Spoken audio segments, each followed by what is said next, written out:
Chapter E. The Blind Date Getaway. In the kingdom of Shenlong, in its third largest city, Qingfan City, an astonishing piece of news emerged today, shocking the entire nation. Across the online news platforms, the headlines read: Shocking man in Qingfan Kitty escapes a blind date after feasting.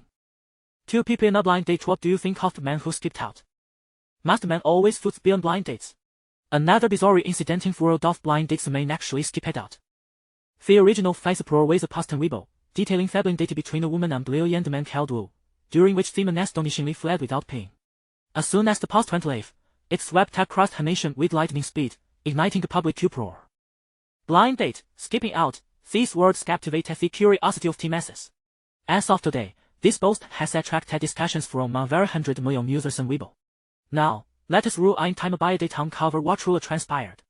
One day prior, in a restaurant called the Yuan Grand Hotel in Qingfan City, Wu Ran was engaged in a blind date with a girl. Before him sat a middle-aged woman in her 40s, sharp-tongued and dandy-austere in appearance. Let I be clear, this middle-aged woman was not Wu Ran's date. The gaunt-faced matron was actually the girl's mother, accompanying her up to on this occasion. The girl by her side, how especially attractive, was Wang Lia, Wu Ran's sexual blind date. They work at the same company built in different departments. He was in public relations, while Wu Ran belonged to the research and development team. This girl had brought her mother along for support. Wu, where are you currently employed? What is your monthly salary? Wang Lia's mother was the first to bring ICS, following the customary protocol of questioning on the blind date. Madam, I'm currently employed at Worldwide Group, with a monthly salary just above 20,000, Wu Ran replied candidly. 20,000, that barely qualifies as suitable for my daughter. Upon hearing Wu Ran's response, Wang Lia's mother felt a flicker of satisfaction, thought she endeavored to mask it. Have you purchased a house yet? Not yet. No house. Upon hearing this, Wang Lia's mother's expression soured, her voice escalating. How can you open a blind date without a house? Is my daughter expected to live in our empty apartment? I am currently looking at properties and plan to buy soon, Wu Ran responded cautiously.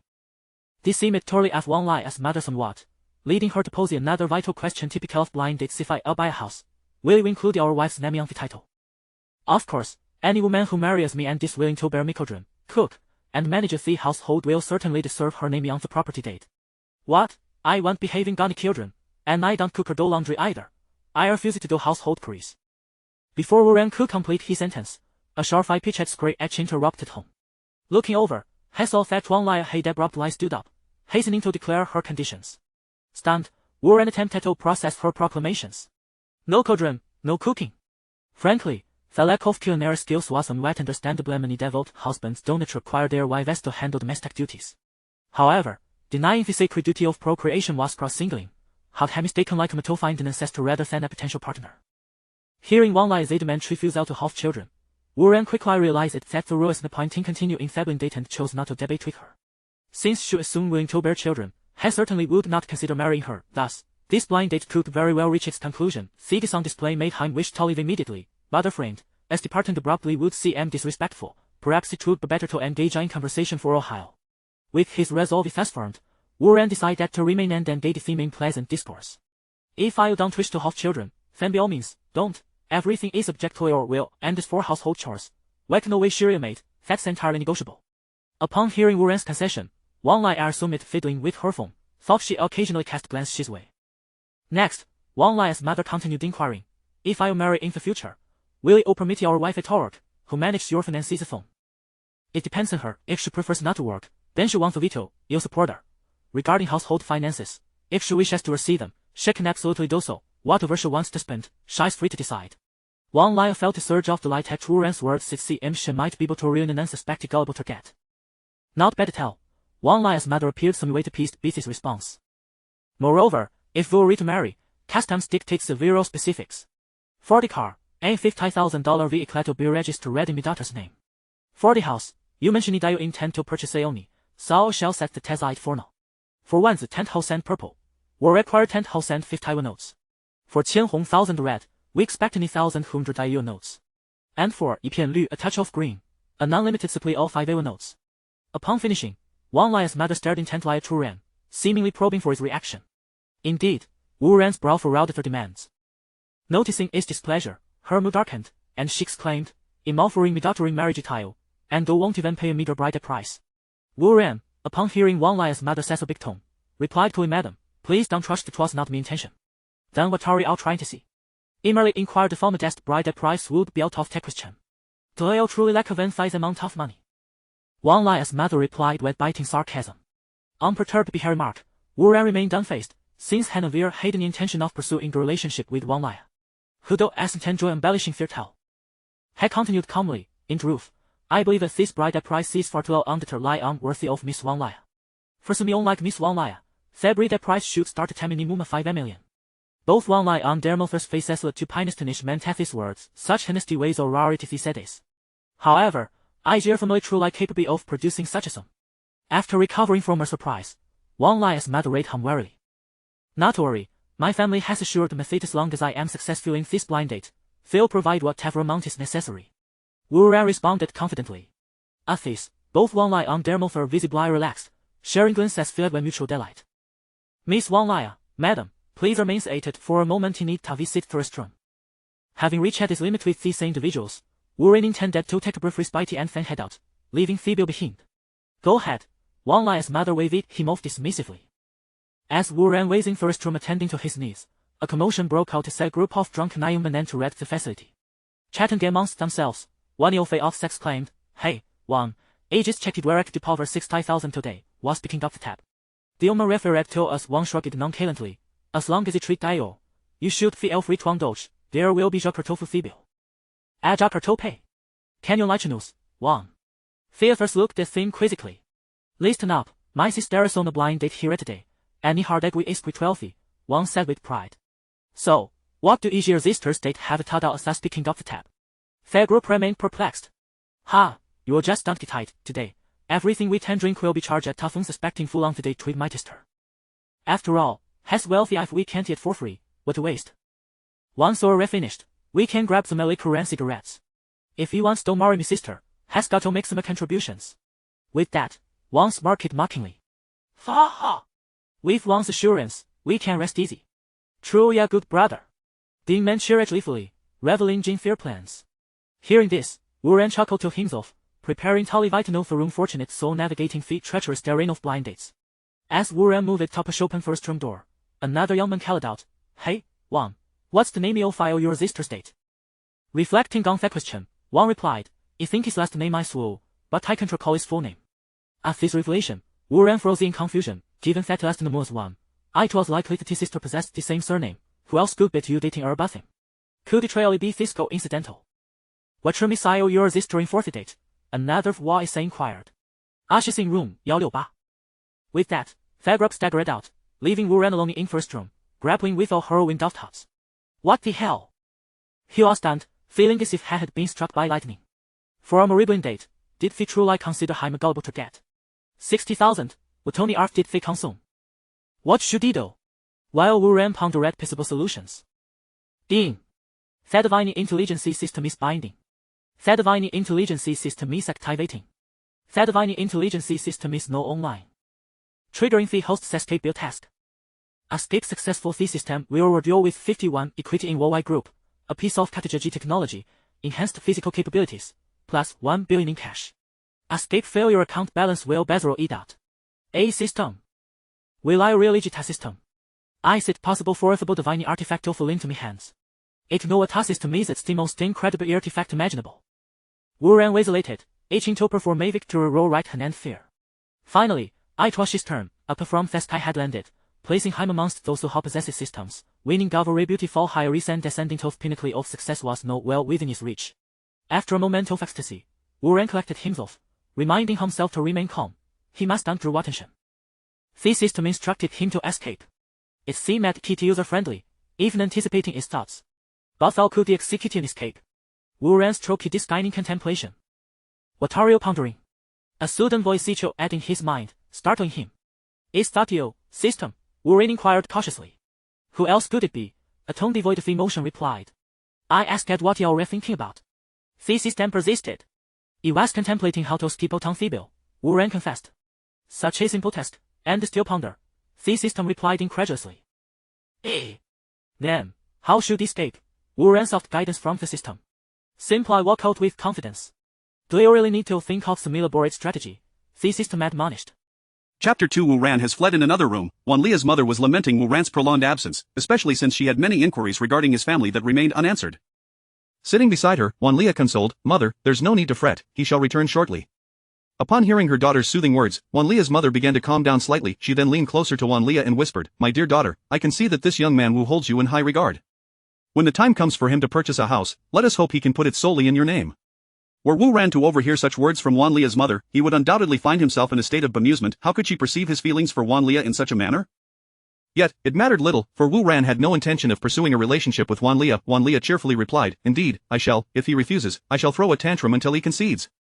Wan Lia's mother, with a glint of insight, added, "Furthermore, you know your brother will soon need to marry as well. By the time you and Wu Ran tie the knot, I shall not be bringing any bride price for you. Moreover, once you assume control over the family finances, you must assist in supporting the household, as he has previously mentioned that you would manage the family accounts, and his finances would be at your disposal." "Mother, I understand. We are family, and I shall certainly help my brother. Though Wu Ran may not be affluent, given your circumstances, I doubt you could find a better match. You ought not to be so choosy. I believe he is the one." "Mother, how can one speak of their own daughter in such a manner?" Wan Lia shot her mother an exasperated glance. Wan Lia's mother retorted indignantly, "What, have I spoken wrongly? Who encouraged your past behavior? Had it not been for those events from years ago, you would not be fishing for a suitable match now, resorting to someone like Wu Ran." Wan Lia fell silent, pondering her mother's words, while her mother, noticing her daughter's silence, jabbed her finger playfully at Wan Lia's forehead. "You stubborn girl. A few words from me and you sulk. I must have raised you in vain. I must insist. You must never have contact with that older man again. Do you understand? If you do, I shall break your legs." "All right, mother," Wan Lia replied impatiently. "And about that scar on your abdomen from the cesarean, if Wu Ran inquires, just tell him it's from an appendectomy. He is a man and likely wouldn't know any better. Just brush it off." Wan Lia's mother continued her relentless advice. "Will he truly believe that?" Wan Lia questioned uncertainly. "Oh, you are such a simpleton. "Who among those who have never had an appendectomy would know? But what if he doesn't believe me?" Wan Lia's mother rolled her eyes at her daughter and continued, "You are already married. Does he intend to divorce you?" Wan Lia considered this and found her mother's reasoning reasonable.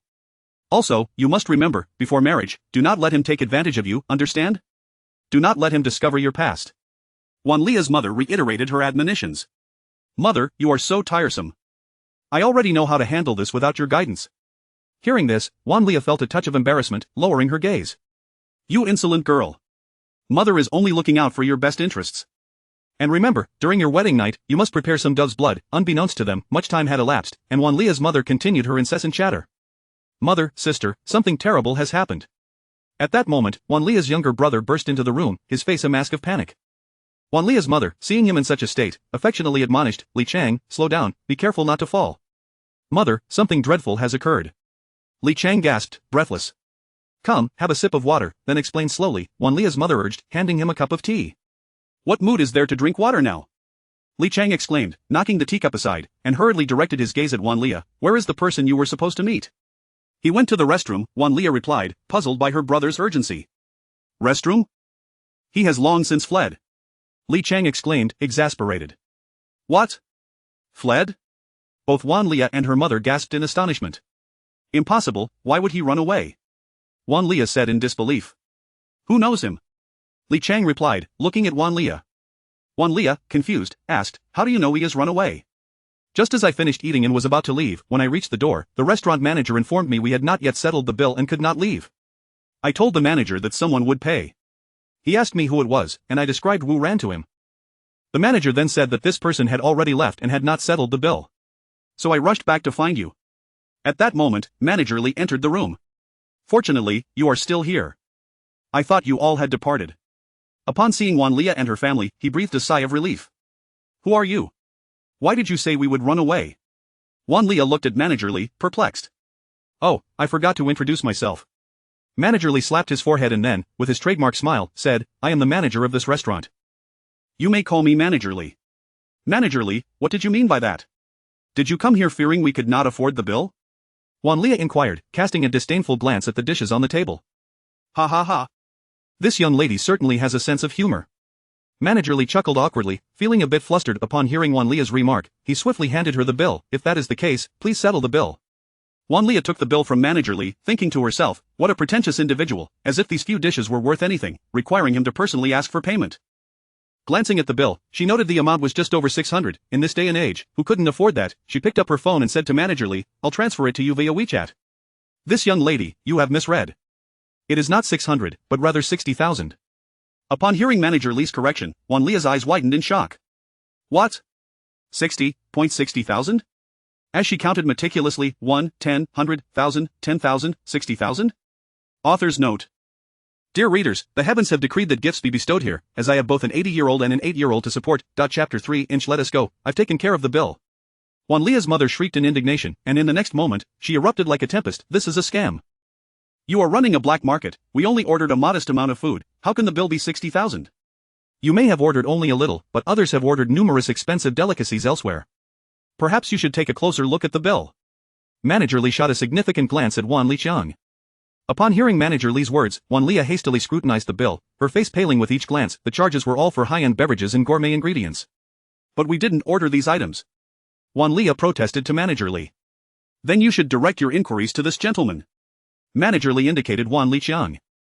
Seeing himself pointed at by Manager Lee, Wan Liqiang immediately sought refuge behind his mother. The moment Wan Lia witnessed this, a wave of understanding washed over her, and fury surged within her as she pointed an accusatory finger at Wan Liqiang, exclaiming, "Look at the trouble you've caused. You've racked up such a bill, what are we to do now? You mentioned he was wealthy, so I thought, why not invite a few friends for a meal? I never anticipated this man would just disappear." Wan Liqiang defended himself from behind his mother's back. He's still young and naive. Spare him your ire. Wan Lia's mother rushed to shield her son. "Regardless, I have no money, 60,000 is simply beyond my means." "Mother, he is your son, you should help him out.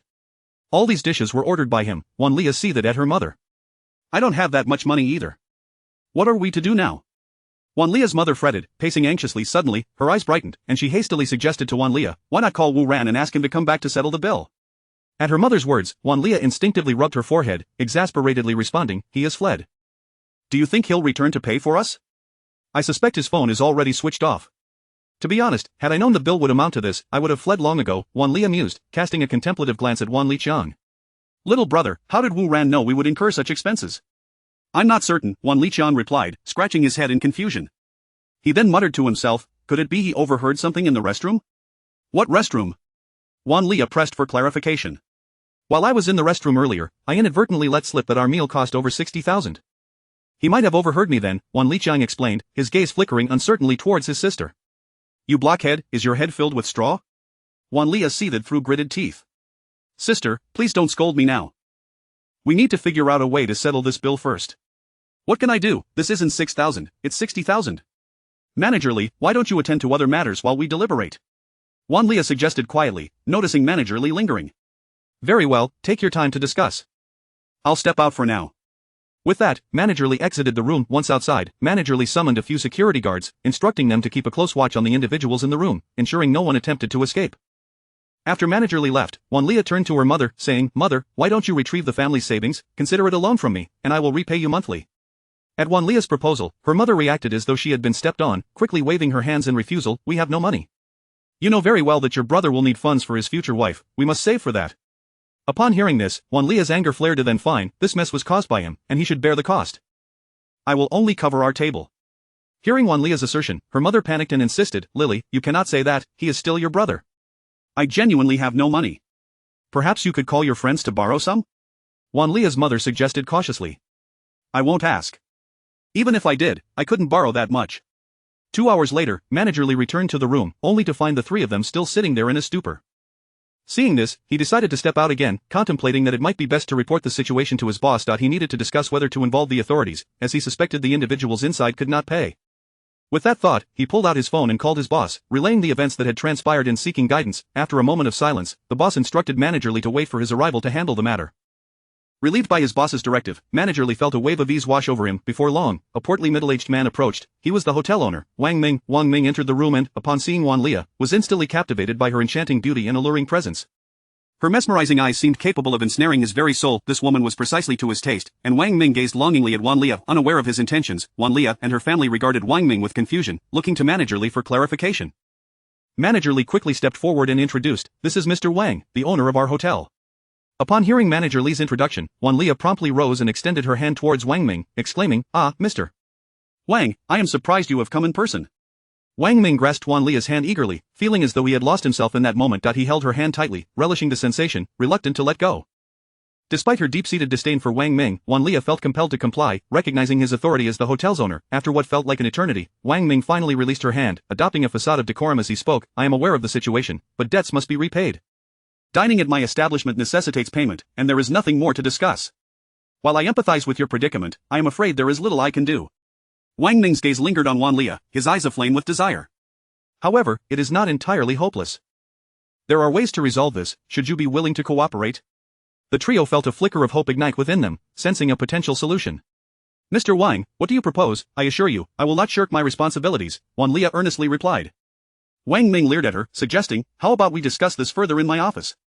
Trusting his intentions, Wan Lia agreed without hesitation. Overjoyed by her compliance, Wang Ming turned to Managerly, instructing, Managerly, please attend to them while I speak with Miss Wan about the bill. With that, he led Wan Lia out of the room. Mother, what do you think Mr. Wang's proposal entails? Wan Liqiang asked, glancing at his mother as they watched the pair depart. You wouldn't understand, it's best not to speculate, Wan Lia's mother replied, her gaze lingering on her daughter's silhouette. In Wang Ming's office, as they settled onto the sofa, Wan Lia seductively inquired, Mr. Wang, what is your proposed solution? Unable to restrain himself any longer, Wang Ming lunged at her, declaring, this is the solution I had in mind.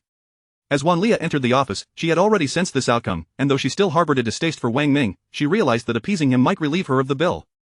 After all, who wouldn't want to be rid of such a burden? Thus, amid Wan Lia's reluctant compliance, their encounter unfolded, omitting 1,000 words to in room 168, Wan Liqiang was absorbed in his phone while their mother gazed aimlessly out the window. Just then, a pale-faced Wan Lia re-entered the room, and upon seeing her, her mother instinctively blurted, so soon?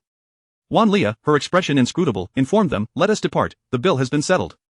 As the trio exited the hotel, Wan Lia clenched her fists, her heart seething with resentment. Wu Ran, I will not let this slide. Author's note.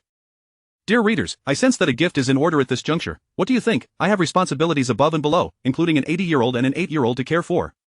Chapter 4. A resounding slap to Supervisor Chen in Qingfeng City, at the RD department of Huawei Group. Wu Ran, having returned from a hasty escape, was parched and fixated on the figures displayed in his account. He scrutinized those numbers repeatedly, again and again. The screen displayed your Shinlong bank card ending in 1656 currently has a balance of 1,000,473,200.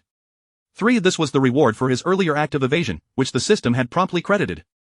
As he gazed at the figures on his account, he felt his hand, clutching the phone, tremble slightly. Has my worth surpassed 1 billion? Wu Ran pinched his thigh, painful, yet undeniably real. This was no dream. After contemplating the wealth in his account, Wu Ran recalled that his body had already been enhanced by the system. As he assessed his augmented physique, he felt an overwhelming surge of strength coursing through him. Just as Wu Ran was basking in his excitement, his department supervisor stormed over, exuding an air of menace. He approached Wu Ran's desk and flung a document onto it with a sharp reprimand. Look at what you've done, it's a complete mess. Take it back and redo it. Wu Ran picked up the document and recognized it as the one he had submitted 2 days prior, having meticulously reviewed it multiple times to ensure it was flawless before submission. Director Chen, I have gone over this document several times. I can assure you there are no mistakes, Wu Ran replied calmly. What I say is wrong, do you dare to dispute me? Director Chen glowered at Wu Ran in a fit of rage. If you claim I am mistaken, then please enlighten me on where the errors lie. Everything is wrong. Moreover, considering the losses your mistake has caused the company, we have decided to impose a fine of 10,000 yuan. Do you acknowledge this? Director Chen glared intently at Wu Ran. Wu Ran was taken aback by Director Chen's behavior. He knew his document was error-free. Why was Director Chen accusing him of wrongdoing and imposing punishment? Wu Ran furrowed his brow. Something was amiss, very much so. Director Chen's actions were perplexing. Wu Ran prided himself on his diligence at work and had never clashed with Director Chen before. Logically, Director Chen should not be targeting him like this. His current demeanor was exceedingly unusual. Something was definitely amiss. Ding. The mission honest man was triggered. At that moment, the system's voice echoed in Wu Ran's mind. Option 1. Accept Director Chen's punishment, and the system will reward him with a vibrant green hat. Option 2. Seek revenge and decisively retaliate against Director Chen. The system rewards a globally limited edition Lamborghini Poison, valued at 42 million, of which only 3 exist worldwide. Upon seeing the mission title, Wu Ran was utterly bewildered. Honest man mission, what on earth is this? Why such a peculiar name? System, could you provide a detailed explanation? Why such an odd name? Wu Ran silently inquired. Replying to the host, Wan Lia is actually Director Chen's mistress. He has been financially supporting her for 3 years and a year ago fathered an illegitimate child with her. However, 6 months ago, his wife discovered their affair and threatened divorce, demanding that he leave with nothing. Unwilling to lose his wealth, Director Chen pleaded for forgiveness and vowed to sever ties with Wan Lia, but she is not easily intimidated. She warned him that should he abandon her, she would expose their relationship, ruining his reputation. In desperation, Director Chen devised a plan to sell the company's core technology to a competitor, earning a substantial sum that he then intended to give Wan Lia a portion of that money and find a naive man in his department for her to marry. Wan Lia agreed to this arrangement, hence, the subsequent matchmaking endeavor. You are the honest man that Director Chen has meticulously chosen. Once he identified you as the target, he arranged for someone to introduce you to Wan Lia. However, he did not anticipate that you would flee from the matchmaking today, which is why he is now targeting you. Wow. Wu Ran was struck by the revelation. After absorbing the system's explanation, he was left astonished and speechless. Wu Ran, how are you? Have you made a decision? Seeing Wu Ran lost in thought, Director Chen assumed he had him cornered. A smug grin spread across his face, relishing in the belief that this mere subordinate dared to defy him. Hearing Director Chen's voice, Wu Ran smiled enigmatically, deep in thought as he regarded him. Director Chen, could you come a little closer? I didn't quite catch that earlier. Wu Ran beckoned him with a finger. Director Chen, impatient, stepped forward, but before he could reach Wu Ran, slap, slap, slap. The room echoed with the sharp sound of 3 resounding slaps, accompanied by Wu Ran's furious voice. I allow you to punish me. I allow you to find an honest man. I allow you to find a scapegoat. The 5 distinct fingerprints were clearly visible on Director Chen's face, and his cheeks began to swell at a noticeable pace. Stunned and seeing stars, he stood there, dazed by the unexpected blows. Wu Ran, you dare to hit me? Finally regaining his composure, Director Chen glared at Wu Ran, seething with rage. Wu Ran, looking down at Director Chen with disdain, retorted, pathetic, why wouldn't I dare to hit you? I'll make sure to finish you off. Director Chen raised his hand, intending to slap Wu Ran in return. However, before his hand could make contact, Wu Ran seized it effortlessly. Struggling, Director Chen protested, let go of me. Wu Ran, having been enhanced by the system, possessed immense strength. A gentle grip rendered Director Chen immobile. In the next moment, Wu Ran twisted Director Chen's hand behind him and delivered a swift kick, sending him sprawling to the ground like a dog. After a long pause, Director Chen seethed, you have gone too far. I will have you dismissed. He ground his teeth in fury. Get lost, who knows who will be dismissed? Wu Ran found amusement in Director Chen's foolishness, reminiscent of a pig. Fine, just you wait. I'll have HR fire you immediately. Defeated, Director Chen retreated to his office. Walk slowly, I might just break your legs. Hearing Wu Ran's ominous threat, Director Chen hurriedly exited, knowing full well that Wu Ran was not to be trifled with, and he could not overpower him. Ding. Mission accomplished. Rewards are being distributed. The Lamborghini Poison is now parked in the company lot. The system's notification resonated in Wu Ran's mind. Upon hearing the task completion announcement, Wu Ran finally felt at ease. At that moment, the system's voice chimed once more, Master, would you like me to connect you to the police? Why would I do that? Director Chen is selling company secrets, we should report him. Oh, regarding that, let us hold off on calling the police for now, and don't take any action against him. Why? This man has betrayed the company. Simply reporting him would only land him a few years in prison, too lenient for his crimes. So you have a more severe plan in mind. I have devised a scheme that will utterly ruin him. From now on, monitor all communications between Director Chen and Wan Lia. Inform me of any developments. Understood. A plan began to take shape in Wu Ran's mind, one that would lead to Director Chen and Wan Lia being publicly disgraced and utterly ruined.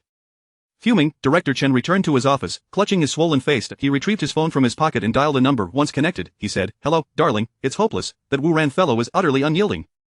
I attempted to impose a salary cut, and he retaliated with 3 slaps. From the other end, Wan Lia's astonished voice responded, you're his supervisor, and he dares to disregard you? Rubbing his now reddened face, Director Chen replied, I have no idea what has gotten into that kid today. I always thought he was a timid sort. Wan Lia anxiously asked, what do we do now? I spent 60,000, you must help me get it back. Director Chen had assumed Wan Lia had independently spent the 60,000 on the bill, but he could never have guessed that she had indeed paid, albeit not with actual money. However, Wan Lia had no intention of revealing this to him. Hearing her distressed tone, Director Chen quickly reassured her, don't worry, I will get that money back for you. Calmed by his promise, Wan Lia said, since he's treated you this way, I will post about his evasion online, exposing his misdeeds to everyone. Director Chen had no objections, do as you please. He then lamented, it's a pity. I initially thought Wu Ran was a coward, and I imagined you two would make a good match. Once you married, you could use the excuse of not wanting children to persuade him to adopt a child, ensuring our offspring would have a secure identity. Later, I could arrange for him to be on business trips constantly, making it easier for us to meet. Now that this has happened, he likely won't want you anymore. What a shame. Wan Lia scoffed, it's not as if I must choose him, surely there are other honest men in your department? Director Chen sighed, do you think honest men are as common as cabbages on the street? They are not so easily found. I thought Wu Ran would be a reliable choice, who knew I misjudged him. Wan Lia's voice turned playful, I don't care, you need to find me someone for a blind date again, but make sure he's wealthy and honest. Director Chen replied, alright, I'll see who in the department fits that description and arrange for him to meet you. However, finding someone as genuinely honest as Wu Ran will be quite the challenge. Concerned, Wan Lia asked, what if we can't find an honest man to take his place? Director Chen, with a cunning glint in his eye, remarked, if we can't find anyone else, we can always go back to Wu Ran. Wan Lia was taken aback, him again? After this incident, would he even still be willing? No worries, just invite him out for a meal to apologize. During the dinner, get him drunk, then take him to a hotel when he wakes up, tell him he belongs to you, and that he has no choice but to marry you. Wan Lia's eyes lit up with excitement, exclaiming, you're so wicked. I absolutely love it, how did you come up with that? Director Chen replied, darling, having helped you with this grand scheme, how do you plan to repay me? From the other end, a shy voice replied, you naughty boy, how do you want me to repay you? Director Chen smirked, it's been a while since we played that game. Let us meet tonight at 8 at the Phil Couples Hotel, no excuses. Chapter 5 Lawyer Lin. It is no wonder that during the blind date, while Leah mentioned she would not bear children, it seems there is a deeper reason behind it. Apparently, this woman has already given birth to a child for Supervisor Chen, which is why she refuses to assist others. She only sought a blind date to find an honest man to take over. Meanwhile, Wu Ran, having overheard the conversation between Supervisor Chen and Walia, found his worldview shattered once again by this unscrupulous pair. He struggled to find words to aptly describe them. It dawned upon him that human morality could indeed have no bounds. System, have you recorded this call? It has been recorded. That's good. This unscrupulous couple has fallen into my hands. It is merely their misfortune. I shall act as the agent of justice. Ring, ring. At that moment, Wu Ran's phone erupted with a series of urgent rings. He had turned on his phone after exiting the manager's office. Upon checking, he noticed an unfamiliar number and answered the call. Hello, good day, who is this? Hello, Mr. Wu, I am lawyer Lin Shireen from Jiuda Law Firm. The voice on the other end flowed like the soft, glutinous tones of a woman from the Jiangnan water town, evoking a delightful sensation. Greetings, Miss Lin. May I inquire about the purpose of your call? Wu Ran pondered, baffled as to why a law firm would seek him out. Mr. Wu, it is regarding the acquisition of 51 of Huawei Group's shares that you entrusted our firm to handle. The transaction has been completed. I am currently at your company's reception and would like to deliver the acquisition documents to you. Could you please inform me of your location so that I may bring the documents to you? Suddenly enlightened, Wu Ran exclaimed, oh. I almost forgot. I am at the Huawei Group building, please have the receptionist guide you to the meeting room, I will come to meet you there. It turned out that during his recent escape from the bill, the system had rewarded him with 51 of Huawei Group's shares. Mr. Wu, you seem to forget things easily, I shall await you in the meeting room. Lin Shireen mused, reflecting on the extraordinary nature of the super-rich, who could forget transactions worth hundreds of billions. In the meeting room of the Huawei Group building, Wu Ran surveyed the tall beauty standing before him, a woman of ethereal beauty, akin to a fairy, clad in a tailored OL professional outfit, her lustrous black hair cascaded over her shoulders. She wore black stockings over long legs, her waist so slender it could be encircled with a single hand, complemented by majestic curves. Her delicate face bore enchanting, expressive eyes, a cherry-like mouth, and hands as soft as petals, with skin fairer than snow. At that moment, a character attribute interface appeared before Wu Ran, visible solely to him. Character information: name, Lin Shireen, gender female, age 24, favorability 60, purity 100, weight of 52 kg, height 168 cm, physical condition innocent. Note, the maximum purity level is 100. 1 to 60. Scandalous woman. 61-80 normal. 81-90 pure. 91-100 celestial beauty. Note, the maximum favorability level is 100. Negative favorability, enemy. 1-20 extremely disliked. 21-40 disliked. 41-60 indifferent. 61-90 ambiguous relationship. 91-97 lovers. 98-100 devoted to each other till death. This was a coveted tool for discerning the insincere, ensuring that deceitful women would stand no chance. Excellent, powerful, henceforth, he would no longer need to worry about encountering such duplicitous individuals. Just as Wu Ran was engrossed in examining Lin Shireen's character attributes, she noticed him staring blankly and assumed he was simply admiring her beauty. She was well aware of the allure her figure and looks held over men, and had grown accustomed to such attention. Moreover, she understood that gazes were beyond her control. All she could do was regard it with a calm mindset. Noticing Wu Ran's gaze was composed and devoid of the usual desire others exhibited, she felt reassured. Before arriving at Huawei Group, she had anticipated that a man capable of producing over 80 billion to acquire the company would be an elderly gentleman. To her surprise, he turned out to be such a young and handsome man. Standing before her, Wu Ran's modest attire, worth no more than 400 yuan, contrasted sharply with his immense worth in the hundreds of billions. His simplicity and lack of arrogance were truly enigmatic. Mr. Wu? Lin Shireen gently prompted Wu Ran, wary of overstepping with someone who was already a super-rich individual at such a young age. Ah. Did you call for me? Upon hearing Lin Shireen's soft reminder, Wu Ran snapped back to reality, offering an awkward smile. Lin Shireen extended her hand for a handshake. Allow me to introduce myself, I am Lin Shireen. I graduated from the law school of Tsinghua University in the Dragon Country and currently serve as a property lawyer at Jiuda Law Firm. I have personally handled all the documents regarding your acquisition of Huawei Group. Seeing Lin Shireen extend her hand, Wu Ran promptly took her soft hand and replied, Hello, lawyer Lin Shireen. My name is Wu Ran, a minor employee at Huawei Group. Upon hearing Wu Ran's introduction, Lin Shireen couldn't help but smile warmly at Mr. Wu. Can someone who can produce hundreds of billions to acquire Huawei Group truly be just a minor employee? That is quite the jest. Wu Ran merely smiled in response, choosing not to refute her statement. After all, he had indeed been merely a worker until that day and couldn't he expect her to believe otherwise. She would likely think he was merely playing the fool. Noticing Wu Ran's smile, Lin Shireen dismissed it and promptly produced the share transfer certificate for Huawei Group, offering 2 copies and indicating where Wu Ran should sign. After he signed, she handed 1 copy to him and retained the other at Joda Law Firm for safekeeping. Once the process was complete, Lin Shireen inquired, "Mr. Wu, today marks the board meeting for Huawei Group. Would you like me to accompany you?" "Board meeting?" Wu Ran asked, perplexed. Indeed, today is the annual board meeting for Huawei Group, during which the next year's president will be elected. Given that you have just acquired 51 of Huawei Group as shares, the other board members likely haven't received the news yet. I can accompany you to inform them that you are now the actual controller of Huawei Group. Lin Shireen explained. Now that Huawei Group was his company, it was only fitting that he, the true owner, attend the board meeting. Realizing this, Wu Ran deemed it necessary to get acquainted with the higher-ups of his company, as they were now his employees. "Then I shall take you up on that offer, Lawyer Lin." "You're welcome." With that, the two made their way toward the conference room where the board meeting was to be held. Chapter 6 Lan Ruoling, the conference room of Huawei Group, 8th floor. The atmosphere in the conference room was tense, charged with an undercurrent of confrontation. Seated at the head of the table was an exceptionally beautiful woman, her visage radiating fury as she directed her ire at a man to her right. "Zhang Xingchen, I never imagined you to be so ruthlessly ambitious. The Huawei Group represents my father's lifelong dedication. I will not allow anyone to usurp my father's legacy. If you think you can swallow the Huawei Group, I assure you, that will never happen." The speaker was none other than Lan Ruoling, the chief executive officer of Huawei Group. At 26 years of age, she epitomized a harmonious blend of beauty and intellect, her enchanting features and keen mind marking her as a prodigy since childhood. Upon graduating from university 3 years ago, she returned to the company only to find her father gravely ill, necessitating her immediate assumption of the helm of Huawei Group. In the 3 years since she took charge, she has further elevated the company, transforming it from an enterprise with an 800 billion market value to one boasting 1.6 trillion this year. Today was meant to be the annual board meeting, where the next president of the company would be elected. However, the Lan family has consistently maintained an 18% stake in the company, firmly controlling the board, rendering the presidential election merely a formality. The man she addressed, Zhang Xingchen, was the scion of the Zheng family from Qingfeng City, the second largest shareholder of Huawei Group, originally holding 13 of the shares. Unexpectedly, Zhang Xingchen had stealthily acquired additional shares in the market and manipulated the majority of the company's elders to sell their stakes, thereby increasing his holdings to 23, surpassing the Lan family's ownership. During the board meeting today, Zhang Xingchen, in an alliance with other directors, pressed her for control. Witnessing her father's legacy teetering on the brink of being claimed by another, her fury escalated. Zhang Xingchen smirked, "Lan Ruoling, your family's influence has waned. With my 23 stake, I have bested you. It's time for you to relinquish control of the company." "Indeed, Ruoling, Zhang has a greater share than you. You cannot compete with him. Ruoling, it would be prudent to surrender control to Mr. Zhang. As a woman, you should return home. I believe Huawei Group will thrive under Mr. Zhang's leadership." The directors allied with Zhang Xingchen chimed in, urging Lan Ruoling.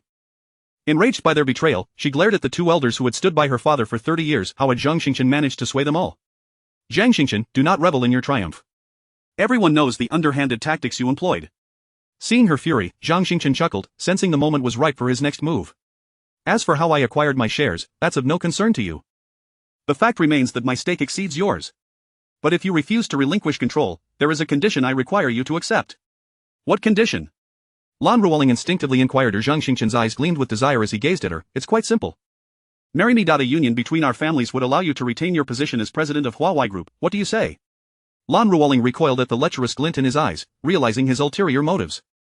She was aware of Zhang Xingchen's infatuation with her, yet she held no affection for him. His reputation for debauchery preceded him. He reveled in the manipulation of women. As the favored third son of the Zheng family, he was notorious in Qingfeng City. Rumors circulated about his countless concubines and a lifestyle steeped in excess. There was a tale of a servantess wife, renowned for her beauty, who was abducted by Zhang Xingchen upon his whim. When the husband sought justice, he was met with violence, and only after intervention from Zhang Xingchen's father was she returned. 3 days later, lifeless. This incident had reverberated throughout Qingfeng City, yet under the Zheng family's influence, it faded into obscurity, leaving Zhang Xingchen branded as a demon. 3 years prior, at a banquet, Zhang Xingchen first laid eyes on Lan Ruoling and was instantly captivated. However, she had dismissed his advances, leading him to initially believe she was simply a common girl. Upon learning her true identity as the heiress of the Lan family, he refrained from rash actions, recognizing their equal standing. When softer approaches failed to win her heart, he resorted to coercion, aiming to leverage Huawei Group's future as leverage against her. "That is absolutely out of the question. You should abandon such thoughts." Lan Ruoling rejected his proposal without hesitation. She would rather remain unmarried for life than be wed to him. Although Zhang Xingchen had pursued her for a time, she had never returned his affections. After a period of inactivity, Zhang Xingchen had resorted to using Huawei Group as a means of intimidation. I know the company is currently facing a significant crisis. Without the Zhang family's assistance, it will be bankrupt in 2 days. Are you truly unwilling to marry me? He pressed, dropping a bombshell. What, the company is in dire straits? It's on the brink of bankruptcy in 2 days. How could I have been unaware of such a significant issue? Lan Ruoling, what have you been concealing from us? What is truly happening with the company? The board erupted in a cacophony of inquiries directed at Lan Ruoling. She found herself at a loss for words, for indeed, the company was in peril. Huawei Group's interests span real estate, manufacturing, and services, with the battery sector comprising 60% of its operations. 3 years ago, upon her ascension, she recognized the burgeoning potential of the renewable energy sector, particularly batteries, essential for electric vehicles, smartphones, and drones.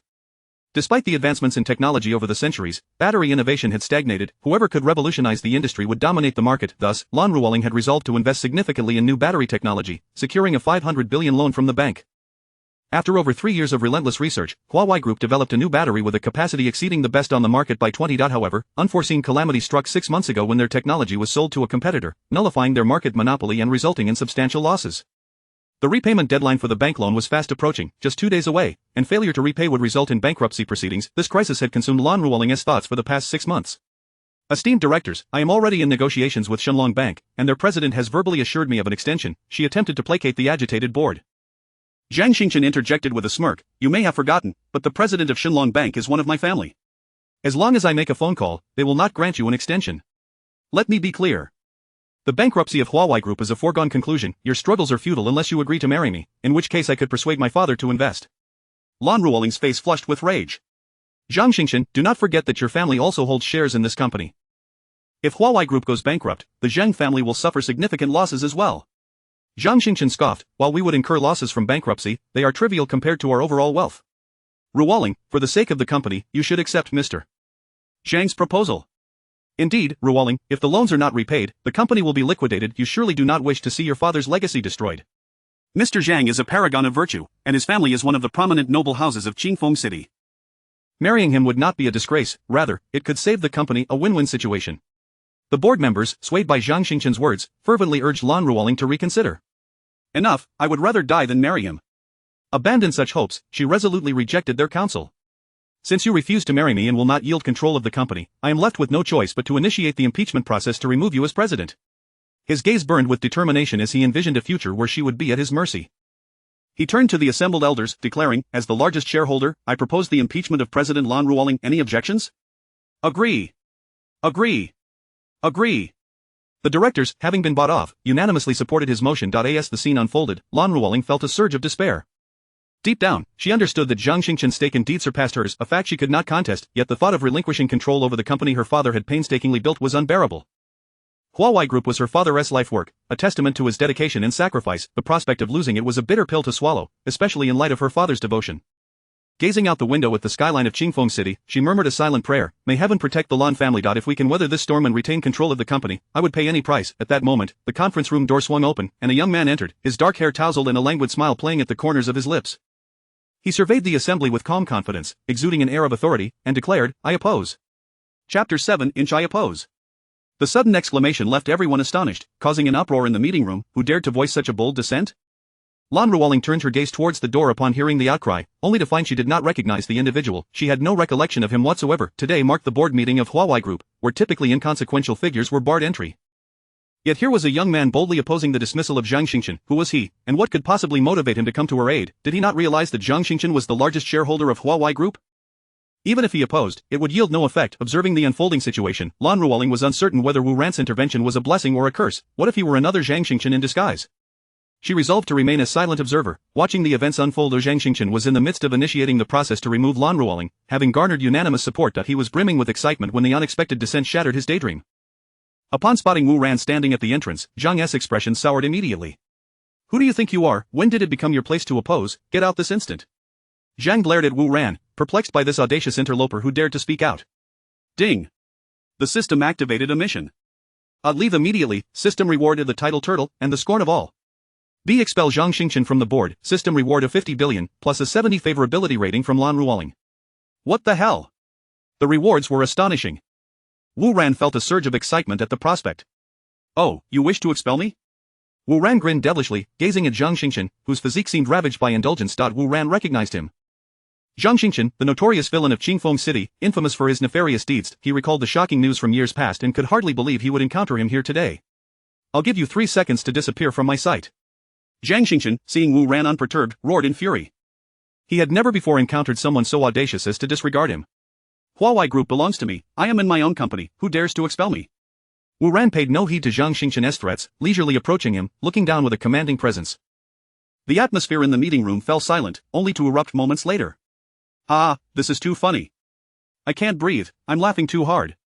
Zhang Xingchen and the esteemed members of the Huawei Group erupted in laughter at Wu Ran's audacity, particularly Zhang, who laughed until tears streamed down his face. If Huawei Group truly belongs to you, I'll swallow this cup whole, he gasped between fits of laughter. What kind of lunatic had arrived, claiming ownership of Huawei Group? Did he even know the company's valuation? Even with their 23 stake, they would never claim absolute ownership. This impudent charlatan dared to assert such a thing.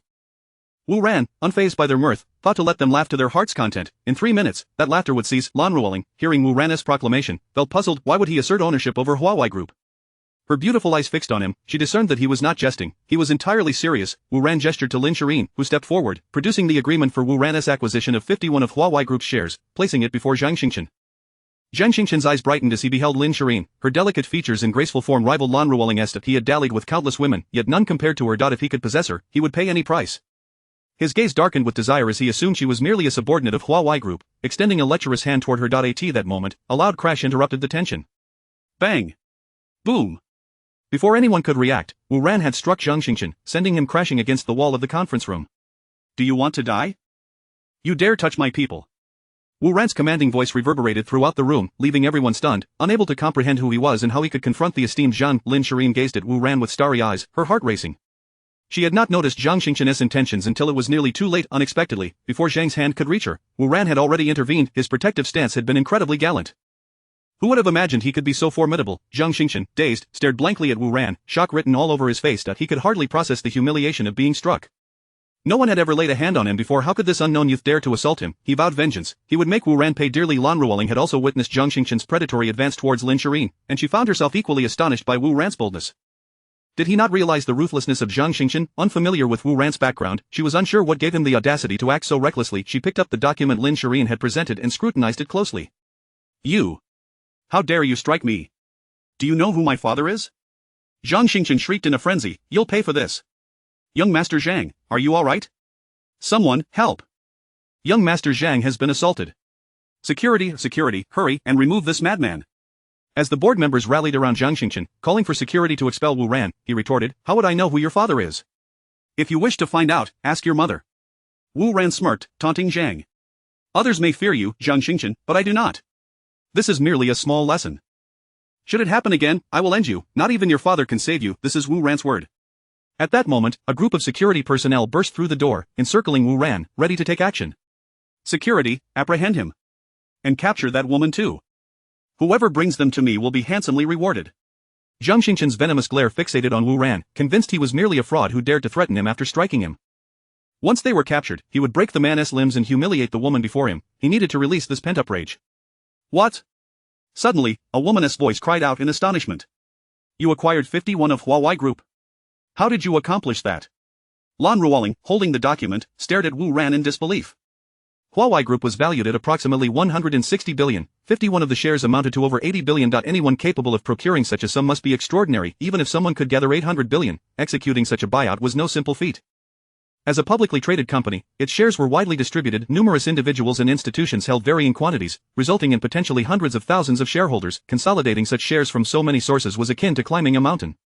Yet this young man had achieved it. What was his true identity? His background must be profound, otherwise, it would be impossible for an ordinary person to accomplish such a feat. No wonder Lan Ruoling was so taken aback. What? He holds 51 of Huawei Group. This must be a deception. It is impossible for anyone to achieve that.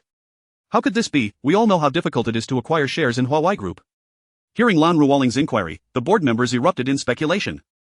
Zhang Xingchen stared incredulously at Wu Ran, unable to accept that he could possess such a stake in Huawei Group. While theoretically feasible, in practice, it was exceptionally challenging. Wu Ran lowered his head to adjust his attire, then raised it to address the assembly. Allow me to introduce myself.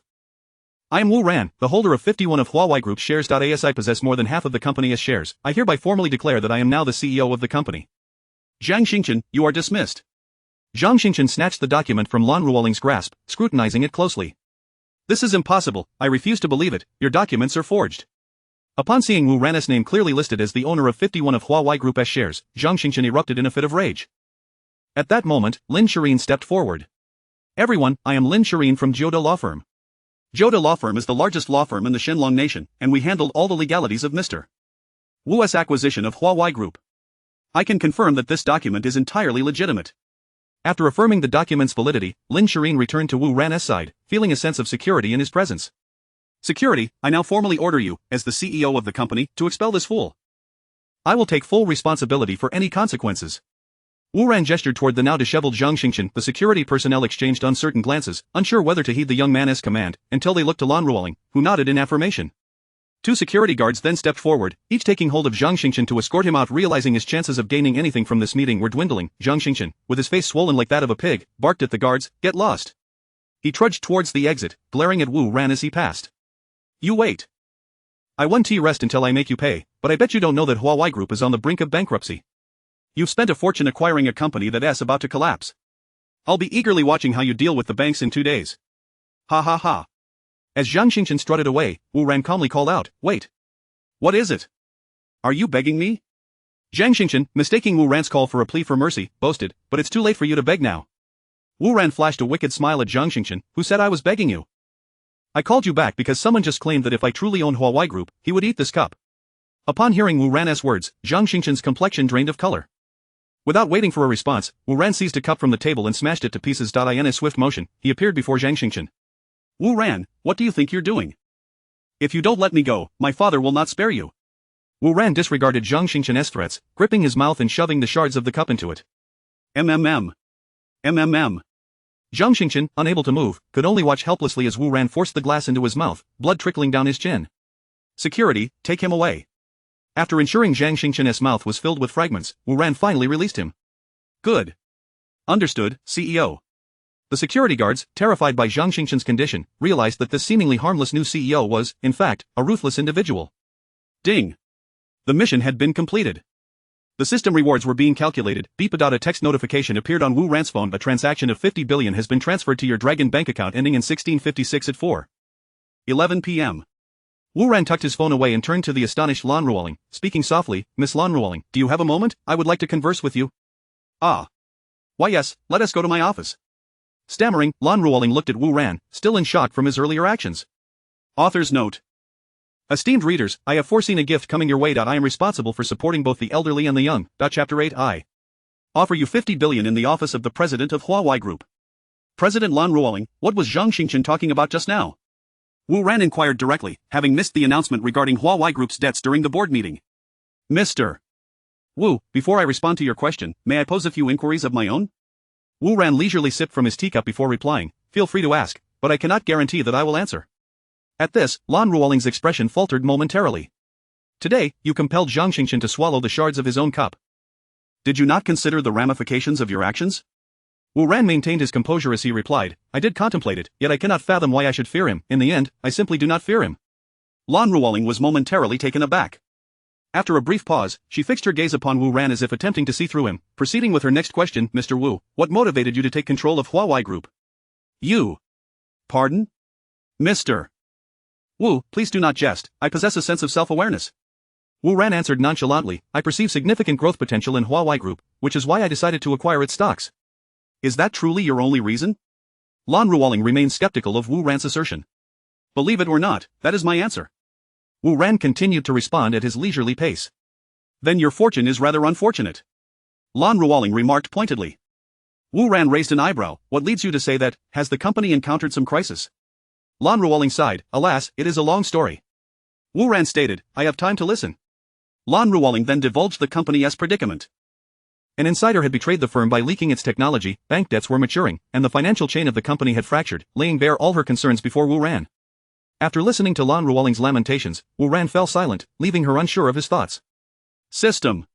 When I was in Manager Chen's office earlier, Option A stated that Chen Jun had betrayed the company's technology, specifically the battery technology, correct? System, indeed, host. Ah, so that is how it is. Do you possess anything that could assist Huawei Group at this moment? System, today, I have rewarded you with a piece of cutting-edge technology, specifically battery technology. Please retrieve that battery technology for me. Before Wu Ran appeared a description of a new energy battery. Lingran battery, crafted using revolutionary technology, boasting a capacity tenfold greater than that of current market batteries while occupying the same volume, marking a truly groundbreaking invention, with a charging time of merely 10 minutes to full capacity. Wu Ran suddenly spoke, Miss Lan Ruoling, I have comprehended everything you have conveyed. The company's most pressing issue is the debt owed to the bank that is due in 2 days. Once we resolve this matter, the rest will be manageable. Lan Ruoling, filled with trepidation, remarked, Indeed, I have been negotiating with Shenlong Bank for an extension, but it appears increasingly futile. Today, I learned that the branch manager of Shenlong Bank in Qingfeng City is affiliated with the Zhang family. If we fail to repay in 2 days, they will undoubtedly petition the court for our company's bankruptcy. Wu Ran asked, Have you not sought loans from other banks to navigate this immediate crisis? Lan Ruoling replied helplessly, I have spoken with all banks. The most any other bank can lend is 10 billion, which is hardly sufficient given Huawei Group's current debts. Understood. Huawei Group is now my company. In light of the current crisis, I must contribute. Here's what I propose. I will transfer 50 billion to you now, and you can use that to repay the debt owed to Shenlong Bank in 2 days. Wu Ran stated calmly to Lan Ruoling. 500 billion. Lan Ruoling's brows shot up, her eyes widening in disbelief as she stared at Wu Ran. At that moment, a tempest of emotions surged within her. She knew numerous billionaires whose fortunes exceeded 500 billion, yet they could not produce such an amount in cash, as assets do not equate to liquid capital. The enigmatic man before her claimed he could dispense 500 billion in cash, hinting at the immense power behind him. Furthermore, this amount was not merely 500 billion, but rather 1300 billion, considering he was also acquiring 51 of Huawei Group's shares in cash. Having previously worried about the trouble Wu Ran had invited with Zhang Xingchen, she realized now that her concerns were unfounded. If Wu Ran were aware of Lan Ruoling's thoughts, he would find it amusing. His power was not as formidable as she imagined. This 500 billion was merely a reward from the system, and his entire fortune amounted to just over 500 billion.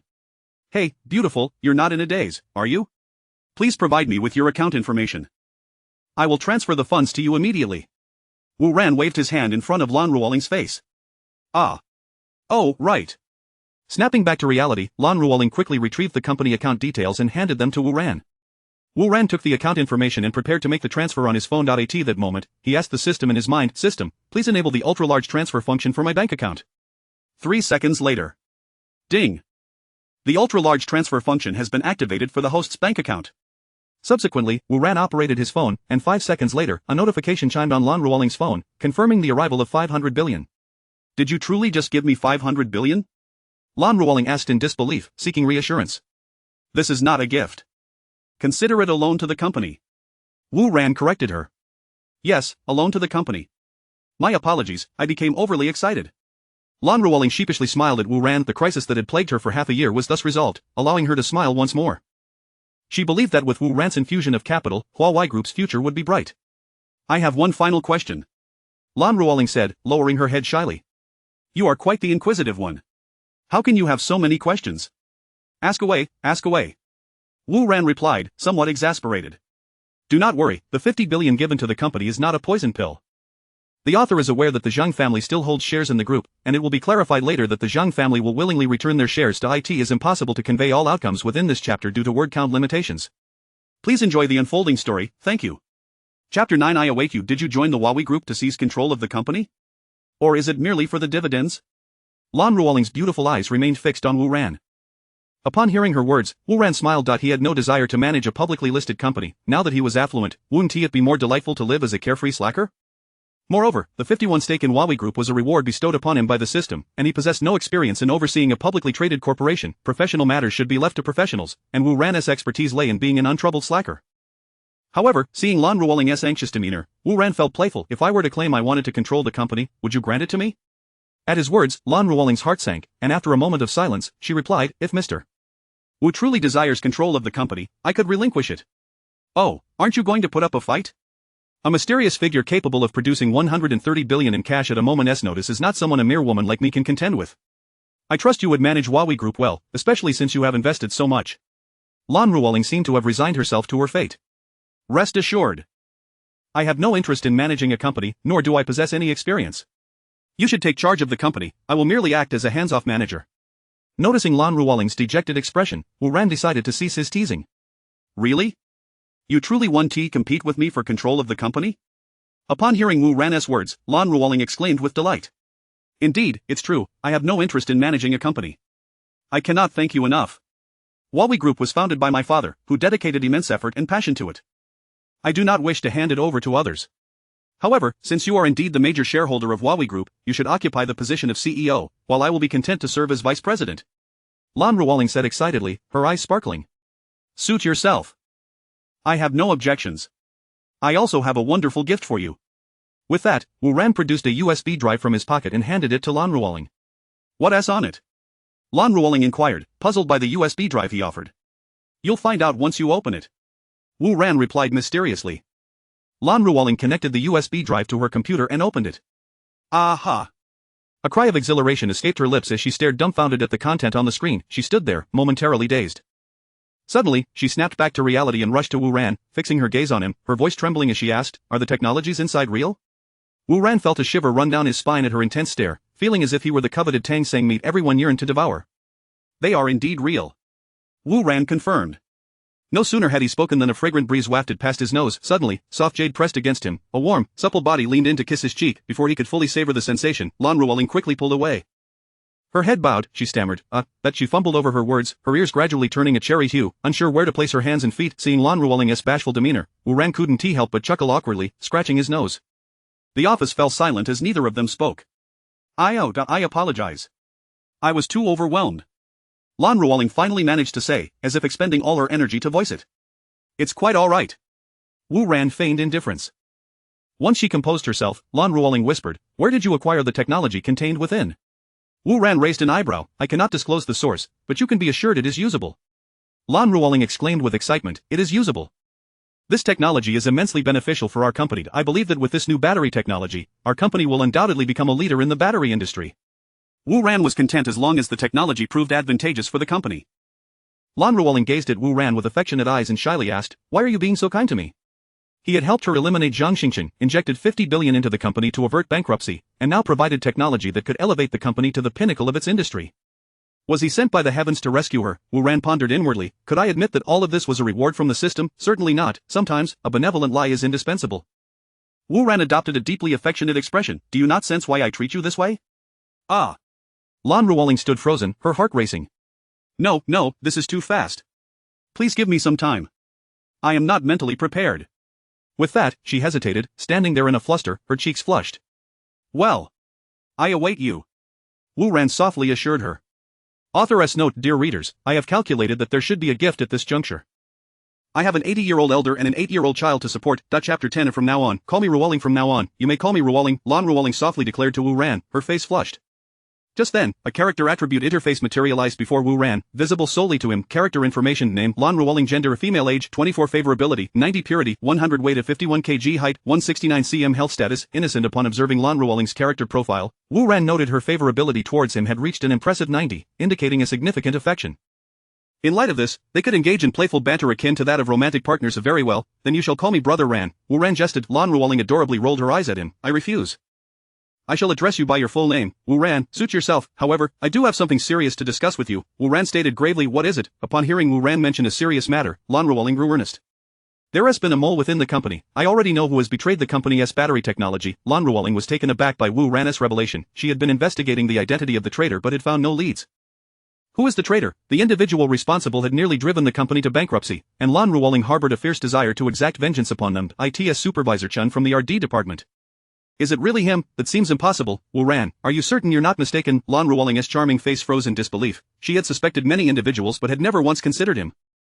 Why couldn't it be him? Wu Ran inquired. Puzzled, Lan Ruoling responded incredulously, because he has been with Huawei Group for 20 years, having joined when my father led a mere 10-person company to its current stature.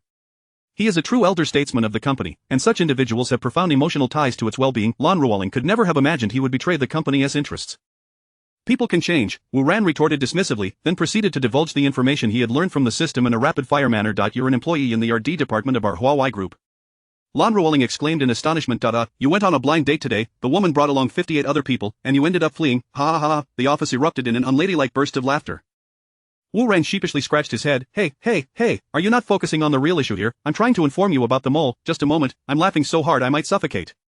Lan Ruoling gasped for breath in her amusement. 5 minutes later. Alright, I won't laugh at you anymore. If I do, I might lose consciousness. Lan Ruoling forced herself to regain composure. So you're saying you've been undercover in our R&D department for 3 years, Lan Ruoling queried. Wu Ran sighed in exasperation. I must inform you, my dear lady, that your focus is misplaced.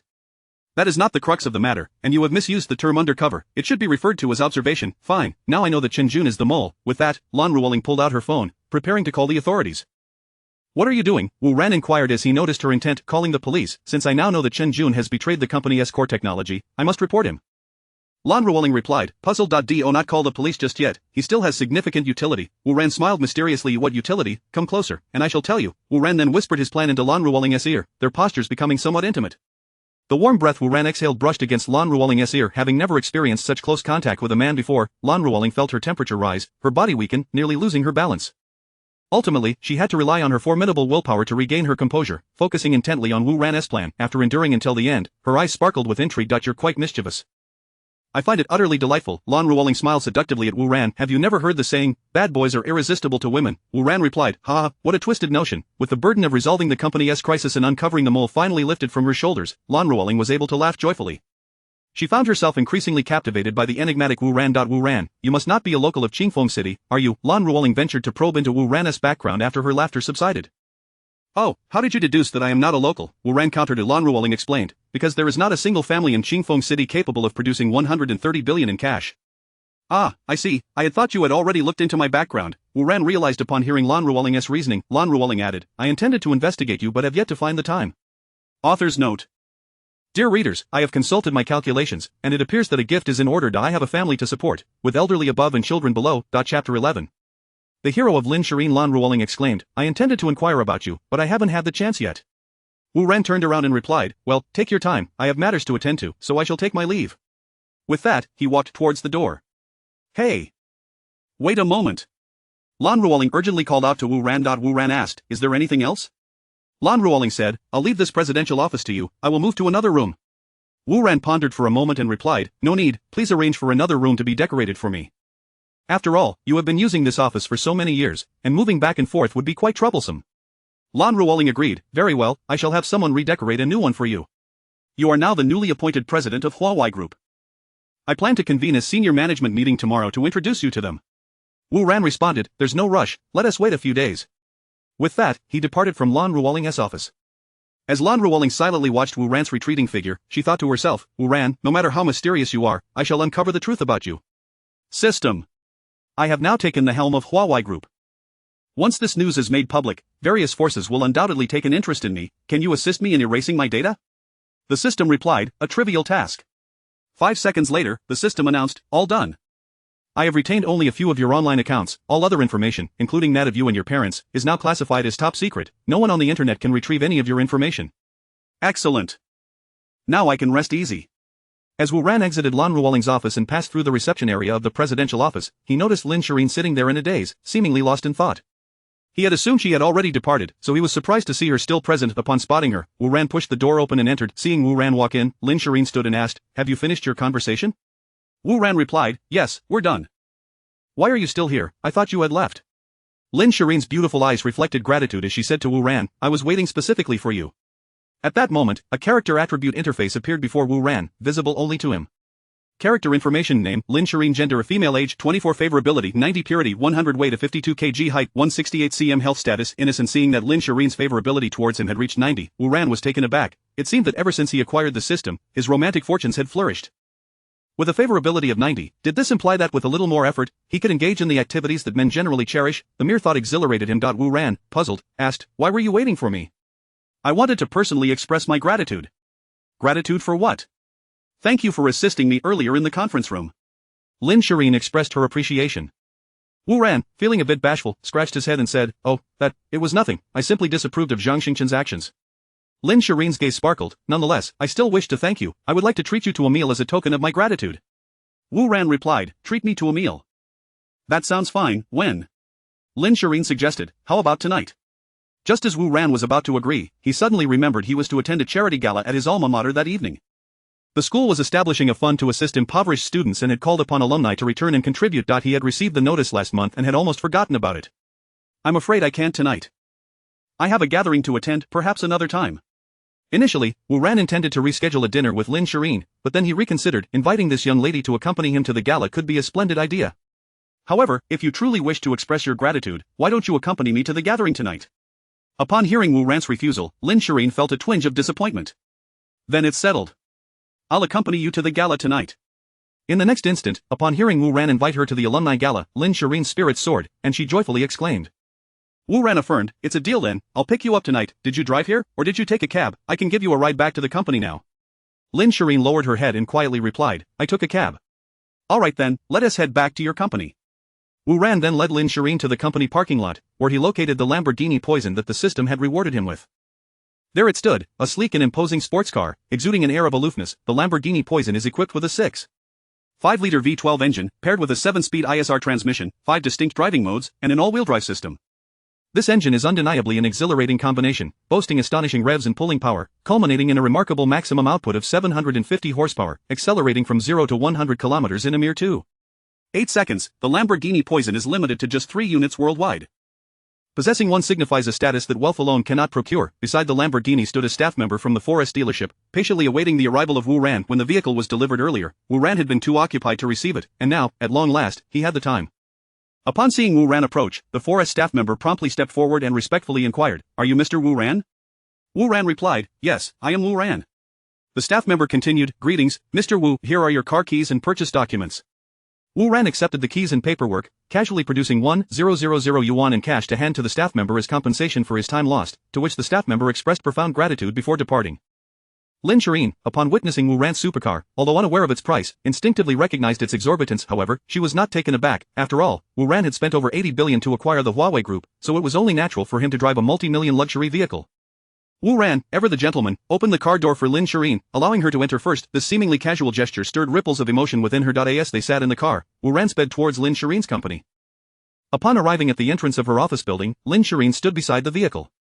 I'm here to pick you up, he announced. Let us not miss each other tonight. With that, Wu Ran drove away. Lin Shirin stood there, her beautiful eyes gazing after his departing figure, silently encouraging herself. Lin Shirin, if you like him, pursue your love. Happiness is something one must strive for. Many believed that Lin Shirin's affection for Wu Ran stemmed from his wealth, yet only she understood that her heart had been irrevocably captured the moment he had sent Zhang Xingqian flying with a single strike. No man had ever protected her in such a manner. In that moment of protection, she had found her extraordinary hero. A word from the author. Greetings to all esteemed readers. If you find this book to your liking, may I kindly ask for a 5-star review? New books require your nurturing, thank you. Chapter 12 of The Versatile Ex-Girlfriend. At 7 in the evening, beneath Lin Shirin's apartment. Wu Ran sat in his car, engrossed in his phone, awaiting Lin Shirin's descent. In the class WeChat group, the monitor was tagging everyone, essentially reminding them to arrive punctually before 8 o'clock. The classmates responded in unison, received. Wu Ran glanced at the messages and then set his phone aside, refraining from replying. It had been quite some time since he had engaged in conversation within the group. At that moment, the sound of gentle footsteps approached, prompting Wu Ran to lift his gaze. He was momentarily stunned, remaining motionless in his seat. In the distance, a graceful girl strolled towards him, clad in a flowing white dress that accentuated her ample bosom, her eyes more enchanting than peach blossoms, captivating all who beheld her. Her skin was as fair as snow, and her cherry-red lips curved into a delicate smile, embodying the essence of beauty. Hey, are you just going to gawk? Lin Shirin playfully waved her hand in front of Wu Ran's eyes as she reached the side of the Lamborghini. Ah. Oh. Wu Ran finally snapped back to reality. Lin Shirin twirled lightly before him, resembling a woodland sprite. Do I look beautiful? She asked shyly, lowering her head. Absolutely. Wu Ran replied earnestly. You're drooling. Lin Shirin teased mischievously. Surely not. Wu Ran touched the corner of his mouth. Nope. Lin Shirin laughed playfully. I was just joking. You little imp, how dare you trick me? Wu Ran feigned a reprimanding gesture towards Lin Shirin, who giggled and took a couple of steps back, beckoning, come and catch me. Seeing this, Wu Ran opened the car door and stepped out, determined to catch this little enchantress and give her a good-natured scolding. Everyone's watching. Lin Shirin reminded him. Wu Ran glanced around and, indeed, numerous onlookers had paused to observe. He sighed, deciding to save the lesson for another time. Get in the car, he instructed Lin Shirin as he opened the door for her. Once Lin Shirin settled into the car, Wu Ran's heart was still racing. Although he had yet to find a girlfriend, he had encountered many beautiful women before, none of whom had ever made his heart race quite like her. This little enchantress was the first. In Qingfeng City, at the Qingfeng University Sports Hall, the school's gymnasium had been splendidly adorned for the evening, capable of accommodating thousands. The atmosphere buzzed with excitement as people mingled. In the designated area for Wu Ran's class, students were already gathering, boys and girls intermingling as they sat together. At the prominent table, a group of male classmates surrounded the monitor, Lu Hai, showering him with flattery. Lu Hai, the affluent son of a factory owner, had been producing goods for the Huawei Group, earning substantial profits each year, which garnered him considerable popularity among his peers. As soon as he arrived and took his seat, he was immediately encircled by eager classmates. One particularly loquacious student exclaimed, "My esteemed monitor, I heard your factory has been raking in the profits from your work with Huawei. You must be doing quite well this year." Lu Hai responded with pride, "Not too much, just around 10 million. Wow." The crowd gasped in astonishment upon hearing his response. Most of them earned a mere 10,000 a month. Even if they scrimped and saved, they could only accumulate a modest sum in a year. 10 million was a fortune that could sustain them for a lifetime. It was no wonder they were so taken aback. This revelation only fueled the enthusiasm of his classmates. "Esteemed monitor, don't forget old friends once you strike it rich. I always said our monitor is the true high-class gentleman of our class." "Indeed, indeed. Esteemed monitor, let me follow you to secure my livelihood." Lu Hai beamed with self-satisfaction. Of course, we've been classmates for so many years. I will certainly take care of all of you." Unbeknownst to him, Lu Hai inadvertently left his car keys on the table. A sharp-eyed classmate spotted them and exclaimed, "Monitor, have you gotten a new car?" Hearing the commotion, the classmates turned their attention to the keys. A knowledgeable student whispered, "That looks like a Porsche key." "Monitor, is that a Porsche key? I heard that car is quite expensive." "Yes, I've heard of it. My boss drives the same brand. He mentioned it costs around $1 million. Monitor, does your car really cost $1 million? Lu Hai relished the admiration of his classmates, his lips curling into a smirk as he casually remarked, "It's not that expensive, just a little over 900,000. "Not that expensive? I'd have to abstain from eating and drinking for 10 years to afford that." A classmate quietly calculated the price. At that moment, Lu Hai glanced around, seemingly searching for someone. A sharp-featured classmate noticed and quickly asked, "Monitor, are you looking for someone?" Lu Hai directed his query to the sharp-featured student, "Huang Yu, have you seen Yang Yuqin and Wu Ran?" Huang Yu looked up and scanned the surroundings, promptly replying, "Esteemed monitor, isn't Yang Yuqin your girlfriend? Aren't you two coming together?" The Yang Yuqin they mentioned was a renowned beauty in their class. Wu Ran and Yang Yuqin had once been a couple, but their relationship ended for reasons unknown. After their breakup, Yang Yuqin quickly took up with Lu Hai. Lu Hai sneered disdainfully, "I grew tired of her long ago. I dumped her a year ago." Huang Yu chuckled lewdly, "Esteemed monitor, you took her from Wu Ran, and we all thought you would marry her. Who knew you were just playing with her?" Lu Hai scoffed, "I only took her to spite Wu Ran. I didn't expect her to be so problematic. Her entire family is a mess. After seeing my wealth, she had the audacity to demand 1.08 million in betrothal gifts from my family. She also has 2 younger brothers, insisting I buy them each a house in their county, claiming it's a custom from Haidong Prefecture. They truly mistook me for a fool, so I pretended to agree, played with her for 2 years, and then discarded her." Huang Yu leered, "At tonight's gathering, if Wu Ran finds out that Yang Yuqin has broken up with you, I wonder if they will rekindle their past romance." Lu Hai grinned wickedly, "If that's the case, then Wu Ran is in for a treat. During the years I spent with her, I imparted all my knowledge to her. If Wu Ran takes her back, he won't need to teach her all over again." As soon as Lu Hai finished speaking, a wave of laughter erupted among the surrounding male classmates. Chapter 13, "Is the Huawei group yours?" One of the male classmates remarked, "Class monitor, I just saw Yang Yuqin at the school gate. She should have arrived by now." True to his words, as soon as he finished speaking, Yang Yuqin appeared from a distance. She found a seat for herself without engaging with anyone else. The onlookers noted her luxurious attire, suggesting that she was doing quite well for herself, though her demeanor appeared rather haggard, giving off an aura of lethargy. Upon sitting down, Yang Yuqin noticed Lu Hai staring at her. She quickly turned her head away, choosing not to look at him any longer. At that moment, Wu Ran entered, accompanied by Lin Shirin. Wu Ran, upon seeing his classmates, greeted them cheerfully. The instant Lin Shirin stepped into their section, an air of silence enveloped the area. Both male and female classmates were captivated by her presence. The boys were left dumbfounded, having never encountered such an enchanting girl before, while the girls were astonished by Lin Shirin's remarkable elegance. At that moment, a voice called out, "Wu Ran, come sit over here with us." It was none other than his best friend, Lu Gaoming. Wu Ran then led Lin Shirin over to the table where Lu Gaoming and 5 or 6 other classmates were seated, all of whom were his closest friends from university.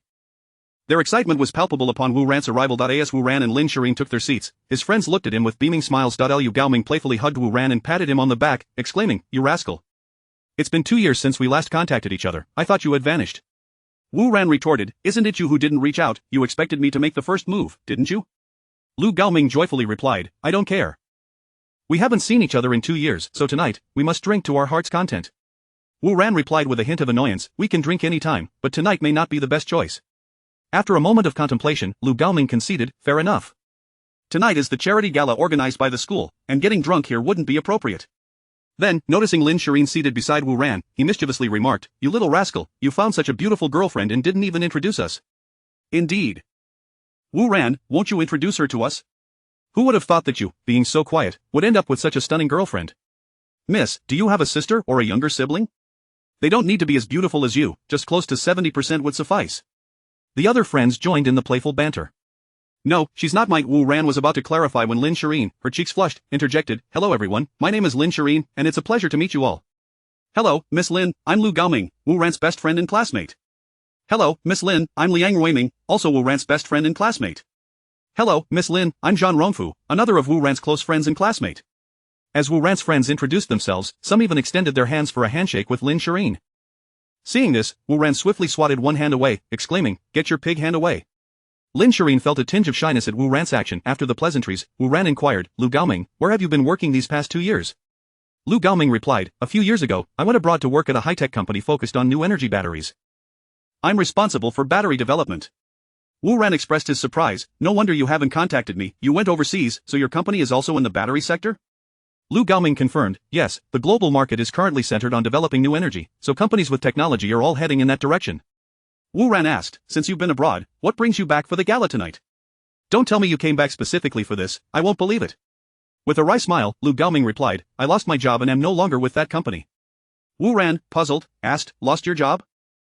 How did that happen?" Lu Gaoming sighed, "It's a long story, I'll explain it to you later, but enough about me, what have you been up to these past few years?" With a smile, Wu Ran replied, "Me. I've been working at the Huawei Group for the past few years, living the good life." Lu Gaoming remarked, "I've heard of the Huawei Group, it's one of the top 10 companies in Qingfeng City, and I've heard their benefits are quite good." "Yes, the benefits are indeed commendable." Wu Ran pondered for a moment, "Do you still wish to pursue a career in the battery industry? The Huawei Group is currently in dire need of talent in that field, if you're interested, I could help you get in." Lu Gaoming asked, "Join the Huawei Group, is that possible?" Wu Ran assured him, "Don't worry. I am the big boss of the Huawei Group, bringing you in is merely a matter of speaking a word." "Ha ha ha. You are the big boss of the Huawei Group." Lu Gaoming chuckled softly, "You're mistaken, my dear classmate. While it's normal for friends to boast, claiming to be the big boss of the Huawei Group is quite excessive. If you truly are the big boss, then I shall eat— Stop. At that moment, Wu Ran placed his hand on his forehead and exclaimed loudly, "Don't say anything more. If this continues, I fear I might lose you as a friend, and you'll accuse me of bullying you." Wu Ran hastily urged Lu Gaoming to cease, knowing that if they continued, they might not remain friends. Then, Wu Ran said earnestly, "I'm being serious, do you want to join the Huawei Group to continue your research in batteries?" Lu Gaoming's demeanor shifted to seriousness as he replied, "The battery technology at Huawei Group is indeed among the best in the country. It aligns perfectly with my previous specialization, so joining would be ideal." Still skeptical, Lu Gaoming questioned, "But can you truly guarantee they would want me?" Wu Ran raised an eyebrow, "If I say you can join the Huawei Group, you will undoubtedly be accepted, and you'll be in charge of the R&D department." Lu Gaoming asked, perplexed, "In charge of the R&D department right away? What about the original manager?" Wu Ran smiled mysteriously, "He won't be the manager of our R&D department for much longer, I'll have someone contact you in a few days." Upon hearing Wu Ran's words, Lu Gaoming refrained from further questioning, raising his glass to clink with Wu Ran's before downing it in one go. Just then, an unfriendly voice interrupted, "What an audacious claim. Is the Huawei Group yours? You're boasting without a shred of evidence." Chapter 14. A single call can bring your family to ruin, no hesitation in bragging. An untimely voice pierced the air. Suddenly, the atmosphere turned silent. Wu Ran glanced towards the source of the voice, which belonged to Lu Hai. He wore a disdainful expression as he looked at Wu Ran. Just moments ago, he had witnessed Wu Ran entering with Lin Shireen, and upon seeing her, he was utterly captivated. Her figure and beauty were akin to a celestial being descending to earth. He swore he had never encountered such a stunning girl before, and a surge of desire ignited within him. He vowed to possess her. This girl was not one of their classmates, she was likely Wu Ran's girlfriend. Possibly charmed by Wu Ran's sweet talk, the thought left him seething with resentment, envious of Wu Ran, questioning why a pauper like him could win the affection of such an ethereal beauty. It had been the same back then. Initially, he pursued Yang Yuqin, yet she chose Wu Ran. Eventually, under his sugary words, Yang Yuqin fell into his embrace. He believed only someone of his caliber could be worthy of such a fairy.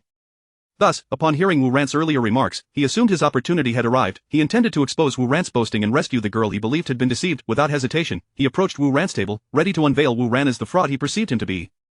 With a mocking gaze fixed on Wu Ran, he declared, "Wu Ran, it's been a few days, have you learned to brag now? I heard you're just a lowly clerk at Huawei Group. I wonder if your salary even reaches 10,000 a month. Why don't you come work at my family's factory? I could offer you 10,000 a month. I hear you haven't bought a house yet. My family has a spare doghouse, and if you come work for us, I'll let you stay there."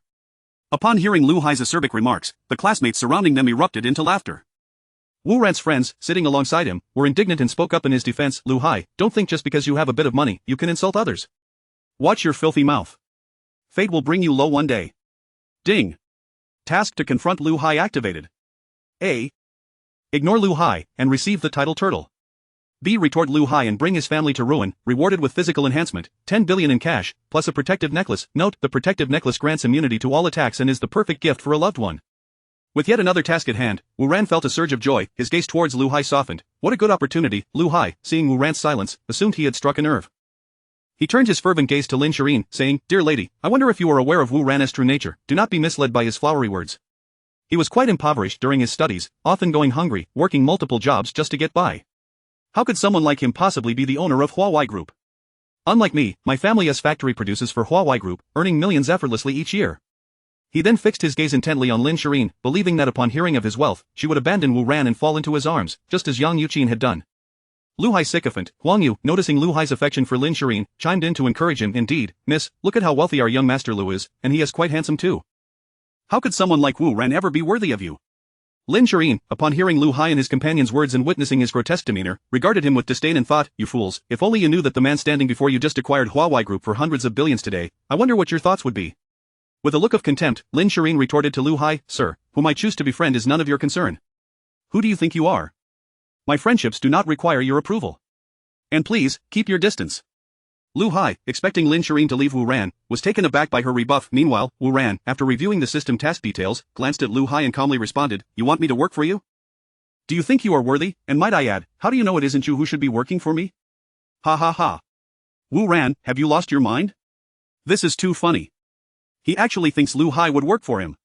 Do you have any idea how much Lu Hai earns in a year? Indeed, the money Lu Hai makes in a year could sustain Wu Ran for a lifetime. You don't seem to have even had a drink yet. How did you get so tipsy? Before Wu Ran could finish, a scowling Lu Hai and his entourage erupted into laughter once more. Observing their raucous mirth, Wu Ran remained unfazed. Do you think I'm just bragging? With a single call, I could bring your family to ruin, do you believe me?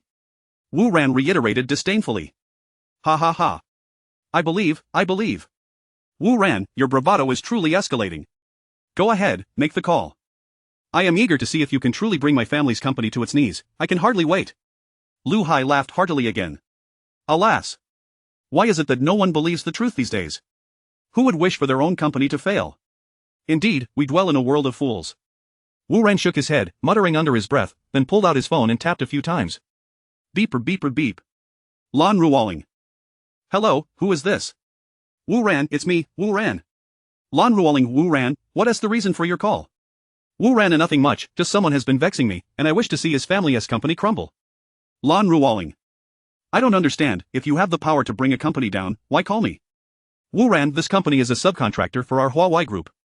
Lan Ruoling understood, what is the name of this company? Wu Ran. One moment. Wu Ran turned to Lu Hai and asked, what is the name of your company?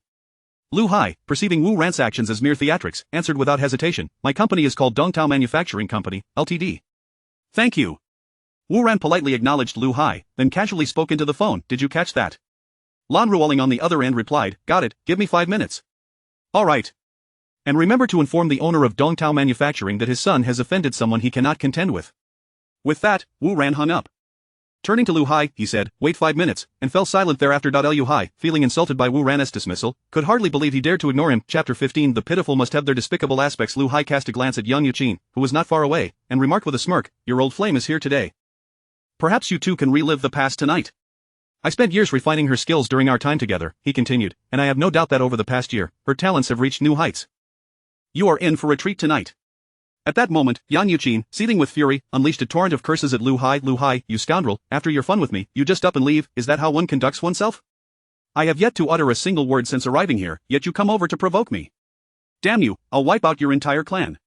With that, she hurled a cup from the table at Lu Hai. The surrounding classmates were left aghast at the spectacle of Yang Yuqin's vitriol, stunned by how, in just a few short years, she had transformed into a foul-mouthed shrew.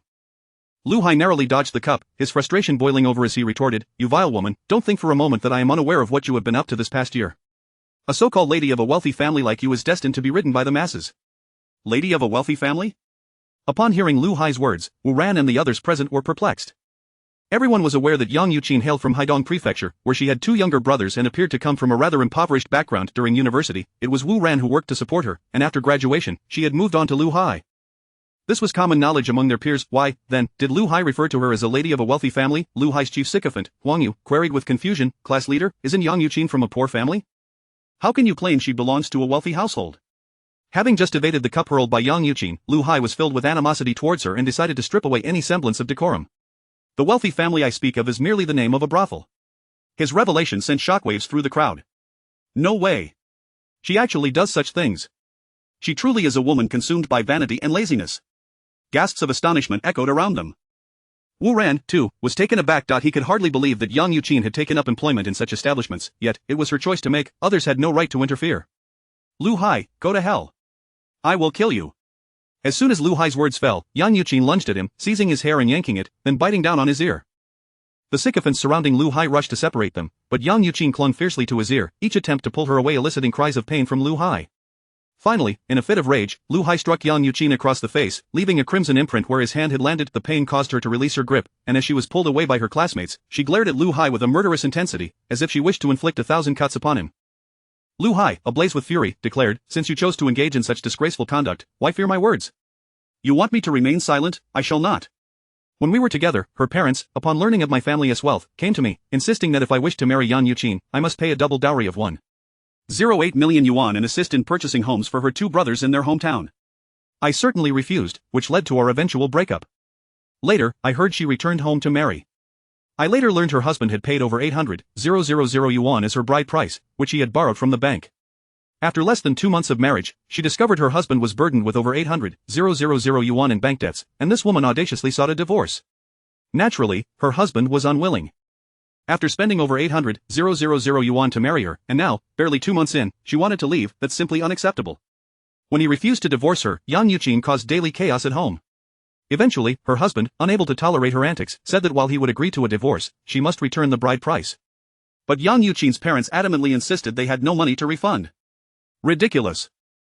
Once the money was in hand, how could it be returned? The more her husband thought about it, the angrier he became. It was clear that this woman had deceived him into marriage. With no feelings for one another, her husband took her to that brothel, stating that she must earn back the 800,000 yuan bride price before he would let her go. She had attempted to escape numerous times, but each time her husband captured her again. She sought help from her parents, but they claimed they had already sold her for the bride price and thus had no authority over her anymore. Her husband declared that her parents were selling their daughter, not marrying her. They had effectively sold Yang Yuqin to him, thus forfeiting any right to intervene. Yang Yuqin, am I mistaken in what I say? Lu Hai continued his tirade. Yang Yuqin, feeling utterly despondent, gazed at her classmates, who regarded her with disdain, then broke free and fled the scene, covering her face. The onlookers, having heard Lu Hai's revelations, murmured among themselves with a sense of pity and incredulity. At that moment, a soft hand grasped Wu Ran's larger one. Turning to his side, he found it was Lin Shirin. Lin Shirin addressed Wu Ran, after hearing all this, do you feel any pain in your heart? Wu Ran replied calmly, no, she is an adult now, adults must take responsibility for their actions. She could have resisted her parents' demands for an exorbitant bride price, yet she chose not to. Indeed, the pitiful must have their despicable aspects. Chapter 16. What kind of person have you provoked? Thanks to user 397988639 for the generous tip. As the crowd continued to lament the unfortunate fate of Yang Yuqin, a sudden, urgent ringtone pierced through the somber atmosphere.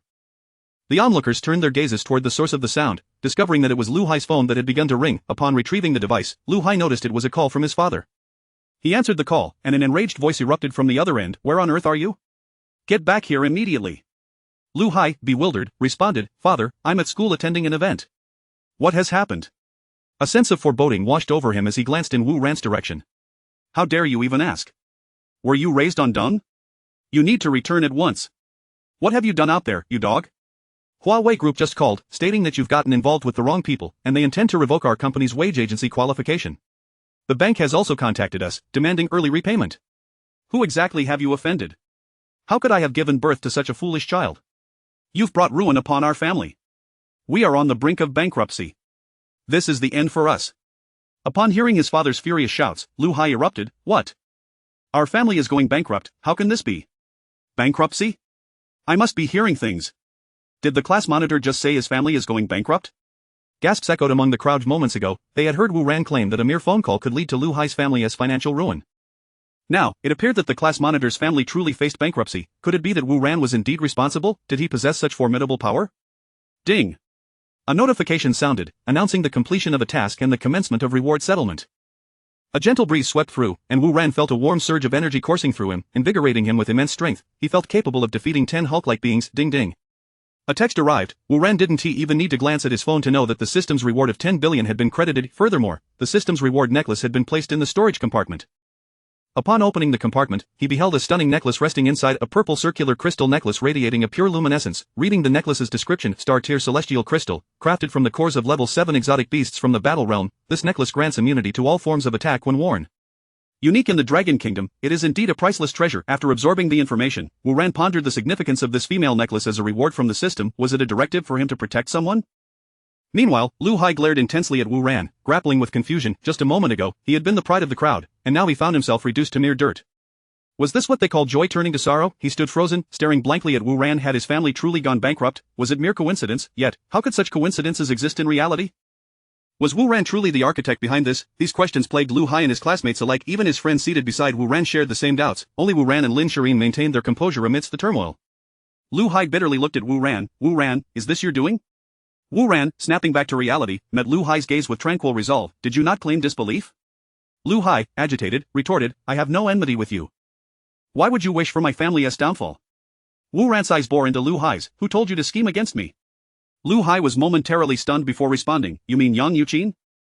That vain woman would surely find another to ensnare, even if I were not in the picture. Wu Ran replied, it is not her. In fact, I owe you my gratitude regarding her. Lu Hai was taken aback. Gratitude for what? Wu Ran smiled faintly, for allowing me to see the true nature of Yang Yuqin. Otherwise, I might have remained entranced by her faade. Continuing with a veiled remark, Wu Ran added, you are indeed a good person. Lu Hai's expression became increasingly complex, and in the next moment, he seemed to resolve himself, stepping closer to Wu Ran. He fixed a fierce gaze on Wu Ran and menacingly declared, Wu Ran, you must call them and put an end to their retaliation against my family, or else. Wu Ran remained unfazed, or else what? Show me what you've got. Lu Hai, seething with rage, shouted, Wu Ran, do not push me, I become a danger even to myself when I lose control. Wu Ran replied coolly, is that so? Then I await your demonstration. The onlookers, witnessing Lu Hai's furious demeanor, felt the tension escalate, fearing a confrontation was imminent. Particularly, Wu Ran's friends rushed to his side, forming a protective barrier against any sudden aggression from Lu Hai. Lu Hai's fists clenched tightly as he glared at Wu Ran. Thud. The next moment, gasps erupted from the crowd, unable to comprehend the shocking scene before them. What? How dare Lu Hai act in such a manner? Chapter 17. The adaptable Lu Hai, thanks to user 397988639 for the generous tip. At this moment, the classmates were utterly astonished. Lu Hai, with a resounding thud, knelt before Wu Ran. What the hell? What the hell? A divine being. Even Wu Ran himself was thoroughly taken aback. Who said these wealthy scions were nothing but brainless wastrels? Just look at him, capable of bending and yielding. Upon realizing the futility of the situation, he immediately prostrated himself and begged for mercy. It seems these so-called second-generation elites still possess redeeming qualities. Not everyone is as foolish as they appear. Kneeling on the ground, Lu Hai lowered his head, his heart heavy with dark thoughts. A true man knows when to yield and when to stand firm. Once I overcome this crisis and rise again, it will be your demise. Wu Ran, of the humiliation I endure today shall be repaid 1,000-fold in the future. And that woman by your side, when the time comes, I shall have my way with her before you. As the saying goes, 30 years in the east, 30 years in the west. With these thoughts swirling in his mind, Lu Hai ingratiatingly said, Brother Wu, I was in the wrong. I am at fault, unworthy of being called human. It was my blindness that failed to recognize your greatness. Please, you are magnanimous. Do not hold my petty transgressions against me. Wu Ran's gaze toward Lu Hai shifted. This man was ruthless even to himself, a venomous snake. One must never show weakness to such individuals. One never knows when they might strike back from a position of superiority. Wu Ran addressed Lu Hai, you clever little rascal, yet we have forged a deep enmity today. How can you expect me to let you go? Lu Hai raised his head, his tone ominous as he queried, you truly will not spare me? You must see me and my family ruined? Wu Ran found the situation amusing. Lu Hai, do not be so naive that if you were in my place, would you let me go? Lu Hai's expression faltered, leaving him speechless. Wu Ran continued, I know you harbor profound hatred for me. Even if I were to spare you this time, you would inevitably seek your revenge in the future. So why should I release you? At this, Lu Hai fell into silence. After a moment, he lifted his head and asked darkly, you genuinely will not spare my family? Wu Ran replied with a calm smile, not a chance. Then you may as well die. Lu Hai shouted fiercely, and before anyone could react, a small knife appeared in his hand. He lunged toward Wu Ran, but at the last moment, he pivoted the blade towards Lin Shirin. The onlookers were stunned by Lu Hai's reckless act. In a split second, Wu Ran sidestepped, cradling Lin Shirin in his arms to shield her from the assault. With a swift kick, he sent Lu Hai flying. Bang! Lu Hai was propelled several meters away, crashing to the ground and spitting blood. Lin Shirin, still in Wu Ran's embrace, was momentarily dazed. The events had unfolded too rapidly for her to comprehend. She stared blankly as the knife approached, unable to react in her panic. Thankfully, Wu Ran had saved her. However, she couldn't fathom why Lu Hai had targeted her. Only Lu Hai understood his own intentions. He had initially aimed to stab Wu Ran but sensed Wu Ran's vigilance, knowing the odds of success were slim, he redirected his attack at Lin Shirin. Sometimes, inflicting harm on someone does not require direct assault, targeting those close to them can yield even more impactful results. Cradled in Wu Ran's arms, Lin Shirin felt a sweet warmth in her heart. This man had saved her once again. Was this fate? Wu Ran anxiously inquired. Are you alright? Did he hurt you anywhere? I'm fine. Lin Shirin shyly replied from the safety of his embrace. That's good to hear. Upon hearing Lin Shirin was unscathed, Wu Ran exhaled in relief. He released her and slowly approached Lu Hai. As Wu Ran moved away, Lin Shirin felt a twinge of disappointment, yet she understood it was not the time for their affection to flourish. Kneeling beside Lu Hai, Wu Ran spoke in a low, grave tone. Do you wish to die? Wow. Wu Ran. You need not be so gleeful. One day, I will kill everyone around you, all of them. Lu Hai spat blood once more, glaring with venomous hatred. Wu Ran's expression darkened as he leaned in closer to Lu Hai's ear, whispering, You sought to kill my woman, you are as good as dead. Once you are imprisoned, I will devise 1,000 methods to ensure your demise. I will never grant you the opportunity for revenge, never. And you fools, do you not understand the principle of accountability? If you dare challenge me, I might still regard you with some respect. But to lay your hands on my woman, that is where you cross the line. Do not blame me for employing the same tactics against those around you. I am formally declaring that the game has begun. Once you're locked away, I will ensure your family is well taken care of. At this point, Wu Ran lowered his voice, speaking in a tone only they could hear. I hear you have several sisters and younger siblings. Do not worry, I will treat them with utmost care. Upon hearing this, Lu Hai's rage boiled over. Wu Ran, may you meet a terrible fate.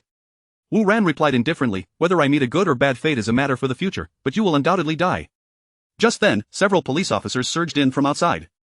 It turned out that someone had noticed the disturbance and called for help. With the arrival of the police, the situation was quickly clarified. Lu Hai had initiated the violence, while Wu Ran acted in self-defense. Ultimately, Lu Hai was taken away by the police, first to receive medical attention before undergoing further investigation. Chapter 18 Student Wu, we are indeed short-sighted. After the police left, a profound silence enveloped the surroundings. The gazes of the classmates turned towards Wu Ran, betraying a palpable fear. Wu Ran, observing the speechless crowd, inquired, What are you all standing around for? Resume the music, continue the dance. With that, he disregarded them and returned to his original seat. At this moment, the other students began to murmur softly among themselves, discussing the astonishing events that had just transpired. They were utterly shocked. With just a single phone call from Wu Ran, their former class leader had transformed from the scion of a wealthy family into the scion of a bankrupt one. Moreover, he had been forcefully thrown aside. Judging by Lu Hai's condition, several of his ribs appeared to be broken. This was someone they could not afford to provoke. Indeed, upon returning to his seat, Wu Ran smiled at a few of his close friends and said, What is the matter? Is there something on my face that warrants such stares? Lu Gaoming, looking contemplative, remarked, It's been years since we last met, and I never imagined you would become the big boss of Huawei Group. It seems we truly must seek our livelihoods by associating with you. Wu Ran smiled calmly. Didn't you just express disbelief? Lu Gaoming chuckled helplessly. Initially, I was skeptical, but the moment Lu Hai mentioned his family's bankruptcy, I was convinced. Another friend, Zhang Rongfu, chimed in. I never expected that after years of absence, you would ascend to heights we can only dream of. Wu Ran, laughing heartily, lifted his teacup and took a leisurely sip. Regardless of my status, we remain the best of classmates. Indeed, let us raise a cup to our friendship, Lu Gaoming exclaimed, hoisting his cup high. The group followed suit, toasting with tea in place of wine. Wu Ran, I too raise my cup in apology, substituting tea for wine. At that moment, a sycophantic voice emerged from behind Wu Ran. Turning to look, he saw several classmates who had previously surrounded Lu Hai, particularly Huang Yu, his most devoted sycophant. Internally, Huang Yu was in turmoil. A mere phone call from Wu Ran had sent Lu Hai from the heights of fortune to the depths of despair. Dealing with them was trivial for Wu Ran. They had finally realized that Wu Ran was not someone they could afford to cross, yet, it was too late for regrets. How foolish they had been to grovel at Lu Hai's feet. Having failed to curry favor, they had instead invited considerable trouble. Their only recourse was to promptly apologize to Wu Ran. Thus, they approached him collectively, ready to express their contrition. Oh, what crime do I owe to you? When have you offended me? The Wu Ran, upon recognizing them, wore no pleasant expression and spoke slowly. A student Wu, it is indeed our myopic judgment. Please, in your magnanimity, forgive us. The group humbly sought to appease Wu Ran. Observing their submissive demeanor, Wu Ran thought to himself, well, considering our shared history as classmates, there is no need for me to be excessively harsh. He then spoke, I understand your desire to associate with influential families, to seek their favor, but remember this. Do not provoke me in the future. Today, in my generosity, I shall let you go. Depart. Upon hearing this, the group felt as if they had been granted a reprieve, expressing their gratitude profusely as they took their leave. Not far from Wu Ran's class, in the area designated for other classes, the commotion had drawn considerable attention, and many were observing the scene. Among them was a young woman, watching the unfolding events with keen interest. She had witnessed everything that had transpired. This woman possessed a complexion as fair as snow, her features exquisitely delicate, with a cherry-red mouth that was striking yet refined. She wore a flowing gown of pale yellow, her waist delicate, exuding an ethereal quality, as if she were a being from the heavens. Beside her, a young man scoffed disdainfully. These lower-class individuals are truly vulgar, resorting to violence in such a serious setting, with students behaving so rudely. It's no wonder these second-rate schools are impoverished and still soliciting donations from their classmates. I truly do not understand why you, she, insist on attending these soirees. The young woman, identified as she, looked at the man with disdain and replied, Li Siyu, please keep your distance. What I choose to do is my own business, and you have no right to interfere. Moreover, this is my alma mater. What concern is it of yours that I return to attend a gathering? And I never invited you. You insisted on tagging along. Li Siyu's expression faltered, and he quickly smiled. She, that was not my intention. I apologize to you, and to make amends, I will donate 5 million in your name. At these words, Ji Luoshi scoffed. Is 5 million a substantial sum? Why would I need your help to donate? Do you have more money than I do? Hearing Ji Luoshi's retort, Li Siyu's face oscillated between shades of green and white. Just then, the principal of the school stepped onto the stage to deliver his speech. Chapter 19. Ji Luoshi. 3 minutes later, the principal concluded his speech. He was acutely aware that the students did not relish his lengthy orations on stage. Thus, he hastily recited the opening remarks within the brief timeframe and promptly announced the commencement of the evening's gala. The host of the event then took to the stage to steer the donation gala for the night. Given the school's desire to avoid placing financial burdens on certain alumni due to the donations, the contributions were deemed voluntary and categorized into 2 segments. The first segment allowed for free donations, meaning any amount could be given, and the individual contributions would remain undisclosed. This approach enabled alumni to donate according to their means, permitting even a single cent. As the saying goes, no matter the amount, it is the thought that counts. A penny is also love. The second segment operated in an auction format, wherein the school would offer naming rights to various facilities, such as a certain teaching building, library, or cafeteria. Subsequently, the host revealed the QR code for donations, allowing every alumnus to scan and contribute freely. After announcing the QR code, the auction commenced. The host declared, as we all know, to name a building, you must have donated it yourself. Donating a building typically requires at least 10 million. However, today you need not part with 10 million. A mere 1 million will grant you this honor. What are you waiting for, esteemed alumni? The opportunity to immortalize your name is right before you. Such chances do not come by every day. Miss this opportunity, and it will be lost. Raise your hands and bid enthusiastically. The first item up for auction is the naming rights to the C Building Library in the East District. The starting bid is 1 million, with increments of 100,000. As soon as the host finished speaking, the excited alumni eagerly began to place their bids. 1,100,000, one alumnus exclaimed. 1,200,000, another quickly followed suit. 1,500,000. Yet another alumnus called out. 1,600,000. 1,700,000. 2 million. 3 million. The auction for the naming rights to the library had already propelled the evening's event to a delightful crescendo. Ultimately, the naming rights were secured by a bespectacled portly gentleman for the sum of 5,200,000. Wu Ran observed the lively bidding from the audience, remaining aloof from the fray. He understood that should he partake in the auction, the night would inevitably become his solo performance. Thus, he chose not to overshadow others, reserving his generosity for an anonymous donation to the school at the conclusion of the event. Watching the enthusiastic bidding, Wu Ran mused to himself, surprised by the wealth of his fellow alumni. Meanwhile, Ji Luoshi glanced at the escalating auction price for the library's naming rights and remarked to Li Siyu with a hint of disdain, look. This is the so-called second-rate school you speak of. The naming rights for just one library have already reached over 5 million. I feel embarrassed for you to think that your 5 million could accomplish anything. Li Siyu's complexion fluctuated between shades of green and white, leaving her at a loss for words. Unbeknownst to them, time flew swiftly, and it was nearing 8 in the evening. With the auction entering its final stages, the current item up for bid was the naming rights to the main teaching building, an even more prestigious honor, which intensified the fervor of the auction.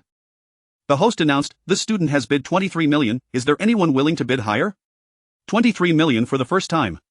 23 million for the second time. The final bidder was a tall, slender alumnus who anxiously gazed at the host, hoping for a swift confirmation. However, in the next moment, his hopes were dashed. 30 million, came a melodious female voice. Gasps echoed through the room at the astonishing sum of 30 million. Who could it be? The crowd turned their attention to the source of the voice, revealing none other than the goddess of the 2017 class, Ji Luoshi. Ji Luoshi, the annual goddess of Qingfeng University in 2017, was the object of many male students' affections. Her beauty, figure, and grace were unparalleled, captivating all who beheld her. Every male student who laid eyes on her found themselves utterly enchanted, except for Wu Ran, who was already in a relationship with Yang Yuqin during their time at school. Ji Luoshi had numerous admirers at Qingfeng University, yet none had ever succeeded in winning her heart. During her studies, she was known for her solitary nature, rarely forming friendships and seldom appearing in public, which added to her air of mystery. It was rumored within the school that she was the little princess of the Ji family from the capital. Such tales only enhanced her allure, rendering her as ethereal and unattainable as a celestial being. Upon seeing Ji Luoshi raise her bid paddle, the tall alumnus ceased his bidding. 30 million surpassed his expectations, and he willingly relinquished the naming rights to the main teaching building, having once been an admirer of Ji Luoshi himself. After Ji Luoshi called out her bid of 30 million, no one dared to challenge her for the naming rights. The host inquired, is there anyone willing to surpass this offer? 30 million for the first time. 30 million for the second time. 30 million for the third time. Sold. The naming rights to the main teaching building were thus secured by Ji Luoshi for the sum of 30 million. With the auction for the main teaching building's naming rights concluded, the evening's auction approached its grand finale. The host excitedly proclaimed, "Dear alumni, the next item up for bid is not merely the naming rights to a building, but a coveted opportunity that every male student dreams of. That is an opportunity to dine with Miss G. Luoshi." As the host's words lingered in the air, an uproar ensued. What? An opportunity to dine with Miss G? The final auction item is a chance to have dinner with G. Luoshi? This revelation left the assembled alumni in shock. The unexpected opportunity to dine with the goddess of Qingfeng University ignited excitement among the male admirers, many of whom had yearned for such a chance during their school days. As the excited chatter gradually subsided, the host dropped another bombshell. In a trembling voice, he continued, "There have long been whispers that Ji Luoshi is indeed the little princess of the Ji family from the capital, and many have doubted this claim. Today, I can unequivocally confirm to you all. This rumor is true."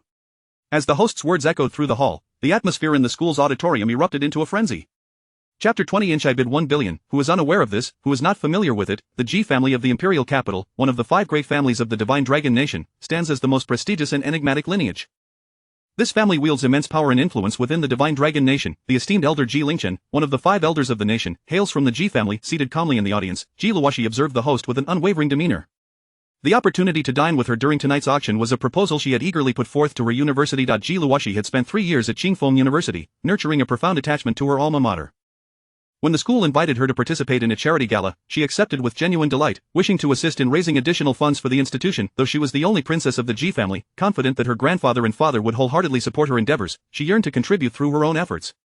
Hence, after donating 30 million she had earned over the years, she decided to auction off a coveted slot for dinner with herself. She firmly believed that the allure of dining with her would draw on eager classmates, a sentiment she held with confidence. Next to Ji Luoshi, Li Siyu was taken aback upon hearing the host's announcement. He hurriedly turned to her and said in a hushed tone, "Luoshi, is this true? You really intend to dine with them? You are a celestial being from the Ji family, how can you casually dine with these people?" Ji Luoshi shot him a disdainful glance and replied, "Li Siyu, I must once again caution you that we are not that familiar. Please address me as Ji Luoshi from now on. Furthermore, what I choose to do is not for you to dictate. If you wish to prevent me from dining with them, simply bid higher than they do." Li Siyu's face lit up with excitement. "Really, you would dine with me?" Ji Luoshi maintained her composure and stated, "This is an auction. Ultimately, whoever donates the most will have the privilege of dining with me." Upon hearing her words, Li Siyu promptly took out his phone, preparing to mobilize the cash at his disposal. He was determined to secure the chance to dine with Ji Luoshi.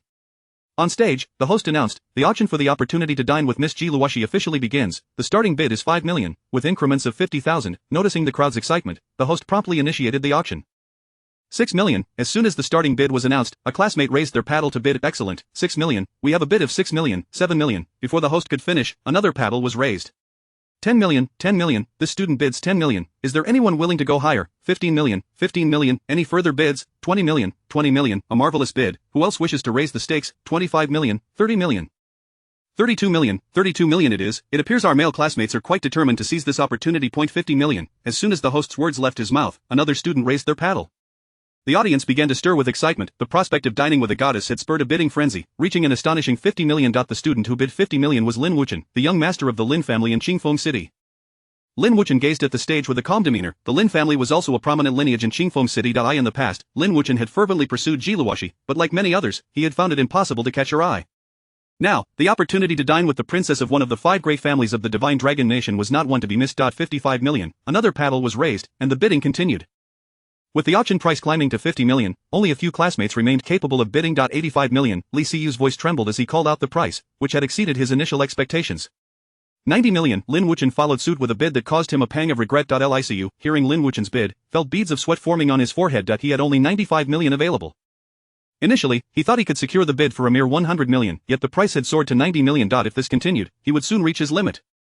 95 million, he gritted his teeth and placed his next bid. On the other side, Lin Wuchen fell silent, contemplating whether to proceed. Although dining with Ji Luoshi would undoubtedly benefit his family's standing, the cost was exorbitant. However, one must take risks to reap rewards. Just as he was about to raise his paddle again, he heard a voice, "Dear friend, might I request a favor and allow me this opportunity?" Lin Wuchen turned to see his competitor. "Li Siyu, why should I concede to you? ISNT at the highest bidder who wins." Lin Wuchen shot him a glare. Li Siyu paused, realizing that if the auction continued, he would undoubtedly lose. He decided to leverage his identity to dissuade Lin Wuchen from competing. With a renewed smile, he addressed the audience, "Allow me to introduce myself. I am Li Siyu, from the Li family of the imperial capital. If you grant me this opportunity, you will gain my friendship, otherwise what? He belongs to the Li family of the imperial capital. The Li family is also one of the 5 great families of the divine dragon nation. Lin Wuchen's expression faltered. He had not anticipated that this young man was from the Li family. Realizing the implications of this revelation, Lin Wuchen hesitated to bid further. To provoke another top family over a mere dinner with Ji Luoxi was not a wise investment. Ji Luoxi, witnessing this, exclaimed angrily, Li Siyu, what do you mean by this? Are you attempting to wield your power to intimidate? Li Siyu smiled at Ji Luoxi, saying, you are misunderstanding me. I merely stated my identity. I never suggested any form of coercion. Afterward, he turned to the host. There are no further bids, so please conclude the auction. Having heard Li Siyu's declaration, the entire audience was taken aback, including the host, who dared not prolong the bidding. Very well, the auction price stands at 95 million. Is there anyone willing to bid higher? 95 million for the first time, 95 million for the second time. Suddenly, a voice rang out. 10 billion. An incongruous bid echoed through the room. Chapter 21. My phone signal is poor. I bid 1 billion. A voice, utterly inappropriate for the moment, rang out. As soon as those words were uttered, an unexpected silence enveloped the space.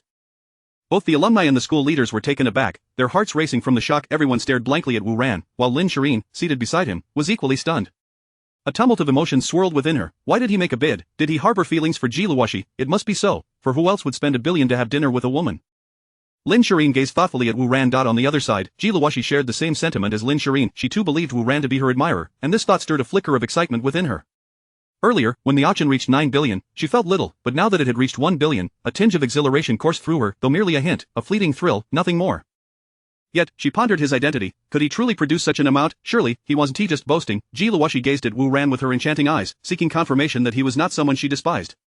Meanwhile, Wu Ran, the center of attention, maintained a calm demeanor, though internally he found the situation rather absurd. Moments ago, he had been a mere spectator as Li Siyu threatened Lin Wuchen. Just as Li Siyu was delighting in the fantasy of dining with Ji Luoxi, his dream shattered with the utterance of 1 billion. The scene struck him like a bolt from the blue, and he glared at Wu Ran, seething with anger. Who was this person that dared to ruin his plans? Li Siyu rose, fury radiating from her as she shouted at Wu Ran, who are you to bid so recklessly?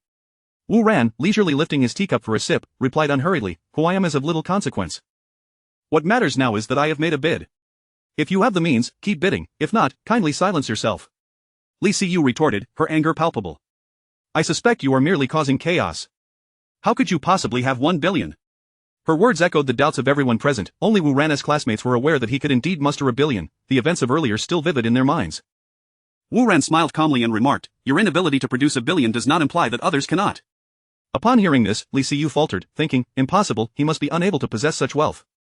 He appeared to be in his early 20s. How could someone of such age have access to so much money? Even if he were a scion of a wealthy family, it was unlikely they would allow him to squander his fortune in such a manner. Thus, he must be lying. With this thought, Li Siyu regained her composure and resolved to expose Wu Ran's deceit. With a haughty air, she declared, if a descendant of the prestigious Li family cannot produce such funds, how can a nameless individual like you claim to have 1 billion? If you can present it here and now, I shall kneel and apologize. And if you cannot, you shall kneel and apologize to me. So, what say you? Dare you accept? Li Siyu challenged, her demeanor radiating self-righteousness, determined to tarnish Wu Ran's reputation for attempting to thwart her ambitions. Wu Ran, amused by Li Siyu's audacity, thought it quite comical. Why do these pampered youths have such a penchant for gambling, especially this one, who dared to challenge him without understanding his background? Her intellect was painfully lacking. Oh. Wu Ran teased, so, if I can present 1 billion, you will kneel and apologize? With disdain, Li Siyu replied, indeed, but should you fail, you too must kneel and apologize. Wu Ran smiled, very well, I accept. Li Siyu was momentarily taken aback. Wu Ran's response was utterly unexpected. She had anticipated him to hesitate, yet he agreed with surprising ease. Could there be a catch? Surely not, she reassured herself. At that moment, a series of notification sounds echoed throughout the auditorium, amplified by the grand speakers. Every alumnus could hear it. Thanks to the System's announcement, a transaction of 10 billion has been made to your Shenlong bank card ending in 1656 at 1957. The principal, upon receiving the message, pulled out his phone to check the content, which was displayed on the large screen in the auditorium.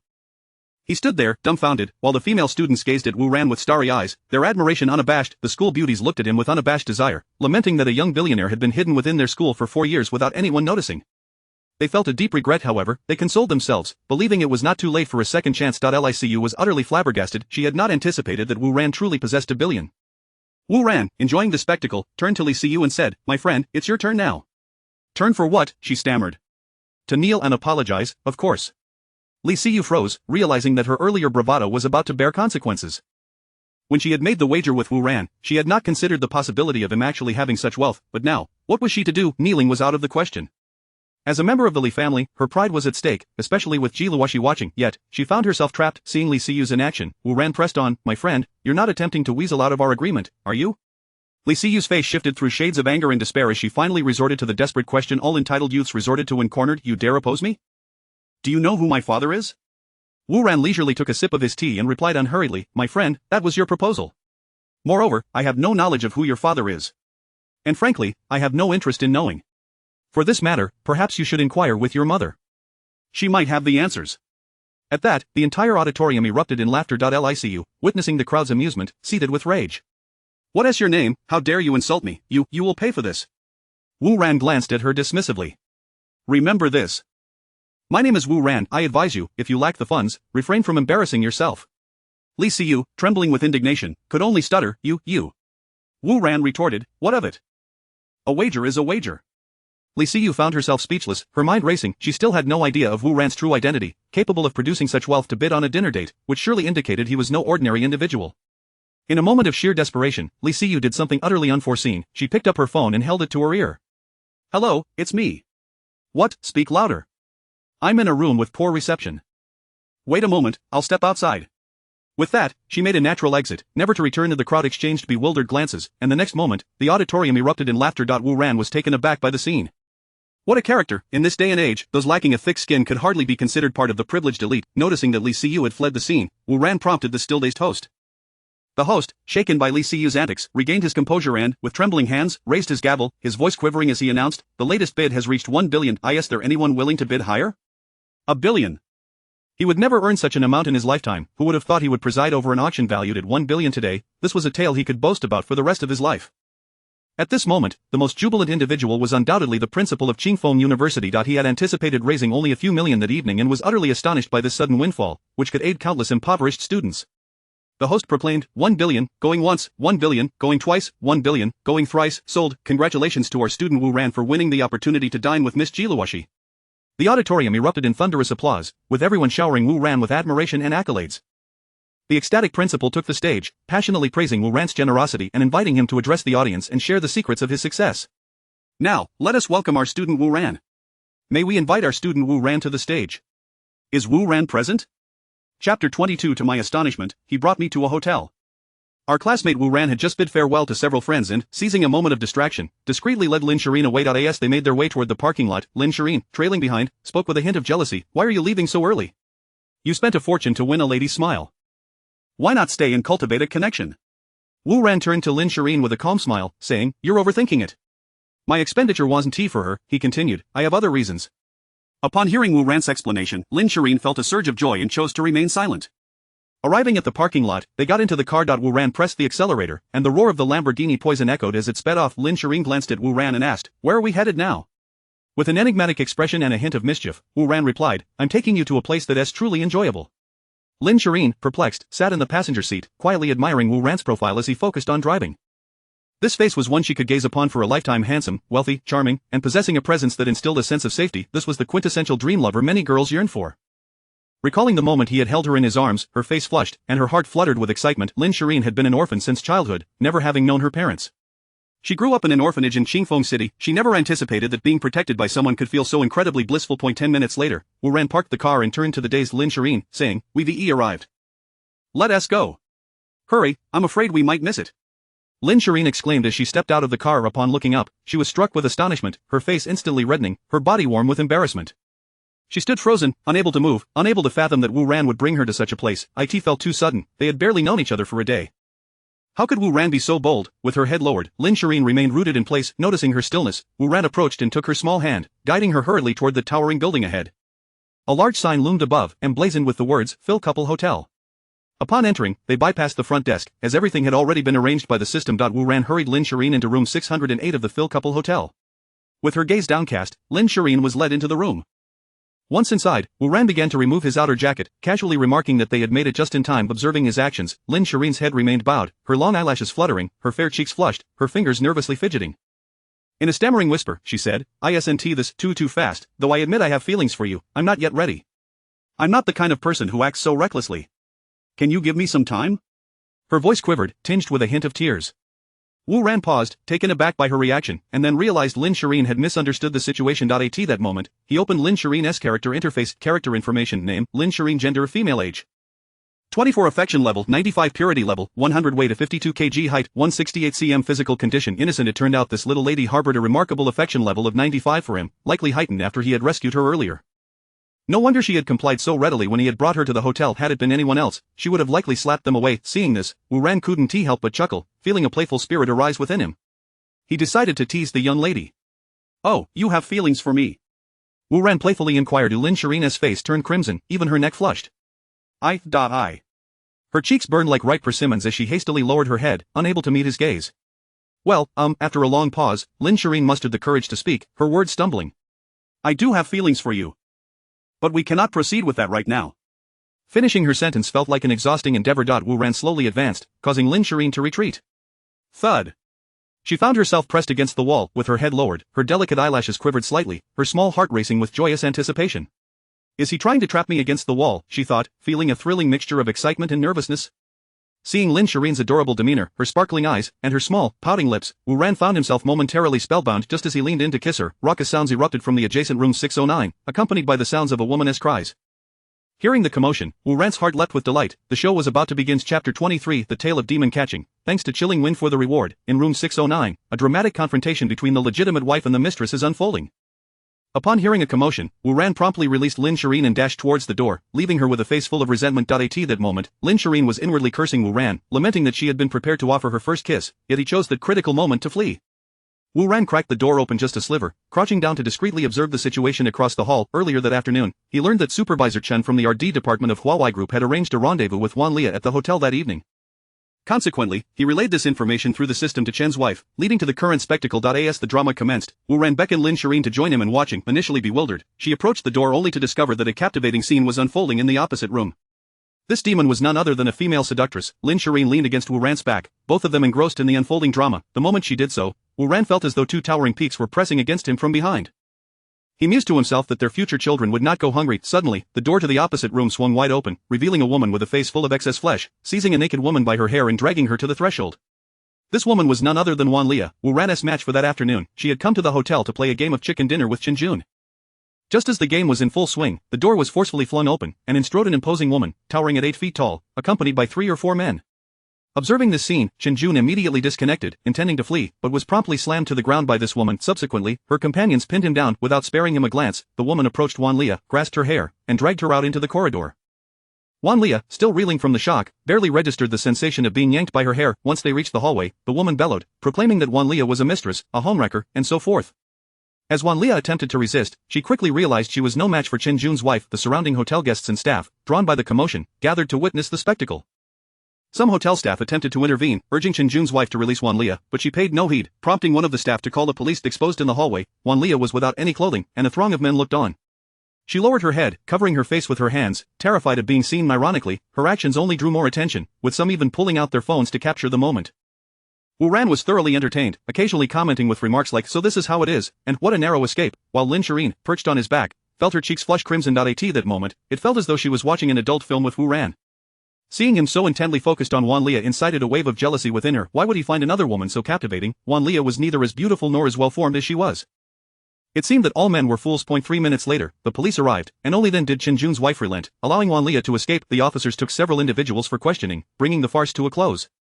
Yet, Wu Ran felt somewhat unfulfilled, surprised that it had ended so swiftly. After the dramatic performance, Wu Ran turned to Lin Shireen and declared, "The show is over, let us depart." "Ah. Depart? Where to?" Lin Shireen, still processing the events, inquired. Wu Ran playfully tapped her adorable little head and replied, "Of course, we are leaving. Do you intend to stay here tonight?"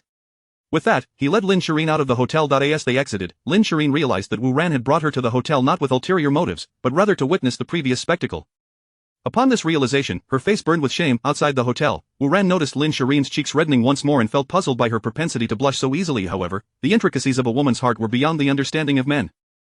He chose to disregard her flushed face as they climbed into the car, and Wu Ran started the engine, preparing to leave the hotel. As they drove, he turned to Lin Shireen and remarked, "The evening's events have finally concluded. Let me take you home." Sitting in the passenger seat, Lin Shireen felt a twinge of disappointment. Upon arriving at her home, Wu Ran exited the vehicle and opened the door for her. After she stepped out, they stood silently for a moment. 3 minutes later, Lin Shireen finally broke the silence, saying, "Well, I suppose I should head back." Wu Ran asked, "Would you like me to escort you upstairs?" Feeling a wave of gratitude, Lin Shireen replied, "No, it's quite safe here." "Very well, then do take care." With that, Lin Shireen turned and began her ascent. "Miss Lin, wait a moment." Just as she had taken a few steps, Wu Ran's voice called out behind her. She halted and turned, puzzled. Is there something else? Wu Ran returned to the car, retrieving a small box that he pretended to have taken from inside. Approaching Lin Shireen, he presented it to her, stating, "This is for you." Lin Shireen, bewildered, asked, "For me? Why are you giving me something?" Wu Ran shrugged, "No particular reason, I simply wanted to gift it to you." "What's inside? Open it and see." As Lin Shireen lifted the lid, her eyes widened at the sight of a resplendent necklace nestled within. "Wow! It's stunning. Is this truly a gift for me?" Wu Ran affirmed, "Yes. It is expressly for you." "Do you like it?" he inquired. "Yes, I absolutely adore it, it's simply beautiful," Lin Shireen replied, her heart brimming with joy. "I shall help you put it on," Wu Ran offered. "All right." Taking the box from her, he extracted the necklace and draped it around her neck. As he did so, their bodies were drawn close, and Lin Shireen inhaled the scent of masculinity emanating from him, causing her face to heat up once again. While fastening the necklace, Wu Ran whispered in her ear, "Once you wear this necklace, you must never take it off. Remember, do not remove it at any time." Lin Shireen, puzzled, asked, "Why can't I take it off?" With a sigh, Wu Ran replied, "Just trust me, you must remember to keep it on at all times. I will explain the rest to you later." "All right, I understand." After donning the necklace, Lin Shireen twirled lightly before Wu Ran, asking, "Does it look good?" "Absolutely stunning." At that moment, as Wu Ran was momentarily distracted, a waft of fragrance enveloped him, and a soft figure leaned in, planting a gentle kiss on his cheek. In the next instant, Lin Shireen dashed away like a snow-white lark. Wu Ran touched his cheek, reflecting on how he had been kissed twice that day and decided not to wash his face. Upon returning home, Lin Shireen stepped onto the balcony, allowing Wu Ran to see her. Only when he confirmed her safe return did he feel reassured enough to drive away. Chapter 24. Beautiful woman, shall we date? Thanks to receive Judge's inspiration capsule, in the grand hall of the Zhang family's residence in Qingfeng City, a dignified middle-aged man sat at the head of the table. He was Zhang Yongkang, the patriarch of the Zhang family and the father of Zhang Xingchen. Earlier that afternoon, his son had attended a board meeting at Huawei Group, intent on seizing control of the company. All had seemed well upon his departure, but upon his return, he was rendered unable to speak due to injuries inflicted by shattered glass. According to those who had escorted him home, a young man named Wu Ran was responsible for the assault. When Zhang Yongkang beheld his son's bloodied visage, fury ignited within him, vowing to exact vengeance upon Wu Ran to assuage his wrath. He promptly dispatched an individual to investigate Wu Ran's background. The investigator, the captain of the Zhang family's intelligence team, had just returned to report his findings. With utmost respect, the captain addressed him, "Patriarch, I have looked into this individual, but thus far, I possess little useful information." Zhang Yongkang's expression remained inscrutable upon hearing the captain's words. He paused momentarily. "Oh, how is it that after all this time, you have yet to uncover his origins? What have you managed to ascertain that is of any worth?" The captain spoke with a bitter tone. "Currently, we know only that his name is Wu Ran, that he once attended Qingfeng University, and that he acquired 51 of Huawei Group's shares at noon today. Beyond that, we have nothing further." Zhang Yongkang erupted in rage. "Is this not tantamount to discovering nothing at all? What are you all doing?" Sweat poured down the captain's forehead as he replied submissively, "Yes, Patriarch, I shall investigate further immediately." Zhang Yongkang waved his hand, dismissing the captain. After his departure, he summoned the housekeeper. The housekeeper approached with deference. "Patriarch, you called for me." Zhang Yongkang replied coolly, "Indeed, I wish to entrust you with a task.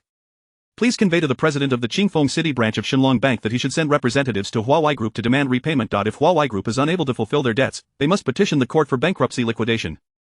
Upon hearing this, the housekeeper inquired, "What if Lan Ruoling manages to gather the funds by then?" Zhang Yongkang gazed intently outside, speaking calmly, "Such a scenario is impossible. I have already informed all the banks in Qingfeng City, and none will extend credit to her. Therefore, Huawei Group will undoubtedly face bankruptcy liquidation come the day after tomorrow." The housekeeper, understanding the directive, took his leave. Zhang Yongkang continued to stare out the window, lost in thought. After a moment of contemplation, he exited the meeting hall and made his way to Zhang Xingchen's quarters. Upon reaching his son's door, he heard the sound of cups shattering on the floor. Pushing the door open, he witnessed Zhang Xingchen hurling cups from the table, while the nurses assigned to attend him cowered in silence. Seeing his father enter, Zhang Xingchen rushed to Zhang Yongkang, exclaiming excitedly, "Father, I will make Wu Ran pay." Zhang Yongkang raised a hand, signaling for silence. Do not fret, I have already arranged for an investigation into him. We shall take our revenge once we ascertain his background. Until we clarify his situation, it is unwise to act rashly. Focus on your recovery for now, Zhang Yongkang reassured his son. Upon hearing his father's words, Zhang Xingchen gradually calmed down. Meanwhile, Wu Ran had returned home, freshly bathed and ready for sleep. Having transitioned from a humble office worker to a fortunate individual endowed with a system, he found the change disconcerting. Reflecting on the day's events, it felt as though he were still ensnared in a dream. Just then, his phone chimed with a message notification. He picked it up to see a message from Lin Shireen. "Lin Shireen, are you home yet? Wu Ran's just finished my shower and am lying in bed, preparing for sleep." Lin Shireen sent a smiling emoji. "Wu Ran, why are you still awake? Are you thinking of me?" Lin Shireen replied with a hammer emoji hitting a head. Moments later, she sent a blushing emoji. Feeling playful, Wu Ran typed a lengthy message. "Oh my dear, I believe that someone like you is worth discussing nothing but romance." He stared at his phone, waiting 3 seconds, 10 seconds, a minute. Why was there no reply? Ding ding. His phone chimed again. Lin Shireen, really? Wu Ran, I wish to see you as the first thing each morning when I wake. Lin Shireen, a rascal. Wu Ran, has anyone ever told you that you resemble my next girlfriend? Lin Shireen, a smooth talker. Wu Ran, since meeting you, I have come to know the sweetness of love. Lin Shireen, do you tell such things to all the girls? Wu Ran, no, you are the first. Lin Shireen, I don't believe you. Wu Ran, I never lie. Lin Shireen, what about Yang Yuqin? After sending her message, Lin Shireen felt it inappropriate and wished to retract it, but it was too late. She stared at her phone, waiting 3 seconds, 10 seconds, a minute. Was he upset? Why was he not responding? Lin Shireen scolded herself internally. Why are you so foolish? You really should choose your words more carefully. What if Wu Ran is angry? Ding ding. The notification rang out once more. Lin Shireen hurriedly opened it. Wu Ran, I truly have never said such things to Yang Yuqin. When we were together, I believed that love was demonstrated through actions, not words, hence, I never uttered sweet nothings, only silently devoted myself. It was only after she left that I realized love must also be expressed verbally. So, as Lin Shireen read through Wu Ran's heartfelt message, it became evident how deeply he had been hurt in the past. Wu Ran then sent another message. You have yet to respond. Lin Shireen, to respond to what? Wu Ran, shall we date? Lin Shireen, date what? Wu Ran, do not pretend to be oblivious. Lin Shireen, what do you mean by pretending? If you do not clarify, how am I to know what you are implying? Wu Ran, you know. Lin Shireen, holding her phone, felt her anger rise upon reading Wu Ran's messages. She thought, foolish boy, how can one propose such matters over text? These things should be discussed face to face for sincerity. After much contemplation, she finally typed a response. Alright. Wu Ran replied instantly. Really, Lin Shireen, I too never lie. As Wu Ran and Lin Shireen continued their conversation, he remained oblivious to the fact that discussions regarding his earlier rendezvous and subsequent escape were gaining traction online. Chapter 25 of The Great Scoundrel of the Century. The morning sun shone brightly. Wu Ran was jolted awake by a flurry of rapid phone rings. He had stayed up late conversing with Lin Shireen the previous night and had yet to rise from bed. He picked up the phone, noticing the caller ID displayed Lan Ruoling's name. What could this woman possibly want so early in the morning? Surely, she isn't calling to hasten my return to work. I preside over a conglomerate worth over $1 trillion. Why would I bother with a job? Living a carefree life like a salted fish is my true aspiration. A daily routine filled with indulgence and leisure, occasionally flirting with women, such as the essence of a life divine. With that thought in mind, Wu Ran answered the call. Wu Ran, where are you at this moment? Before he could utter a word, Lan Ruoling's anxious voice resonated through the receiver. Wu Ran yawned and replied, where else could I be? I haven't even gotten out of bed yet. Lan Ruoling retorted, still in bed? Were you out thieving last night? Wu Ran replied with irritation, indeed, I was off stealing jade and flowers last night. But let me be clear, I have no intention of returning to work. Lan Ruoling rolled her eyes, I'm not telling you to go to work, I merely wanted to inform you that your escapade from yesterday has been exposed. Wu Ran was bewildered. What happened yesterday? What do you mean by exposed? With an air of superiority, Lan Ruoling stated, you might want to check your Weibo, the great scoundrel of the century. With that, she abruptly ended the call. The great scoundrel of the century? Wu Ran was taken aback, perplexed by its meaning. In a daze, he opened Weibo. Upon logging in, he discovered the story of his escapade from the previous day had been posted online. Great Scoundrel of the Century escapes bill. He clicked on the link, revealing a post from a netizen named Lily. The content detailed her experience of going on a blind date with a certain Wu, who had run off after their meal, leaving her to foot the bill. However, Lily's account downplayed her own role in the situation, emphasizing only Wu Ran's escape and claiming he had turned off his phone and blocked her. In her post, Lily waxed poetic, lamenting her plight, and depicted Wu Ran as a heartless scoundrel who preyed on unsuspecting victims for a free meal. She concluded with a plea for the elusive Wu to step forward, admit his wrongdoing, and reimburse her for the meal. If he failed to do so within 3 days, she threatened to disclose all his personal information. The post quickly ascended to the top 3 trending topics on Weibo. A blind date with a bizarre man who even fled from the bill. Such sensationalism seized the public's curiosity, making it the hottest topic in the Dragon Nation. The comments flooded in, all echoing the same sentiment. Is he even a man, running away from a blind date bill? What a disgrace to all men. I can't believe it. Even as a man, I find this unacceptable. No wonder he's resorted to blind dates. It just goes to show, in a vast forest, you find every kind of man. My heart aches for this young lady. How could she encounter such a scoundrel? Please, dear lady, expose this man's information. We will help you retrieve your meal expenses. Indeed, such a scoundrel deserves to be publicly shamed, ensuring he cannot deceive again.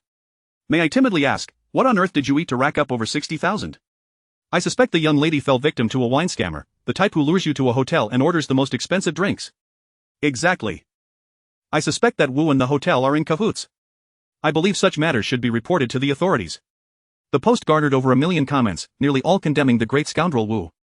The escape artist Wu had now become the new definition of a scoundrel of the century. It seemed Wan Lia had taken Qin Jun's words to heart, learning to wield the power of online public opinion against Wu Ran.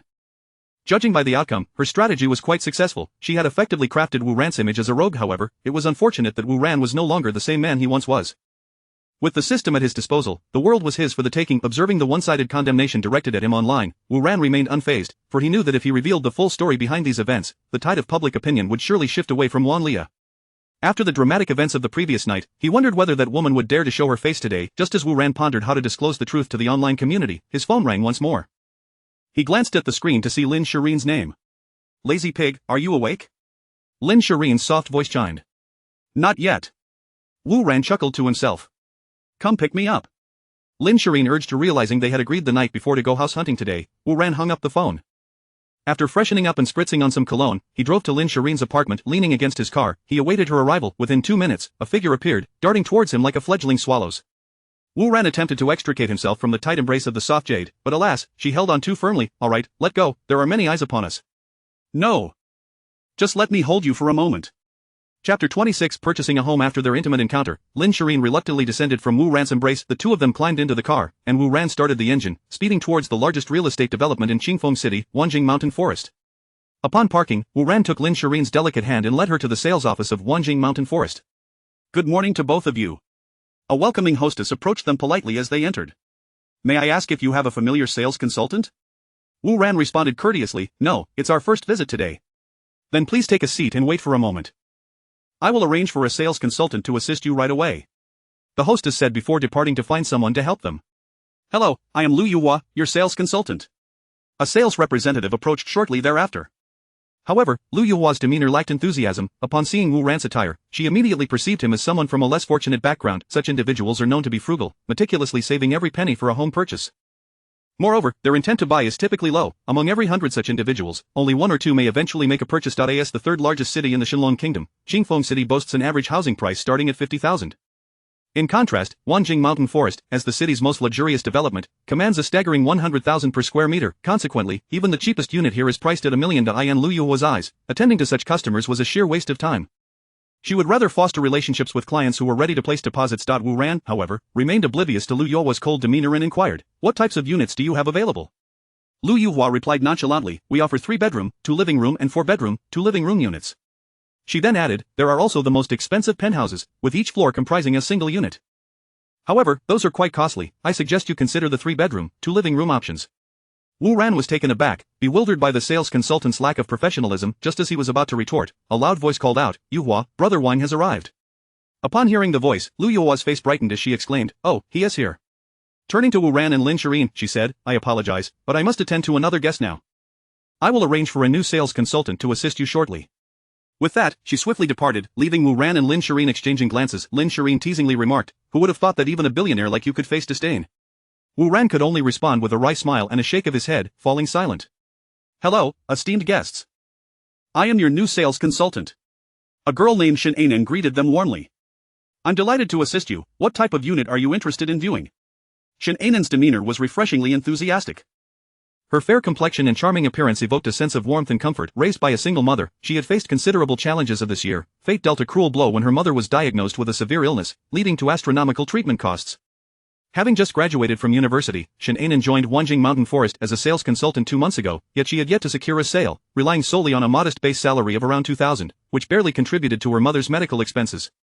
Despite facing temptations from clients who suggested compromising her integrity for a sale, Shen Anan remained resolute, unwilling to betray her principles, even at the cost of her livelihood. As the month drew to a close, the specter of unemployment loomed over her and her mother, leaving them in a precarious situation. Today, while attending to a client named Brother Wang, Lu Yuhua had instructed Shen Anan to assist Wu Ran and Lin Shirin. Observing Shen Anan's genuine enthusiasm, Wu Ran smiled and expressed, "I would like to see your most expensive and luxurious offerings." Shen Anan looked at him in surprise. The priciest unit available was indeed Wanjing Mountain Forest No. 1, situated near the coast, where each floor consisted of a single unit rather than the typical 7 or 8 per level. Leading Wu Ran and Lin Shirin to the model display, Shen Anan began her presentation. "This is our ultra-luxurious high-rise at Wanjing Mountain Forest, with each unit spanning 800 square meters. Each unit features an aerial swimming pool, a sky garden, and comes with 8 private parking spaces. From the balcony, you can gaze upon the vast expanse of the sea. Currently, units from the 26th to the 30th floors remain available. All others have been sold. The price for Wanjing Mountain Forest No. 1 is now 200,000 per square meter. A residence spanning 800 square meters, which calculates to a staggering 160 million yuan per unit. Are you certain you wish to proceed with the purchase?" Shen Anan's voice quivered slightly as she spoke the last words. Wu Ran turned to Lin Shirin and inquired, "What are your thoughts?" Chapter 27, Could you provide us with 5 sets? Upon hearing Wu Ran's inquiry, Lin Shirin replied, "It seems acceptable, yet I believe it is essential to conduct an on-site investigation." "Then, might I trouble you to take us to view the properties?" Upon hearing Lin Shirin's assessment, Wu Ran turned to Shananan, expressing his desire to inspect the houses. Shananan, with her silk-like eyes gazing at Wu Ran, spoke in a voice reminiscent of a startled little rabbit. Brother, 160 million. After speaking, she cautiously glanced at Wu Ran, fearful that he might be upset. Upon hearing Shananan's words, Wu Ran was not angry. It was a natural reaction. His outfit today indeed did not suggest that he could afford such an expensive house. The little girl likely intended to offer him a gentle reminder, with no ill intent. Fear not, brother has wealth.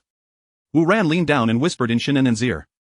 At this, Shananan's face flushed, and she lowered her head, softly saying, Brother, I don't look down on you, I just wanted to remind you, I meant no offense. Ha ha ha. It's fine, let us first go and view the house. Wu Ran waved his hand, signaling Shananan not to overthink it. Subsequently, Shananan led Wu Ran and Lin Shirin to view the property. As they proceeded towards the model room, Shananan walked ahead, guiding the way, while Wu Ran and Lin Shirin followed behind. As they walked, Wu Ran suddenly felt a sharp pain at his waist. It turned out that Lin Shirin had playfully pinched the soft flesh at his side. Wu Ran gasped in surprise. Lin Shirin leaned in close, whispering into his ear, Have you been flirting with her? I saw her blushing. Wu Ran protested, No, I did nothing, I merely told her I could afford a house, and she blushed on her own. Really? Lin Shirin looked at Wu Ran with doubt.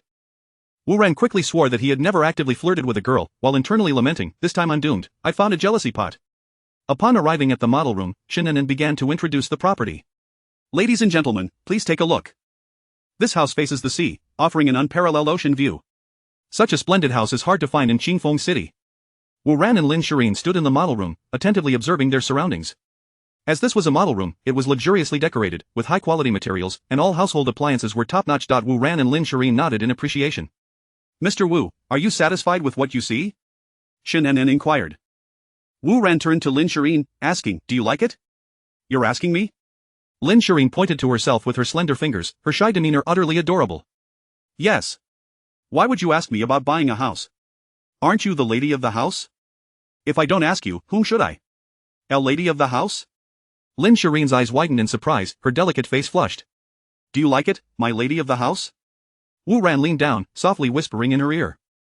Lin Shirin's lively eyes revealed a shy expression as she lowered her head, softly responding, It's okay. Wu Ran replied, What do you mean by okay? If you like it, say you like it, if not, say you don't.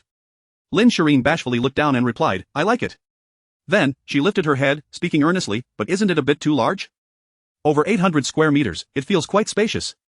Wu Ran, serious in tone, replied, No worries, we can have more children in the future, and it won't feel so empty.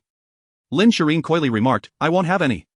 Meanwhile, Shananan observed the couple playfully bantering, feeling quite envious of Lin Shirin, who had a handsome, wealthy, and caring boyfriend. Why are such perfect men always someone else's? Hello, Miss Shin, we are quite satisfied, please prepare 5 sets for me. I will purchase all the units from the 26th to the 30th floors. Wu Ran stated calmly. 5 sets? Shananan was taken aback. Not only Shananan, but even Lin Shirin was stunned. Wu Ran, why are you suddenly buying 5 sets? Lin Shirin asked, perplexed. Of course, for peace and quiet. You have lived in apartments before. Sometimes, when there are noisy neighbors upstairs or downstairs, it affects my rest. Thus, to eliminate future troubles, I decided to buy them all. Wu Ran said with a serious expression. Is that the only reason? Lin Shirin was speechless.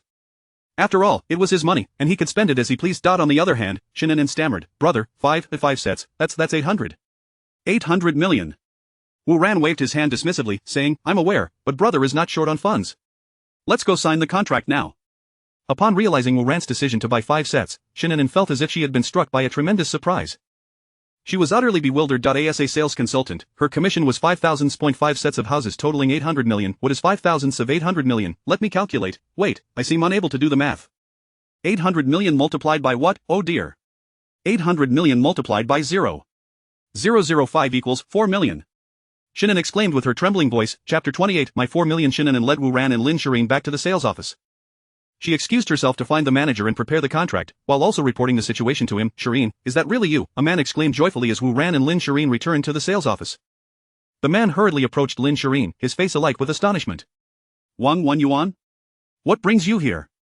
Lin Shirin asked, bewildered as she gazed at the man. After graduating from university, I returned to Qingfeng City. I never expected to run into you here today. Wang Yuan expressed his surprise upon seeing Lin Shirin. Oh. So that's how it is.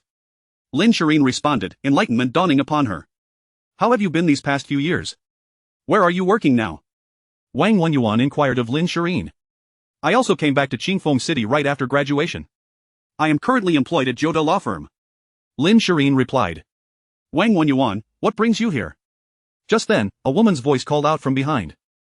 Wu Ran turned in the direction of the voice. It was a heavily made-up woman who approached them. Li Pingying, I'm over here. Wang Wenyuan quickly responded upon hearing the voice. The woman sashayed forward, followed by Lu Yuhua, who had previously attended to Wu Ran and the others. Upon seeing Lin Shireen, Li Pingying spoke with a sarcastic tone. Oh, I thought it was someone important. Turns out our esteemed Lin campus beauty is here too. Lin Shireen, upon recognizing her, retorted with equal sharpness, if you can be here, why can't I? Unfamiliar with these individuals, Wu Ran turned to Lin Shireen and asked who they were. Lin Shireen explained that the man was Wang Wenyuan and the woman was Li Pingying, both of whom were her university classmates. During their college years, Wang Wenyuan had fervently pursued Lin Shireen, but she had never reciprocated his affections. Li Pingying, on the other hand, harbored feelings for Wang Wenyuan, leading to her animosity towards Lin Shireen, as she constantly sought to compete with her during their studies. Who would have thought they would encounter each other here today? It was indeed a case of old rivals crossing paths. What are you doing here? Are you planning to buy a house? Let me tell you, the properties here are quite expensive, even we can only afford the smallest units. Even so, they cost a cool 10 million. Can you really afford such an exorbitant house? Li Pingying mocked Lin Shireen with her biting sarcasm. Li Pingying's derisive remarks, Lin Shireen furrowed her brows in anger. What I can or cannot afford is none of your business. Am I eating your family's rice? Li Pingying, with a dismissive air, replied, I'm merely offering you some friendly advice. This place is not for people like you. Just as Lin Shireen was about to retort, Wu Ran grasped her small hand, signaling her to remain calm. This lady, it seems our presence here does not concern you, does it? Is this really necessary? Wu Ran stepped forward to defend Lin Shireen. And you are? Li Pingying shot a glance at Wu Ran. I am her boyfriend. Wu Ran replied, raising an eyebrow slightly. On the other side, upon hearing Wu Ran claim to be Lin Shireen as boyfriend, Wang Wenyuan's eyes widened in surprise, and he exclaimed, Lin Shireen, you have a boyfriend? Lin Shireen gazed at Wu Ran with affection and affirmed, yes. He is my boyfriend. Wang Wenyuan stood there, momentarily speechless, his eyes agape. He had been captivated by Lin Shireen the moment he laid eyes on her in college, vowing to win her heart. Lin Shireen had been one of the 3 most beautiful women in their law school, a dream for countless classmates, including Wang Wenyuan. He had pursued her ardently for 3 years but had never succeeded. After graduation, he returned to Qingfeng City to establish his own company, achieving success, but the unfulfilled longing for Lin Shireen lingered in his heart. Today, as he and Li Pingying came to purchase a house, he was overjoyed to unexpectedly encounter Lin Shireen. He saw it as a divine sign, a chance to reconnect with her. Just as he prepared to showcase his current success, he heard someone proclaiming himself as Lin Shireen's boyfriend, and she shyly confirmed it. This filled him with rage. He had never witnessed Lin Shireen display such shyness during their university years. He questioned what this young man had that he lacked, pondering how someone who looked so unkempt could compete with him, a successful entrepreneur in his own right. Wang Wenyuan fixed his gaze on Wu Ran and addressed Lin Shireen. Shireen, you truly disappoint me. I do not blame you for not accepting my affections back then. I recognized I was not worthy of you. Your pride made it understandable that you would overlook me, but how could you choose such a person as your boyfriend? You have fallen. You have changed, you are no longer the Lin Shireen of old. As he concluded, Wang Wenyuan adopted a demeanor of disappointment. Li Pingying added with disdain, Lin Shireen, I thought you would find someone better. I never imagined you would end up with a pauper. Where has that proud Lin Shireen gone? Hearing their derisive comments about her partner, Lin Shireen furiously retorted, what business is it of yours who I choose to date? Wang Wenyuan insisted, Shireen, I am looking out for you. You cannot find happiness with him. This person clearly seems to be a destitute fool. He cannot offer you happiness. Unlike me, I have established my own company and have a fortune of several million. I am quite successful. If you leave him and come to me, I will treat you well. He finished with an expectant look directed at Lin Shireen. Wu Ran, watching this unfold, felt utterly bewildered. What the hell? Is he trying to steal my woman right in front of me? How can the world be so utterly insane? Am I still a man if I don't slap him? With that thought, Wu Ran prepared to confront Wang Wenyuan. At that moment, the sales office manager rushed towards them, followed closely by Shannon. Seeing the manager approaching, Wang Wenyuan smirked at Wu Ran, thinking it amusing that the manager would personally attend to their housing inquiry. The manager, arriving before the group and wiping the sweat from his brow in excitement, respectfully addressed them, may I ask who Mr. Wu is? Wang Wenyuan, eager to interject, was caught off guard when the manager posed the question. He quickly replied, Manager, my surname is Wang, not Wu. The visibly agitated Shannon pointed at Wu Ran and exclaimed to the manager, Manager, he is Mr. Wu. The manager paid no heed to Wang Wenyuan. Instead, he ingratiatingly addressed Mr.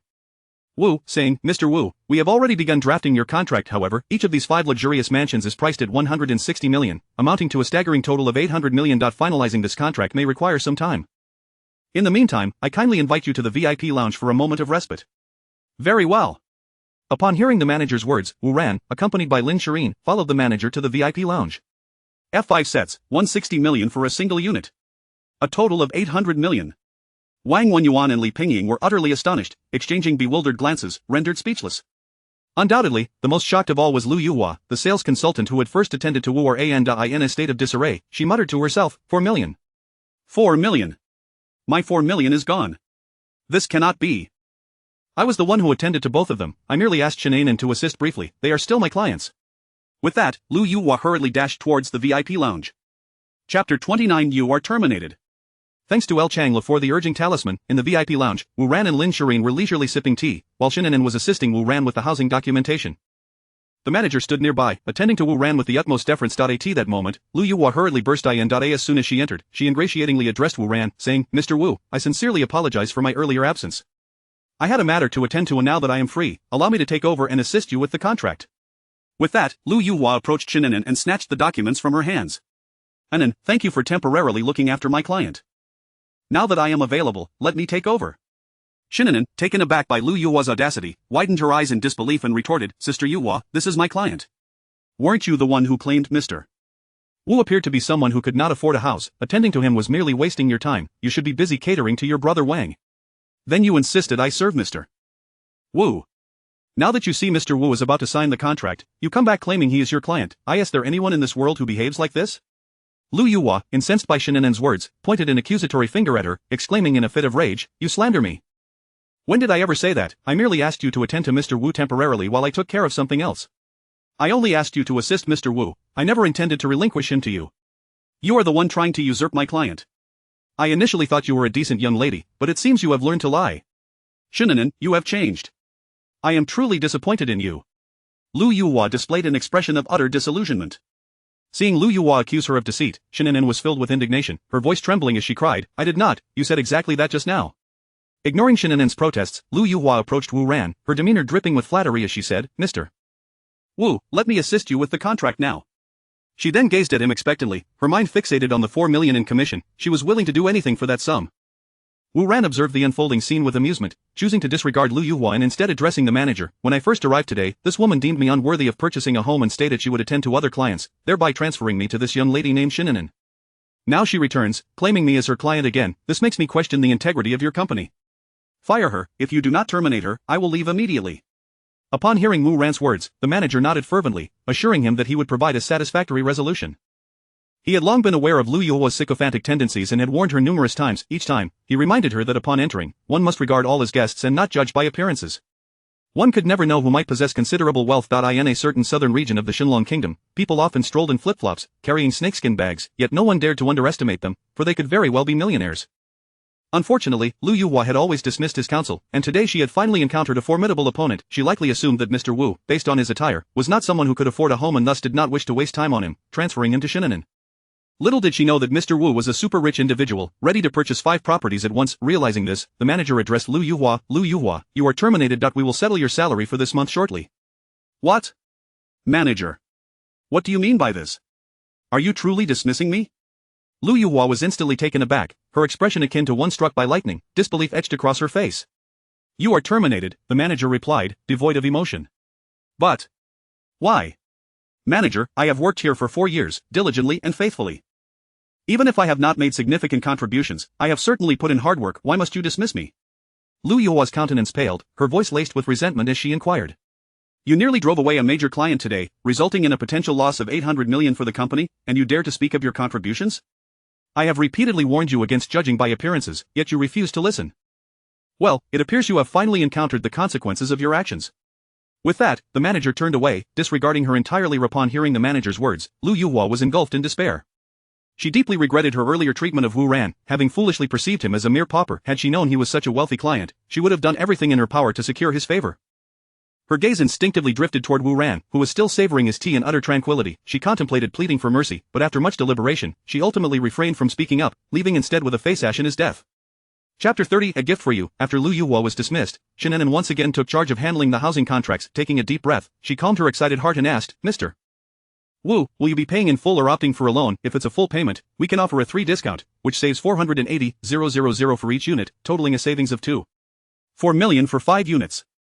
Of course, it will be a full payment, Wu Ran replied nonchalantly. Excellent, Mr. Wu, we can proceed to sign the contract. Shinanen beamed with a radiant smile. Once Wu Ran signed the contract and made the payment, she would earn a commission of 400,000. She could almost see that some rushing towards her. Finally, the medical expenses for her mother had a resolution. The thought of this made her gaze towards Wu Ran increasingly grateful. Let one unit be registered under Lin Shirin's name. Wu Ran stated calmly. What did you say? Under my name, Lin Shirin exclaimed, her delicate fingers pointing to herself, her innocent expression utterly endearing. Of course, you are the lady of the house. Whose name should it bear if not yours? Wu Ran responded earnestly, observing Lin Shirin's adorably bewildered demeanor. But, we have not yet, Lin Shirin stammered, her words tumbling over themselves. This is a gift for you. But, there are no buts, this is my present to you, just accept it. Wu Ran's tone brooked no argument. As for Wu Ran's rationale behind gifting Lin Shirin such an expensive property, the reason was quite simple. During the charity gala at school yesterday, he had noted that Lin Shirin's affection for him had reached a staggering 95, indicating she had fallen completely under his spell. Since she was already his, what was the harm in gifting her a house? After all, he was not lacking in funds. Presenting her with a home would undoubtedly provide her with a sense of security. Wu Ran had always perceived Lin Shirin as a girl lacking in confidence. The fact that her fondness for him had soared to such heights after yesterday's events nearly brought her to a point of unwavering devotion. Initially, when Wu Ran noticed her high affection level, he found it hard to believe, thinking it too exaggerated. However, the system was not prone to deception, leading him to speculate that this could be linked to Lin Shirin's upbringing in an orphanage, which had instilled in her a profound sense of insecurity. Thus, after he had rescued her twice, she had completely developed feelings for him. Recognizing that his partner felt insecure, it was only natural for him, as a man, to do everything in his power to provide her with a sense of safety. Gifting her a house was, without a doubt, the best means of ensuring her peace of mind. But, no more buts. If you continue to refuse, I shall bestow it upon another young lady here. News of Wu Ran's extravagant purchase of 5 units had spread throughout the sales office. The waiting area was now filled with spectators, especially the beautiful saleswomen, whose flirtatious gazes seemed eager to devour him whole. A man like him, young and handsome, with wealth and generosity, was indeed the epitome of the perfect lover in the minds of many girls. Why were such boyfriends always someone else's?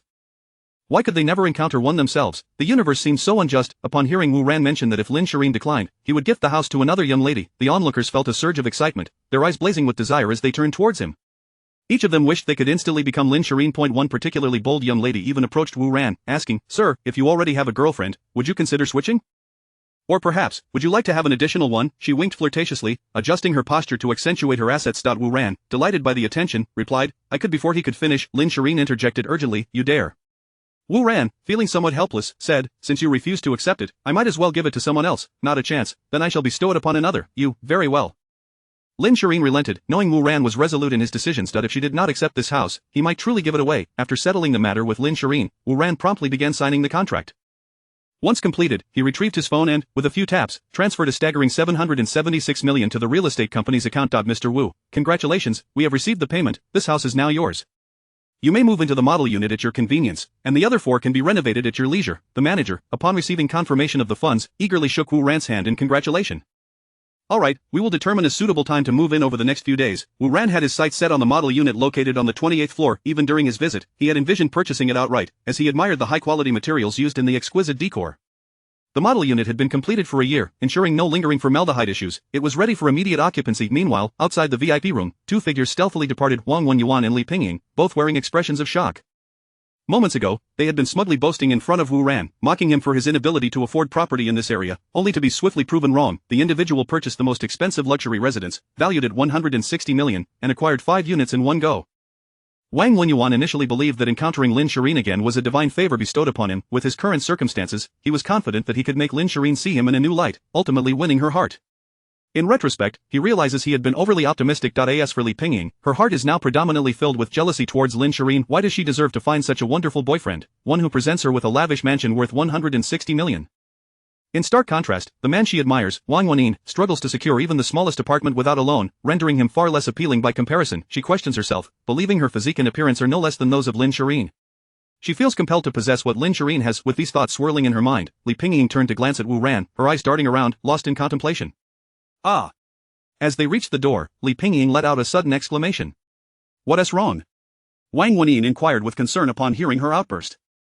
He had come to realize that Lin Shirin was not someone he could aspire to. With a man who had presented her with such extravagant gifts, amounting to 800 million, clearly possessed an immensely profound background, someone he could not contend with. With this understanding, he resolved to treat Li Pingying well. Moving forward, putting aside any lingering thoughts of Lin Shirin. Upon hearing Li Pingying's startled cry, he quickly inquired with caution, What is it? I just remembered that I have something very important to attend to today. Li Pingying replied anxiously. Then allow me to take you. Wang Wenyin said, equally hurried. No need. Didn't you say you had to return to the company? You should head back, I'll take a taxi myself. Are you sure you don't want me to drive you? Really, it's unnecessary. Are you annoying me? I've already stated that I can go on my own. Alright then, just be careful. Wang Wenin, seeing Li Pingying's firm demeanor, ceased his insistence. After that, he drove away alone. Li Pingying stood there for a moment, and upon seeing Wang Wenin had departed, she turned and walked back. Chapter 31. Why don't you move in too? Having settled the matters regarding the purchase of the house, Wu Ran and Lin Shirin left the sales office hand in hand. Why don't we move in tonight? Wu Ran proposed, his face alight with anticipation. You can move in by yourself. I absolutely refuse to cohabit with you before marriage. Lin Shirin retorted, her brows furrowing in anger. Wu Ran chuckled awkwardly, realizing that he still needed to strive for a deeper connection. If you want to come live with me, I'll be all alone and frightened. Serves you right. Who told you to buy such a large place, and 5 units at that? It seems you have more money than sense. I was merely considering the future, in case our children multiply and we need room. Wu Ran said, his expression one of feigned flattery. And yet you still dare to speak. Always lost in whimsical thoughts. Lin Shirin threatened him with her tiny fist raised menacingly. How could I resist? My wife is simply too beautiful, a natural beauty that could captivate any heart. I aspire to be a humble scholar, but reality does not permit it. Wu Ran sighed dramatically. Lin Shirin's cheeks flushed a deeper shade of crimson. Who is your wife? You silver-tongued charmer. Being praised by the man she adored filled the girl's heart with a sweetness akin to honey. How do you know I'm silver-tongued? Have you kissed me? Wu Ran, you're courting death.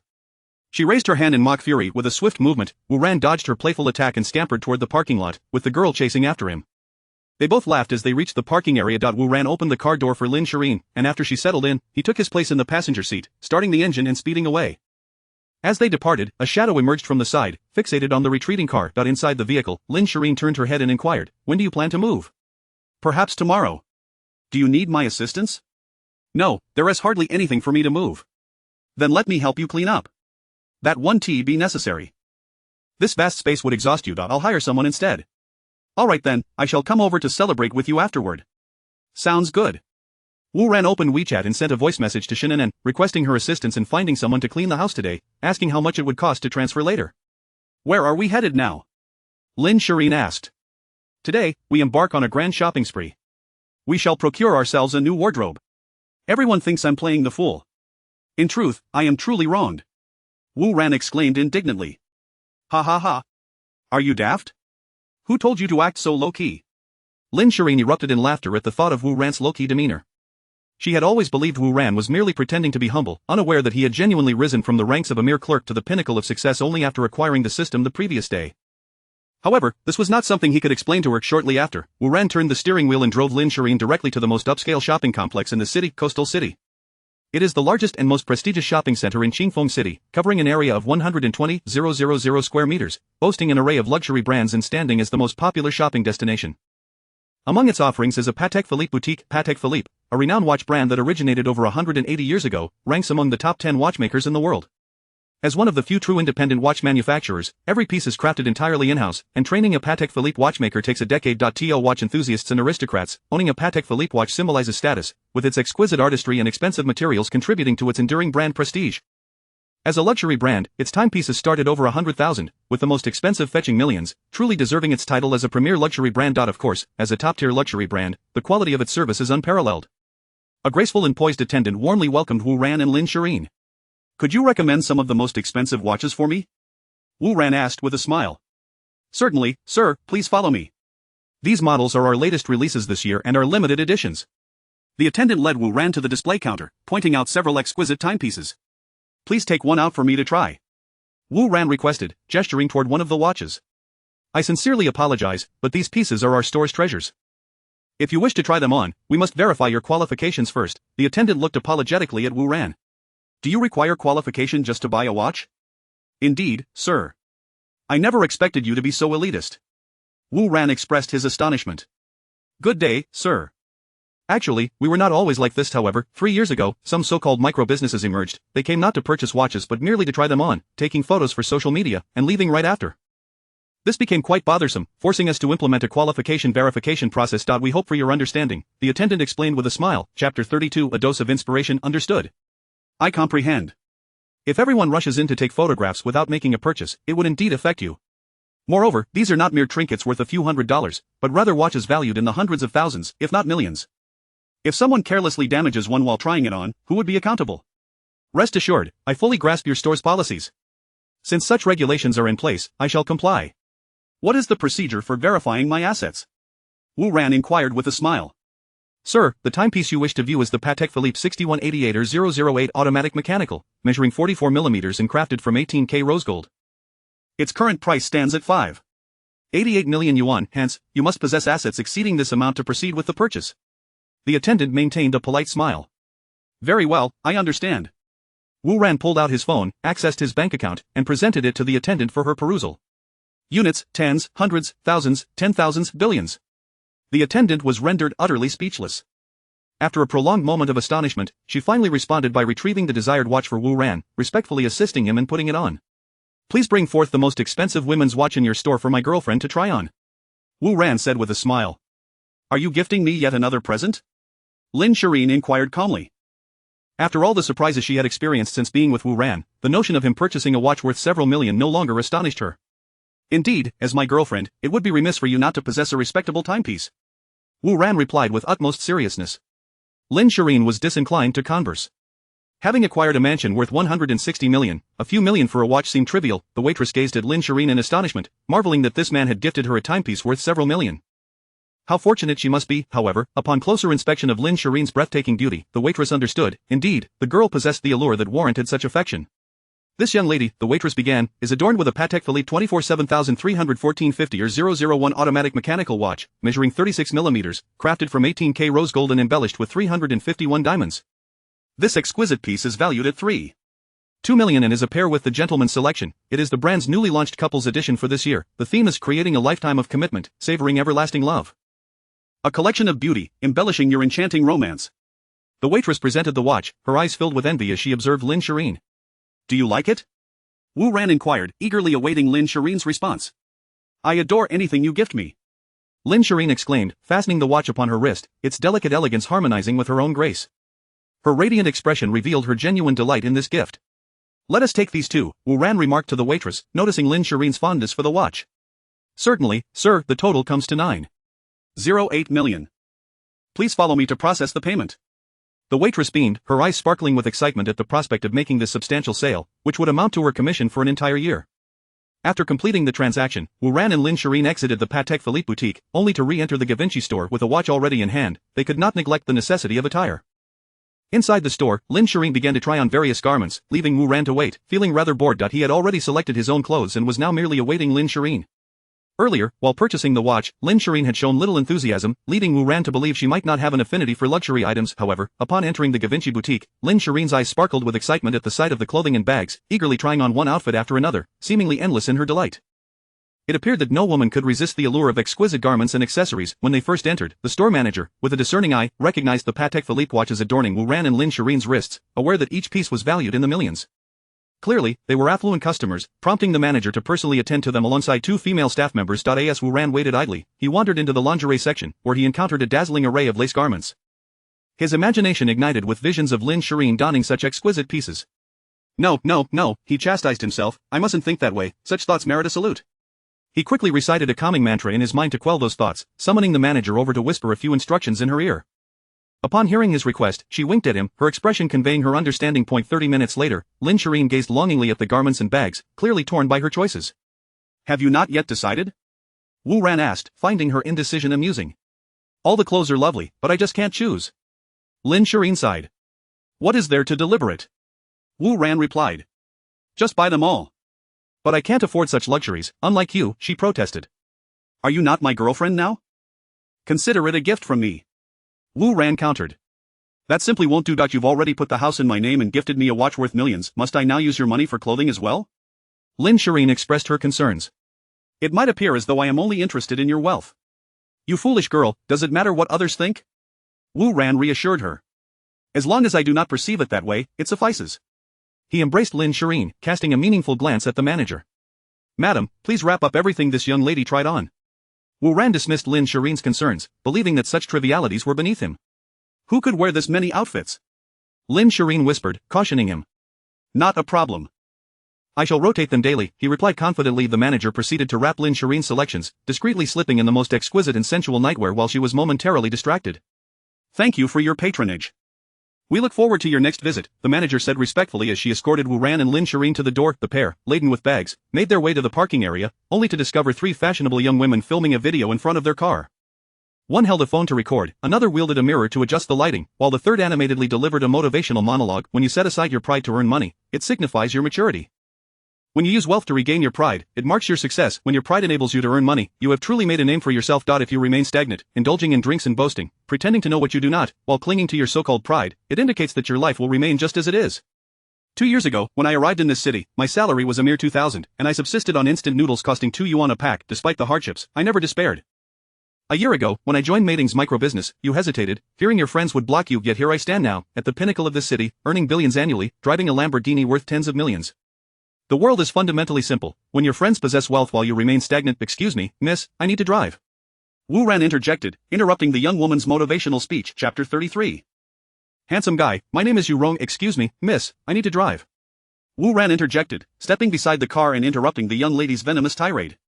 Aren't you going to let her finish recording? Truly lacking in romantic understanding. Lin Shireen chuckled merrily.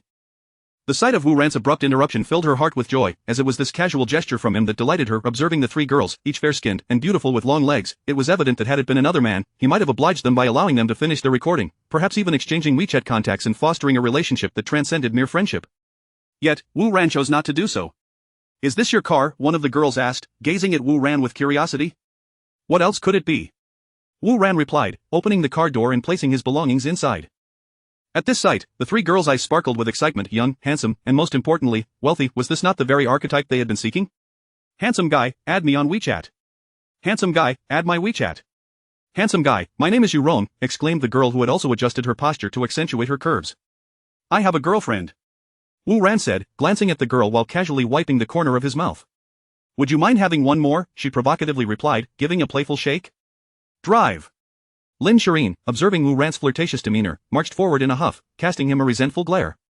I'm sorry, I didn't bring my phone today. Wu Ran lamented, then climbed into the car and sped away, leaving a cloud of dust in his wake. Whose young master is he? I just checked this car. It's limited to 3 worldwide. It's not something just anyone can purchase. Anyone who can afford this car must be either immensely rich or of noble lineage. When did such a wealthy handsome man appear in Qingfeng City? How wonderful it would be to get to know him. After Wu Ran departed, the two girls began to discuss. But that girl just now must be his girlfriend, reminded another girl. So what if he has a girlfriend? She is not his wife. As long as one wields a good shovel, no wall is too solid to breach. What a shame, we couldn't get his contact information. The girl named Yu Rong wore a look of regret. Do you think they're pretty? In the car, Lin Shireen was furious, wishing she could punch him. What's pretty? I mean, are those 3 girls pretty? Them? I didn't pay attention. Wu Ran's survival instincts kicked in. But you were drooling just now. Don't slander me. I saw you wipe your mouth. I did not. Don't all men prefer the voluptuous? You're not any smaller than her. As he spoke, Wu Ran cast a glance at Lin Shireen. You shameless. This isn't shameless. It's merely a man's instinct. Wu Ran declared with mock seriousness. You're grasping at straws. Lin Shireen shot him a disapproving glare. The Lamborghini raced down the highway. Where are we headed now? Lin Shireen inquired. After a long day, let us go out for dinner. Wu Ran checked the time.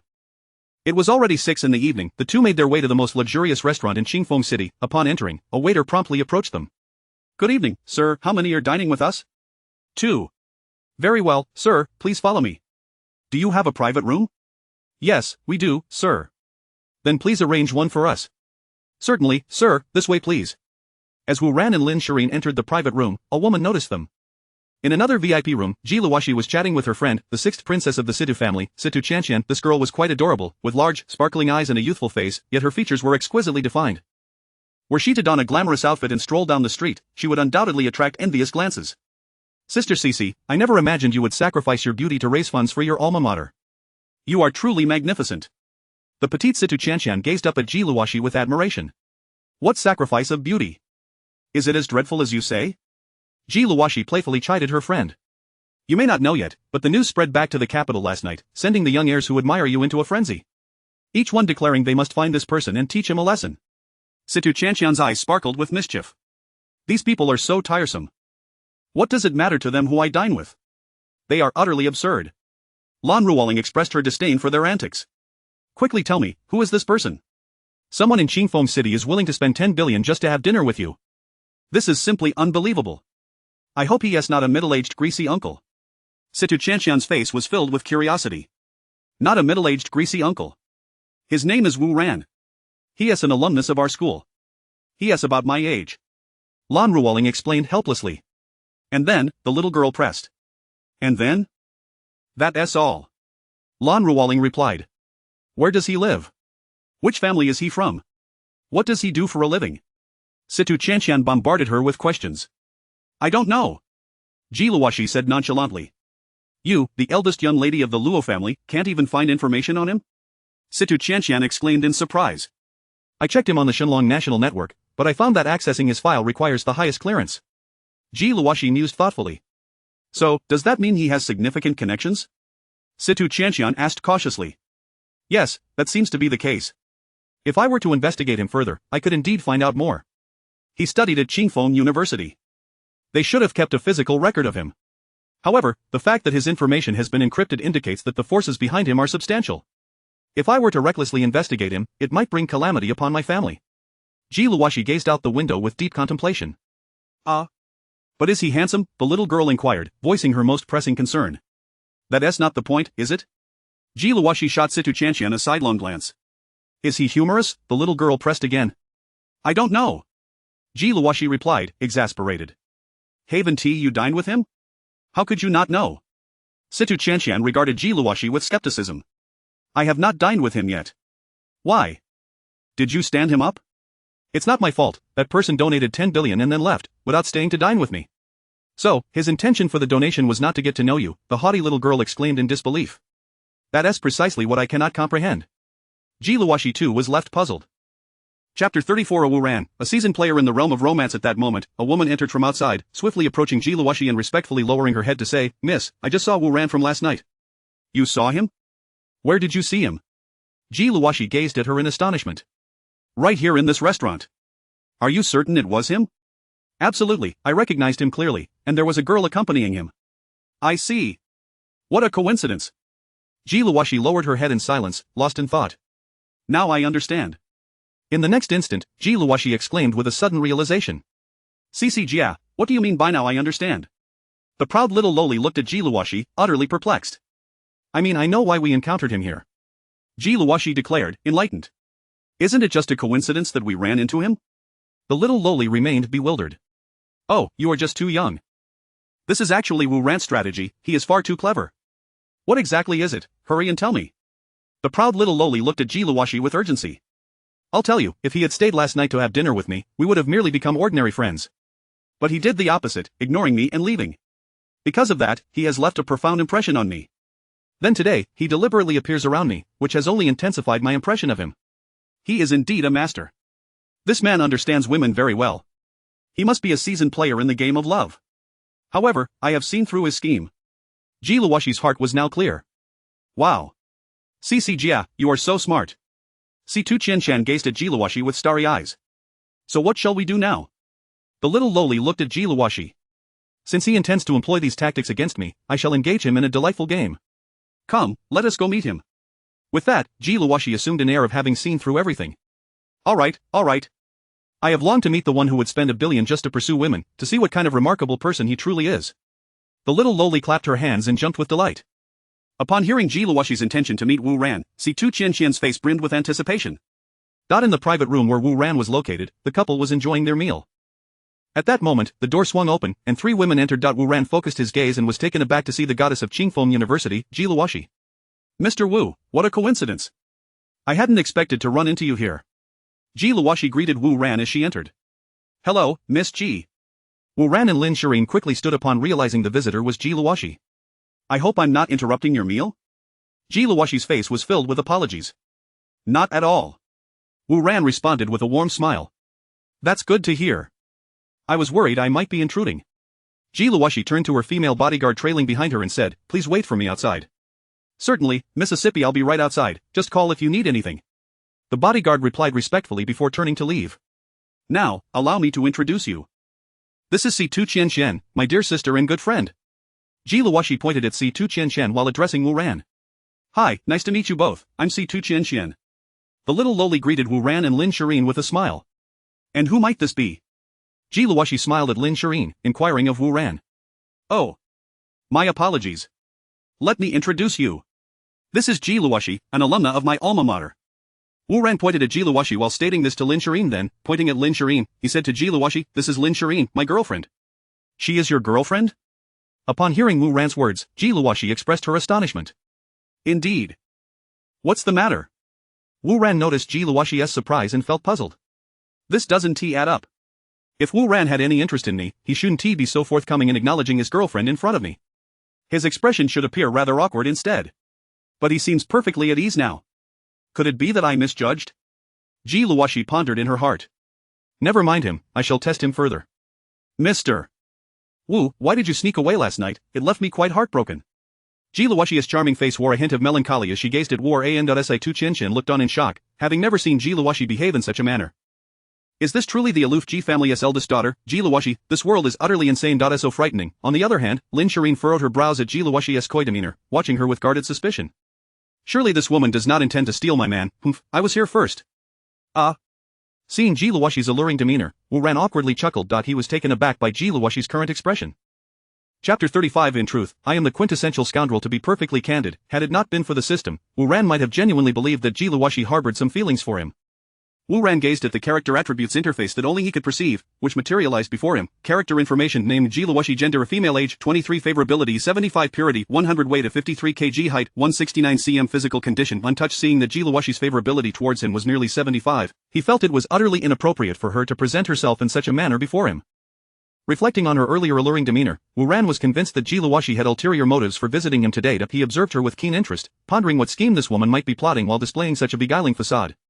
Wu Ran resolved to retreat. He dared not entangle himself too deeply with this enchanting maiden. A prolonged association could inevitably expose the irregularities in his own background, especially considering the formidable influence of her family.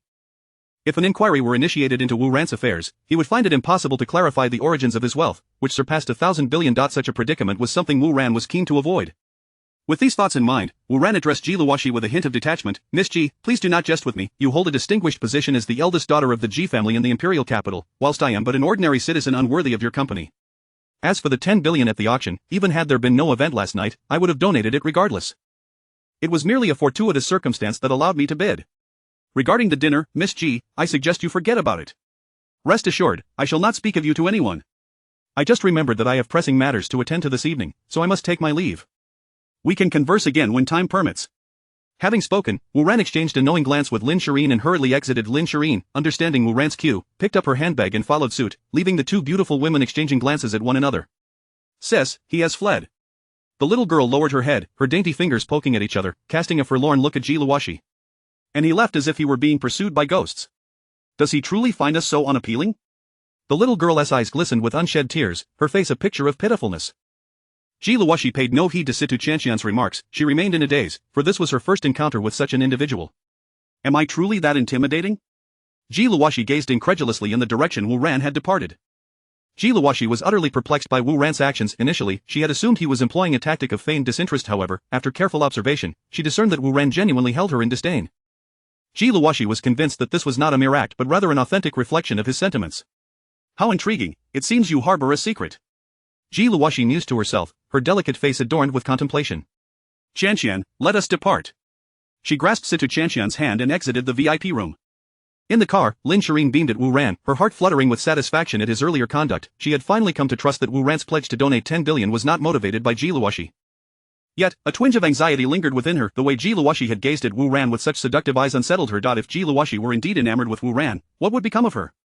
She lowered her gaze to assess her own assets, questioning whether her beauty and figure were not inferior to Ji Luoxi's. The only factor she lacked was a prestigious lineage. This was the fortune bestowed upon her by fate, and she must grasp it tightly.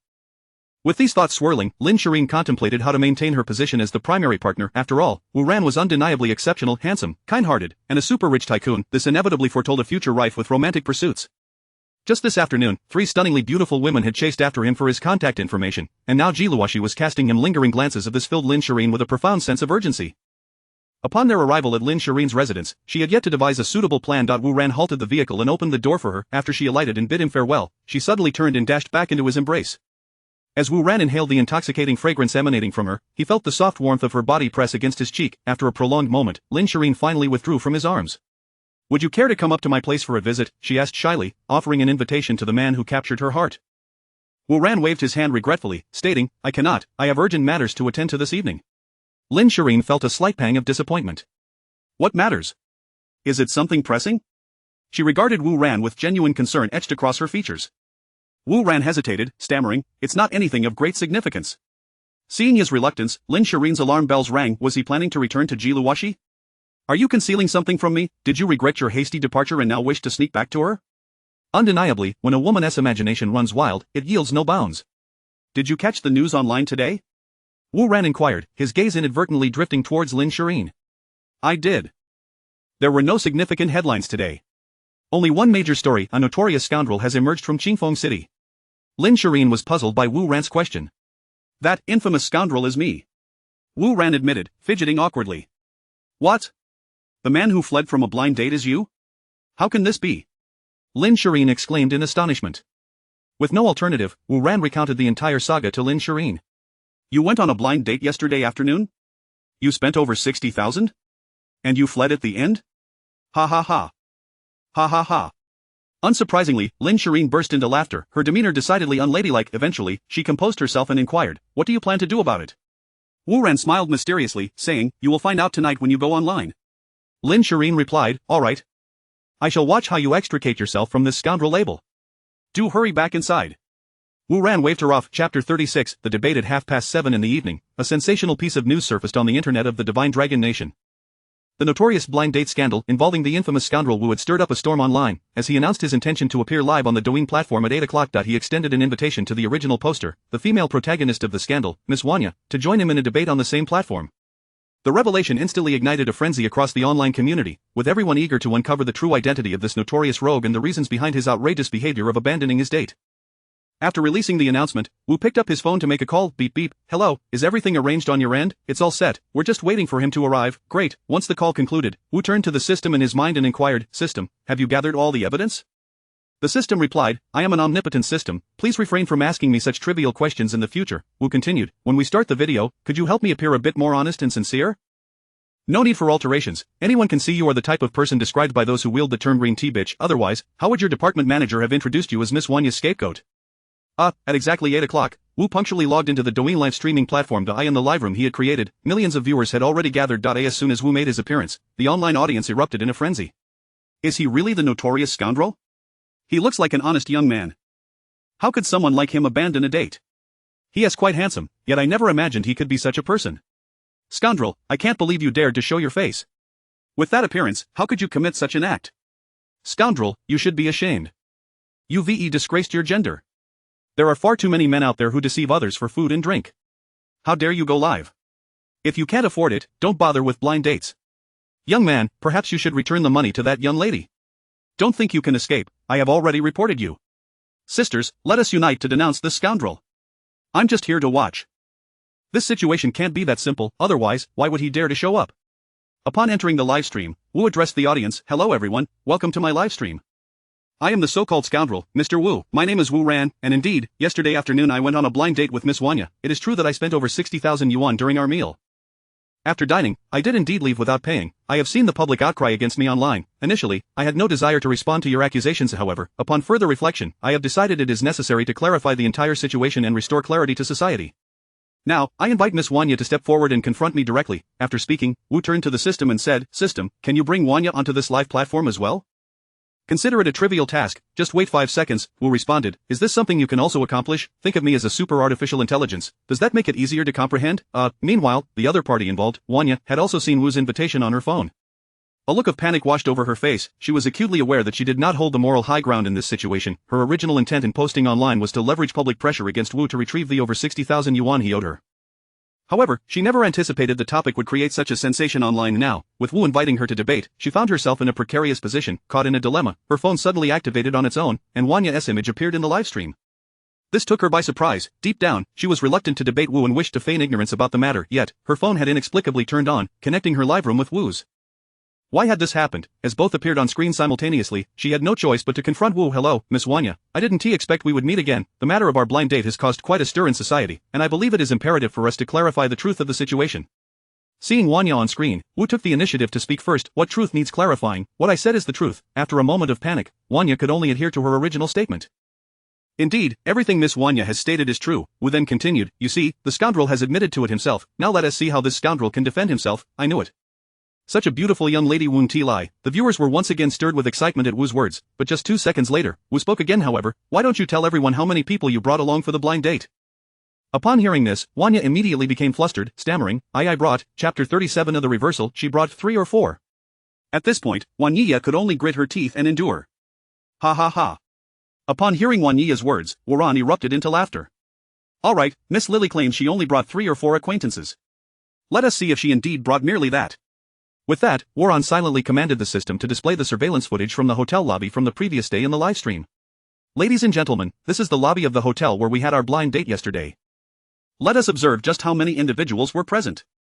As Waran played the video, Wanya was rendered utterly speechless. Her confidant had informed her that the hotel footage could not be disclosed unless sanctioned by the police.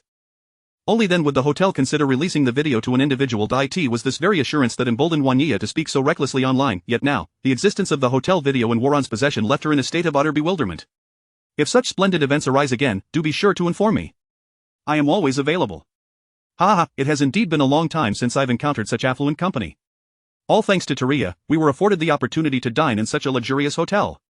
The hotel's surveillance cameras, equipped with high-definition video and audio, captured exceptionally clear footage, revealing Wanya engaged in negotiations with manager Lee of the hotel. How could there be so many people?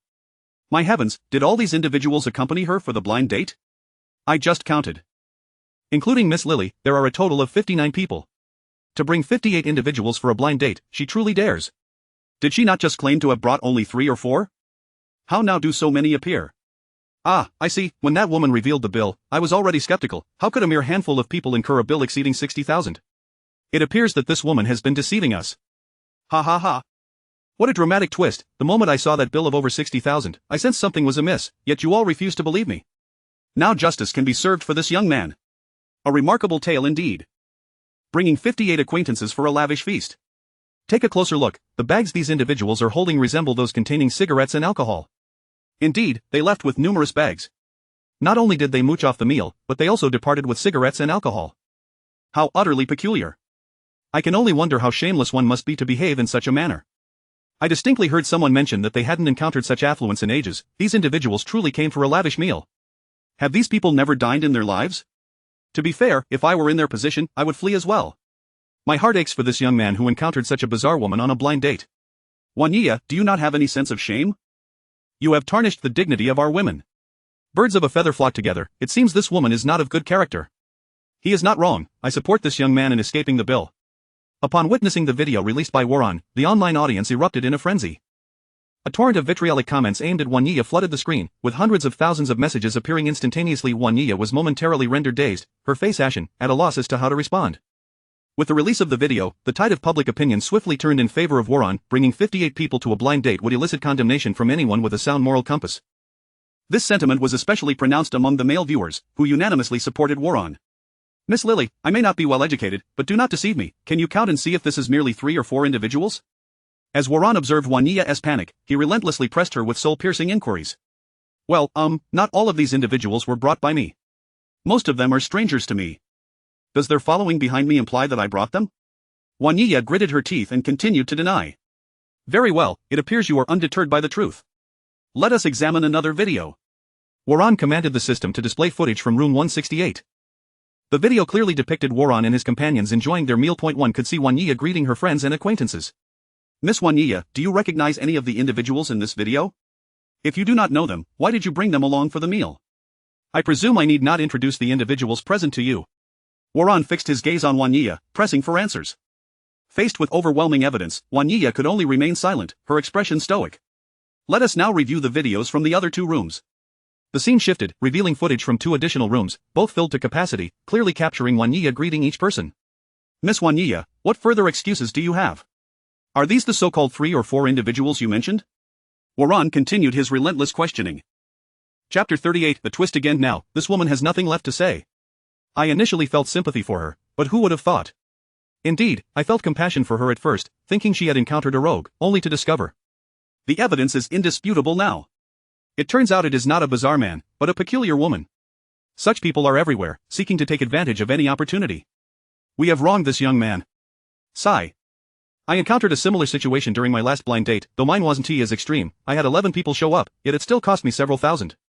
Exactly, you'd think a blind date is a matter for two, yet she brought so many along. Faced with the undeniable evidence of the number of people, Yuan Lia's face turned ashen, her mind racing on how to regain the upper hand. Gritting her teeth, she continued to argue fervently, just because I brought so many, does that exempt you from paying? A blind date is between two individuals, shouldn't it be the men who foot the bill? Look at you, attempting to evade the bill. Such behavior is utterly intolerable. Seeing the tide turn against her, Yuan Lia cast aside her image, resorting to a display of desperation. First and foremost, I must refute your misguided notions. A blind date does not dictate that the man must always pay. His footing the bill is merely a reflection of gentlemanly conduct. Theoretically, we are both strangers, I have no obligation to cover your expenses.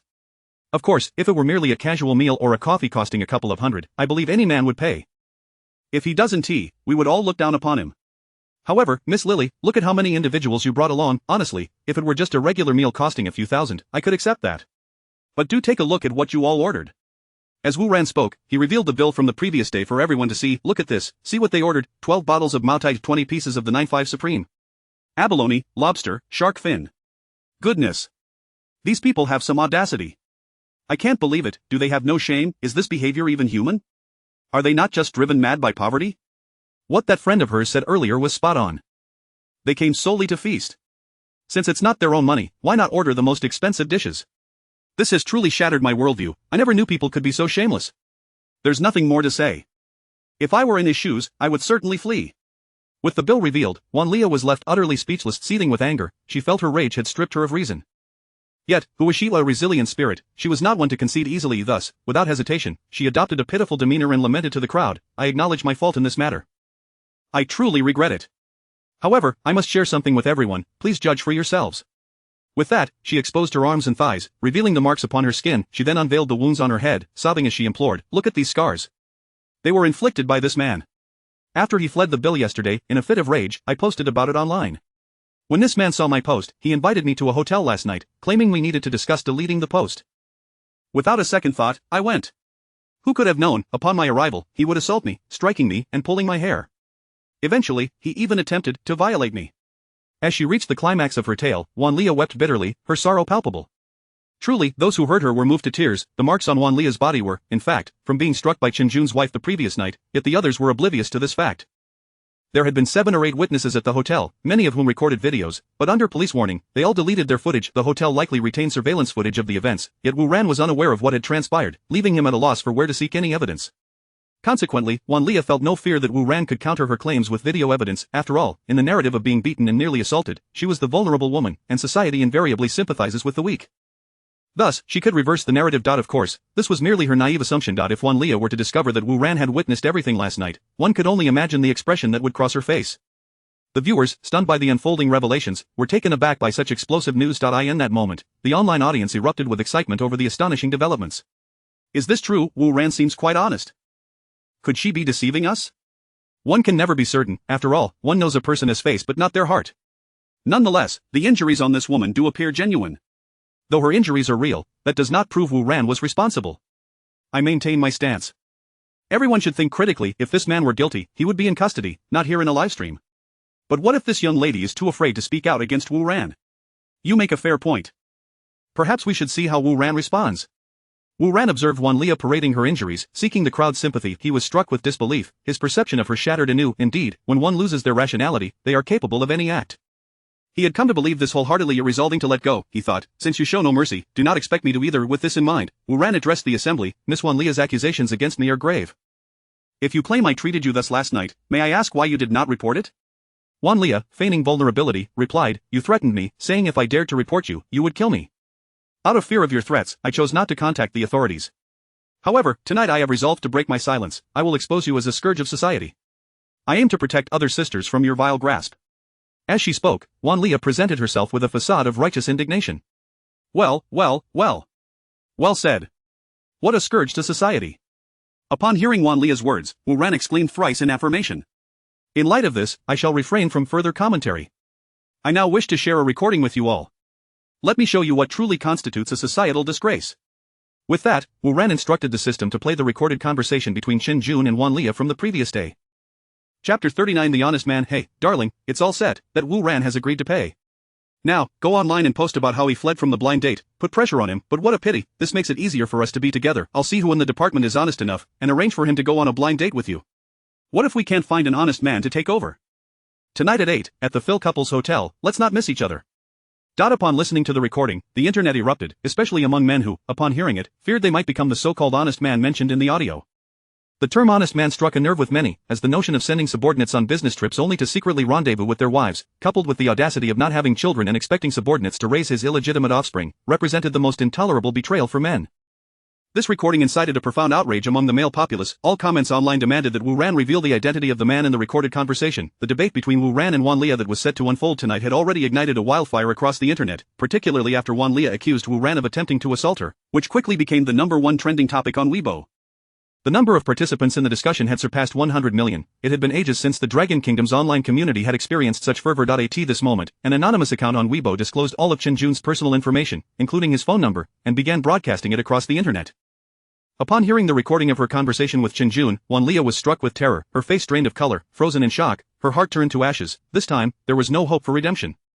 How had Wu Ran obtained this private conversation between her and Chen Jun? This question perplexed her beyond comprehension, yet, the ordeal was far from over. After the recording played, Wu Ran spoke again. As for Miss Wan Lia's earlier accusation that the injuries on her body were inflicted by me, now, let us watch another video.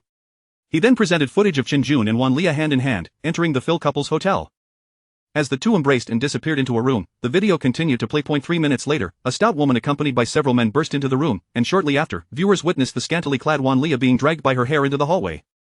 At this juncture, the truth was laid bare for all to see. The marks on Wan Lia's body were, in fact, the result of her affair with Chen Jun, leading to her being beaten by his wife.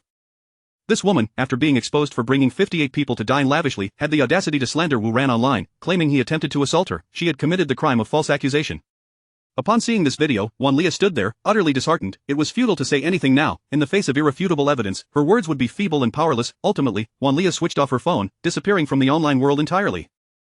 While she had gone offline, the events of the night continued to unfold and escalate online. Major news outlets began extensive coverage of the incident. The blind date fiasco, a twist after twist. What do you think of the boss matchmaking with a subordinate and his lover? When did the term honest man transform into a scapegoat? Shocking. The boss introduces his lover to his subordinate. What exactly transpired? Is this a collapse of morality or a distortion of humanity? Check out today's headlines for an exploration of the hidden secrets within the realm of the degenerate. The fervor of online discussions remained unabated. Observing Wan Lia's departure from the online sphere, Wu Ran also exited the live broadcast, awaiting the subsequent developments. Meanwhile, the other principal character, Chen Jun, was at home, plagued by anxiety. 5 minutes prior, his phone began to ring incessantly with calls berating him, accusing him of being devoid of conscience, and questioning whether the honest man had slain his entire family. Messages flooded in every second, all condemning him as scum, leaving him utterly bewildered. Ultimately, unable to endure any longer, he switched off his phone for some peace. Later, a friend called his wife's phone to inform him of the ongoing situation online, and only then did he grasp the gravity of what had transpired. Upon viewing the recordings and videos released by Wu Ran, he realized his fate was sealed. In retrospect, he understood that Wu Ran's sinister smile had hinted at his prior knowledge of these events. It seemed clear that Wu Ran had informed his wife of the previous night's occurrences as well. This young man, who typically appeared honest and sincere, had shown such ruthlessness when the moment called for it. Grasping this reality, Chen Jun sat there in despair, contemplating his next move. Although his actions were not illegal, he knew that upon returning to work, Huawei Group would inevitably succumb to the immense pressure of public opinion and terminate his employment. It was a certainty. Huawei Group would never dare to continue employing him amidst such scandal. His life, as he knew it, was over. No company would ever dare to hire him again. No, I cannot sit idly by. I must earn enough money for my future in one fell swoop. As this thought crossed his mind, he recalled a battery technology that President Lan Ruoling had entrusted to him the previous day. Upon first encountering this technology, he had been astounded by its potential. It was undoubtedly revolutionary for the current battery industry. Selling this technology to others would ensure that he could live comfortably for the rest of his life. With no time to waste, he resolved to act decisively. Informing his wife that he was stepping out, grabbing the car keys, and leaving. Arriving at the parking lot, he located his vehicle. He drove to the company, headed straight to the R&D department, and retrieved the battery technology that Lan Ruoling had given him, copying the data onto another USB drive. Having completed this task, he cautiously exited the company and swiftly left the premises. As he departed, he found it peculiar that the usual security presence outside the R&D department was notably sparse that day. Just as he was leaving, in the presidential office on the top floor of Huawei Group, oh, my mistake, it was the vice presidential office. Lan Ruoling was intently observing the surveillance footage. At that moment, she picked up the phone to call Lan Ruoling. Hello. Wu Ran, how is it going? Lan Ruoling, he has arrived at the company and copied the technology. Wu Ran, excellent, once he hands over the technology to the other party, we can catch him. Lan Ruoling, are you absolutely certain they won't be able to detect anything amiss with this technology? Wu Ran, rest assured, with their current capabilities, even if given another decade, they won't notice a thing. Lan Ruoling, in that case, I can relax. I can hardly wait to see our competitors acquire this counterfeit technology. And then, without hesitation, plunge into production, only to ultimately discover that the batteries they produce are prone to exploding. I can't wait to witness the shock on their faces. Chapter 40. A bustling day, gratitude for the likes given by the armored contract for marriage. Wu Ran, have you arranged for someone to follow him? Lan Ruoling, it has been arranged, 2 retired veterans from the company's security department, who served as reconnaissance soldiers in the military for several years. Wu Ran, that's good. I forgot to ask you yesterday, to whom did Chen Jun sell the company's technology last time? Lan Ruoling, he sold it to a company named Sansang. I checked, and this company was established less than a year ago. Its legal representative is a person named Li Kai, but I can assure you that this Li Kai is merely a puppet and not the true owner of the company. As for who the actual mastermind is, that remains to be uncovered for now. Wu Ran, no need to investigate further, we will know whom Chen Jun transacts with tonight. Lan Ruoling, indeed, so should we wait until Chen Jun completes the transaction tonight before we act? Wu Ran, upon reflection, I think it would be better to wait until tomorrow when he arrives at the office to apprehend him. He just stole the technology tonight, and if we act immediately, it would be far too conspicuous. Lan Ruoling, alright, I will follow your lead. Wu Ran, tomorrow is the last day to repay the loan to Shenlong Bank, correct? Lan Ruoling, yes, tomorrow is indeed the final repayment date. Wu Ran, it seems tomorrow will be yet another bustling day. Once again, it was a sunlit day. Wu Ran had just risen when Lin Shirin's call came through. Lin Shirin, lazy pig, are you awake? Wu Ran just got up. Lin Shirin, when do you plan to move today? Wu Ran, in the afternoon. I have some matters to attend to at the company this morning. Lin Shirin, alright, then I'll take the afternoon off to help you move. Wu Ran, sure, but you've taken leave for the past 2 days. Won't your boss have anything to say about that? Lin Shirin, since our company is handling your acquisition of 51 of Huawei Group's shares, you are now a super VIP in our company. So when I take leave, I simply say it's because you need me for something, and no one dares to question it. Wu Ran, why don't you come to my company and assist me? I can make you the manager of our legal department. Lin Shirin, not going to happen. Working together every day could easily lead to conflicts. I prefer not to argue with you daily. Wu Ran, fair enough, you have a point. Lin Shirin, well, I'm off to work now. See you at noon. Wu Ran, see you at noon. After finishing his morning routine, he drove to the company. Upon returning to his original workstation, he discovered that his colleagues were already aware of the events from the previous night. As he arrived, a group of colleagues gathered around him, expressing their support. Wu Ran, well done, we stand with you. I heard the recorded call last night. I can't believe Chen Jun is such a scoundrel. Did you know he even tried to matchmake me with Wan Lia yesterday afternoon? Touched by his colleagues' support, Wu Ran responded to thank you all for your concern. I will remember your kindness. Now, please return to your work. It wouldn't be good for others to see you all gathered here like this. Upon hearing Wu Ran's words, the crowd dispersed. Wu Ran then began to pack his belongings, preparing to move to the new presidential office on the top floor. In the office of the Research and Development Manager, Chen Jun was also packing his things, anticipating that someone would soon inform him of his termination. Therefore, he decided to tidy up before the inevitable occurred. Recalling the substantial sum in his account, he was no longer in a state of panic like he had been last night. After years of hardship, he could finally begin to live a life of luxury.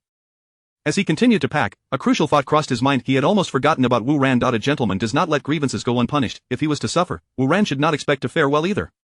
While he was still the manager of the RD department, he still held the authority to dismiss Wu Ran. He slapped his forehead, almost forgetting this important matter. With that in mind, he picked up the phone on his desk and dialed a hello.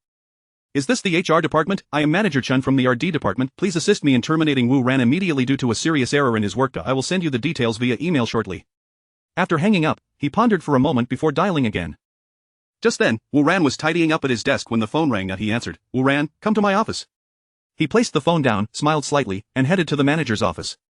This time, he did not knock but simply pushed the door open and walked inside. Noticing Chen Jun packing his belongings, Wu Ran smiled and asked, what do you need me for? Chen Jun, seething with anger at Wu Ran's nonchalance, retorted, I called you here to inform you that you have been dismissed from the company. Wu Ran remained silent, smirking as he settled onto the office sofa and casually inquired, are you packing up? You need not bother. You won't be taking anything home. Chen Jun dismissed Wu Ran's words, considering them mere nonsense. He barked again, Wu Ran, you have been fired, now get out. Wu Ran found it quite amusing. You want me to leave? Shouldn't it be you who should be leaving? Seeing that Wu Ran was unfazed, Chen Jun picked up the phone. Hello, is this the security department? I am Manager Chen from the RD department. Please send a few people over to help me escort an employee out. After hanging up, he sneered at Wu Ran, "You wish to challenge me? I will make sure to ruin you before I leave." Seated behind his desk, Chen Jun and Wu Ran sat in silence. At that moment, the office door was pushed open. Chapter 41. The secretary's duties. Entering through the door was Lan Ruoling, accompanied by several police officers. Upon her arrival, she noticed Wu Ran was also present and nodded in his direction. Chen Jun, upon seeing Lan Ruoling stride in, was taken aback. After all, she was the company president, and he had not anticipated that his situation with Wan Lia would draw her direct intervention. Just as he was about to greet her, she ignored him completely, instead pointing at Chen Jun and instructing the officers behind her, "He is Chen Jun." One of the police officers stepped forward and addressed Chen Jun, "Mr. Chen, I understand you have been reported by your company for allegedly selling core technology. We kindly request that you accompany us for further investigation." Without allowing Chen Jun a chance to protest, the officer signaled to two other policemen, who promptly placed handcuffs on him. In that instant, as the cuffs clicked shut, Chen Jun's mind struggled to grasp the sudden turn of events. He had initially presumed that Lan Ruoling had come to personally inform him of his dismissal, but now the accusation of betrayal stung like a lightning bolt. Stunned and incredulous, he exclaimed, "President Lan, surely there has been a mistake. I am innocent. How could I ever betray the company's interests? This is a misunderstanding." Lan Ruoling's response was icy. "Chen Jun, I never imagined you to be this kind of person. The company has treated you well, yet you have turned out to be a traitor, selling our core technology not once, but twice. Do you recall the significant losses we incurred when you sold our hard-earned technology to others? And to think you returned last night to steal once again.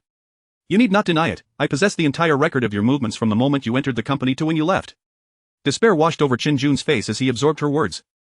The clarity of her accusations left him feeling helpless, and any further defense seemed futile. As the officers escorted him away, Lan Ruoling muttered to herself, "The evidence this time is irrefutable. He will surely face severe consequences." Wu Ran, overhearing her, smiled nonchalantly, "He won't face those consequences." Lan Ruoling paused, surprised, "Are you suggesting he will be rescued?" Wu Ran cast a cold gaze in the direction of Chen Jun's departure and replied thoughtfully, "No, he will not survive." Lan Ruoling gasped, "You intend to kill him?" Wu Ran, with a peculiar smile, countered, "Let me ask you this.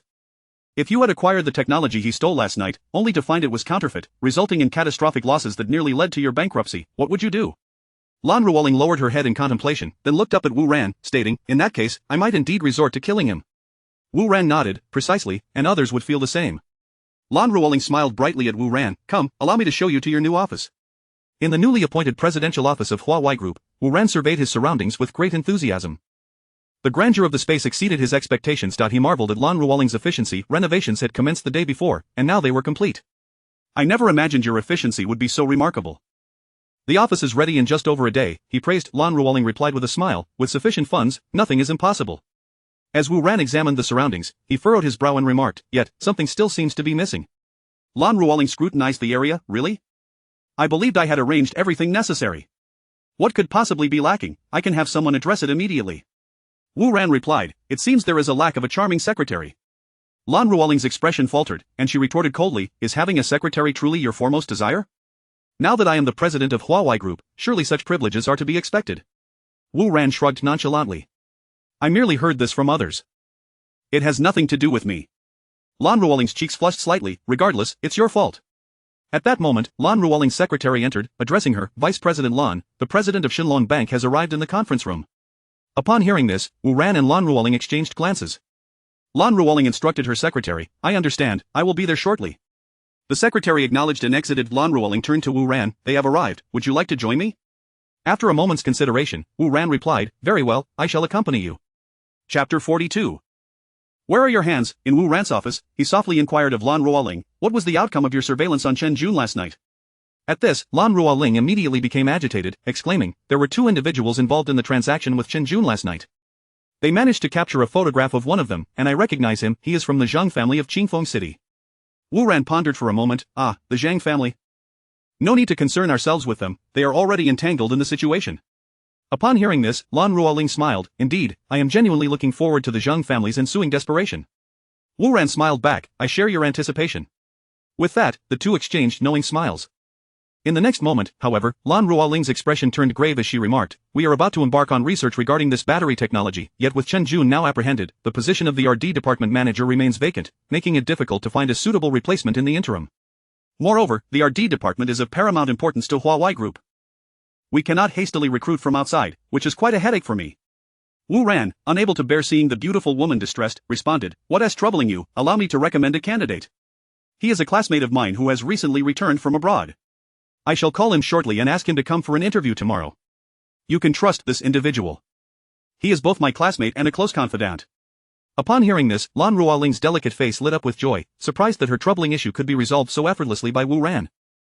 She stood there, momentarily entranced by his silhouette, her eyes sparkling with a peculiar brilliance. Ever since meeting this man, her fortunes had been on the rise. He had helped her rid the company of Zhang Xingchen, saving it from his nefarious grasp, infused an investment of 500 billion to avert bankruptcy, and after acquiring the company, he refrained from meddling in its affairs while assisting her in uncovering the traitor within. Furthermore, he had provided the company with technology that could elevate it to the status of the most powerful entity in the world. This man was not only mysterious and wealthy but also undeniably handsome. All these attributes combined stirred within Lan Ruoling a flutter of emotions. Is this what it feels like to be enamored? Could it be that my prayers to the heavens that day were answered in the form of his presence? Was he truly a divine gift placed before me, and were his words in the office that day genuine? The recollection of Wu Ran's remarks from the previous day caused her cheeks to flush with warmth. As she contemplated the recent rumors circulating in Qingfeng City, a sense of dejection washed over her, and she gazed blankly at Wu Ran. She felt compelled to clarify certain matters with him. What if he truly intended to toy with her affections? A love-struck girl often succumbs to fanciful thoughts, and even our domineering OL female CEO was no exception. Wu Ran. Lan Ruoling called softly, her head bowed. Wu Ran turned to face her. Have you heard about the rumors? Lan Ruoling stammered. What rumors? The ones regarding your 10 billion donation at the auction at school the other day. Oh, that matter. Yes, I did donate 10 billion, is there an issue with that? Wu Ran replied, perplexed. The gossip circulating suggests that you harbor affections for Ji Luoxi and that you donated such a substantial amount to win her favor. Is there any truth to this? Lan Ruoling anxiously scrutinized Wu Ran. Oh, you mean that? Yes, I did indeed donate 10 billion. However, my reasons for doing so are not related to Ji Luoxi, though I cannot disclose those reasons to you. Wu Ran stated nonchalantly. Then you truly have no feelings for her? Lan Ruoling's heart raced as she asked this question, fearful that Wu Ran might utter an answer she dreaded. None. I have no interest in her whatsoever. In fact, I have not even dined with her. My only interest lies with a certain OL female CEO. As he spoke, Wu Ran approached her, closing the gap to a mere 2 centimeters, gazing deeply into her eyes. At his words, Lan Ruoling felt as if she had been struck to the core, her body trembled with heat, rendering her weak and flustered, her heart racing uncontrollably. Wu Ran observed her with a playful glint in his eyes. Having not paid close attention before, he now noticed that she wore a fitted blouse that accentuated her splendid figure. He assessed her physique, finding her comparable to Lin Shireen, both women possessing an allure that left him wanting more than a singular grasp.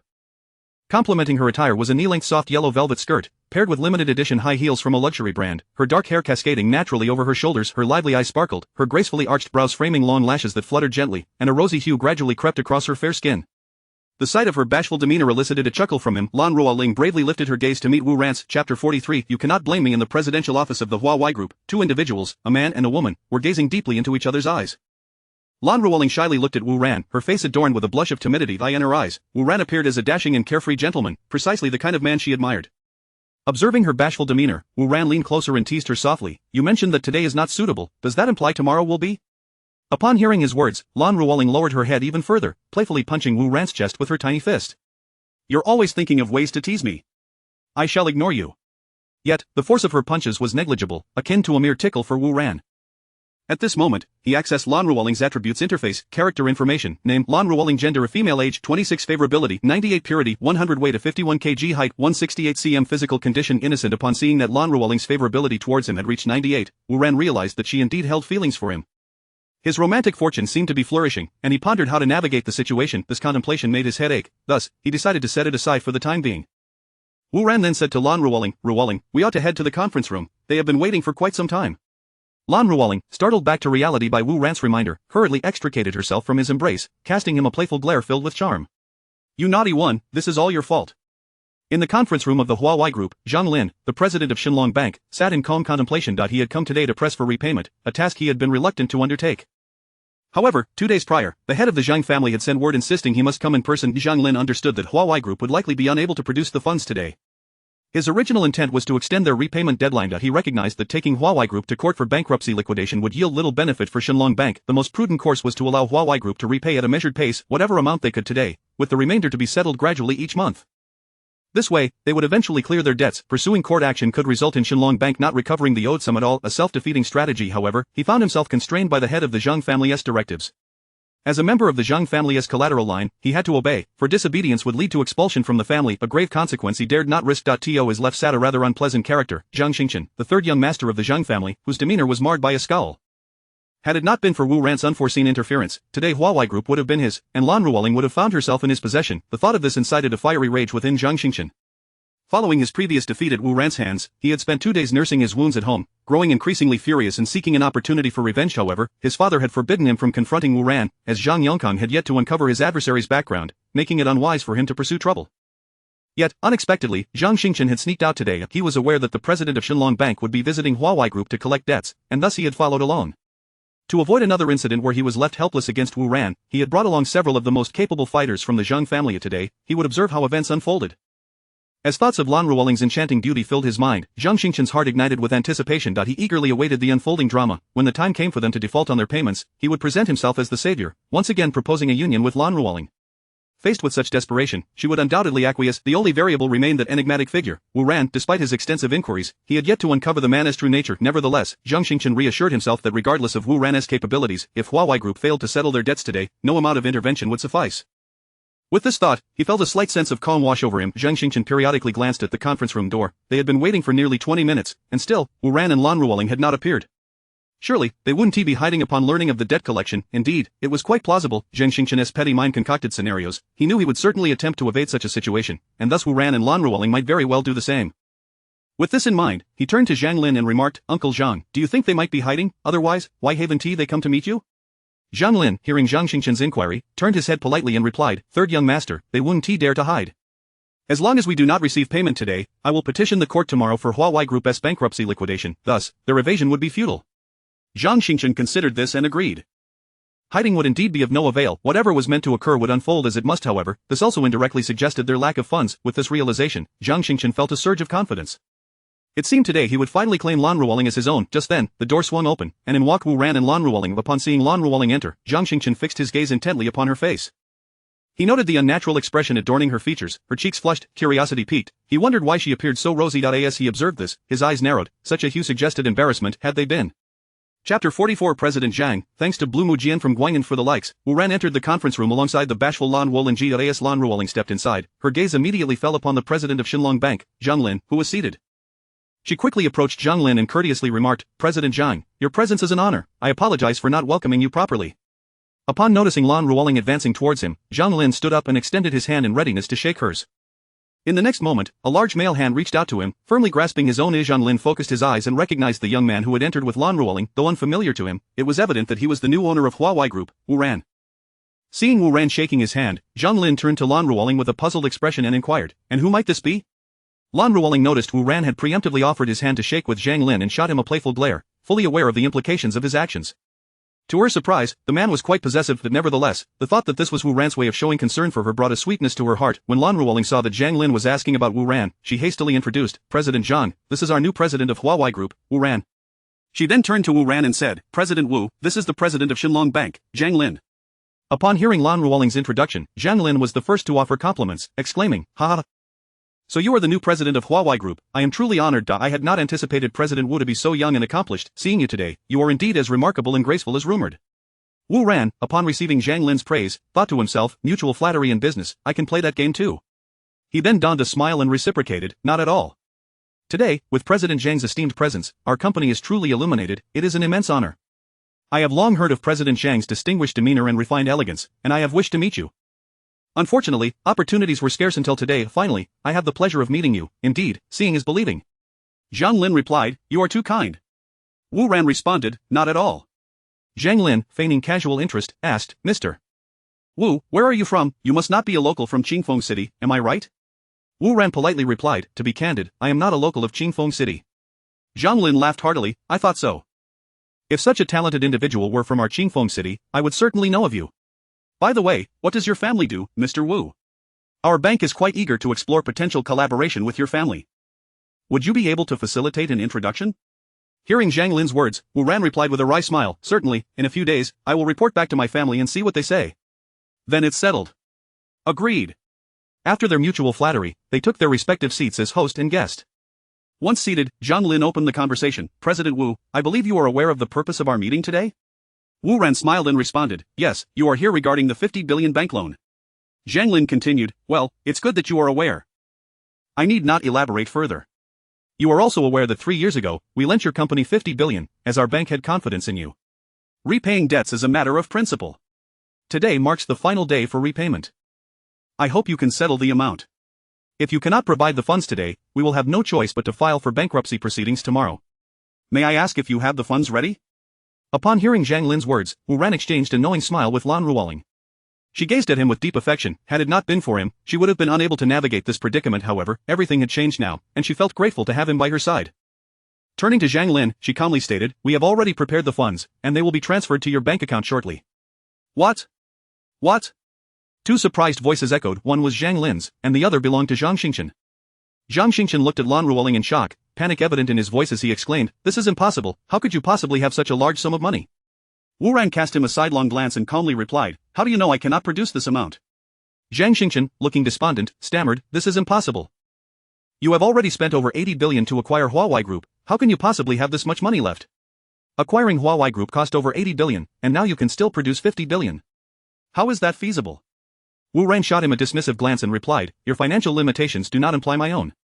Hearing Wu Ran's words, Zhang Xingchen sat there, eyes vacant, muttering to himself, "This is impossible, this is impossible." Noticing Zhang Xingchen's state, Wu Ran chose to disregard him. He turned to the still stunned Zhang Lin and said, "President Zhang, President Zhang?" "Ah. Oh, you called for me." Zhang Lin emerged from his stupor. "It seems President Zhang is quite astonished that we can repay the loan. Are you not pleased?" Wu Ran fixed his gaze on Zhang Lin. No, I am quite pleased, I was simply taken aback." Zhang Lin chuckled awkwardly upon hearing Wu Ran's words. Wu Ran gestured for Lan Ruoling to transfer the funds to Shenlong Bank's account. Ding! The secretary behind Zhang Lin checked her phone and nodded at him. Zhang Lin understood the implication. Huawei Group had indeed repaid the money to it. Appeared that no trouble would arise for Huawei Group today. This outcome relieved him, for in the realm of business, the ability of Huawei Group to repay the loan was the most favorable result for Shenlong Bank. Additionally, he did not entirely agree with the family head Zhang Yongkong's decisions. However, as a member of the Zhang family, he had no choice but to obey his commands. Today's result was satisfactory. With this thought, he prepared to leave. There was no further purpose in lingering. Moreover, his departure would leave Zhang Yongkong with no grounds for complaint, as the loan had been repaid, eliminating any excuse for taking action against Huawei Group. Mr. Wu, Miss Lan, since my purpose today has been fulfilled, I shall take my leave. We can converse further another time. With this in mind, he stood and respectfully bid farewell to Wu Ran and Lan Ruoling. The young man's ability to produce over 130 billion hinted at the immense power of his family behind him. As a businessman prioritizing profit, Zhang Lin would be foolish to provoke Wu Ran. Take care, President Zhang. We welcome your visit at any time. Wu Ran smiled politely as he observed Zhang Lin's initiative to depart. He could discern that Zhang Lin was an astute individual who had not engaged in any harmful actions against Huawei Group. As for his personal visit to demand repayment, it was entirely justifiable. After all, who would not seek payment for a debt of 50 billion? Thus, Wu Ran understood Zhang Lin's predicament. After Zhang Lin departed, he turned to leave. "Uncle Zhang, you cannot leave." At that moment, Zhang Xingchen saw Zhang Lin about to exit and shouted in alarm that he had yet to accomplish his goals for the day. How could Zhang Lin leave now? Hearing Zhang Xingchen's voice, Zhang Lin paused, frowning as he looked at him and said, "Third young master, they have already repaid the 50 billion, why should we not leave?" "Oui, Zhang Xingchen stammered, unable to articulate a coherent response. "Regardless, you cannot leave. You must help me today and persuade Lan Ruoling to agree to be my woman." Zhang Xingchen resolved to be bold. "Third young master, I cannot assist with this matter. Even if the family head were to come, I would still say the same. You stay here if you wish." "I have matters to attend to, I shall take my leave." Zhang Lin, hearing Zhang Xingchen's unreasonable demands, chose to disregard him and, having said his piece, exited with his entourage. Author's note. Initially, I intended to portray Zhang Lin as a very villainous character, but upon reflection, I realized that such a depiction would not be appropriate. Society comprises good people, bad people, and neutral strangers. Thus, I decided to present Zhang Lin in his current light, as he may serve a purpose later on. Chapter 45. No need to thank me. Thanks to the extra for the likes. You dare to suggest that my girlfriend should be yours? Upon hearing Zhang Xingchen's words, Wu Ran cast a menacing glare at him. Who is your girlfriend? Are you claiming that Lan Ruoling is your girlfriend? How could that be? You've only known each other for less than 3 days. You must be deceiving me. At Wu Ran's words, Zhang Xingchen's eyes narrowed in shock as he stared at him. What's impossible about it? After saying this, Wu Ran embraced Lan Ruoling, planting a kiss on her cheek, and continued, "Darling, I'm utterly exhausted from earlier. My back is aching." Lan Ruoling shyly shot him a glance. Witnessing Wu Ran's actions, Zhang Xingchen was consumed by a fiery rage, his eyes wide with fury as Zhang Xingchen had been fixated on Lan Ruoling for years, treating her as his most cherished possession.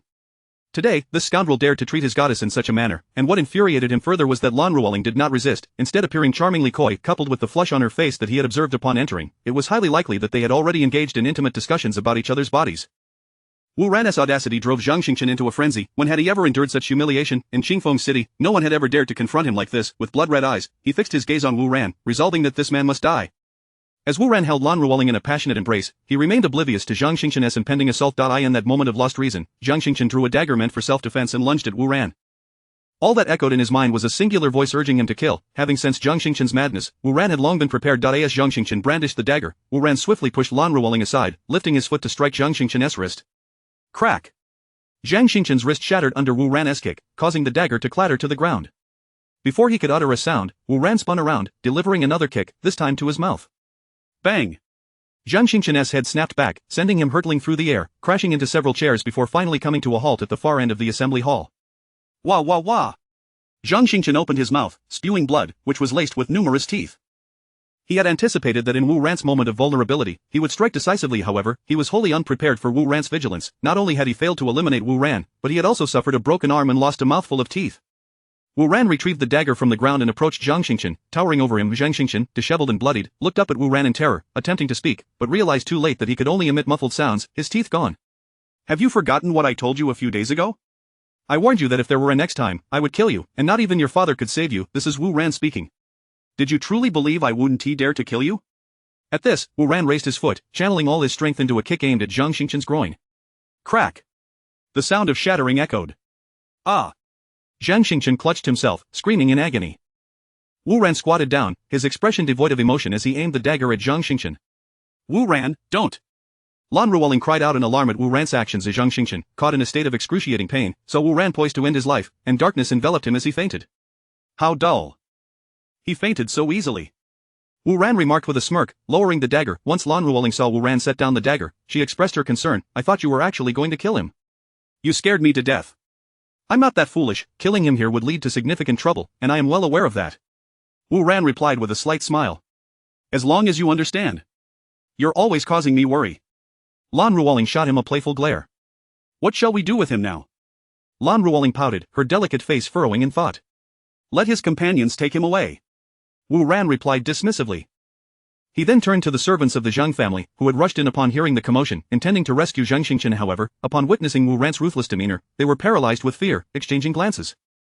Hearing Wu Ran's command, they dared not say more and hurriedly stepped forward to carry Zhang Xingchen away. Wait!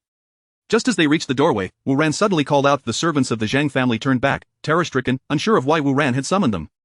Go back and inform your master that this worthless fool is the one I injured. Since he cannot teach his son, I shall take it upon myself.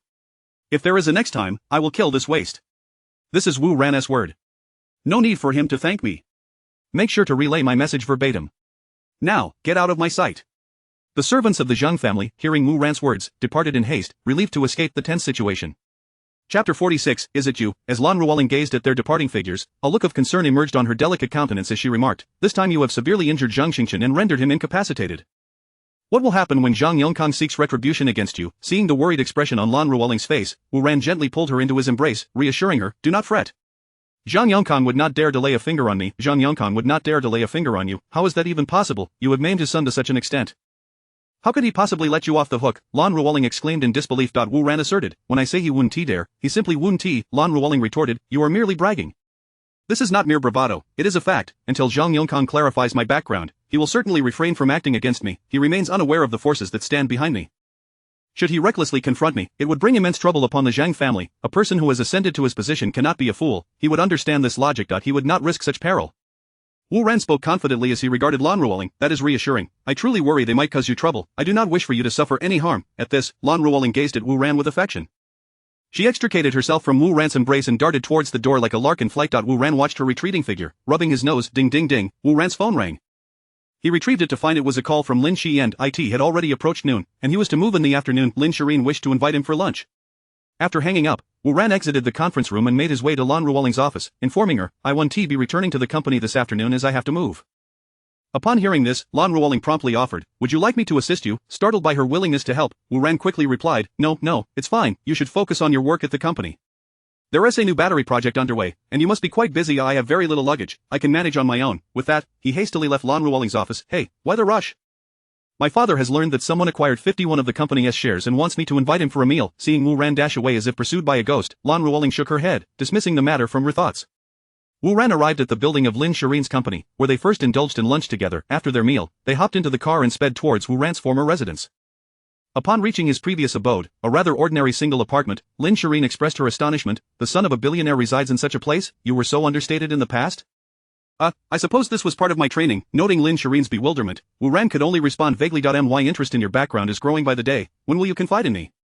Lin Shirin gazed at Wu Ran with enchanting eyes. Perhaps another time. Wu Ran felt quite helpless. He could not disclose the existence of the system to Lin Shirin, and he did not wish to deceive her. This matter would have to wait. Upon hearing Wu Ran's response, Lin Shirin refrained from pressing further. She understood the art of being a tender woman. One must never force a man to divulge what he is reluctant to share. Otherwise, significant issues could arise between them. After all, everyone harbors a few secrets. As long as she knew this man loved her, that would suffice. Before long, they had packed up their belongings. Since the new apartment was already furnished, Wu Ran only took his more valuable items and clothing, leaving the rest behind. Having finished packing, the two made their way to the new residence. While waiting for the elevator at the new building, the doors opened, revealing two individuals stepping out. It's you, it's you, several astonished voices echoed in unison. Chapter 47. I want to be friends with him. Is it you? Is it you? Several voices of surprise rang out. As both parties fixed their gazes upon one another, they clearly discerned each other's features. Stepping out of the elevator were none other than Jiluoxi and Situ Chanshan. The four of them exchanged glances, each wearing a distinct expression. Wu Ran stared in astonishment at Jiluoxi and Situ Chanshan, while Lin Shirin regarded Jiluoxi with a look of wariness. Jiluoxi furrowed her brows as she studied Wu Ran, and the petite Situ Chanshan cast a resentful glance at him. Ultimately, it was Wu Ran who broke the silence first, smiling as he said, "What a coincidence, I didn't expect to see you again today." Indeed, the world is truly small. Jiluoxi replied lightly upon noticing Wu Ran's initiative to speak. Sensing the chill in Jiluoxi's tone, Wu Ran was aware that his actions from the previous day had indeed been somewhat inappropriate, causing her displeasure. Yet, he felt powerless. He dared not draw too close to her, burdened as he was with secrets that could not be shared. He opened Jiluoxi's character attribute interface. Character information: named Jiluoxi, gender a female, age 23, affection level 70, purity level 100, weight of 53 kg, height 169 cm, physical condition untouched. Previously, her affection for Wu Ran had stood at 75, but now it had dipped to 70. This woman was indeed capricious. Do you also live here? Wu Ran inquired cautiously. Villain! Why did you run away yesterday? Are you so afraid of us? This time, the cute little loli, Situ Chanshan, launched a verbal attack on Wu Ran, her cherubic face glaring at him with wide eyes and a pouting cherry mouth, embodying a sweet yet cunning demeanor. It seemed that Wu Ran's abrupt departure yesterday had left a lasting impression on the little loli. Offending a cool-headed senior sister along with an exceptional loli was an unforgivable sin in Wu Ran's book. However, he had merely intended to keep his distance from Jiluoxi, yet, given the current situation, he felt as though he had unwittingly walked into a trap. Little sister, which floor do you live on? Wu Ran flashed a smile reminiscent of an indulgent uncle. Don't call me little sister. I'm already 16 and all grown up.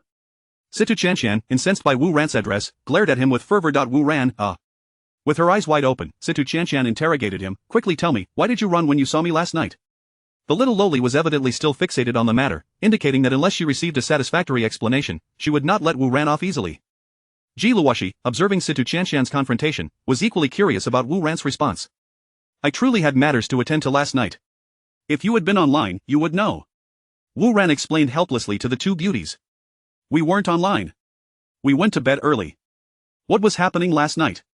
Situ Chanshan retorted, pulling out her phone to scroll through Weibo alongside Jiluoxi. The fervor surrounding the Dinandash incident remained high even today. As the little loli perused the news, her expression shifted from intrigue to anger upon reading that Wan Lia accused Wu Ran of attempting to assault her. Situ Chanshan looked up at Wu Ran with a face full of terror. With her slender fingers trembling, she pointed at him and stammered, You are actually that kind of person? Seeing her expression, Wu Ran realized she had misinterpreted the situation, and he sighed, keep reading. Don T jumped to conclusions based on just a snippet. Upon hearing Wu Ran's words, the little loli resumed her reading. A few minutes later, as they finished, the expressions on the faces of the two beauties brightened. So you really did have something to do last night. We misjudged you. We thought you were avoiding us. Situ Chanshan said earnestly to Wu Ran. Not at all. It is an honor for me, Wu Ran, to meet two such captivating, graceful, and charming beauties. How could I possibly avoid you? Wu Ran said with a sycophantic grin at Situ Chanshan. Captivating and graceful? The exquisite little loli pointed at herself, her face lighting up with delight. Indeed, she was quite adorable. Yes. Graceful? Certainly. Charming? Absolutely. Don't you think I'm too childish? Ha! If that is childish, then I must be effeminate. Upon hearing Wu Ran's words, Situ Chanshan beamed with pride, akin to a child receiving praise, though she tried to suppress her delight. She turned to Jiluoxi and declared, Sister. I like him. I want to be friends with him. He speaks so well, he's quite the talent. Most importantly, he has such a thick skin, lying without a hint of embarrassment. I haven't met someone so thick-skinned in ages. The little lowly regarded Ji Luoxi with wide eyes, speaking earnestly. Wu Ran stood there awkwardly, sheepishly rubbing his nose. He. The first to laugh was Lin Shirin, who had been observing the exchange between Wu Ran and Situ Chanshan. Upon hearing Situ Chanshan's remark about Wu Ran's thick skin, she couldn't help but chuckle. All right. Chanshan, don't say that about him. Though it is indeed the case, you shouldn't voice it. Ha ha ha. Ji Luoxi joined in the laughter. Do you also live here? Ji Luoxi broke the awkward silence, and upon realizing that Wu Ran had not intentionally avoided her at the restaurant the previous night, her tone softened considerably. Yes. I live on the top floor, the 30th. I just moved in today. Wu Ran smiled at Ji Luoxi. Are you the one who bought 5 apartments in one go? Ji Luoxi looked at Wu Ran in astonishment, recalling that she had heard someone had purchased the top 5 floors of their building. She had wondered who could afford such extravagance, only to discover it was him. Indeed, I bought 5, but I'm no tycoon. Wu Ran chuckled modestly. He then asked Ji Luoxi, which floor do you live on? We live on the 18th. Wu Ran, puzzled, inquired, aren't you from the capital? Why would you come to Qingfeng City to buy a house? With a smile, Ji Luoxi explained, our family, the Ji family, has many business ventures in Qingfeng City. I spend about 3 to 4 months each year here for family business, and staying in a hotel is far too costly, so we bought a property here. Oh. Now I understand. Wu Ran replied, appearing enlightened. Are you two cohabiting? Ji Luoxi asked with keen interest, glancing at Wu Ran and Lin Shirin. And no. I just came to help today. Lin Shirin quickly denied, blushing and waving her hands nervously at Ji Luoxi's comment. Oh. I thought Mr. Wu purchased 5 apartments at once to keep a hidden beauty. Lin Shirin's face flushed at Ji Luoxi's teasing. Seeing this, Wu Ran interjected, Miss Ji Luoxi, Miss Situ Chanshan, let's head upstairs. You're welcome to visit my home. All right, you go ahead. You rascal, I want to be friends with you. Situ Chanshan pouted her small lips at Wu Ran as he departed. Chapter 48. Introducing my brother to you in the room. Wu Ran cradled Lin Shirin as they surveyed the newly refreshed house. Just yesterday, Shen Anan had arranged for a thorough cleaning, leaving the space immaculate. Wu Ran marveled inwardly, reflecting on how just a few days prior, he was merely a laborer toiling away to afford a home. Who could have imagined that today he would reside in such opulence? Truly, the unpredictability of life is astonishing. As Wu Ran gazed around the spacious room, he appreciated everything it offered, save for one essential element, a female presence. Shirin. What is it? She replied. Don't you feel that this house is missing something? Missing what? Lin Shirin inquired, tilting her head in confusion. A mistress of the house, Wu Ran remarked, his eyes brimming with affection as he looked at her. I've told you I won't cohabit with you before marriage. Lin Shirin shot him a disapproving glance. Ha! Women! When the time comes and passion ignites, I simply cannot believe you will escape my grasp. Wu Ran mused internally. Lin Shirin's petite cherry lips, tinged with a unique shade of pink, curved enticingly, nearly causing Wu Ran to lose his composure. Observing this scene reignited the flames stirred earlier that day by Lan Ruoling at the office. Just as he contemplated leaning down to kiss that soft allure, Lin Shirin, as if struck by inspiration, regarded Wu Ran thoughtfully and spoke. Wu Ran, do you know what I discovered among the clothes I bought yesterday when I returned home last night? Wu Ran froze, a hint of guilt creeping into his voice as he asked, what was inside? Lin Shirin fixed her gaze on him, declaring, it was seductive. At this, Lin Shirin's cheeks flushed, and she stumbled over her words, unable to continue. Oh? What was seductive? Wu Ran pressed on, fully aware of her intent. He found it amusing how easily she could blush. It was sleepwear. Lin Shirin finally found a term she could utter. Sleepwear? How seductive could it be? Wu Ran continued to tease her. It's the kind with minimal fabric. Lin Shirin mumbled, her head lowered. You've worn it? Wu Ran's face lit up with anticipation. I could never wear that, it's far too embarrassing. As she spoke, Lin Shirin's shyness rendered her nearly speechless. I see. How about you wear it for me tonight? If it truly doesn't suit you, we can simply return it. Wu Ran coaxed, resembling a cunning wolf enticing a delicate lamb. All right, Wu Ran, you're courting disaster. Just as she was about to acquiesce, Lin Shirin snapped back to reality, raising her bashful fist to strike Wu Ran's chest. Wu Ran swiftly seized her hand, leaning in closer to her face. Mm. After a prolonged moment, they finally parted. Lin Shirin shot Wu Ran a lingering glance, filled with unspoken desire. The sight of her sultry gaze nearly caused Wu Ran to lose control once more, prompting him to prepare for another exploration. Noticing the flame of desire in his eyes, Lin Shirin quickly wriggled free from his embrace, distancing herself. Wu Ran, witnessing her retreat, wore an expression of distress as he lamented, Wife, are you truly that afraid of me? I'm not afraid of you, I'm afraid of your brother. Lin Shirin replied softly, her head bowed. You fear my brother? You've never even met him. How could you possibly fear him? Shall I call him out now for you to meet? Wu Ran approached Lin Shireen with a mischievous grin. Don't come any closer. Chapter 49. Time management. Ultimately, Wu Ran found himself without the opportunity to introduce his younger brother to Lin Shireen. However, there is always a tomorrow, and he was certain that a chance would present itself in due course, considering that they had only known each other for less than 3 days. After tidying up the house, Wu Ran took out a set of keys and handed them to Lin Shireen. Why are you giving me the keys? Lin Shireen inquired, looking at Wu Ran with confusion. This will be our home. Aren't you the mistress of this residence? How can one be deemed a mistress without the keys? Wu Ran smiled as he gazed at her. All right. Lin Shireen accepted the keys, her heart swelling with joy. Witnessing Wu Ran's affectionate treatment made her finally experience the sweetness of being cherished. After more than 20 years. She discovered that the sensation of being loved was indeed profoundly delightful. The feeling of having a home was simply wonderful. Wu Ran glanced at his watch, noting that it was already time for dinner. With the new house officially settled, they planned to celebrate by dining out, especially since Wu Ran had no close friends or relatives in Qingfeng City. Thus, the two descended the stairs and drove towards a high-end restaurant in the city. Not long after Wu Ran and Lin Shireen left, a woman approached the entrance of the community. As she walked in, a young security guard at the guardhouse noticed her and stopped her, saying, "Excuse me, miss, whom are you looking for?" Upon being halted, the woman erupted, "Open your eyes and see. Do you know who I am? I live on the 30th floor, and the person who bought 5 apartments yesterday is my boyfriend.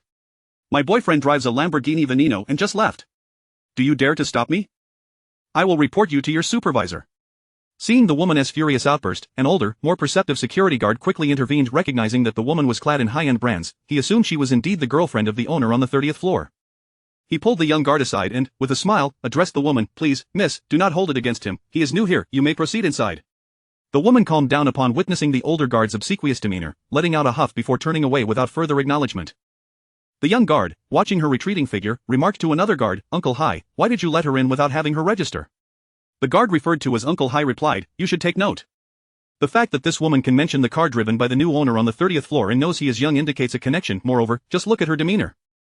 She is dressed like a wealthy young lady, precisely the type that attracts affluent young men. Thus, she is undoubtedly related to that young man on the 30th floor. That if you dare to stop her, you might as well resign." But the young man just left, the young guard protested. Uncle Hai cast a disapproving glance at him, exclaiming, "You were simply too naive. Did you not see that there was another woman in the young man's car? He must have taken that woman away first and then called this woman to sneak upstairs. This is what those wealthy playboys refer to as time management. Learn from this in the future." At the restaurant, Wu Ran and Lin Shireen were enjoying their meal. Lin Shireen spoke up, "Isn't it rather dull to celebrate with just the two of us? It feels a bit lacking in festivity. Do you not have many good classmates in Qingfeng City? Why don't we invite them over to sing tonight?" Wu Ran found Lin Shireen's suggestion appealing. He took out his phone to inform his best friend in Qingfeng City. Just as he finished the call and set the phone down, it rang again. He glanced at the screen and saw that it was Lan Ruoling calling. After a moment's hesitation, he answered the call. "Hello? It's me. Have you finished moving?" Lan Ruoling asked. "Yes, I've settled in and am currently having dinner." "That is great. Since I couldn't help you move today, I'd like to celebrate with you tonight." "How about we go karaoke?" Wu Ran broke into a cold sweat. Chapter 50. Does Miss Lin have a boyfriend? Lan Ruoling inquired. "What's the matter? Don't you want to celebrate with me?" Upon hearing her words, Wu Ran's mind raced with anxiety. What should I do? Am I to confess tonight? Yes. At that moment, a flash of inspiration struck Wu Ran. He devised a plan to obfuscate the truth. With the idea in mind, Wu Ran felt a wave of relief wash over him as he continued, "How could that be? I am positively elated. Coincidentally, I had just informed my friends that we would be singing tonight, and they all mentioned bringing their girlfriends along. I was about to call you when your call came through." Listening to Wu Ran's words, Lan Ruoling blushed and smiled shyly. "The more, the merrier. Let us agree on this, and please let me know once you have booked the room." "All right. Then it's settled." Lin Shireen observed Wu Ran after he finished his call and asked, "What's the matter? Is there something going on?" Wu Ran, with a serious demeanor, fabricated a story. "Oh, it's nothing, just that my friends called to say they would all be bringing their girlfriends." "Oh." Upon hearing Wu Ran's explanation, Lin Shireen said nothing further and resumed her meal. Subsequently, Wu Ran discreetly sent a message in the WeChat group he had created with his close friends just a day prior, singing tonight. "Please ensure that those with girlfriends bring them along. Urgent, urgent, urgent. Please note, once you arrive, do not sit with your girlfriends. Let the ladies sit together, I beg you. Moreover, please inform your girlfriends that they must not initiate any discussions about their boyfriends tonight. I will send everyone a generous red envelope later. I implore you." The friends who received the message wore knowing expressions and commented, "Scoundrel. Scoundrel. Scoundrel." 15 minutes later, the two finished their meal and proceeded directly to the largest KTV in the city. Upon arrival, Wu Ran reserved a lavish room large enough to accommodate 30 people that he promptly shared the address with his friends. Before long, his friends began to arrive one after another, accompanied by their girlfriends. Wu Ran instructed Lin Shireen to greet the ladies while he attended to his friends. The last to arrive was Lan Roland G. As soon as she entered, Wu Ran approached her, saying, "Everyone with girlfriends brought them along, so please help me welcome them." Wu Ran emphasized the word everyone, thinking to himself, "I have already confessed. It's not my fault if you cannot discern it. Do not blame me later." Upon hearing Wu Ran's words, she smiled shyly, nodding like a dutiful wife before making her way to the women's side. Wu Ran let out a sigh of relief, thankful for the moment's tranquility, praying that the situation would not unravel. As Lan Ruoling joined the other women, Lin Shireen spotted her and stood up, exclaiming, "I didn't expect President Lan to be here. Please, have a seat." Having met Lan Ruoling during a meeting at the Huawei group with Wu Ran, Lin Shireen recognized her, thus, she thought it perfectly reasonable for Wu Ran to invite her, given their positions as president and vice president. Such networking events were indeed essential. Lan Ruoling, upon seeing Lin Shireen, thought nothing of it. She remembered Wu Ran taking her to the company conference room and recognized Lin Shireen. She assumed Lin Shireen was perhaps someone's girlfriend or that Wu Ran had invited her. When Lin Shireen invited her to sit, Lan Ruoling quickly replied, "No need for formality, please, you sit." Once Lan Ruoling was seated, Lin Shireen took her place as well. The two began to converse gradually, and to their surprise, they found an instant rapport, as if they were long-lost sisters. Their conversation flowed effortlessly, revealing shared interests, and by the end, they nearly wished to pledge sisterhood. From a distance, Wu Ran watched with bated breath, observing the jovial interaction between Lin Shireen and Lan Ruoling, and a smile of relief spread across his face. Eventually, Lan Ruoling took the initiative to ask, "Miss Lin, do you have a boyfriend?" Hearing the question, Lin Shireen blushed, lowering her head as she softly replied, "Yes, I do have a boyfriend." Chapter 51 Divine Blessings. Upon hearing Lin Shireen's response that she already had a boyfriend, Lan Ruoling couldn't help but smile knowingly. Observing Lin Shireen's bashful demeanor added a touch of amusement to the moment. "Has your boyfriend come today?" After conversing for a while, the two had grown somewhat familiar, prompting Lan Ruoling to tease her once more. He is here too." Lin Shireen shyly glanced in the direction of Wu Ran, who was surrounded by his male companions, indulging in drinks. Noticing Lin Shireen's gaze, Lan Ruoling assumed that one of them must be her boyfriend. "President Lan, do you have a boyfriend?" Lin Shireen inquired, turning the tables on Lan Ruoling. "Please, don't call me President Lan. Since I am older than you, you should address me as sister. I shall call you Lin Nimi then." Lan Ruoling smiled at Lin Shireen. "All right. Ruoling Jie." Lin Shireen complied with Lan Ruoling's suggestion. However, unbeknownst to her, the simple utterance of sister would lead to significant repercussions in the future. "Lan Jie, do you have a boyfriend? I see in the news about Qingfeng City daily, and they all say you're still single. How could someone as outstanding as you not have a boyfriend?" Lin Shireen asked, her face adorned with confusion. "Actually, they aren't entirely wrong. I truly didn't have a boyfriend before. The main reason is that during my studies, I was wholly focused on academics and never considered seeking a boyfriend. After graduating from university, I immediately took over my father's company, leaving me with no time even to date. So, I've been single until 3 days ago. Now, I do have a boyfriend." At this revelation, Lan Ruoling felt a slight blush creep across her cheeks. "Is that true? This is a major headline for Qingfeng City. Which fortunate young man has won the affections of our city's foremost goddess?" Lin Shireen exclaimed in surprise. He is here too." Lan Ruoling felt a wave of shyness wash over her as she spoke of her beloved in front of others. "Really, who is he?" Lin Shireen chimed in with excitement. "He is over there singing and drinking." As she mentioned her significant other, Lan Ruoling became somewhat bashful. "What a coincidence. It seems our boyfriends are good friends." Lin Shireen exclaimed, while Lan Ruoling joyfully replied, "Indeed, what a stroke of luck. Shall we call them over for a drink?" "Yes." With that, the two raised their hands and waved towards Wu Ran, signaling him to come over. Wu Ran, who had been observing the situation, noticed the two beckoning him and tapped his good friend and classmate, Liang Ruiming, on the shoulder, whispering in his ear, "When we go over, just keep your head down and don't say a word." Liang Ruiming gave him an assuring nod. With that, the two approached. Lin Shireen and Lan Ruoling mistakenly believed that Wu Ran's friend was the other's boyfriend. As they took their seats, Lan Ruoling was the first to speak. "Miss Lin, is this your boyfriend? He certainly looks quite dashing. He must adore you." "Oh him, he just loves to tease people." Lin Shireen gazed at Wu Ran with affection. "Your boyfriend seems quite charming." "Well, they're all the same. Men are like that." Lan Ruoling gazed at Wu Ran with tender eyes. "Who would have thought we share such a faithful connection? Come, let us have a drink." Wu Ran, feeling a bit flustered by their conversation, quickly raised his glass to interrupt.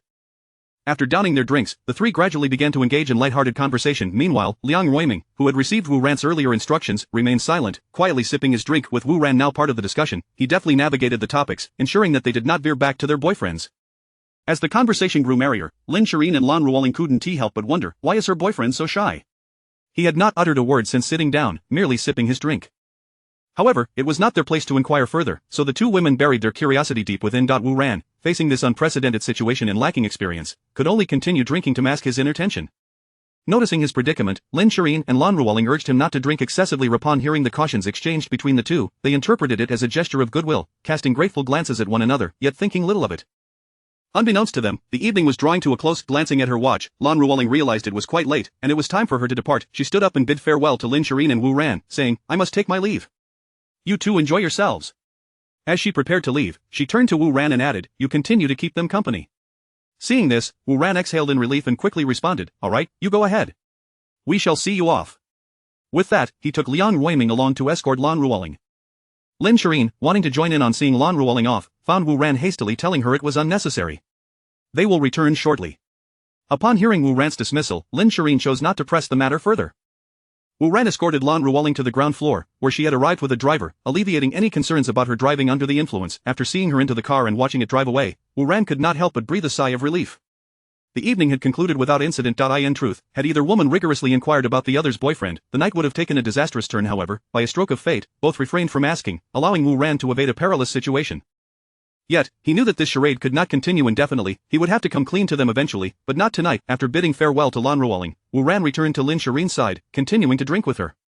Feeling elated after narrowly escaping a catastrophe, he drank more liberally. Ultimately, having indulged excessively, he and Lin Shirin had to leave early. Upon reaching the ground floor, both having consumed alcohol, they could not drive and opted to call for a ride via a ride-hailing app. Settling into the vehicle, Wu Ran first ensured Lin Shirin was taken home. As she exited the car, a hint of concern crossed her face as she looked at Wu Ran. "You've had quite a bit to drink tonight. Should I take you home first?"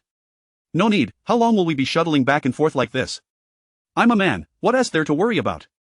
Wu Ran waved his hand dismissively, assuring her he wasn't intoxicated and urging Lin Shirin to head upstairs. Seeing his insistence, Lin Shirin replied with concern, "Just be careful, then I'll head up first." "Go on." Wu Ran urged her. Once Lin Shirin had safely returned home, Wu Ran got back into the car and headed back to his apartment complex. Upon arrival, he stepped out of the vehicle and promptly began to vomit by the roadside. The evening's indulgence in fine spirits had not affected him until now, as the aftereffects began to kick in. After expelling the contents of his stomach, he staggered into the complex, took the elevator, and reached the 30th floor. The alcohol's potency intensified with each passing moment. Wu Ran fumbled for 5 minutes before managing to unlock his door. As he stepped inside, a woman's silhouette followed closely behind him. Chapter 52 of the enthusiastic and potent elixir. Oblivious and inebriated, Wu Ran collapsed onto his sofa, lost in a stupor. Suddenly, he found himself muttering, "Water, water, I need water."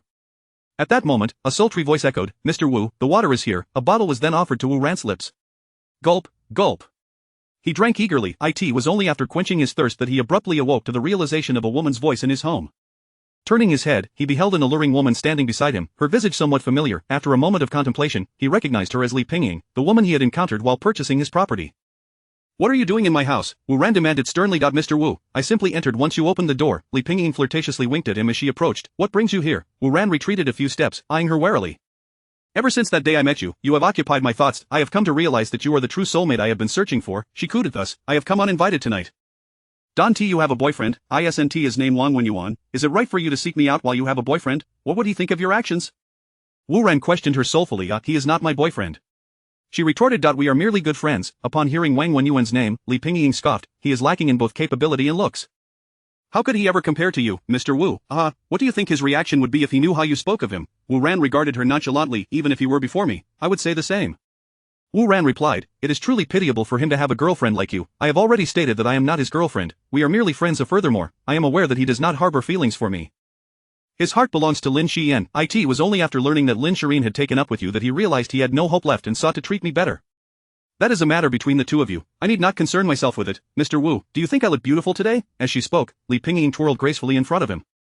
"Leave, get out of here, otherwise, I won't be so polite." Wu Ran pointed towards the door, fully aware that her flattery was merely a guise to gain access to his wealth. "Mr. Wu, do not be so angry. I merely admire you. Allow me to serve you tonight. I can do everything Lin Shirin can, and tonight, I am at your disposal. Though I am no longer a pristine maiden, I possess considerable skills. I have 8 years of experience." Her coy voice sent shivers down Wu Ran's spine. "Leave. I do not wish to repeat myself." He made his way to the door, pulling it open to issue her a final ultimatum. "Mr. Wu, do not rush. Soon, you will find it hard to part with me." Unperturbed by his words, Li Pingying continued to tease him. At that moment, Wu Ran began to sense something was amiss. "What is happening?" he asked, a grimace on his face as he glared at Li Pingying. "Do you feel it starting? It must be quite uncomfortable. Allow me to assist you in shedding your garments." As she spoke, Li Pingying advanced once more, extending her hand in a suggestive manner. What have you given me? Wu Ran glared at her intensely. I haven't fed you anything unusual. I merely added a potent elixir to the water you drank. What sort of elixir? A passionate and invigorating tonic. A passionate and invigorating tonic. What on earth is that? Wu Ran approached her, seeing him draw near. Li Pingying recognized the elixir was taking effect and moved closer. She began to slowly remove her garments. Come now, do not pity me, do as you wish. Hearing her words, Wu Ran gathered the last vestiges of clarity in his mind and abruptly embraced Li Pingying, swiftly making his way to the door and summoning all his strength to throw her out. Li Pingying, momentarily caught off guard, wore an expression of triumph, believing she had successfully latched onto Wu Ran. However, in the next instant, she found herself unceremoniously hurled outside. She landed painfully upon the floor, wincing in agony from the unforgiving surface. After expelling Li Pingying, Wu Ran shut the door behind her. Once the door was secured, he collapsed against it. That moment, a woman entered, the very same Jiluoshi who resided on the 18th floor. Earlier, she had been at home conversing with the young girl Situ Chanshan about Wu Ran. Intrigued by his enigmatic nature, she had resolved to investigate his circumstances further that evening. Originally, Situ Chanshan had wished to accompany her, but Jiluoshi insisted the child remain at home. Thus, she had ventured to Wu Ran's residence alone. Upon arriving, she stumbled upon Li Pingying, who was just rising from the floor, cursing as she hurriedly adjusted her attire. Confused by the scene unfolding before her, Jiluoshi was at a loss for understanding. After Li Pingying departed, she approached the door and gently knocked. Chapter 53. I dreamt last night. Lazybones, rise and shine. A soft, melodious voice jolted Wu Ran from his slumber. As he opened his eyes, he discovered it was Lin Shireen who had come to visit. Concerned about Wu Ran's excessive drinking the previous night, Lin Shireen had hurried over early in the morning. After moving in yesterday, Wu Ran had entrusted her with a key to the house, granting her access. Upon entering Wu Ran's abode, she found him still nestled in bed. The sight of the disarray in the room caused her to furrow her brow. It was far too untidy. When she departed the day before, it hadn't been like this. His clothes were strewn haphazardly across the floor. Noticing Lin Shireen's arrival, Wu Ran attempted to rise, but as he swung his legs over the edge of the bed, his knees buckled, and he collapsed onto the floor. What on earth? What is happening? Wu Ran, are you all right? Seeing him kneeling on the ground, Lin Shireen rushed over to assist him. Ah. Why are you not wearing anything? Upon realizing Wu Ran's state, she quickly shielded her eyes and turned away.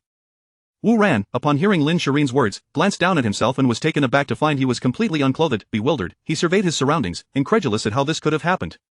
All right, you can turn around now. Help me up. He hastily grabbed a bedsheet and wrapped it around himself. Are you feeling overly fatigued? Lin Shireen inquired with concern as she helped him to his feet. This makes no sense. How could this be? Could it be that I truly am exhausted? Wu Ran muttered to himself, still feeling weak in the legs and discomfort in his back. Please assist me back to bed, he requested of Lin Shireen. As he prepared to recline once more, Lin Shireen exclaimed in surprise, Wu Ran, what happened to your bedsheet? Wu Ran looked closely and noticed a large hole had been cut in the center of the sheet. Who did this? He shouted in frustration. Was it not you who cut it? Lin Shireen asked, puzzled. Certainly not. I am not insane. Wu Ran asserted vehemently. Could it be that you drunkenly cut it last night without realizing? Lin Shireen proposed a plausible explanation. Impossible, even if I were intoxicated, I would never resort to cutting the bedsheet. Wu Ran rubbed his head, his expression rife with confusion. Forget it. We can simply purchase a new one later. Lin Shireen decided not to dwell on the matter. Now, let me help you back to bed. She guided him back to the bed and instructed, rest now. I will tidy up the room. Gazing at the chaotic state of the room, Lin Shireen remarked, I suspect you might have engaged in a brawl last night. How else could the room be in such disarray? How could that be? Wu Ran shot her an exasperated glance. Then what accounts for the mess?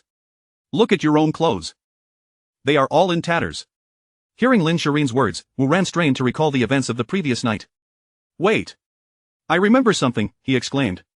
What did you recall? Lin Shireen asked anxiously. It seems that Li Pingying visited here last night. Li Pingying came here? Lin Shireen's tone grew ominous. What was her purpose for coming here? She pressed. She appeared to want to offer herself to me. Wu Ran replied weakly. She wanted to offer herself to you. Lin Shireen's eyes narrowed as she scrutinized Wu Ran. Yes. Indeed, she did offer herself, and she also slipped something to me. Wu Ran decided to be forthright with Lin Shireen. She gave you something illicit? Did you consume it? Lin Shireen gasped, covering her mouth. So you were already. At this, tears streamed down Lin Shireen's face, realizing that someone she had feelings for was now at risk of being taken from her by another. No. Though I was unaware and ingested that substance, I promptly expelled her. We had nothing. I remember it clearly. Lin Shireen felt a measure of relief upon hearing Wu Ran's words. Are you truly speaking the truth? You aren't deceiving me? I swear on my life that I truly expelled her. Wu Ran raised his hand in an oath. Seeing his earnest declaration, Lin Shireen believed him. However, you have consumed that substance. What did you do afterward? Lin Shirin's worry resurfaced. Let me think. Wu Ran lowered his head, striving to recollect. 1 minute, 5 minutes, half an hour. I genuinely cannot recall. I only remember that I had a dream of a very warm place. I believe I dreamt of you. No, it seems it wasn't you. Wu Ran muttered to himself. Lin Shirin felt a fleeting happiness at the mention of her name, only to have it dashed when he clarified it wasn't her. Her face fell, and she questioned him in a tone she deemed perilous. Then tell me, which woman did you dream of? Still grappling with his memory, Wu Ran pondered deeply. Who could it be? At that moment, a breathtaking figure emerged in his mind. Could it be her? But how could I dream of her? Chapter 54. Aftermath. Wanjing Mountain Forest No. 1, 30th floor. Lin Shirin had prepared a meal and set the dishes on the table. Waran, it's time to eat, she called out loudly. Coming. After a morning of rest, Waran had finally regained some energy. He arrived at the dining table, sat down, and picked up his chopsticks to begin eating. After taking a bite of the vegetables, he exclaimed, delicious. He gave Lin Shirin a thumbs up. If it's tasty, then eat more, Lin Shirin said with affectionate eyes, her heart brimming with joy upon hearing Waran praise her cooking. I never expected your culinary skills to be so exceptional. These days, very few girls know how to cook, Waran remarked as he devoured his meal. Having been on my own since childhood, I had to manage everything myself. Cooking was merely a trivial matter. As Lin Shirin spoke, a nostalgic expression filled her face. I don't think I've mentioned that I'm an orphan, have I? Children raised in orphanages grow up quickly. They must fend for themselves, so I learned to cook at a young age. It's all a matter of practice, she added, a hint of sadness crossing her features. Waran reached out, taking Lin Shirin's hand in his own, gazing at her with compassion as he said, from now on, I will always treat you well. I believe in you, Lin Shirin murmured, her head lowered. Waran asked, did you grow up in the orphanage from a young age? Yes. As far back as I can remember, I have lived in the orphanage till I was very young then, completely oblivious to the world. The director told me that when she found me, I was around 6 months old. She discovered me while shopping for groceries at the market. I was dressed in several baby clothes, which bore the character Lin, so the director named me Lin Shirin. Before I started school, I lived in the orphanage with other children, thinking that everyone in the world grew up like us. On my first day of elementary school, I saw my classmates being picked up by their parents, their families exuding warmth and happiness. I rushed back to the director, asking why others had parents while I did not. The director gently patted my head and reassured me that when I grew up, I would find someone who loved me dearly, and together we would build a happy family. Naively, I etched the director's words into my heart. Today, it seems she was right. Lin Shirin looked at Waran with a bashful expression. From now on, this will be your home, Waran said, his gaze filled with affection. Lin Shirin shyly lowered her head. Have you ever thought about finding your biological parents? Waran inquired again. I have. Ever since I was little, I longed to know who my parents were, what they looked like, and why they abandoned me. These are the questions I wish to unravel, but amidst the vast sea of humanity, it is not an easy task. As she spoke, Lin Shirin's delicate face turned wistful as she gazed out the window. Hearing her words, Waran silently asked the system, can you help me find Lin Shirin's parents? The system remained silent. Wanjing Mountain Forest No. 1, 18th floor. In Luoshi's room, she sat on the bed with her knees hugged to her chest, holding a torn piece of bedding. She stared blankly ahead, lost in thought. Knock, knock, knock. A series of knocks echoed through the door. Luoshi remained oblivious to the sound. Knock, knock, knock. The persistent knocker outside continued, showing no signs of giving up. Sis, open the door. What are you hiding in there for? Hurry and open the door. The voice belonged to the adorable Sita Chanshan. Shortly after Luoshi had left to find Waran the night before, she had fallen asleep. When she woke up this morning, she discovered that Luoshi had been locked in her room for several hours. Sis, what's wrong? Why are you acting like a child, locking yourself away? Sita Chanshan shouted from outside. Child? The word jolted Luoshi from her stupor. That's right, a child. Luoshi quickly got up and changed her clothes, realizing she was still wearing Waran's attire. After changing, she donned a mask and sunglasses, hurriedly exiting her room. Sita Chanshan raised her hand, ready to knock again. When Luoshi's door swung open wrapped up tightly, Luoshi stepped outside and said to Sita Chanshan, I need to go out for a bit, don't follow me. With that, she brushed past Sita Chanshan and left. Sis, why do you walk so strangely? Before she could reach the front door, Sita Chanshan exclaimed as if she had discovered something extraordinary. Hearing the little girl's astonishment, Luoshi froze momentarily, then turned back to glare at Sita Chanshan. Don't say anything silly, there's nothing strange about the way I walk, stay home like a good girl, and I'll be back soon. With that, she ignored Sita Chanshan.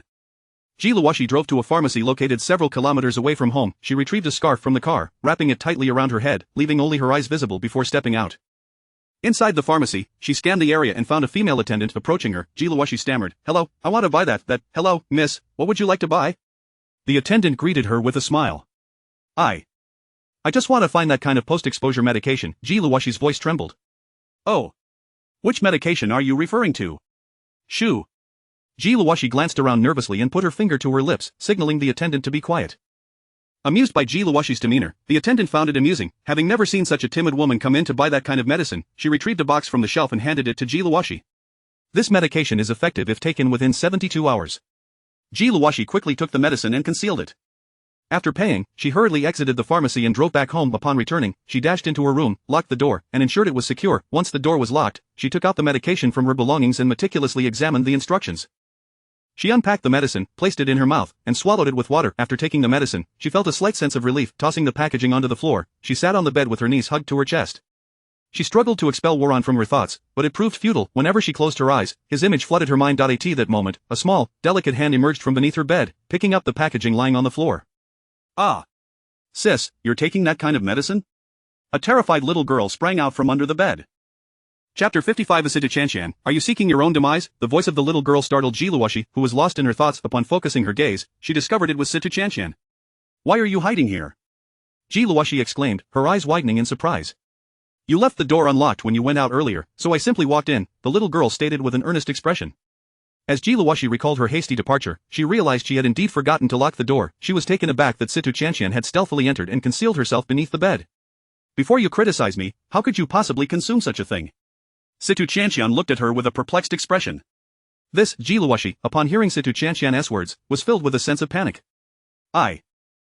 Ji Luoxi stammered, unable to articulate her response. Observing Ji Luoxi's flustered demeanor, the little girl felt a foreboding sensation within her. She then glanced at Ji Luoxi and noticed a piece of fabric cut from the bedsheet lying on the bed. Upon seeing the bedsheet, Situ Chanshan's eyes narrowed, and she rushed over to seize it. Ji Luoxi, witnessing the little girl's actions, realized it was too late to stop her. How careless, in her haste earlier, she had forgotten to conceal this item, yet, it was not entirely her fault. Anyone in such a situation would likely overlook such details. As Situ Chanshan held the bedsheet aloft, Ji Luoxi's face flushed crimson, reminiscent of a cherry blossom. Situ Chanshan scrutinized the fabric and noticed a stain from alcohol. Although she had yet to experience certain matters, growing up in an age of information overload had imparted her some understanding. Have you been drinking? Situ Chanshan pressed Ji Luoxi for answers. Ji Luoxi turned her face away, choosing to ignore the inquiry. Observing Ji Luoxi's reaction, Situ Chanshan ceased her questioning. Adopting the persona of a detective, she declared, actually, even without your confession, I can deduce the truth. You mentioned heading out to find Wu Ran last night. You returned only this morning. After your return, you isolated yourself in your room, unwilling to emerge. When you stepped out to purchase medicine earlier, your gait resembled that of someone recovering from intoxication. Now, considering your consumption of this medication, there is but one truth. You were drunk. Situ Chanshan fixed her gaze on Ji Luoxi, asserting her conclusion with unwavering certainty. Please, stop. Upon hearing Situ Chanshan's assertions, Ji Luoxi felt a shiver run through her body stiffening. Who did you drink with? Situ Chanshan continued to press her. Please, don't ask. Ji Luoxi covered her face in distress. Even without your admission, I can guess who it was. You went to find Wu Ran last night. I am uncertain when you returned. However, I am convinced you only came back this morning. Moreover, there is one crucial matter you failed to address. That is, the little girl, glancing at a set of men's clothing on the bed, remarked, you forgot to hide this outfit. What? Upon hearing Situ Chanshan's words, Ji Luoxi noticed Wu Ran's clothing on the bed and realized she had neglected to conceal the garments she had changed out of earlier. I recognize this clothing. It belongs to Wu Ran. I saw him wear it while dining at the restaurant that day. Considering all the evidence, the man you shared drinks with is undoubtedly Wu Ran. Situ Chanshan affirmed with conviction.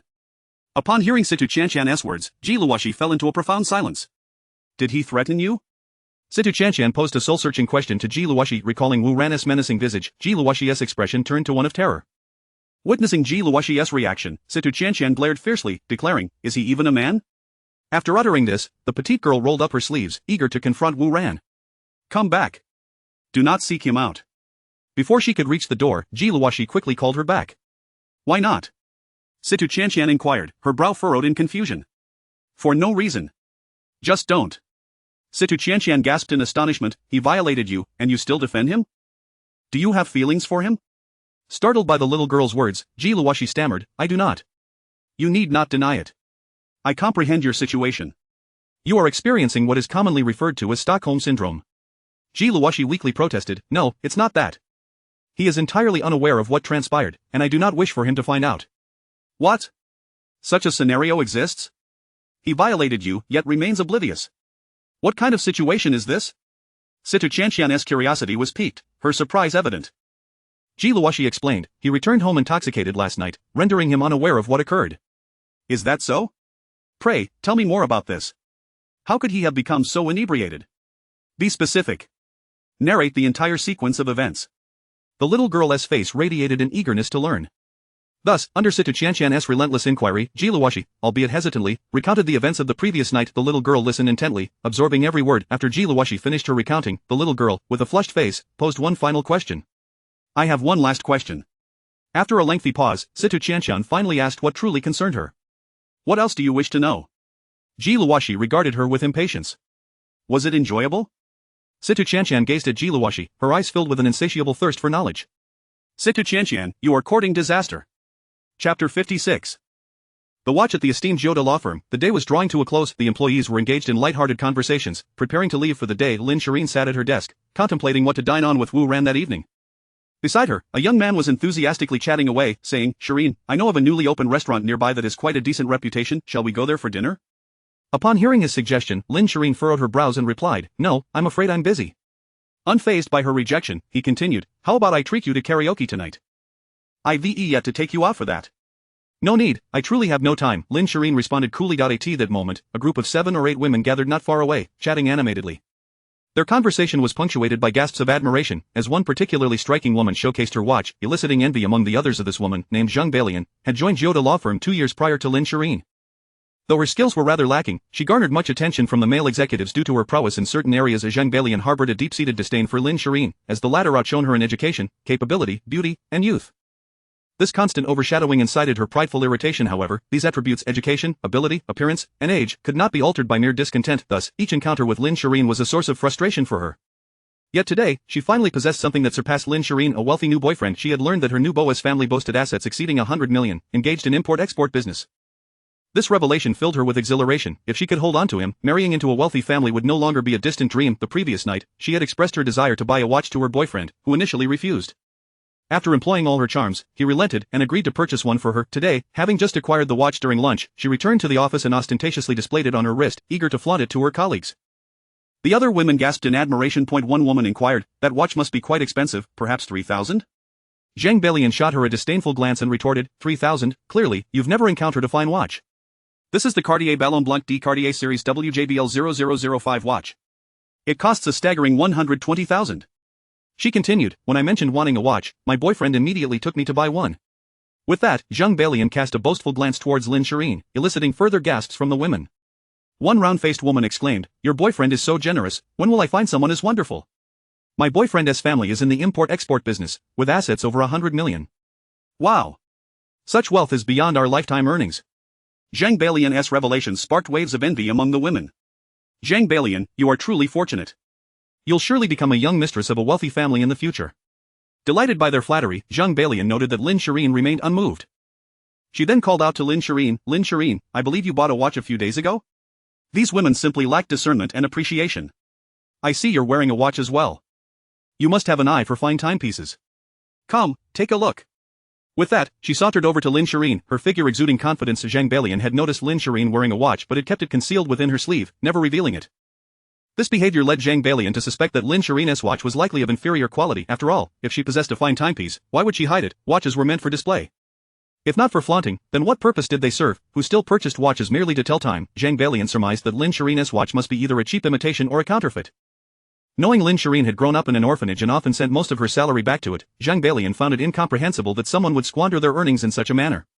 She believed that Lin Shireen lacked the means to acquire quality items given that their monthly salaries were modest. Affording a decent watch was a far-fetched notion. Furthermore, she had never heard Lin Shireen mention a boyfriend, so the watch was undoubtedly a personal purchase. Today, she resolved to expose Lin Shireen's alleged faux pas before everyone, seeking to humiliate her and leave her utterly embarrassed. As Zhang Balian approached Lin Shireen, the other women followed suit, aware of Zhang Balian's long-standing disdain for her. For these gossiping women, it seemed a spectacle was about to unfold. Lin Shireen felt exasperated as Zhang Balian approached. She held no fondness for her, recognizing her excessive jealousy. In the office, Zhang Balian was intent on competing with Lin Shireen. This was particularly evident during the handling of Wu Ran's acquisition of Huawei Group, a case everyone in the firm coveted, including Zhang Balian. Despite Lin Shireen's relatively brief tenure at the firm, she had somehow been entrusted with this significant case, much to the astonishment of her colleagues. Regardless of their surprise, the client was paramount, and Zhou de law firm had no choice but to comply, assigning the case to Lin Shireen. This situation only fueled Zhang Balian's jealousy further, and today she relished the opportunity to flaunt her newfound status before Lin Shireen. Chapter 57. This must be a fake. Lin Shireen cast a fleeting glance at the Cartier watch adorning Zhang Balian's wrist and congratulated her, saying, "Not bad, quite beautiful." Upon hearing Lin Shireen's praise, Zhang Balian's face lit up with joy, her laughter blooming like a flower. "This watch was a gift from my boyfriend.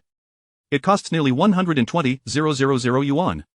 I told him it wasn't necessary to buy it, but he insisted, claiming that only such an expensive watch could complement my grace." As she spoke, Zhang Balian scrutinized Lin Shireen's expression, eager to catch a hint of jealousy.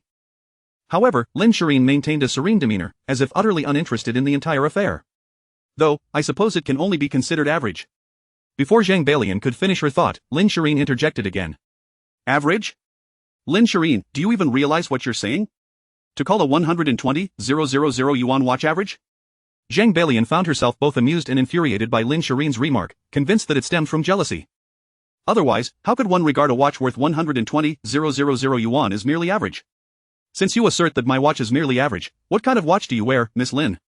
Zhang Balian, observing Lin Shireen's calm demeanor, thought to herself, "Just wait and see how composed you remain." With a swift motion, she seized Lin Shireen's wrist and exclaimed, "Lin Shireen, it appears you also have a watch on. Why hide it? Show it to everyone." Without waiting for Lin Shireen's consent, she rolled up Lin Shireen's sleeve, revealing the watch on her wrist. Upon seeing the watch, Zhang Balian, unfamiliar with its brand, assumed it to be a cheap imitation. With a disdainful tone, she asked, "Miss Lin, may I inquire how much this watch is worth?" Lin Shireen, unperturbed by Zhang Balian's actions, replied coolly, "It's not expensive, only a little over 300 yuan, just over 300 yuan? Ha ha ha. Lin Shireen, I never imagined you would wear such an inexpensive watch. You dare to flaunt such a cheap watch?"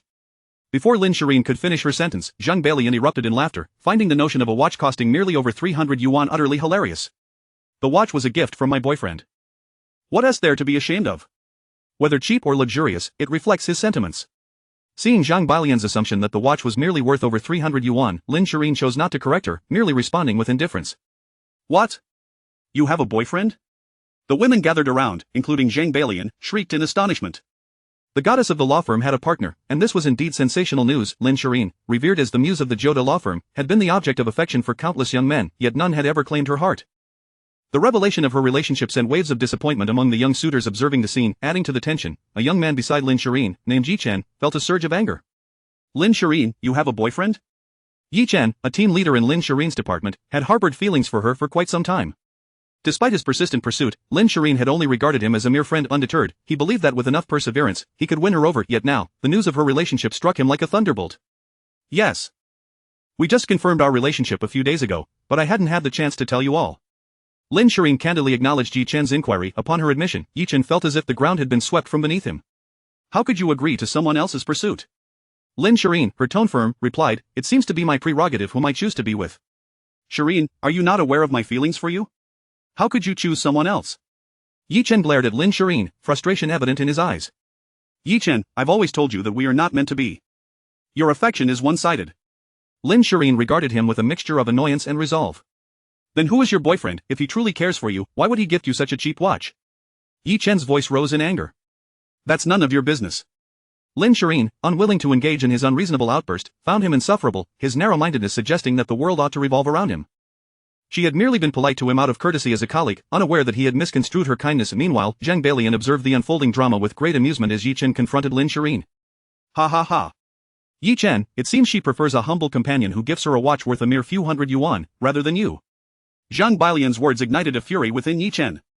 He had always regarded Lin Shireen as his prized possession, one no one else should dare to touch, and now he found himself usurped. Moreover, this boyfriend has managed to win her over with just a watch worth a few hundred yuan. The reality was unbearable for him. "Wait. I think I've seen that watch online. I believe it's a brand called Patek Philippe." At that moment, a woman in the crowd exclaimed. "What? Patek Philippe? Is it expensive?" "That brand's watches are indeed quite pricey. I've heard even the cheapest models start at over 100,000 yuan." The mention of Patek Philippe spurred a flurry of gossip among the women present, with some even pulling out their phones to verify the information. "Wow, wow, wow. This watch is a Patek Philippe 24-7314-50 or 001 automatic, 36mm, crafted from 18K rose gold and adorned with 351 diamonds. Its value is 3.2 million yuan, and it pairs with a men's model released this year as a couple's set." Before long, someone had discovered the watch's staggering price. Hiss, hiss, hiss. The revelation sent gasps of disbelief through the crowd, as they realized the magnitude of Lin Shirin's accessory. The shock was palpable on the faces of Yi Chen and Zhang Balian, both left reeling from the revelation. Zhang Balian stared in disbelief. This cannot be true. How could anyone gift you such an extravagant watch? This must be fake, right? Zhang Balian fervently wished for Lin Shirin to burst into laughter and declare that the watch was a mere imitation. Just because you say it's fake, does that make it so? Lin Shirin responded nonchalantly to Zhang Balian's skepticism. If it weren't fake, how could someone possibly give you such an expensive watch? Zhang Balian's heart seethed with envy at the thought of Lin Shirin receiving a gift worth millions, especially after her own boyfriend had been pressured into purchasing a watch that paled in comparison. If Lin Shirin's watch was indeed worth over 3 million yuan, it far surpassed the one on Zhang Balian's wrist by a staggering 26 times, a reality that her proud heart could not bear to accept. Chapter 58. The ignorance of this woman's intelligence is truly astonishing. Upon hearing the price, Yi Chen promptly retrieved his phone to conduct an online search, and to his dismay, he confirmed that it was indeed exorbitantly expensive. For a moment, both Zhang Bailian and Yi Chen stood there in stunned silence. The psychological impact of this revelation was overwhelming. Zhang Bailian had believed that flaunting a watch worth 12,000 would impress Lin Shirin, only to discover that the watch on Lin Shirin's wrist was 26 times that amount. Yi Chen remained frozen, for if this watch were authentic, it implied that Lin Shirin's boyfriend possessed an unimaginable wealth, rendering his own hopes utterly futile. At that moment, the workday concluded, and everyone began to gather their belongings in preparation for departure. Lin Shirin, too, was tidying up, retrieving her LV handbag from the desk as she prepared to leave. Wow, wow, wow. Is that a limited edition bag from this year, Lin Shirin? That bag must be quite expensive. I heard it costs over 300,000. Let me take a look. A keen-eyed woman, enamored by handbags, recognized the model Lin Shirin was carrying. The SC Bag BB Crocodile handbag, part of the Sofia Coppola Louis Vuitton collaboration, boasted a staggering price tag of 305,000 and was a new limited edition release from LV this year. A throng of handbag enthusiasts quickly surrounded her. Wow, wow, wow. I just checked, and it's indeed authentic. Let me see it. Interestingly, the earlier expensive watch had failed to incite such excitement among the women. It was merely a handbag that left them in a WEIT. Is no surprise, as handbags serve as a potent allure for women, akin to the appeal of sports cars for men. Every gaze directed at Lin Shirin was filled with profound envy. Zhang Bailian gazed at Lin Shirin in a daze. She had comforted herself earlier by thinking the watch could be a high imitation, but she could not deny the authenticity of this bag. As a fellow handbag enthusiast, she recognized its genuine nature. What she had initially intended as a moment to showcase her own possessions had swiftly turned into a humiliating reality check. "Alright, my boyfriend is here to pick me up," Lin Shirin declared, reclaiming her bag and disregarding the disheartened expressions of Yi Chen and Zhang Bailian as she departed.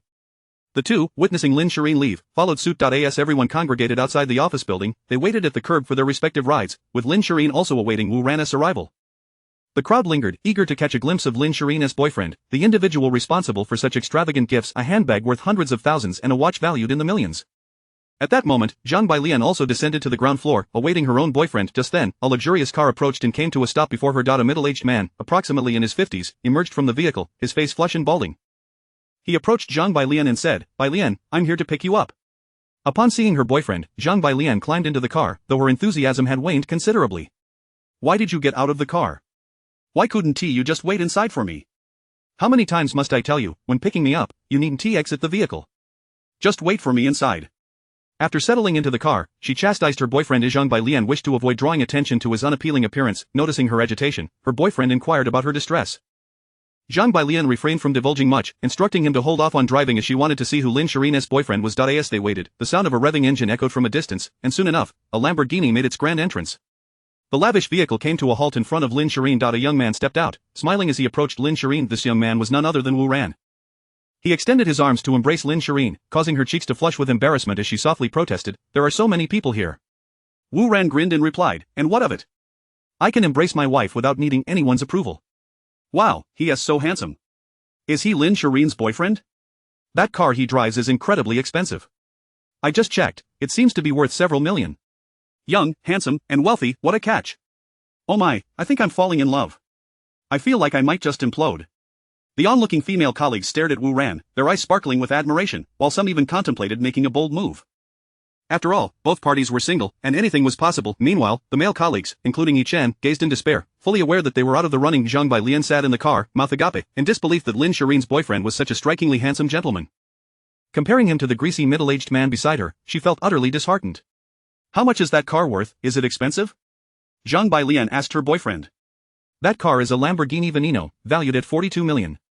However, that's the price abroad. For various reasons, it would likely sell for over $1 billion here. Even if I liquidated all my assets, I couldn't afford it." Moreover, there are only 3 in the world. I can't believe I DC one in Qingfeng City. And most importantly, this car isn't something nearly anyone can purchase. Only those with a substantial background can afford to drive such a vehicle. Her boyfriend spoke with unabashed envy. What? Upon hearing his words, Zhang Bailian gasped in alarm. Why are you panicking? Her boyfriend retorted, annoyed. You mean this young man has a significant background? Zhang Bailian gazed at her boyfriend, panic-stricken. Isn't it obvious? Would someone who can afford such a car be an ordinary person? He continued, the woman accompanying him seems to be your colleague as well. Let me tell you, do not provoke that woman. If her boyfriend finds out, with a mere flick of his finger, he could make your life unbearable. Remember that, alright? What's going to happen if I do? Zhang Bailian asked timidly. Her boyfriend fixed her with a penetrating gaze for a long moment, then, suddenly, smack. A resounding slap echoed through the air. Fuming, her boyfriend pointed at Zhang Bailian and exclaimed, you foolish woman. How dare you provoke someone without knowing their background, your lack of intelligence is truly appalling. Zhang Bailian covered her crimson face, rendered speechless, bearing a prominent handprint as a reminder of her folly. Chapter 59 Have you fallen in love with me? In the restaurant, Wu Ran was dining with Lin Shiyan. As they enjoyed their meal, their conversation flowed effortlessly, with Wu Ran showcasing his eloquence, causing Lin Shirin to giggle uncontrollably. At times, she would sway slightly, leaving Wu Ran unable to suppress his urge to swallow. He dreamed of greeting these 2 delightful creatures with a warm embrace. Noticing Wu Ran's unwavering gaze upon her, Lin Shirin glanced down, shooting him an irritated look. Do you find me attractive? She teased, casting a flirtatious glance his way. Why yes, very much so, Wu Ran stammered, speaking the truth. I have something serious to discuss. Wu Ran adopted a serious demeanor. What is it? Lin Shirin asked, puzzled by his sudden gravity. I think I may have found your parents, Wu Ran stated solemnly, fixing his gaze on her. What? You found my parents? Lin Shirin exclaimed, springing to her feet, pointing at herself in disbelief. Please, don't get too excited. Sit down first, Wu Ran urged, gently guiding her back to her seat.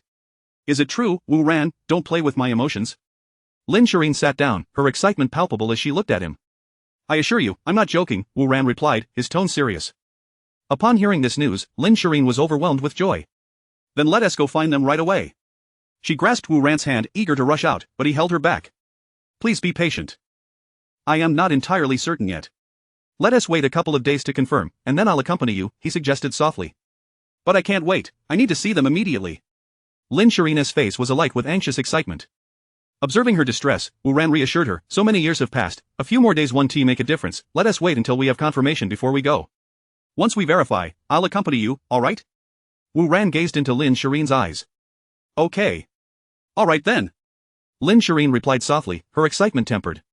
At Wanjing Mountain Forest No. 1, Wu Ran was waiting for the elevator after having just returned Lin Shirin home. While waiting, a little girl approached, her hair styled in 2 long braids. Her bright, sparkling eyes were full of life, and she wore a JK skirt, exuding the essence of youthful beauty. Upon noticing Wu Ran, her eyes narrowed as she walked over, fixated on him. Wu Ran felt a chill run down his spine under her intense gaze, unsure of her intentions. When Situ Qianqian arrived, Wu Ran greeted the little girl with a smile and a wave. However, Situ Qianqian ignored him, her gaze still locked onto him. Wu Ran touched his face, pondering, have I unintentionally become more handsome today? Is this little girl truly captivated by my charm? Alas, my irresistible allure has no place to settle. Seeing the little girl's hungry gaze, Wu Ran decided to check Situ Qianqian's profile. He instructed the system in his mind to display her attributes. Suddenly, an interface appeared before him, visible only to him. Character information: name, Situ Qianqian; gender, female; age 16; favorability 40; purity 100; weight 44 kg; height 158 cm; physical condition. Innocent Wu Ran noted that Situ Qianqian's favorability rating was only 40, indicating that she might harbor some dislike towards him. But if that were the case, perhaps he had overthought her intentions. This made no sense. He had already explained the previous incident to her. Why would she still harbor negative feelings? Moreover, he hadn't done anything recently to offend her. Why had the situation unfolded this way? May I ask you something? A melodious voice interrupted Wu Ran's thoughts. You must answer honestly. Ah. What is it? Wu Ran, still in a daze, looked at Situ Qianqian, who was staring intently at him. What do you wish to know? I won't conceal anything I can share. Alright. Situ Qianqian fixed her eyes on Wu Ran and inquired, where are you from? Wu Ran replied cautiously, I hail from Gaoliang County and currently work in Qingfeng City. Who else is in your family? I have my parents and a younger sister. What are your hobbies? Situ Qianqian pressed on, do you smoke, drink, or gamble? Wu Ran shook his head, I don't gamble or smoke. I only drink occasionally. Do you hit women? How could I, a man who strikes women isn't truly a man? Wu Ran exclaimed, taken aback by her question.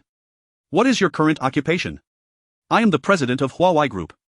What is your income like? Not sure? What? You don't even know your own income? Situ Chanqian looked at him in confusion. How could he explain this to the little girl? He had never seen Huawei Group's financial reports, and he didn't know how to describe his financial situation. With over 200 billion in cash gifted by the system, even if Huawei Group collapsed tomorrow, it wouldn't significantly impact him. In any case, I have more than enough money for a lifetime, Wu Ran explained. That makes sense. Someone who can casually donate 10 billion to a school would regard money as merely a number. Situ Chanqian nodded, then added, "What is your birth date? Bring it to me tomorrow. I'll have someone do a fortune reading." What sort of request is that? Why? Wu Ran was left utterly bewildered by her actions. No reason. Just do as I say, the little girl waved her hand dismissively. You're currently Ms. Lin Shireen's boyfriend, right? Situ Chanqian continued her interrogation. Wu Ran stammered, glancing around nervously. Do you have someone else on the side? Scoundrel. Complete scoundrel. How could you act like this? Situ Chanqian exclaimed, jumping up as if her tail had been stepped on, pointing her delicate finger at Wu Ran. That seems to be none of your business. Wu Ran replied cautiously. How is it not my business? The little girl's cute face was clouded with a hint of sorrow as she fixed her gaze on Wu Ran before saying, "Never mind, it's too late to dwell on this. Just break up with your women tomorrow. I don't want you to have any further contact with them, understand?" Situ Chanqian admonished him with an air of maturity. This Situ Chanqian's demands left Wu Ran utterly bewildered. On what grounds? Why should I break up with them? Little sister, you are meddling too much. Wu Ran firmly rejected Situ Chanqian's unreasonable request. If you don't break up with them, I won't let this go, Situ Chanqian pouted, her eyes sparkling dangerously. Feeling an ominous premonition grow within him, Wu Ran gasped in horror. Could it be that you have fallen in love with me? Wu Ran covered his mouth, staring at Situ Chanqian in sheer terror. Chapter 60. Sister, he just touched me here. Upon witnessing Situ Chanqian's demeanor, Wu Ran felt an unsettling premonition stir within him. He addressed the system in his mind. System, have you made an error? The system replied, error? What error? Wu Ran retorted, the error concerning the little lowly's affection for me. The system asserted, the system does not err. If there is a mistake, it is yours. But the current situation clearly indicates that this little lowly has feelings for me. Otherwise, why would she ask such questions typically posed during matchmaking? Sigh, my infuriatingly abundant charm seems to have outstripped the housing market. The system interjected, are you not being a tad narcissistic?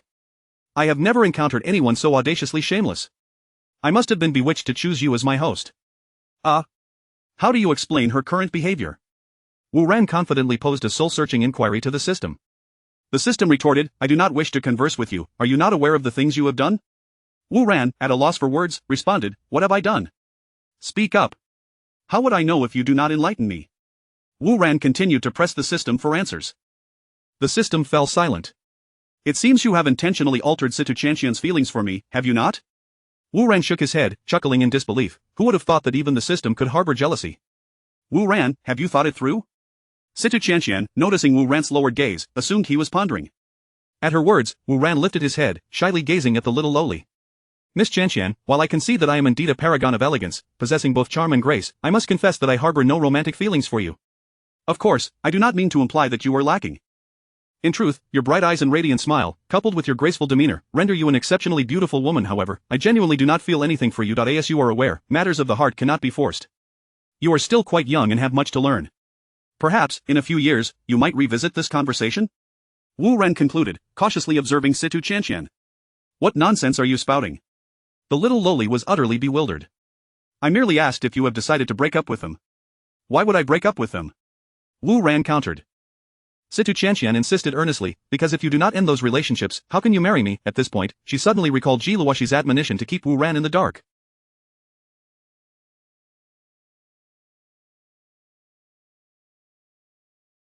Before she could finish, Wu Ran gently interjected, little sister Chanqian, please refrain from such talk, it is simply impossible for us. I already have a girlfriend, marrying you is not an option.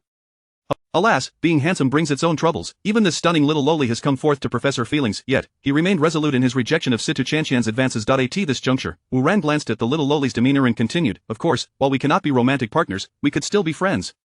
Situ Chanqian, perplexed by Wu Ran's suggestion of friendship, followed his gaze and, upon understanding, her eyes widened in realization.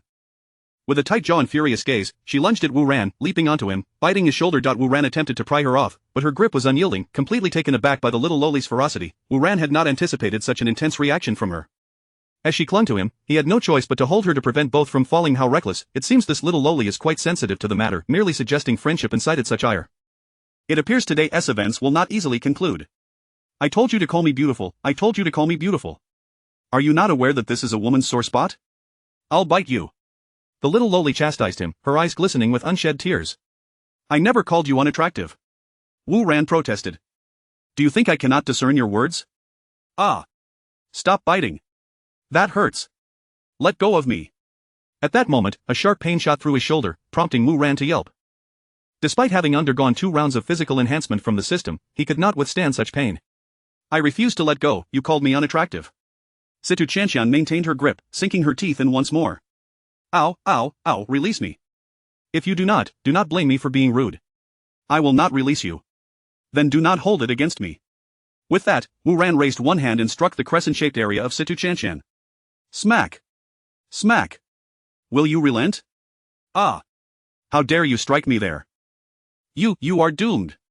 The little loli threatened, her eyes brimming with tears. Come down, and I shall cease my actions. No, you are bullying me, I will bite you to death.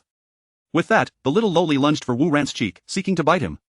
To any onlooker, it would appear as though the two were a couple playfully sparring, just as the little loli was about to bite Wu Ran's cheek. Ah. What are you two doing? A trembling voice interrupted, laced with disbelief. Upon hearing the voice, both turned to see Jiluwashi, her mouth covered in shock as she observed Wu Ran and Situ Chanshan. No wonder Jiluwashi was astounded. From her perspective, it appeared as though Wu Ran was cradling Situ Chanshan, lifting her up, and the two were about to kiss. After her initial shock, she rushed over, pulling Situ Chanshan away from Wu Ran and shielding her behind her, glaring at Wu Ran with indignation. Beast, what have you done to her? She is just a child. She is only 16. How could you dare? Jiluwashi's delicate features paled as she pointed a trembling finger at Wu Ran, her voice trembling with fury. Miss Ji, I believe you have misunderstood, we did not do anything. Wu Ran quickly explained upon witnessing Jiluwashi's reaction. Misunderstood? I witnessed it with my own eyes, how could I be mistaken? Jiluwashi's wide eyes fixed on Wu Ran. Well, sometimes what one sees is not the whole truth. Wu Ran replied cautiously, eyeing Jiluwashi. Sister, he just touched me here. Situ Chanshan dashed into Jiluwashi's embrace, lifting her innocent little face, brimming with tears, looking imploringly at Jiluwashi, delivering a fatal blow to Wu Ran. He actually dared to touch you there? Wu Ran, Jiluwashi's face drained of color as she listened to Situ Chanshan's words, her finger trembling as she pointed at Wu Ran, rendered speechless with rage. She was furious and shocked, this man had just targeted her, and now he turned his attention to harming Situ Chanshan. Hey, Miss Chanshan, when did I ever touch you there? Can you not be reasonable? Wu Ran hastily countered, knowing he needed to clarify this matter to maintain his dignity before Jiluwashi. Do you dare claim you did not touch me there? Situ Chanshan, while touching her, his hand indeed made contact with that particular area, but surely, that is not the same, is it? Seeing Wu Ran's flustered demeanor, Jiluwashi had already categorized him as someone with peculiar interests. Now, her expression was one of wariness as she fixed her gaze on Wu Ran, intent on taking Situ Chanshan far away from him, as far as possible. At that moment, the elevator arrived, and Jiluwashi grasped Situ Chanshan's hand, stepping into the elevator. She shot a wary glance at Wu Ran, stating, "We shall go up first, you are not to enter." With that, she hurriedly closed the elevator doors. Chapter 61. Have you touched him? Wanjing Mountain Forest No. 1, 18th floor. Xian Shen, please be honest with me, what were you two doing just now?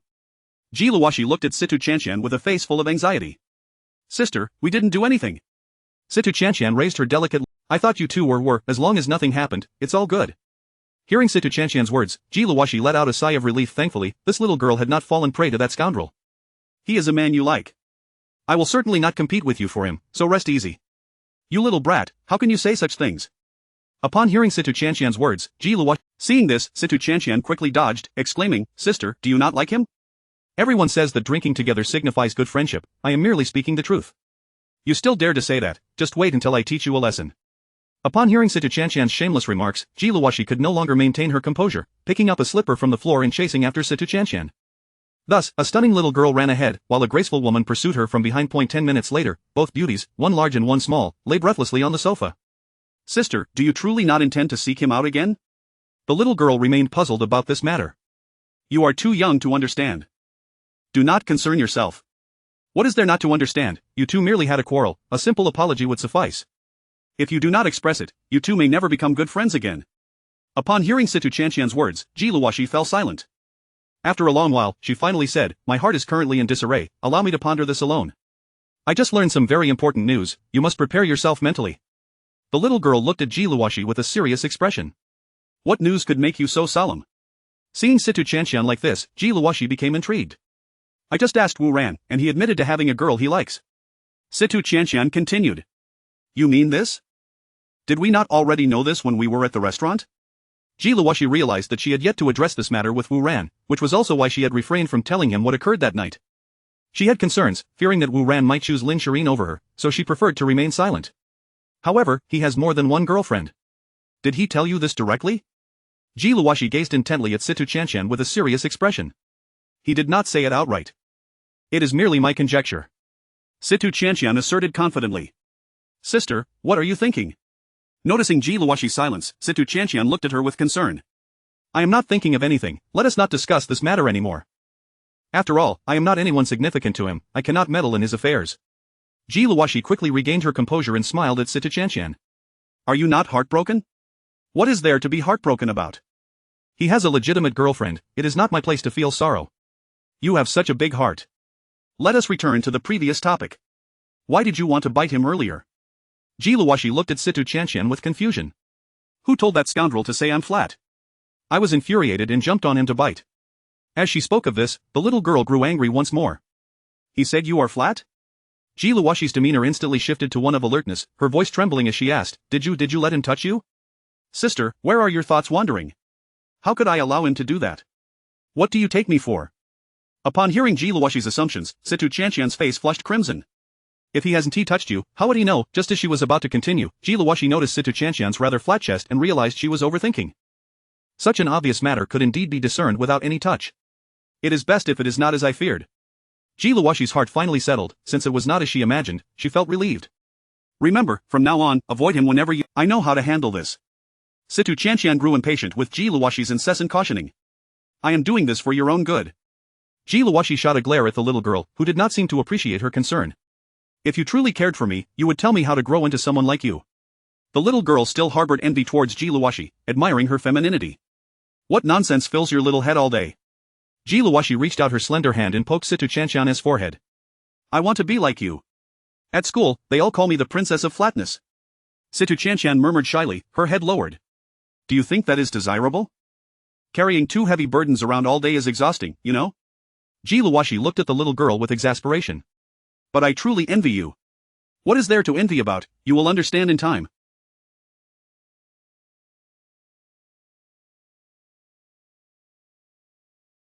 Enough of this, it is late, hurry and sleep. Ji Luoxi glanced at the clock, it was indeed quite late, urging the little girl to rest. Are you not going to sleep? The little girl inquired. Ji Luoxi replied, I have some documents to attend to, you go ahead and sleep. Alright then, I shall sleep first. After Situ Chanshan retreated to her room, Ji Luoxi returned to her study to handle family business documents. However, as Ji Luoxi picked up a file, she found herself unable to concentrate, unable to absorb a single word. The image of Wu Ren filled her mind. Whenever she quieted her thoughts, his visage would involuntarily appear. This man was like a devil planted in her heart, emerging to tease her at every moment. The sight of Wu Ran with Situ Chanshan at the elevator only deepened his impression in Ji Luoxi's heart. Even after learning that they were merely innocent, her heart, which had gradually calmed over the past few days, surged once more like a tide. This left Ji Luoxi, who wished to forget Wu Ran, feeling alarmed.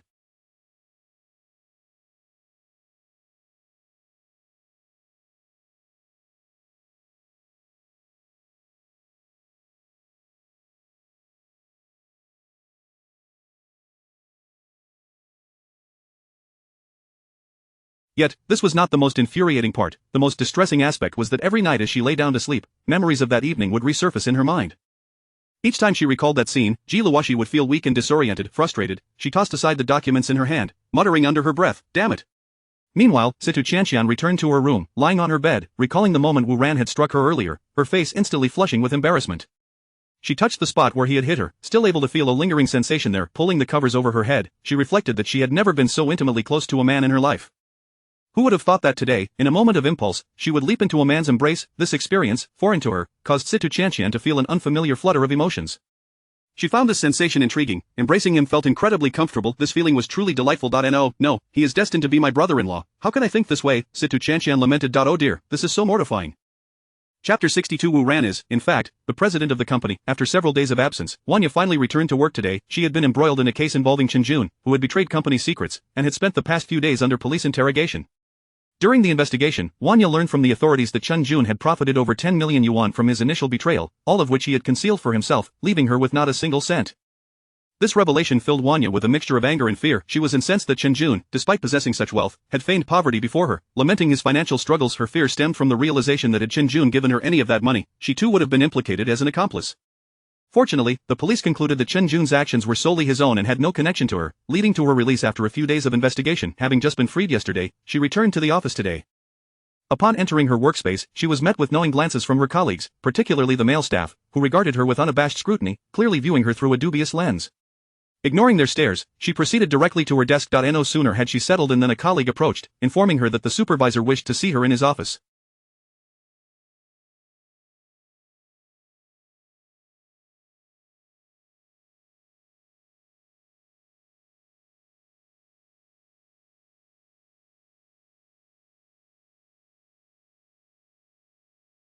With that, she stood and made her way to the supervisor's office. Upon arrival, her supervisor informed her that she had been terminated from the company. Why? Wanya exclaimed, shocked at the news. Your involvement in this matter has severely tarnished the company's reputation online, and thus, the decision has been made to dismiss you. He handed her the termination notice. After reading it, Wanya pleaded, is there truly no chance for reconsideration? This is the company's decision, and I am powerless to change it, her supervisor replied with a gesture of helplessness.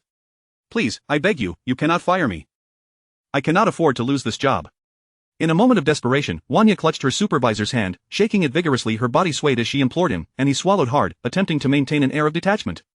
Sensing a glimmer of hope in his reaction, Wanya decided to take a bold step. She could not afford to be dismissed. With her current reputation, finding another job would be nearly impossible. She had to make him see her plight. Wanya took her supervisor's hand and slowly guided it to her heart, gazing into his eyes with a seductive look, biting her lip as she said, please, just help me out. If you do, I would be willing to do anything for you. The supervisor, feeling a surge of desire at her brazen display, wrestled with the internal conflict of wanting to resist yet being unable to ignore her advances. However, he understood that this was a decision made by the higher-ups, one that he, as a mere department head, could not overturn. Seeing him deep in thought, Wanya assumed she had gained an advantage and decided to intensify her efforts, offering him a taste of what could be. She unbuttoned her blouse, guiding his hand inside, allowing for unimpeded access. The supervisor, momentarily overwhelmed by the rush of blood to his head, thought, why not, after all, she was the one initiating this.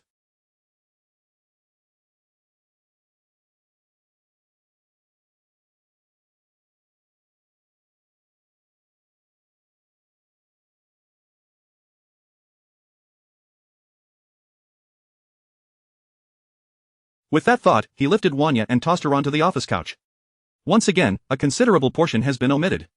After adjusting his clothing, the supervisor addressed Wanya, who was in the midst of dressing. Wanya, this situation is already set in stone. It's not that I don't wish to help you, it's simply that the decision comes from the president of the company, and I am powerless to alter it. You should go home for today, and I will assist you in finding another job in due time. How does that sound? Wanya, startled by his words, felt a chill run through her body, incredulously staring at him. You just pulled up your pants, and now you turn your back on me? It's not that I'm denying responsibility. It is that the decision comes from the president's office, and I cannot change it, he reiterated, looking at her with resignation. The decision to terminate you did not originate from the HR department, but from the president's office, he clarified. I don't care. You didn't say that just now. Regardless, if you don't help me resolve this today, I won't let this go. Wanya's frustration boiled over. Having made such significant sacrifices, she could not accept being dismissed so easily. Why can't you understand? It's not that I refuse to assist you. It's that even if I wanted to, I am powerless to do so.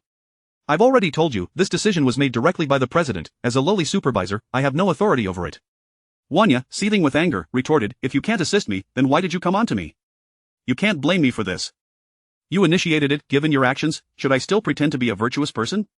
The supervisor dismissed her accusations with indifference. You, Wanya stammered, rendered speechless by his words. And besides, you have no grounds to complain to anyone. I will report you for assault, she threatened. Go ahead. I have not forced you in any way. You were the one who seduced me, he replied nonchalantly. Fuming, Wanya declared, I will expose this scandal online. The supervisor remained calm, saying, feel free to do so. See who would believe you. Are you not aware that your credibility has already been shattered? Moreover, there's something you may not know. Our company has a new owner, and that individual is Wu Ran, the one you went on a blind date with. The supervisor dropped this bombshell, leaving Wanya stunned. What? Wu Ran is the president of our company. I thought he was just a lowly employee in the RD department. This revelation left her reeling, her mind racing as she momentarily forgot about confronting her supervisor. Indeed, he was formerly a minor employee in our RD department, but just days ago, he acquired 51 of the company's shares and has now ascended to the role of president. This announcement was made today, he added, producing an internal memo from the company. Wanya, in a flurry, snatched the memo and read its contents, which clearly stated Wu Ran's new position as president. Stunned, she stood frozen in disbelief. I fail to understand, you were dating Wu Ran, and yet it has come to this. Had you seized that opportunity without engaging in such dubious activities, you might have been the president's wife by now. The supervisor reflected, observing Wanya's despondent demeanor. Overwhelmed by the news, Wanya's heart churned with regret. Ignoring her supervisor's words, she left the office in a daze. The realization that Wu Ran was now the president crushed her. She felt an overwhelming wave of remorse for her past choices, questioning why she had acted as she did, why she had hurt those who were honest, why she had indulged in lavish feasts at the expense of others, why she had become Chen Jun's mistress, and why. Chapter 63. Wu Ran invites a secretary. Presidential office on the top floor of Huawei Group. Wu Ran is commencing his work for the day, interviewing potential secretaries. The excitement etched on his face reveals just how much he anticipates this day. He eagerly addresses a female secretary beside him, saying, "Miss Zhao, please invite them in." The woman referred to as Miss Zhao is the secretary of Lan Ruoling, whom Wu Ran has summoned to assist with the interviews today, intending to return her afterward. Upon hearing Wu Ran's instruction, she respectfully bows and steps outside. Having been with Lan Ruoling since she began at the company, she is well aware of the recent events and recognizes the young man's formidable presence. Her knowledge only deepens her respect for the enigmatic new president. Arriving at the door, she consults her list and calls in the first interviewee. A heavily made-up woman strides in, clad in a plunging neckline dress, appearing to be in her mid-20s. Wu Ran picks up her resume, discovering her name is Zhou Yu, a graduate of Class Economic College, age 26, with prior experience at another company in the city, the reasons for her departure remaining unlisted. As she enters, her eyes light up at the sight of Wu Ran, and she gazes at him unabashedly. Wu Ran feels a sense of discomfort under her unabashed scrutiny, prompting Secretary Zhao to sternly address Zhou Yu. "Miss Zhou, please introduce yourself." Hearing Secretary Zhao's words, Zhou Yu approaches Wu Ran, bending slightly to showcase her most pronounced assets.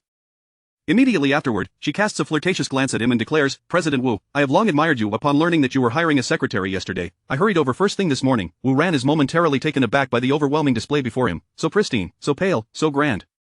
Secretary Zhao interjects, "Miss, you may leave now. Should the company decide to hire you, we will notify you directly." Zhou Yu looks at Wu Ran in confusion, aware that he is the president of the company and having done her homework prior to her arrival. Hearing the implication that Wu Ran might consider her for the position brings her joy, bringing her one step closer to her goal. However, the president's words are abruptly interrupted by this woman, inciting her frustration. Who does she think she is? Just a secretary, how dare she make decisions for her superior? Contemplating this, she gazes sorrowfully at Wu Ran. "President Wu, do you not wish for me to be your secretary? I can handle anything you require, just say the word." Zhou Yu emphasizes the phrase anything with particular weight, inching her assets closer to Wu Ran's line of sight. Observing Secretary Zhao's interruption, Wu Ran feels no anger. He understands that she is likely acting on Lan Ruoling's instructions to filter out certain types of candidates. Secretary Zhao, confident that Wu Ran would not take offense, knows the two presidents share an unspoken connection. On several occasions, she has noted Wu Ran exiting Lan Ruoling's office with a look of lingering satisfaction, while Lan Ruoling often appears bashful when she enters afterward, further solidifying her suspicions. On one occasion, after waiting for Wu Ran to emerge, she inadvertently caught sight of a tear in Lan Ruoling's black stockings, something that had not been there before his visit. However, as a mere secretary, such matters are not for her to scrutinize, and Wu Ran and Lan Ruoling seem well matched. Before this interview, Lan Ruoling had instructed her to be vigilant, ensuring that all overly seductive candidates be turned away, not concerning herself with whether Wu Ran would be displeased, knowing Lan Ruoling would cover for her. Thus, she felt emboldened to interrupt Wu Ran earlier. At that moment, Wu Ran instructs the system to display Zhou Yu's profile, character information named Zhou Yu, gender female, age 26, affection level 90, purity level 30, weight 52 kg, height 163 cm, condition of flirtatious awe. Wu Ran gasps internally upon viewing Zhou Yu's attributes. A purity level of only 30, undoubtedly a femme fatale. The label flirtatious perplexes him, prompting an inquiry to the system. System, what does flirtatious signify? System, a phrase beginning with water. Interpret it as you will. Understood. Wu Ran comprehends the system's explanation. Do you know why Zhou Yu left her previous company? System, she served as both the president's secretary and mistress there. Eventually, she grew dissatisfied with merely being a lover, aspiring to ascend to the position of the primary consort. In the ensuing conflict with the legitimate partner, she was ultimately ousted. That explains why she omitted the reason for her departure. Armed with this newfound understanding, Wu Ran addresses Zhou Yu with gravity. Miss Zhou, we have gathered sufficient information about your circumstances. You may now return and await our notification. Regardless of the outcome, we will inform you. Thank you for attending the interview today. He gestures for Secretary Zhao to escort her out. Secretary Zhao remains momentarily stunned. Just moments ago, Wu Ran seemed intent on hiring her, yet now he is dismissing her. They say a woman's heart is a deep ocean. I would argue that a man's heart is the true abyss, capable of such swift change. Zhou Yu, sensing the dismissal, considers making another appeal but, upon observing Wu Ran's demeanor, resigns herself to leave obediently. Next.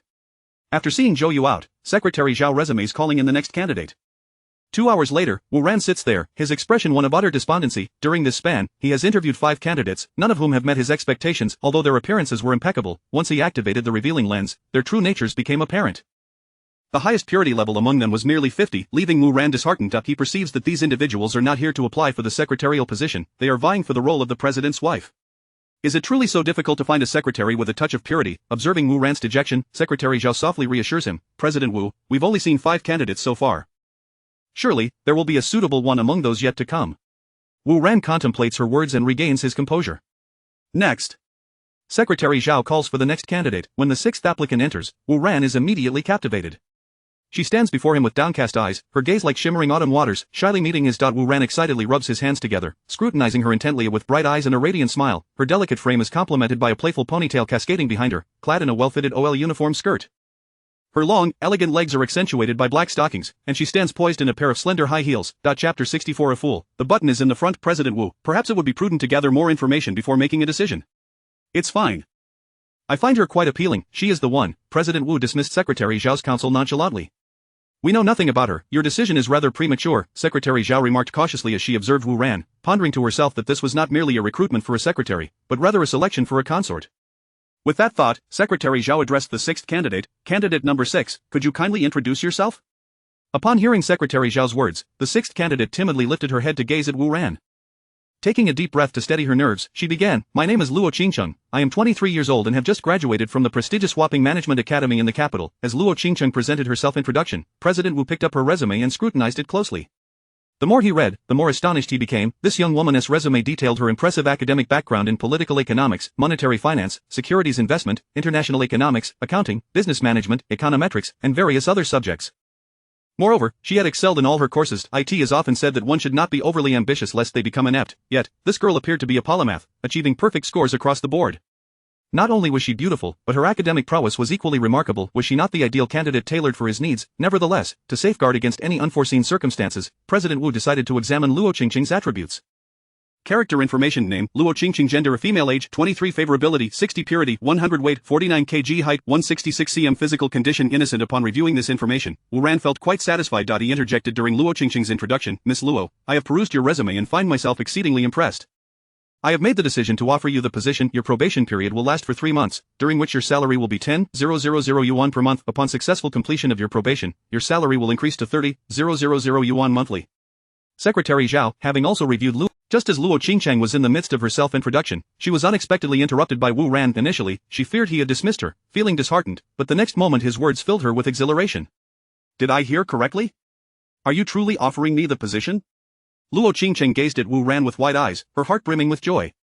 The offer was so sudden, and the probationary salary of 10,000 yuan per month, with a subsequent increase to 30,000 yuan, felt like a stroke of fortune. Such an unexpected outcome left her in a state of euphoria.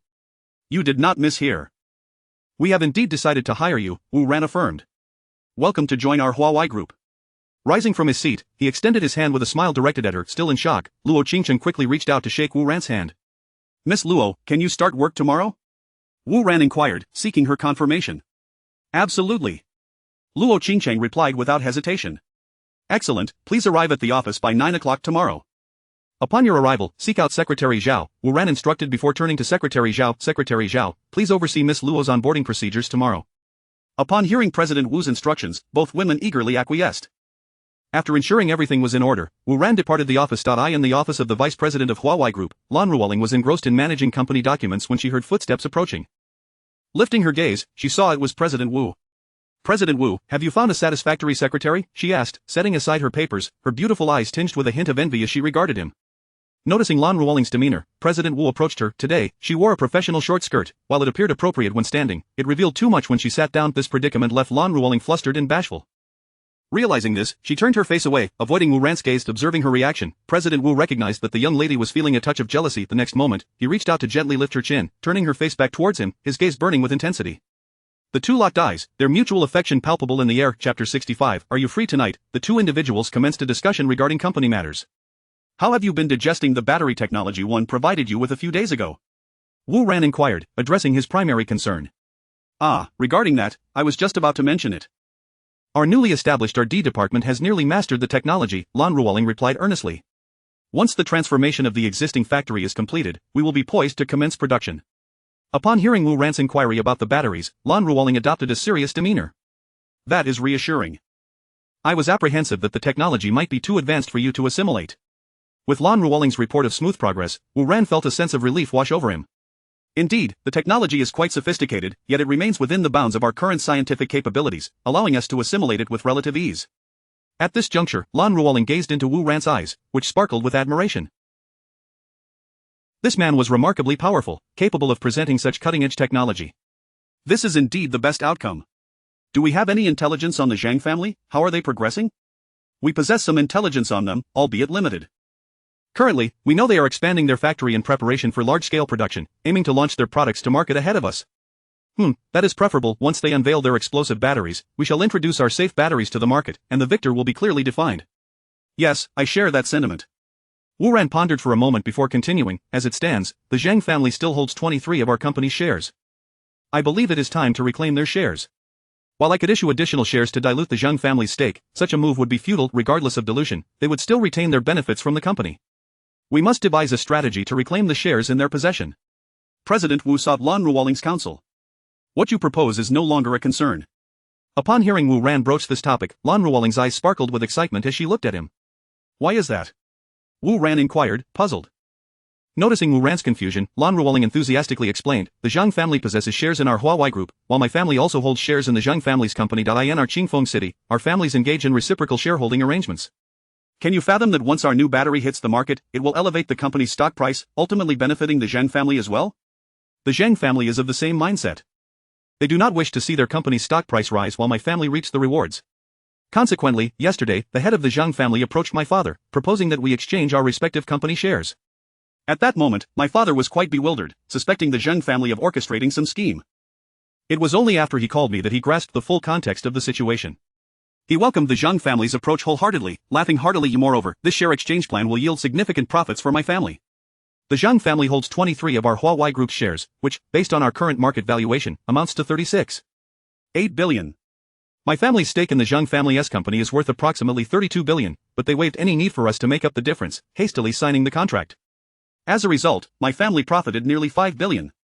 The Zhang family truly are good people.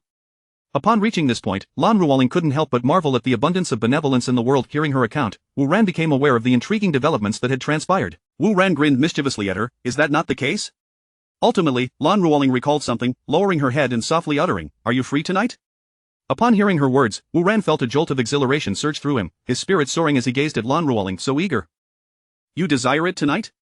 Chapter 66 Dinner at my house tonight. Upon hearing Wu Ran's nonsensical remarks, Lan Ruoling cast a puzzled glance at him and inquired, What is the rush?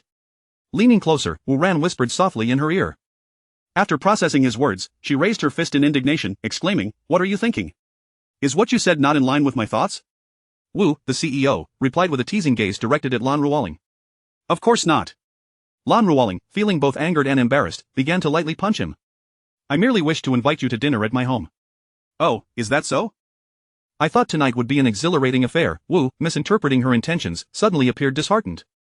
And you still dare to speak? Lan Ruoling, feeling shy, wished to— Are you introducing me to your parents? After uttering those words, he gazed at Lan Ruoling with an expression of apprehension. You are overthinking it, she clarified.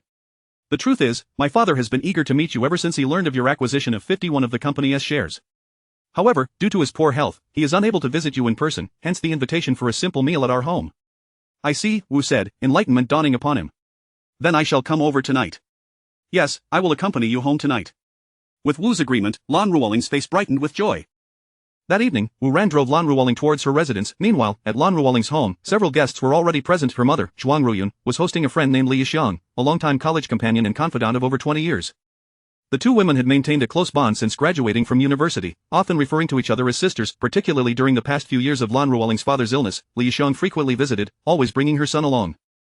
Having married earlier than Lan Ruoling's mother, Li Yixiang's husband was not particularly capable, and their family barely managed to make ends meet. In contrast, after Zhuang Ruyun married and her husband's business flourished, their family prospered, making her the envy of her peers. Once, they had all started on equal footing, yet now Zhuang Ruiyun had transformed into a figure of affluence, a status that left Li Yisheng feeling envious, seeing her former classmate bask in luxury while her own life remained a struggle weighed heavily on her heart. Yet, she recognized that fate had favored Zhuang Ruiyun, who had found a good husband. As the affairs of the Lan family progressed, Li Yisheng perceived an opportunity to alter her own fate. Aware that her old friend had only one daughter, she realized that the entirety of Zhuang Ruiyun's wealth would eventually belong to her daughter and son-in-law, thus, whoever won Lan Ruoling's heart would essentially inherit the Lan family's fortune. This realization filled her with excitement, prompting her to bring her son along whenever she visited, hoping he could win Lan Ruoling's affections. Recalling the past, Li Yisheng had once hinted at a desire to unite their families, suggesting her son marry Lan Ruoling. Zhuang Ruiyun had considered this proposal, as she had watched Li Yisheng's son grow up and held a favorable view of him. However, Lan Ruoling's father preferred a more natural approach, insisting that the matter rested solely on Lan Ruoling's feelings. Should she be inclined, it would be ideal. If not, no one should impose their will upon her. Thus, Li Yisheng frequently brought her son, Feng Hongkai, to visit, hoping to cultivate a deeper connection between them. Feng Hongkai, with a somewhat awkward appearance, had known Lan Ruoling since childhood. As Lan Ruoling blossomed into a stunning beauty, Feng Hongkai found himself captivated, yet, he hesitated to pursue her, acutely aware of the disparity between their families. However, upon learning that Lan Ruoling's parents did not oppose his intentions, he felt a surge of elation. Winning her hand would grant him access to the Lan family's wealth, propelling him to the pinnacle of success, not to mention that Lan Ruoling was a breathtaking beauty. This thought ignited a fervor within him, and he had already envisioned Lan Ruoling as his future bride. He then endeavored with all his might to win her heart, yearning to embrace his beloved. Yet, over the years, events did not unfold as Li Yisheng and Feng Hongkai had hoped. Lan Ruoling maintained a platonic relationship with Feng Hongkai, devoid of any romantic inclinations. This outcome alarmed both Li Yisheng and Feng Hongkai, especially since Feng was now 30 years old, and he had made no progress in his pursuit of Lan Ruoling. As time passed, they felt a growing urgency, shifting from occasional visits to daily appearances. Today, Li Yisheng had again brought her son to visit. In the midst of a conversation with Zhuang Ruiyun, Li Yisheng glanced around, noticing Lan Ruoling's absence. She inquired, Sister Ruiyun, has Ruoling not returned yet? Hearing this, Zhuang Ruiyun sighed with concern. That child, ever since the company landed a significant project, has been swamped with work, returning home quite late each day. Alas, it is quite a challenge for a young woman to manage such a substantial enterprise. Li Yisheng feigned sympathy. Nevertheless, she is still a woman, and at 26, it is high time she finds a partner to help share her burdens. Once married, she could comfortably embrace her role as a devoted wife and mother, enjoying the privileges of a lady of high society without needing to expose herself to the public eye. Chapter 67, Why not let your daughter marry my son? Perhaps you should candidly discuss with Ruoling and suggest that she marry my son. It would be best not to prolong this any further. I believe my son is quite admirable, possessing both charm and the capacity to cherish a woman, alongside his filial piety. Once they are wed, Ruoling can comfortably devote herself to managing the household and raising their children, while my son can oversee the company affairs, alleviating her burdens. As her mother, you surely do not wish to see her toil so relentlessly, do you? Moreover, this would strengthen our familial ties, allowing you to regard him as your own son. My son has been under your watchful eyes since childhood. We are all well acquainted. He is not some stranger, you can rest assured. Over the past few years, Feng Hongkai's pursuit of Lan Ruoling has yielded no progress, causing Li Yisheng to become increasingly anxious. This evening, she resolved to enlist the help of her close friend, persuading her to compel Lan Ruoling to marry her son. Upon hearing Li Yisheng's words, Zhuang Ruiyun, though in agreement, could discern that her daughter harbored no interest in this old classmate's son. When it comes to her daughter's happiness, she would never heed Li Yisheng's advice to pressure Ruoling into marriage. Furthermore, Zhuang Ruiyun found Li Yisheng's fervent involvement in this matter somewhat suspicious. She had previously heard that matchmakers had introduced several young women to Li Yisheng's son, but her old classmate deemed them all unworthy, insisting that her son was destined to marry a lady from a prominent family, claiming that those commoners were unfit for him. This revelation made Zhuang Ruiyun realize that her friend desired her son to wed Lan Ruoling, and the reasons for this preference were all too apparent. Thus, when Li Yisheng spoke, Zhuang Ruiyun merely smiled, not indulging her remarks. Noticing Zhuang Ruiyun's response, Li Yisheng recognized that her persuasion was insufficient. Moreover, once they are married and have a second son, he could also bear your family name. Li Yisheng attempted to entice Zhuang Ruiyun further. Hearing her old friend's words, Zhuang Ruiyun felt a flicker of temptation. She had long harbored a sense of regret for not providing the Lan family with a male heir, despite her husband's lack of disdain towards their daughter. She had contemplated finding a suitable husband for Ruoling, but securing a son-in-law is no easy feat. Most individuals of capability would not consider marrying into another family unless they were left with no alternatives. Those willing to become sons-in-law often fall short of her standards in terms of appearance, character, or ability. Furthermore, finding someone whom Ruoling would favor among them seemed utterly implausible. Thus, this notion remained a mere thought in her mind. Now, her friend's proposal had indeed stirred her interest. I should first discuss this with Ruoling and her father. It is still premature to entertain such thoughts. Even if her father and I wholeheartedly support the idea, ultimately, such a significant matter warranted careful consideration, and everything hinged upon Ruoling's wishes. Very well, let us wait for your discussion before making further plans. However, considering Ruoling's age, we cannot afford to delay these matters for too long. Li Yisheng understood the importance of not pressing Zhuang Ruiyun too urgently. If her friend felt overwhelmed, it would be counterproductive. She noticed a glimmer of interest on Zhuang Ruyun's face, signaling a strong possibility of success. The shift in her old friend's attitude filled her with delight, igniting her imagination of one day becoming a lady of high society. With this thought, she exhaled in relief, feeling the prospect of success drawing near. Meanwhile, Feng Hongkai sat respectfully before a pale-faced middle-aged man, who was none other than Lan Ruoling's father. It was unclear what Feng Hongkai had said, but it elicited hearty laughter from him. Lan Guohao, Ruoling's father, had fallen gravely ill 3 years ago due to unknown causes, leaving him confined to a wheelchair. Following this incident, he and his family had traversed the entire Xinlong nation seeking medical assistance, consulting all renowned doctors, yet no answers were found. After exhausting all avenues without success, he had grown disheartened, entrusting the company to Ruoling while he recuperated at home. Today, Feng Hongkai and his mother, Li Yisheng, had come to visit. Lan Guohao was aware of their frequent visits, understanding their intentions, yet he said nothing. He knew that Feng Hongkai harbored feelings for Lan Ruoling, but considered it a matter for the younger generation to navigate. He would not interfere. After all, Ruoling had grown up and would eventually marry. He bore no prejudice against the young man and could see that Ruoling had no romantic inclinations towards Feng Hongkai. Despite this, he felt it impolite to dismiss Feng Hongkai, who came to visit so diligently. As the saying goes, a guest is a guest. Moreover, he appreciated having someone to converse with, so he did not harbor much displeasure at Feng Hongkai's frequent visits. With utmost respect, Feng Hongkai addressed Lan Guohao. Uncle, is Huawei Group particularly busy at the moment? Why does Ruoling return home so late these days?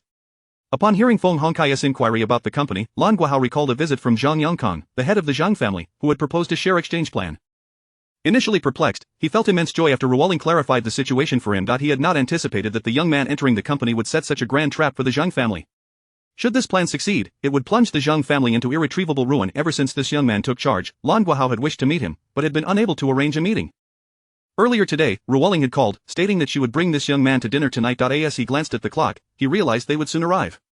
Soon, she just called to say she would be home early tonight. Speaking of Ruoling, Lan Guohao's face beamed with satisfaction.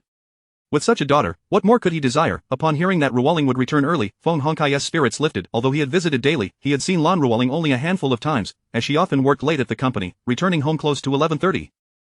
Feng Hongkai typically departed around 10, feeling it inappropriate to linger too late during his visits, which explained why he had only recently seen Ruoling. Not having had the opportunity to meet her, pursuing her felt increasingly vexing. Now, upon hearing she would soon be home, his heart raced. He had not seen the girl who captivated his thoughts for several days. He hurriedly tidied his attire, eager to leave a clean and tidy impression on her.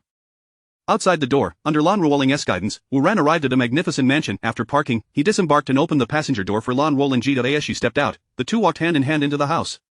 Observing Lan Ruoling entwined with his arm, Wu Ran jestingly inquired, "What's this? Are you ready to lay all your cards on the table?" "Yes, I intend to surprise them so they won't incessantly nag me about finding a boyfriend." "I didn't expect you to meet the parents so soon," Wu Ran exclaimed in surprise. "What's wrong?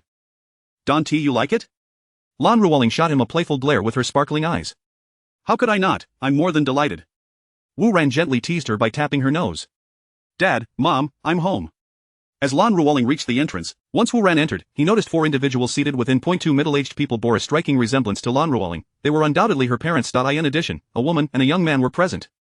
The young man, upon seeing Lan Ruoling return, beamed with joy and quickly approached her. However, as he approached, his expression darkened upon noticing Wu Ran by her side, his brows knitted together, a look of suspicion clouding his face. Seeing Lan Ruoling clasping Wu Ran's arm caused his eyes to narrow, and he glared at Wu Ran with a feral intensity, akin to a rabid dog. Raising a finger, he pointed at Wu Ran, exclaiming furiously, You both." Chapter 68. The mother-in-law's view of her son-in-law Feng Hongkai raised his finger, pointing at Wu Ran and Lan Ruoling, exclaiming, You both."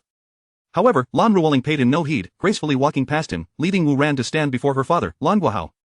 With a smile, she addressed her father, saying, "Father, this is Wu Ran." "Wu Ran, this is my father, Lan Guohao." Lan Ruoling introduced them to each other. Lan Guohao scrutinized Wu Ran with keen interest, and Wu Ran reciprocated by observing him intently.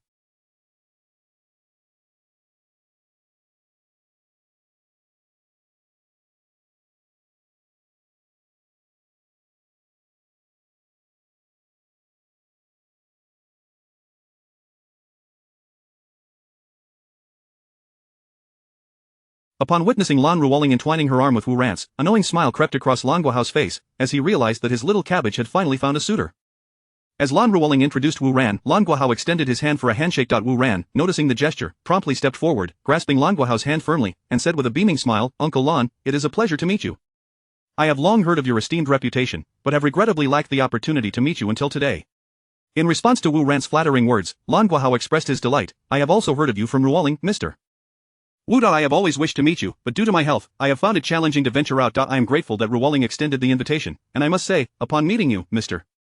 Wu, you are indeed a remarkable individual.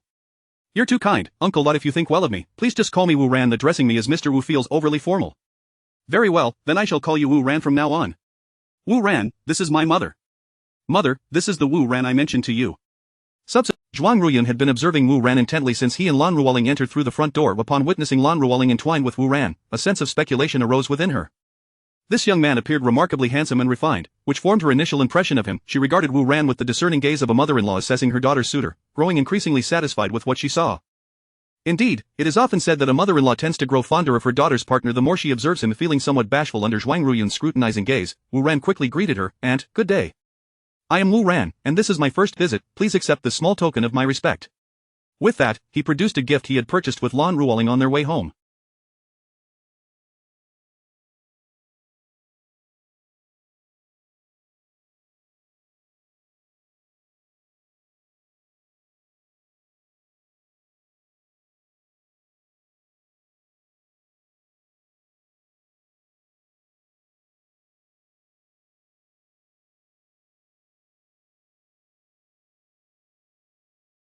Upon seeing the gift, Zhuang Ruiyun quickly interjected, "Oh dear, you needn't have gone to such trouble. Just come in without such formality. Please, take a seat." Ruoling, hurry and pour some tea.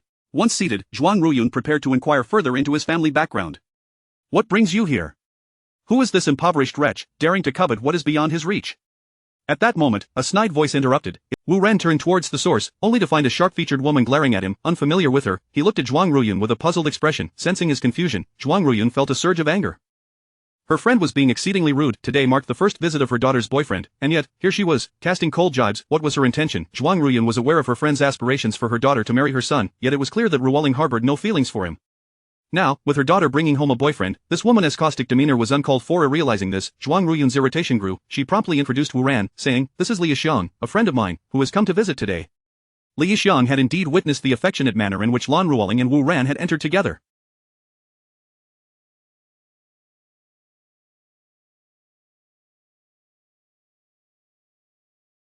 The sight of their closeness left her in disbelief, as though struck by a bolt from the blue, drenching her in cold water. Was her dream of marrying into a wealthy family about to shatter?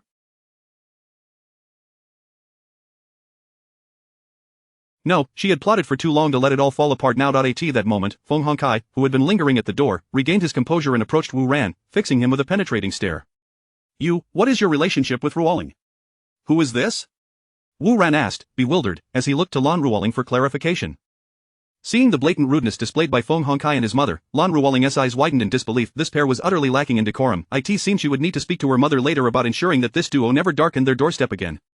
When Wu Ran inquired about them, Lan Ruoling explained their connection to her family. After hearing this, Wu Ran understood the situation. They were mere outsiders. Audacious enough to confront him with this realization, he decided to provoke Feng Hongkai's ire, relishing in the prospect. In the next moment, Wu Ran pulled Lan Ruoling's face towards him and planted a heavy kiss on her lips, then turned to Feng Hongkai, tauntingly asking, "What do you think our relationship is?" Startled by Wu Ran's sudden advance, Lan Ruoling's face flushed crimson, and she shot him a coy glare before hastily lowering her head.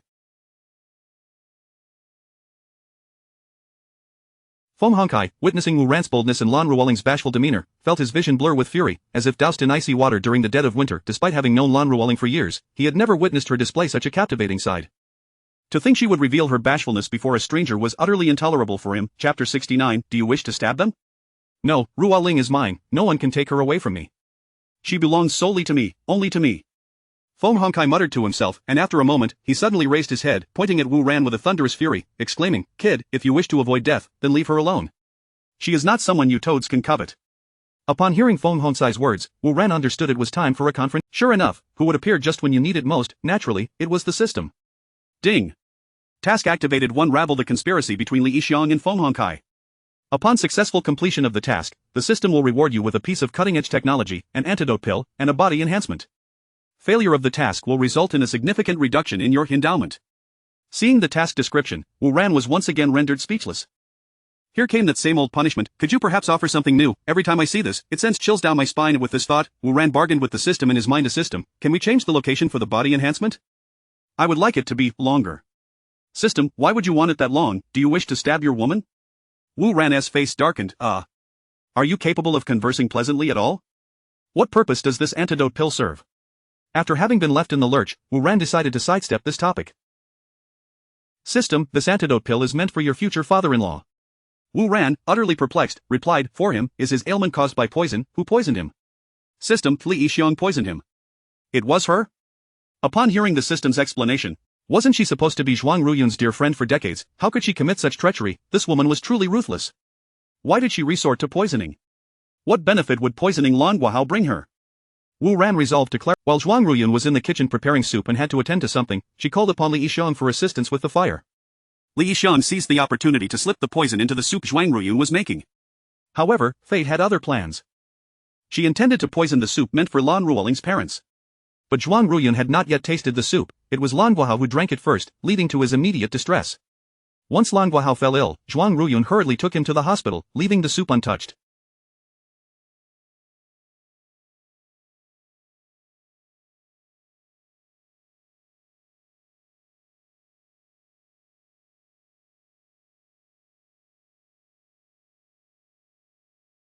Thus, the poison affected only Lan Guahao. After absorbing the system's revelations, Wu Ran gasped in horror, overwhelmed by a sense of dread. This woman was System, I have no idea what the poison is, I only know that my antidote can neutralize 100 toxins. As for how this woman came to possess such a poison, you'll need to inquire with her. Hearing the system's words, Wu Ran felt quite helpless. Although I know Li Yixiong is the perpetrator, I have no evidence. How can I make anyone believe me without proof? System, it has been 3 years, the evidence from that time is unreachable. Even if you ask me for proof, I cannot provide it. However, I can create a video that reenacts the scene of Li Yixiong administering the poison. We can scare her into confessing. Upon hearing the system's plan, Wu Ran felt a surge of joy. As long as there was a video, regardless of its authenticity, it would suffice to force Li Yixiong into an admission. Having learned all there was to know from the system, Wu Ran resolved not to let this mother-son duo escape unscathed. Oh, if I am a toad, then what are you? Wu Ran looked at Feng Hongkai with disdain. Feng Hongkai was unaware that Wu Ran was the president of Huawei Group. He still believed Wu Ran was merely another opportunist eyeing the wealth of the Lan family. Ruo Ling and I have been childhood sweethearts. My mother has already betrothed her to me. She will soon be my wife. Once I marry her and after those two are dead, the entirety of Huawei Group will be mine. I warn you now, keep your distance from her. Otherwise, I will make you pay. In his frenzy, Feng Hongkai could no longer distinguish between fantasy and reality, mistaking his imagined scenario for the truth. Lan Ruoling and her parents, upon hearing Feng Hongkai's words, were incensed beyond measure, especially Lan Guahao, who trembled with fury at Feng Hongkai's declaration. So realizing that this man had lost his mind, Wu Ran understood the gravity of the situation. Immediately, Feng Hongkai rushed in front of Lan Ruoling, fervently declaring, Ruoling, you cannot be with him. I am the only one who truly loves you in this world, everyone else is only after your family's fortune, unlike me. You cannot be with this man. I am the only one who loves you. In a fit of uncontrolled emotion, Feng Hongkai reached out, attempting to grasp Lan Ruoling's hand, which caused her to instinctively retreat behind Wu Ran in fright. Chapter 70 I have the video. Upon encountering Feng Hongkai, Wu Ran's instincts urged him to take action. With a swift motion, he raised his leg and delivered a powerful kick, sending Feng Hongkai sprawling several meters away. Setting Feng Hongkai down, she charged towards Wu Ran, intent on confronting him. Wu Ran, recognizing the venomous nature of such a woman, resolved to show no mercy. Just as Li Yixiong was about to reach him, he raised his hand and struck her across the face with all his might. Slap!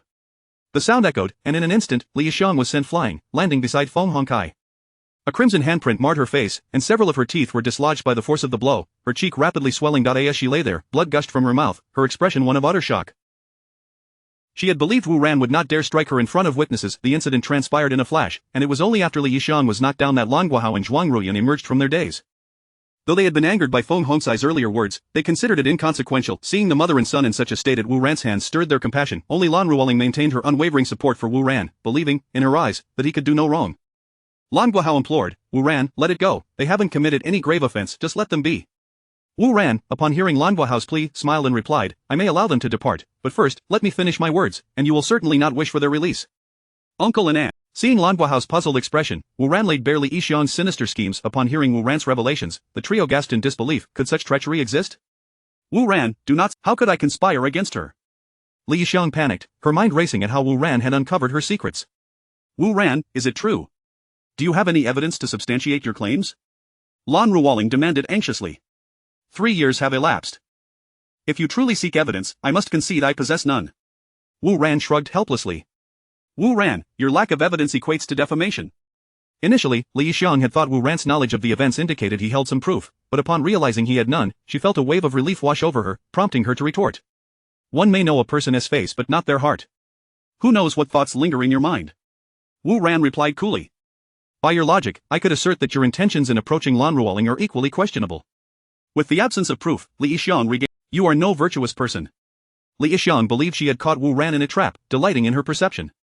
My goal in courting Lan Ruoling is to marry her, this is not a secret. However, your actions are utterly vile, attempting to poison her. You two are truly devoid of conscience. Wu Ran glared with disdain at Li Yixiang and Feng Hongkai. Wu Ran, you are slandering me. I have been close friends with Zhuang Ruyun for decades. She would never believe your baseless accusations. Li Yixiang retorted defiantly. Yet I possess the video of you administering poison. Out of nowhere, Wu Ran made this startling declaration. A video? The revelation stunned everyone, particularly Lan Ruoling's family, who were aware that their kitchen lacked surveillance cameras. How could Wu Ran have such evidence? Upon hearing Wu Ran's claim, Li Yixiang's heart sank once more, realizing he was well aware of her actions and therefore, it was unsurprising he could possess a video. With a growing sense of unease, Li Yixiang urged, hurry, show me the video. Lan Ruoling, unable to contain her anticipation, looked at Wu Ran expectantly. Wu Ran retrieved his phone, locating the video sent to him earlier by the system, and projected it onto the television in the hall. The footage revealed the interior of the Lan family's kitchen, a place familiar to all three. Suddenly, a furtive woman appeared on screen, revealing herself to be none other than Li Yixiang. She cautiously surveyed her surroundings, and seeing no one, approached the pot simmering on the stove. Lifting the lid, she retrieved a small packet from her pocket. Seizing the opportunity, she hastily poured the contents into the pot, but in her haste, she fumbled, spilling a significant portion onto the floor. This blunder ultimately spared Lan Guohao's life. Afterwards, she incinerated the small packet and nonchalantly exited the scene. As the video concluded, a chill ran down the spines of the onlookers. The Lan family was horrified to discover that this malicious woman had indeed plotted to poison them. Li Yixiang, drenched in cold sweat, was bewildered. This was supposed to be a secret, yet somehow, the act had been captured on film. She had meticulously checked her surroundings, convinced there were no witnesses. But how had this video come to be? Could it have been recorded by those individuals? The thought of her accomplices sent Li Yixiang into a frenzy, her body trembling uncontrollably. Chapter 71. I can detoxify Li Yixiang, is this true? Lan Guohao questioned her, fury evident in his voice upon witnessing the scene of Li Yixiang poisoning. Realizing that the truth could no longer be concealed, Li Yixiang understood the gravity of the situation. The authenticity of the video did not cross her mind as she gazed at the strikingly realistic portrayal. At this point, I shall no longer conceal the truth from you, it was I who administered the poison, so what of it? Acknowledging that her secret had been revealed, she boldly confessed, confident in her trump card that Lan Guohao, she could scarcely fathom that her dear friend of several decades could commit such a heinous act. You have wronged me not, Li Yixiang replied candidly to Zhuang Ruyun's inquiry. If we have not wronged you, then why would you resort to poisoning us? Zhuang Ruyun remained unable to reconcile Li Yixiang's actions with her understanding of their friendship. As silence enveloped Li Yixiang in response to Zhuang Ruyun's question, Lan Guohao interjected, are you not afraid that I might kill you? You will not kill me, do you not desire the antidote? Li Yixiang spoke with a calm assurance, fully aware that the antidote was her greatest bargaining chip, knowing that Lan Guohao's utmost need at present was indeed the antidote. Upon hearing her words, Lan Guohao's eyes narrowed with intrigue, the thought of standing upright once more consumed him. Do you possess the antidote, he asked, his excitement palpable as he regarded Li Yixiang. I have no antidote, she doused his hopes with a splash of cold water. Then, I merely inquired whether you wished for one, Li Yixiang stated, her demeanor now serene as she fixed her gaze upon him. What do you mean by that? Lan Guohao queried, puzzled by her statement. While I do not have the antidote, I am aware of the poison that has afflicted you. Once the nature of the poison is identified, detoxification becomes a straightforward matter. What poison have I been afflicted with? Hope ignited in Lan Guohao's eyes as he listened to Li Yixiang. I will agree to any terms, no matter how outrageous, as long as you can alleviate my affliction, he affirmed, willing to acquiesce for the sake of regaining his health. Elated by Lan Guohao's promise, Li Yixiang felt a surge of relief, recognizing that her life was no longer in jeopardy. She presented her first condition, Lan Guohao must cease any harassment towards my mother and me. Agreed, I can comply with that, he responded without hesitation, though internally he plotted to exact revenge later. Her second condition was a substantial sum of money. That is also acceptable, he conceded, considering wealth to be a mere trifle, easily replenished. The third condition was that Lan Ruoling must marry her son. Li Yixiang was astute enough to understand that the first condition held no binding power over a businessman like Lan Guohao. She aimed to fortify her position, compelling him to secure Lan Ruoling's hand for her son, thereby establishing a familial bond with the Lan family. In such circumstances, Lan Guohao would have to think twice before attempting to harm her and her son. It must be said that while Li Yixiang's aspirations were fantastical, she was met with Wu Ran's presence, Upon hearing her third condition, Lan Guohao's expression faltered. How could this woman be so delusional? Li Yixiang, do you truly believe I would hesitate to kill you, he warned, narrowing his eyes with a menacing tone. Should you kill me, you will remain ignorant of the poison's nature that has afflicted you, Li Yixiang retorted fearlessly, convinced that Lan Guohao was merely attempting to intimidate her. It can counteract all poisons, Wu Ran explained, disregarding Li Yixiang's protests as he produced a wooden box from his pocket and handed it to Lan Guohao. Upon receiving the box, Lan Guohao stood in stunned silence, his gaze fixed intently upon it. At that moment, Lan Ruoling reached out to take the box, opening it to reveal a solitary black pill, exuding a fragrance that penetrated to the core. With wide, astonished eyes, Lan Ruoling asked Wu Ran, how is this to be taken? Lan Ruoling, brimming with excitement, retrieved the pill from the box, then poured a glass of water, offering it to Lan Guohao, encouraging him to consume the antidote. Zhuang Ruyun observed this exchange with trepidation. Having been terrified by Li Yixiang's poisoning earlier, she felt compelled to voice her concerns. Ruoling, is it truly wise to consume something of unknown provenance? I understand your concerns, but I assure you, I trust Wu Ran implicitly, Lan Ruoling reassured her, her gaze fixed on Lan Guohao as she offered her. Lan Guohao contemplated the antidote, reflecting on Wu Ran's background. He had gleaned some insight into this enigmatic young man and recognized the significance of his lineage. It was not surprising that he possessed an antidote, and given the current circumstances, Wu Ran had no reason to inflict harm upon him. Resolving to take the risk, he thought, what more could I possibly lose? I am already confined to a wheelchair. Having made his decision, he accepted the antidote, washing it down with water in one swift motion. Upon witnessing Lan Guohao's determination, Zhuang Ruoyun fell silent, her face etched with anxiety. After Lan Guohao swallowed the antidote, Lan Ruoling turned to Wu Ran, her brow furrowed with concern, asking how long it would take for the antidote to take effect. Chapter 72. Regardless of the means, after consulting the system in his mind, Wu Ran informed her, the effects will manifest within 10 minutes after ingestion, but Lan Guohao has been poisoned for quite some time.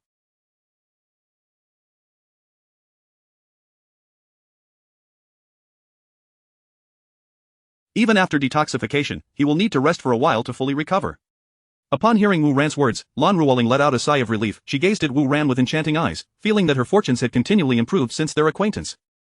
Today, she had even cured her father's poison, allowing him to stand once more. This immense favor left her at a loss for how to repay him. She furrowed her brows, pondering how the Lan family could ever compensate him for such a significant debt. However, she reassured herself that she was entirely his, and as the son-in-law of the Lan family, he would presumably seek no recompense. With this thought, Lan Ruoling's mood lightened slightly. 10 minutes later, Lan Guohao's complexion gradually turned rosy, and his spirits improved significantly. I can feel it, my legs have sensation. His ecstatic voice echoed through the room. In the next moment, Lan Guohao extended his legs, wobbling as he attempted to rise. Zhuang Ruoyun, witnessing this, hastily reached out to support him, but Lan Guohao pushed her hand away, insisting he could manage alone. Reluctantly, Zhuang Ruoyun allowed him to stand unaided. With determination, Lan Guohao gripped the armrests of his wheelchair, exerting force with his hands and legs, and shakily managed to stand upright. The sight filled the Lan family with immense joy, and Lan Ruoling could no longer contain her emotions. Embracing Wu Ran and weeping, she was overwhelmed with happiness. Her father's ailment had finally been cured, and the dark clouds that had loomed over their family had been dispersed. It was her man who had healed him, filling her with pride. Zhuang Ruoyun, witnessing Lan Guohao's newfound ability to stand, was also moved to tears. Meanwhile, Li Yixiang and her son, who had been sent sprawling by Wu Ran, gazed at the scene with despair. Wu Ran, thank you. Lan Guohao and Zhuang Ruoyun expressed their heartfelt gratitude. Uncle, aunt, your affairs are my affairs. We are all family here, there is no need for formalities. Wu Ran replied, gesturing for them to calm down. Uncle, you have only just been detoxified, standing for too long is unwise, you must rest for a while before you can move about like a normal person.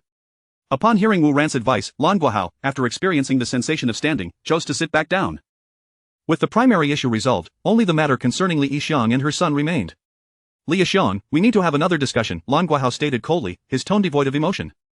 Ruoyun, spare me. I realize my mistakes, please forgive me, I promise I won't do it again. Li Yixiang pleaded for mercy as soon as she heard Lan Guohao was seeking accountability. Zhuang Ruoyun, upon hearing her friend's pleas, turned her face away, refusing to engage. Her kindness did not equate to a lack of discernment. Seeing Zhuang Ruoyun ignore her, Li Yixiang quickly turned to Lan Ruoling for help. In response, Lan Ruoling approached her mother and suggested, let the men handle this matter. We should reheat the food, Wu Ran and I have yet to eat. Realizing she had forgotten about her future son-in-law's hunger, Zhuang Ruoyun promptly took hold of Lan Ruoling and left, leaving Lan Guohao to address the situation with Li Yixiang. The actions of Li Yixiang had deeply wounded her. After Zhuang Ruoyun departed, Li Yixiang collapsed onto the ground, despondently contemplating her fate at the hands of Lan Guohao. Where did you acquire this poison, Li Yixiang? Lan Guohao inquired, his expression neutral.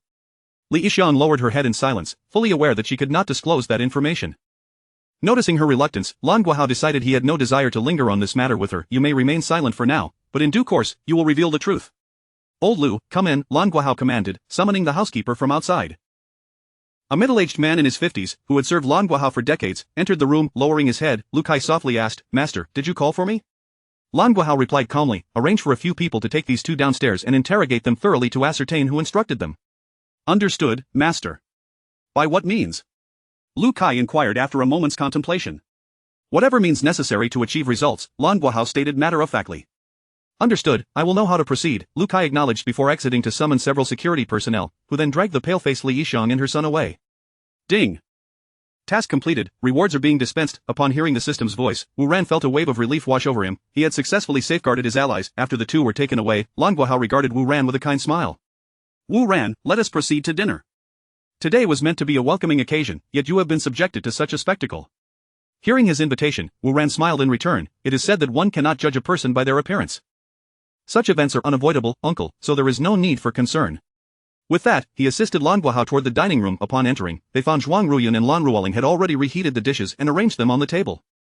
Seeing them approach, Zhuang Ruiyun affectionately remarked to Wu Ran, "You must be hungry, please, take a seat and enjoy your meal." "Thank you, Aunt." Once Lan Guahao was seated, he too joined the table, ready to partake in the feast. Once Zhuang Ruiyun and Lan Ruoling had set the table, everyone began to eat. "Wu Ran, thank you for your tremendous assistance. Had it not been for you, I might have continued to regard Li Yisheng, the treacherous individual, as my dear friend. The thought sends a chill down my spine. Now, Aunt wishes to toast you." With that, Zhuang Ruiyun raised her glass toward Wu Ran. Noticing her gesture, Wu Ran quickly lifted his glass to clink with hers. And the next moment, Zhuang Ruiyun downed her drink in one gulp, leaving Wu Ran utterly astonished. After finishing, she displayed her empty glass to him. Wu Ran, compelled to follow suit, drank his own glass in one go. "Excellent, young man, you possess spirit."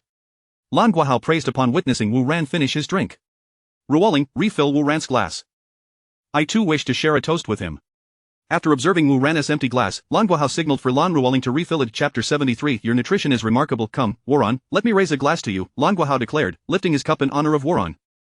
Observing this, Lan Ruoling interjected with a mixture of anger and concern, "Father, your health is still fragile, how can you indulge in alcohol?" "Ha, I am in high spirits today, the poison has been purged from my system, and I must partake in a toast," Lan Guahao insisted, disregarding Lan Ruoling's admonitions, determined to share a drink with Wuran.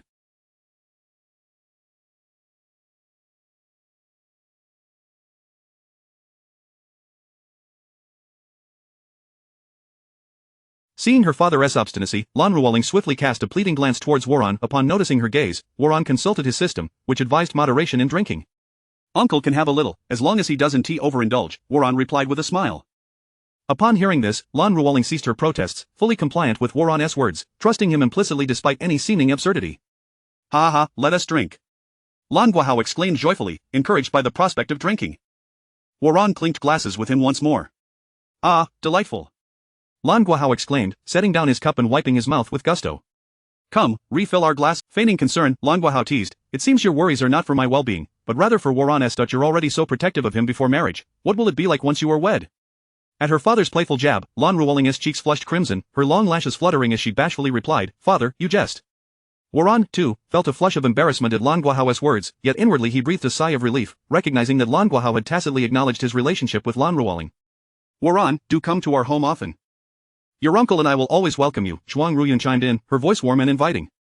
"Aunt, I will certainly do so," Wuran replied politely. Before long, 2 hours had slipped by unnoticed as they enjoyed their meal.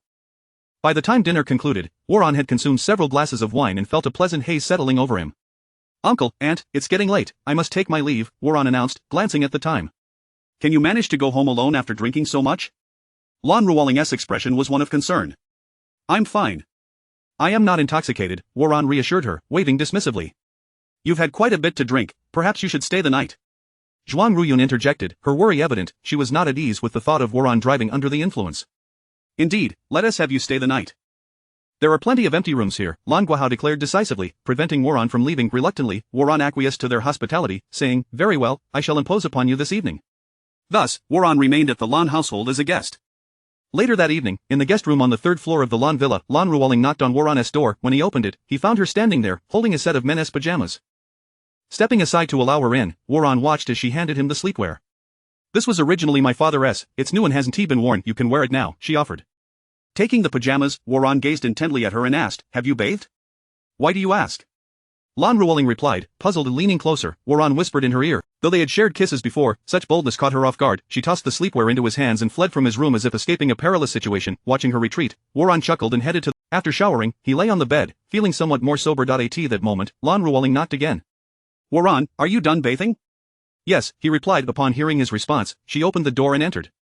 Wuran's eyes widened at the sight of her. She wore a lace camisole from a luxury brand, her figure accentuated by its delicate design, her skin glowed like porcelain, and her face radiated a rosy hue, reminiscent of a water lily in bloom.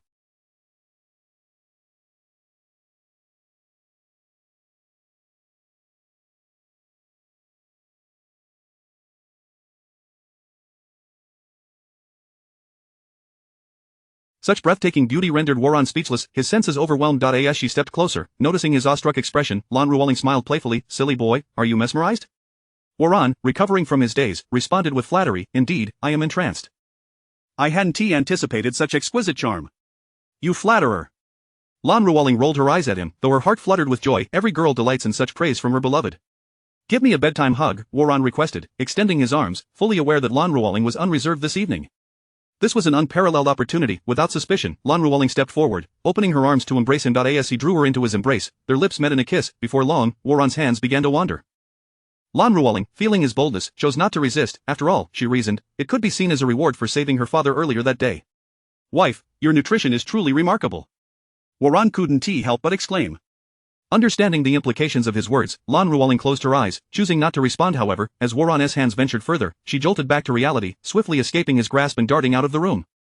Once back in her own chamber, Lan Ruoling panted, her mind racing with thoughts. What if I left like that? What if he gets angry? Should I go back?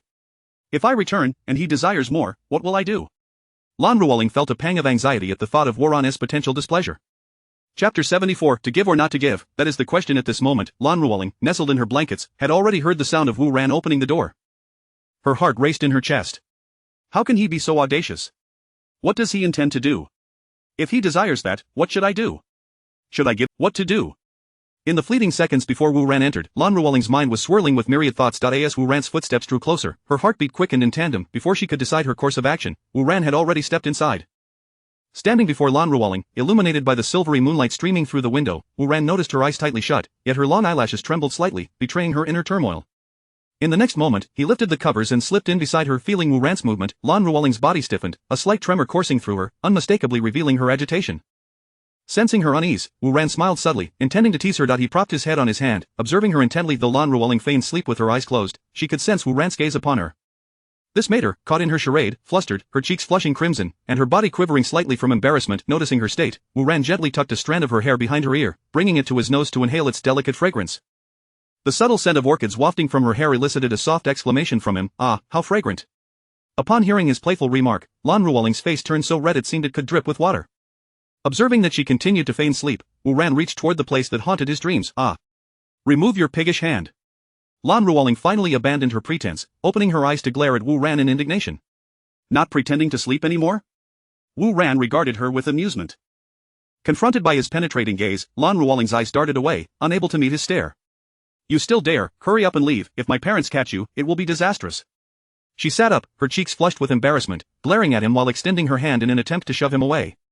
Wu Ran, grinning, allowed her to push him. However, she had forgotten that she was merely a delicate damsel. How could she possibly move him? After several futile attempts, she remained immobile, her efforts yielding no results. Moreover, her vigorous movements revealed her figure, clad only in a nightgown, which left little to the imagination. The sudden turn of events left Wu Ran in a daze, his gaze fixated on Lan Ruoling, as happiness descended upon him too abruptly, rendering him almost spellbound. Realizing Wu Ran's unusual behavior, Lan Ruoling noticed him staring at her, barely suppressing his drool. Lowering her gaze, she recognized her own predicament, letting out a startled cry as she hastily pulled the covers over herself in an attempt to conceal her embarrassment. Quick as lightning, Wu Ran snatched the blanket away, thwarting her efforts. He fell back against the bed and said, "Just go to sleep." As dawn broke, sunlight streamed through the window. Lan Ruoling, her complexion rosy, awoke to find Wu Ran still soundly asleep. Anger bubbled within her. It was all his fault. She raised her small hand, intending to reprimand him, but as it hovered over his face, it transformed into a gentle caress of his cheek. Gazing at his handsome features, she felt an inexplicable allure, drawing her deeper into a trance. A sweet smile graced her lips as she turned on her side, propping her head with her hand, her enchanting eyes fixated on him, their crescent shape reminiscent of a waning moon. Lan Ruoling gazed at him with affectionate eyes, recalling Wu Ran's efforts from the previous night, causing her to blush anew. At that moment, Wu Ran stirred awake, meeting her gaze filled with longing. Tenderly, he looked at her and asked, "Why are you up so early?" Startled by his awakening, Lan Ruoling's heart raced. She felt an urgent need to rise, for their current situation filled her with a profound sense of shame. As she sat up, Wu Ran beheld her infant-like skin. They had done nothing the previous night, each occupying their own side of the bed, engaging in casual conversation until dawn before finally succumbing to slumber.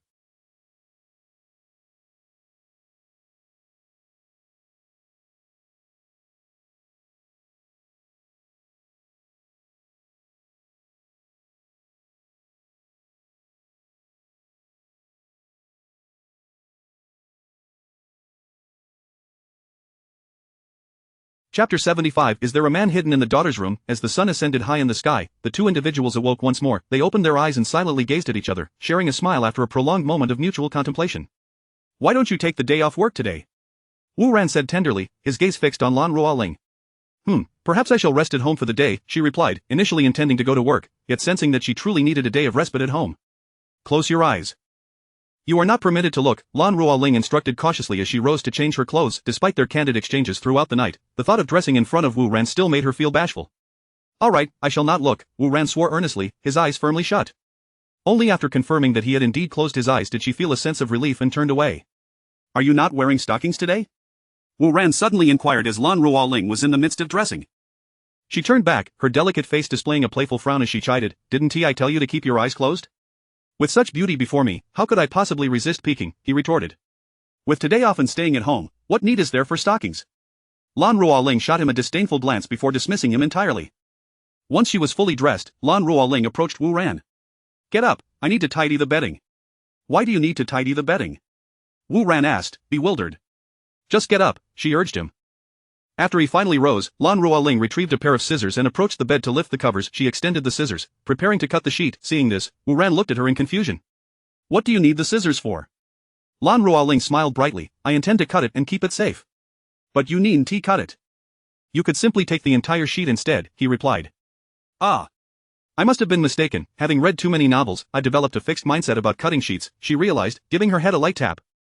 Then, she carefully removed the sheet, folding it gently as if it were a cherished treasure, before placing it in the wardrobe to hide it away. Observing the reverence with which she treated the sheet, Wu Ran was suddenly reminded of the large hole in the sheet at his own home. "Could that— Nothing of consequence," he replied, raising his head with a smile. Hearing him say it was nothing, she added, "The clothes you changed out of last night should be dry, I'll go fetch them for you." With that, she opened the door and stepped outside. "Ruoling? Aren't you going to work today?"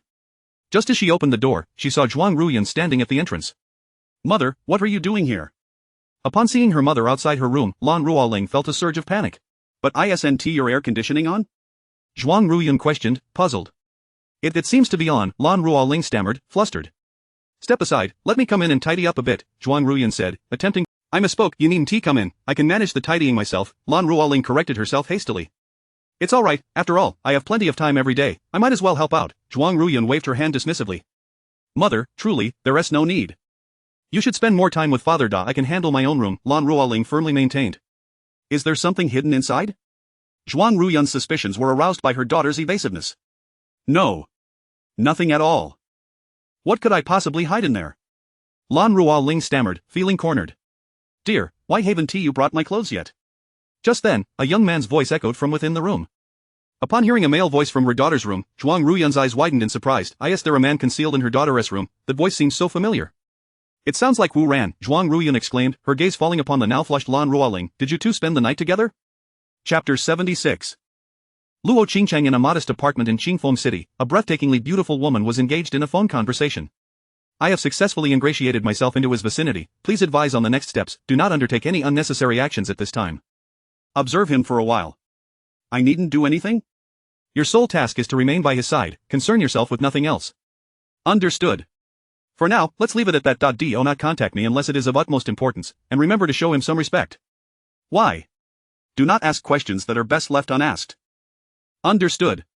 Beep, beep, beep. The woman ended the call, her exquisite eyes gazing thoughtfully out at the trees beyond the window. After a moment, she donned the secretary uniform of Huawei Group and stepped out, commencing her first day of work at the company. In the office of the vice president of Huawei Group, Wu Ran was smiling at Lan Ruoling. "This is all your fault, why did you make any noise?" Lan Ruoling playfully scolded Wu Ran with a sideways glance. "Am I to blame?" Wu Ran sheepishly rubbed his nose. "If not you, then who?" "Your voice alerted my mother," she retorted. "Had you not spoken and drawn her attention, she wouldn't have pressed me for answers. I had planned to rest at home today, but now I find myself hiding at the office." The mere thought— The door swung open, revealing Secretary Zhao, who entered with her high heels clicking against the floor. She approached Wu Ran and respectfully said, "Mr. Wu, Miss Luo has arrived today, and I have arranged her onboarding procedures. She will be your dedicated secretary. How shall we proceed with her work?" "Oh. I would have forgotten if you hadn't mentioned it," Wu Ran exclaimed, tapping his head. He stood and walked towards the door, asking, "Where is she now?" "Secretary Zhao." Just then, the door swung open. Hearing the sound, Luo Qingqing turned to see Wu Ran entering. Upon recognizing him, she quickly stood and greeted him. "Good morning, President." As Wu Ran walked in and saw Luo Qingqing in her sleek black office attire standing to salute him, he gestured for her to be at ease. Once they were seated, Wu Ran began, "Miss Luo, welcome to the Huawei Group family." "Thank you, President. I am delighted to join the Huawei Group. It is an honor to be part of such a prestigious organization," Luo Qingcheng replied respectfully. "To be honest, I am not quite sure what tasks to assign you at this moment. For now, please assist me with some daily administrative matters. However, I typically do not engage in the company's daily operations, so your responsibilities will not be extensive." Essentially, you will help me with documents requiring the president's signature. However, he reconsidered. Even if he entrusted her with 2 billion, she likely would not yield substantial returns despite her impressive academic record. Theoretical knowledge from school differed vastly from the realities of the capital market. Additionally, there was inherent risk involved. Without a thorough understanding of her capabilities, Wu Ran hesitated to place such a large sum in her hands. He was unconcerned about the attention a large sum might attract, as the system would likely mitigate any associated risks. Ultimately, even if she were a genius, it was improbable she could generate wealth as swiftly as the system could. Therefore, managing such funds would be superfluous. For now, it was prudent to nurture her potential, as his ability to pay her salary was not in question. All right, boss. Hearing Wu Ran instruct her to handle some mundane matters, Luo Qingqing accepted without hesitation. After all, the boss was paying her, so she would comply with his requests. If there is nothing else, may I step out? She inquired. Yes, you may go, Wu Ran replied. I will consult with Secretary Zhao, the Vice President's assistant. Chapter 77, Truly Untraceable. The Zhang family of Qingfeng City. The captain of the Zhang family's intelligence team stood before the family patriarch, reporting on the progress of their investigation. Zhang Yongkang, the head of the family, queried, after so many days, have you uncovered any useful information? The captain, drenched in sweat, stammered, respected patriarch, unfortunately, we have not made any significant advancements thus far. With a thunderous clap, Zhang Yongkang slammed his hand upon the table. You inept fools! What purpose do I serve in sustaining you? He continued with a fierce intensity, my son was grievously injured by him once again a few days ago, and he cannot even rise from his bed. I vow I shall not rest until this vendetta is settled. Upon hearing the resounding thud of the table, the captain trembled and hastily knelt on one leg, pleading for mercy. Patriarch, I implore you to temper your wrath. It is not that we are being negligent, rather, this Wu Ran is truly enigmatic. Oh, pray tell me, in what manner is he so enigmatic? Zhang Yongkang regarded the captain with skepticism, already convinced that the captain was merely placating him. It seemed impossible that the Zhang family could mobilize their resources and yet find no trace of a single individual, the captain cautiously reported. Initially, we sought information online, but discovered that there is no record of him anywhere in the digital realm. However, there are numerous news articles about him. Just a few days ago, he made headlines for skipping out on a blind date, and he is also the protagonist behind the recent donation of 100 billion to Qingfeng City. Zhang Yongkang waved his hand dismissively. I am aware of these matters, yet they yield no insight into his origins. Speak of something of substance. Indeed, Patriarch, the captain responded respectfully before continuing. After realizing that we could not find information about him online, I shifted my focus to offline inquiries. Knowing that he studied at Qingfeng University, I surmised that they must possess his records or files. I approached the university's president. However, due to the generous donations he had made, which rendered him a benefactor of the institution, the president refused to allow me access to Wu Ran's records. In desperation, surely, he must have made at least one friend during his university years, Zhang Yongkang insisted stubbornly. We dispatched female agents to discreetly approach Wu Ran's friends, but to no avail, the intelligence captain lamented, a pained expression on his face as he looked at Zhang Yongkang. What does this imply? Zhang Yongkang inquired, his brow furrowed in confusion. After using their charms to engage with Wu Ran's friends, our agents attempted to extract useful information, such as his home, his occupation, his family members, and his experiences over the years. However, his friends, after much contemplation, revealed that they knew nothing at all. I can assure you, they are completely uninformed. Throughout their years in university, they had never once heard him speak of his personal life. They only know he is named Wu Ran and that he is not from Qingfeng City. Beyond that, they possess no further knowledge. The intelligence captain continued to relay the information to Zhang Yongkang. After absorbing this information, Zhang Yongkang bowed his head in deep contemplation. Moments later, he raised his gaze and queried, did he have any romantic relationships during his time at university? Understanding the implication behind Zhang Yongkang's question, the captain this woman discarded a watermelon to pursue a sesame seed, Zhang Yongkang mused, reflecting on the captain's revelations. What course of action shall we take now? The captain asked cautiously. After a moment of reflection, Zhang Yongkang replied, I have heard that he currently has a girlfriend who is a lawyer. Indeed, her name is Lin Shireen, an intern in property law at the Jota law firm in Qingfeng City. The captain provided the information he had uncovered about Lin Shireen. Relay all the details regarding Lin Shireen to me. Zhang Yongkang commanded. Chapter 78. Here in the office, after the captain finished reporting Lin Shireen's information, Zhang Yongkang waved his hand, signaling for the captain to take his leave. Once the captain departed, Zhang Yongkang summoned the butler. Butler, master. Zhang Yongkang, how are the preparations for our global press conference in 3 days? The butler respectfully replied, the arrangements are nearly complete. We can commence punctually in 3 days. Moreover, we have signed supply contracts with major manufacturers around the globe, so we can begin shipping immediately after the conference. Excellent. All of this will await us in 3 days. Hearing the butler's assurance that, without clarity on Wu Ran's background, it would be unwise to provoke him, the butler spoke candidly and truthfully. However, Xingchen has been grievously injured by him, and the doctor has stated he will never regain his humanity. This enmity is irreconcilable. If I do not seek vengeance, I cannot swallow this bitterness. Zhang Yongkang exclaimed through gritted teeth, his face contorted with rage. Master, please temper your anger until we have thoroughly investigated Wu Ran's origins. It is truly inadvisable to take action against him. From our current assessment, we have mobilized all available resources to investigate him, yet we have found nothing. This alone indicates that he is not to be trifled with, the butler urgently cautioned Zhang Yongkang, fearing he might act rashly in his fury. Upon hearing the butler's admonitions, Zhang Yongkang gradually calmed himself. He spoke menacingly, although I cannot confront him directly, surely there is no issue with targeting his woman. When Zhang Yongkang voiced this, the butler lowered his head in contemplation. After a moment, he replied, "This approach seems feasible, considering the nature of these affluent young gentlemen. A woman is merely one among many." Taking one of his should pose little trouble, the butler concurred. Seeing the butler's agreement, Zhang Yongkang declared, "Then arrange for some capable individuals to abduct his woman tonight. Perhaps we can glean information about Wu Ran from her. However, exercise caution to ensure Wu Ran does not catch wind of our intentions." Zhang Yongkang reminded the butler, "Understood, master. I know what to do, I shall attend to it immediately." The butler, having received his orders, turned to organize the night's operation. Once the butler had left, Zhang Yongkang, in the office of the vice president of Huawei Group, Wu Ran gazed thoughtfully at Lan Ruoling. Today, she donned her usual OL attire, with a touch of makeup enhancing her already striking beauty. Especially enchanting were her long legs adorned in the black stockings Wu Ran favored, making her a veritable siren. Lan Ruoling lowered her head, closed her eyes, and bit her lip, ignoring him. Half an hour later, having organized herself, Lan Ruoling returned to her desk and shot Wu Ran a sultry glance. "Please leave quickly, do not disrupt my work, or I shall never finish these documents today. Work is never ending. If it is not completed today, it can simply be deferred to tomorrow." Wu Ran replied nonchalantly, "You say that so lightly. Do you think managing such a vast corporation is easy?" "You are not helping me." Lan Ruoling retorted sharply, "Oh, I absolutely detest such tasks. Isn't your uncle free now? Once he fully recovers, he can return, can't he?" Wu Ran suggested to Lan Ruoling, "Do you think I do not wish for that? I have already proposed it to him. However, my father stated that since the company will eventually be handed over to me, and I have been performing admirably these past few years, it is time for him to retire after years of hard work. Since founding Huawei Group, he has never truly been present for my mother, so from now on, he intends to dedicate his time to her." At this point, Lan Ruoling found herself in complete agreement with her father's decision. Chapter 79. Unfortunately, I have plenty of stockings. Do you have time in 3 days? Lan Ruoling suddenly recalled something. "What is it?" Wu Ran inquired. Lan Ruoling retrieved an invitation from her drawer and handed it to Wu Ran, saying, "You can read it for yourself." Wu Ran accepted the invitation and opened it, discovering that the Zhang family was hosting a global press conference regarding battery technology in 3 days. A global press conference? Isn't that going to be embarrassing if it goes awry? Wu Ran observed the invitation with keen interest. That's not all. The Zhang family has already signed supply agreements with major manufacturers worldwide, including those in the mobile phone, drone, and electric vehicle sectors.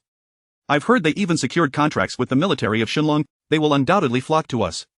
Wu Ran was equally eager to witness the events of 3 days hence. After a moment's thought, he turned to Lan Ruoling once more and asked, "Will our supply be able to meet the demands of these manufacturers?" "It should be sufficient. It's not as if we need to supply everything in a single day. Rather, we will distribute the supply over several days, allowing us to fully meet their needs." At this, Lan Ruoling exuded confidence. That's reassuring. Upon hearing Lan Ruoling affirm the supply would not be an issue, he felt a wave of relief wash over him. "Then let us attend the Zhang family's press conference together in 3 days. "Yes, sounds good. I shall take my leave now." As Wu Ran recognized Lan Ruoling had more pressing matters to attend to, he discreetly exited her office.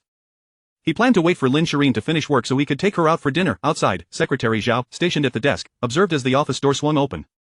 Moments later, a visibly satisfied President Wu emerged. Upon seeing Wu Ran exit, Secretary Zhao quickly rose to her feet. "Good day, President Wu." As Wu Ran stepped outside, Secretary Zhao greeted him warmly. "Ah, hello." Wu Ran reciprocated. Once Wu Ran had departed, Secretary Zhao picked up some documents and entered to find Lan Ruoling. Upon entering the office, she caught a whiff of an unusual scent lingering in the air. "President Lan, these documents require your review and signature." She approached Lan Ruoling and handed her the papers. Lan Ruoling looked up to find it was Secretary Zhao. She accepted the documents and examined them closely. While waiting for Lan Ruoling to sign, Secretary Zhao noted the lingering flush of post-pleasure on her superior's face. Stealing a glance at Lan Ruoling's legs, she realized that the stockings she had been wearing earlier were now conspicuously absent, evidently torn by President Wu. Secretary Zhao understood all too well. Her two superiors were quite playful. "Please leave these documents here, I will review them thoroughly before returning them to you." Lan Ruoling glanced at the papers and addressed Secretary Zhao. Upon looking down, she realized she was without stockings, which had indeed been discarded. That troublesome Wu Ran had ripped her stockings, and in her haste, she had forgotten to put on another pair. Feeling the weight of Secretary Zhao's gaze, Lan Ruoling's face flushed a deep cherry red. "I said, please leave these documents here, I will review them carefully and return them to you. Please step outside for now." With a crimson face, she lowered her head and spoke to the distracted Secretary Zhao. "Understood, President Lan. I will take my leave." Hearing Lan Ruoling's words, Secretary Zhao felt a wave of relief and quickly exited. Once Secretary Zhao had departed, Lan Ruoling covered her face with her hands, shyly murmuring, "How utterly embarrassing. That scoundrel has exposed me." Yet, there is indeed a certain thrill to it within the office. She pondered how he could possibly understand so much. Reflecting on the earlier encounter at the desk, Lan Ruoling trembled once more. I mustn't think of it. If I do, I'll be compelled to seek him out. She gently patted her cheeks to regain composure. Once she had settled, she noticed the stockings that had been hidden away, now torn by Wu Ran. Knowing he has such a penchant, I am fortunate to have prepared an ample supply of stockings in the office. Lan Ruoling opened her drawer, revealing a collection of stockings that Wu Ran favored, and selected a brand new pair to adorn herself. Chapter 80. What if the man does not leave tonight? At the foot of the ninth law firm, Wu Ran was waiting in the car for Lin Shireen. Shortly after, a girl approached from a distance, her long hair cascading down her back, and her delicate face beaming with a smile. Upon reaching the car, she opened her cherry-red lips and exclaimed, "Let us go eat, I'm starving." With the beauty's command, Wu Ran naturally dared not hesitate. He drove straight to an upscale restaurant in the city with Lin Shireen. As they dined, they engaged in lively conversation, recounting the amusing incidents of the day. However, it was primarily Lin Shireen who spoke while Wu Ran listened intently. When the conversation turned joyous, Wu Ran found himself smiling uncontrollably. Their meal lasted a delightful 3 hours. After finishing their dinner, the two strolled together along the roadside, wrapped in each other's embrace. It's getting late, let us head back, Lin Shireen suggested to Wu Ran. All right, he replied. Meanwhile, several men clad in black were lurking near Lin Shireen's residence. They were agents sent by the Zheng family, poised to abduct Lin Shireen that very night. They had been lying in wait for 3 hours and were finally poised to execute their plan as Lin Shireen returned.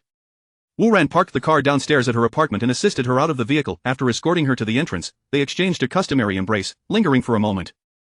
After the embrace, Lin Shireen looked up, her gaze dreamy, and proposed, "How about coming up for a while?" Is that for real? Wu Ran was overjoyed at Lin Shireen's invitation, having never ventured into her private quarters before. Though she had previously invited him, he had declined to confront Wan Lia online at that time, and now, with Lin Shireen extending the invitation again, Wu Ran was elated. Of course it's real. Lin Shireen. As they ascended the stairs together, the men lurking nearby observed the scene. One bald man turned to the apparent leader among them and queried, "Boss, they've gone up together, should we take action?" The leader glared at the bald man, exasperated. "You fool, Haven T, we've been cautioned repeatedly? We were told to be cautious and not let this man be aware. If we act now while they're together, won't he realize at once? Use your brain next time." The bald man, chastised by the leader, lowered his head and murmured, "So, what do we do now?" "Wait. We'll act once this man leaves," the leader snapped impatiently. "But what if he doesn't leave tonight?" The bald man posed a question that could not be ignored. "We'll just have to wait," came the curt reply. Back in the apartment, Lin Shireen retrieved her keys and unlocked the door, ushering Wu Ran inside. The first impression Wu Ran had upon entering Lin Shireen's room was one of cleanliness, orderliness, and warmth. Though the space was modest, it was arranged so thoughtfully that it evoked a sense of home. "Would you like something to drink?" Lin Shireen set down her bag and inquired while Wu Ran admired the surroundings. "I'm easy. Whatever you offer will suffice," he replied nonchalantly. "Then sit tight, I'll brew some tea for you," she said, heading to the kitchen. As Wu Ran settled onto the sofa, he observed Lin Shireen bustling about. "Host, there's a situation." The system suddenly alerted. "What sort of situation?" Wu Ran was puzzled by the system's abrupt intrusion. "Someone is attempting to abduct Lin Shireen." "Abduct her? Is it a scheme by the Zheng family?" Wu Ran asked in astonishment. "Indeed, it is. However, eliminating them poses its own complications." Wu Ran sighed, expressing his frustrations to the system. "This is not a troublesome matter at all, let me handle it when the time comes." The system's assurance piqued Wu Ran's curiosity, for he had yet to witness its capabilities in action. "What are you pondering?" Lin Shireen, noticing Wu Ran deep in thought, asked with concern. "I was just admiring how cozy your place feels. It truly has a homey vibe," he smiled, expressing his appreciation. "Children from orphanages yearn for a home, you won't understand. But that's all in the past." As Lin Shireen spoke of her experiences, a hint of sadness clouded her features. "Don't worry, what's done is done. In the future, I shall provide you with a home," Wu Ran comforted her, wrapping her in his embrace. You mustn't deceive me, let us make a promise." Lin Shireen earnestly urged Wu Ran. "Certainly, let us seal our promise." Wu Ran extended his hand, intertwining his pinky with Lin Shireen's. Chapter 81. What are you doing here? I'm heading back first. We'll see each other tomorrow. After spending a while at Lin Shireen's house, Wu Ran noticed. Lin Shireen accompanied him to the door, biting her cherry-red lips as she looked at him. "Please be careful on your way." "Yes, I'm mindful of that, hurry back." Wu Ran waved at Lin Shireen, signaling her to return promptly. Once Lin Shireen had gone back inside, Wu Ran turned to leave. The group of Zheng family members lying in ambush saw this moment. They had finally waited for Wu Ran to depart. Just as they were about to make their move, they heard a voice. "Hello, what are you doing here?" The individuals hiding near Lin Shirin's house were startled by the sudden appearance of a young man. They looked closely and saw Wu Ran smiling at them, which sent a chill down their spines. How did he get here? Why didn't we notice him approaching? How did he know we were here? These thoughts raced through their minds as they posed the ultimate trio of questions. Hearing Wu Ran's inquiry, the leader of the group stammered, We are you planning to kidnap my girlfriend? Wu Ran interjected, sensing their hesitation and articulating their intentions. Upon hearing Wu Ran's words, the leader's eyes narrowed, fixating intently on Wu Ran. He thought to himself, this is bad. He actually discovered US.as, the head of the operation. He had been repeatedly warned by the Now, it seemed, they had been discovered, and he had even located their hideout. What now? I ask you, are you planning to kidnap my girlfriend? Answer me, yes or no. Just as the leader pondered how to resolve this predicament, Wu Ran's voice turned sharp, pressing them for an answer. Silence enveloped them. Then you shall perish. Wu Ran, unwilling to waste further time with them, resolved to act. He silently summoned the system. The leader, upon hearing Wu Ran's words, was momentarily taken aback. This young man was utterly disregarding the principles of combat. They had 5 or 6 robust men present, while he appeared to be an unarmed youth. How dare he speak so boldly? Just then, the bald man, wielding a knife, charged forward. No!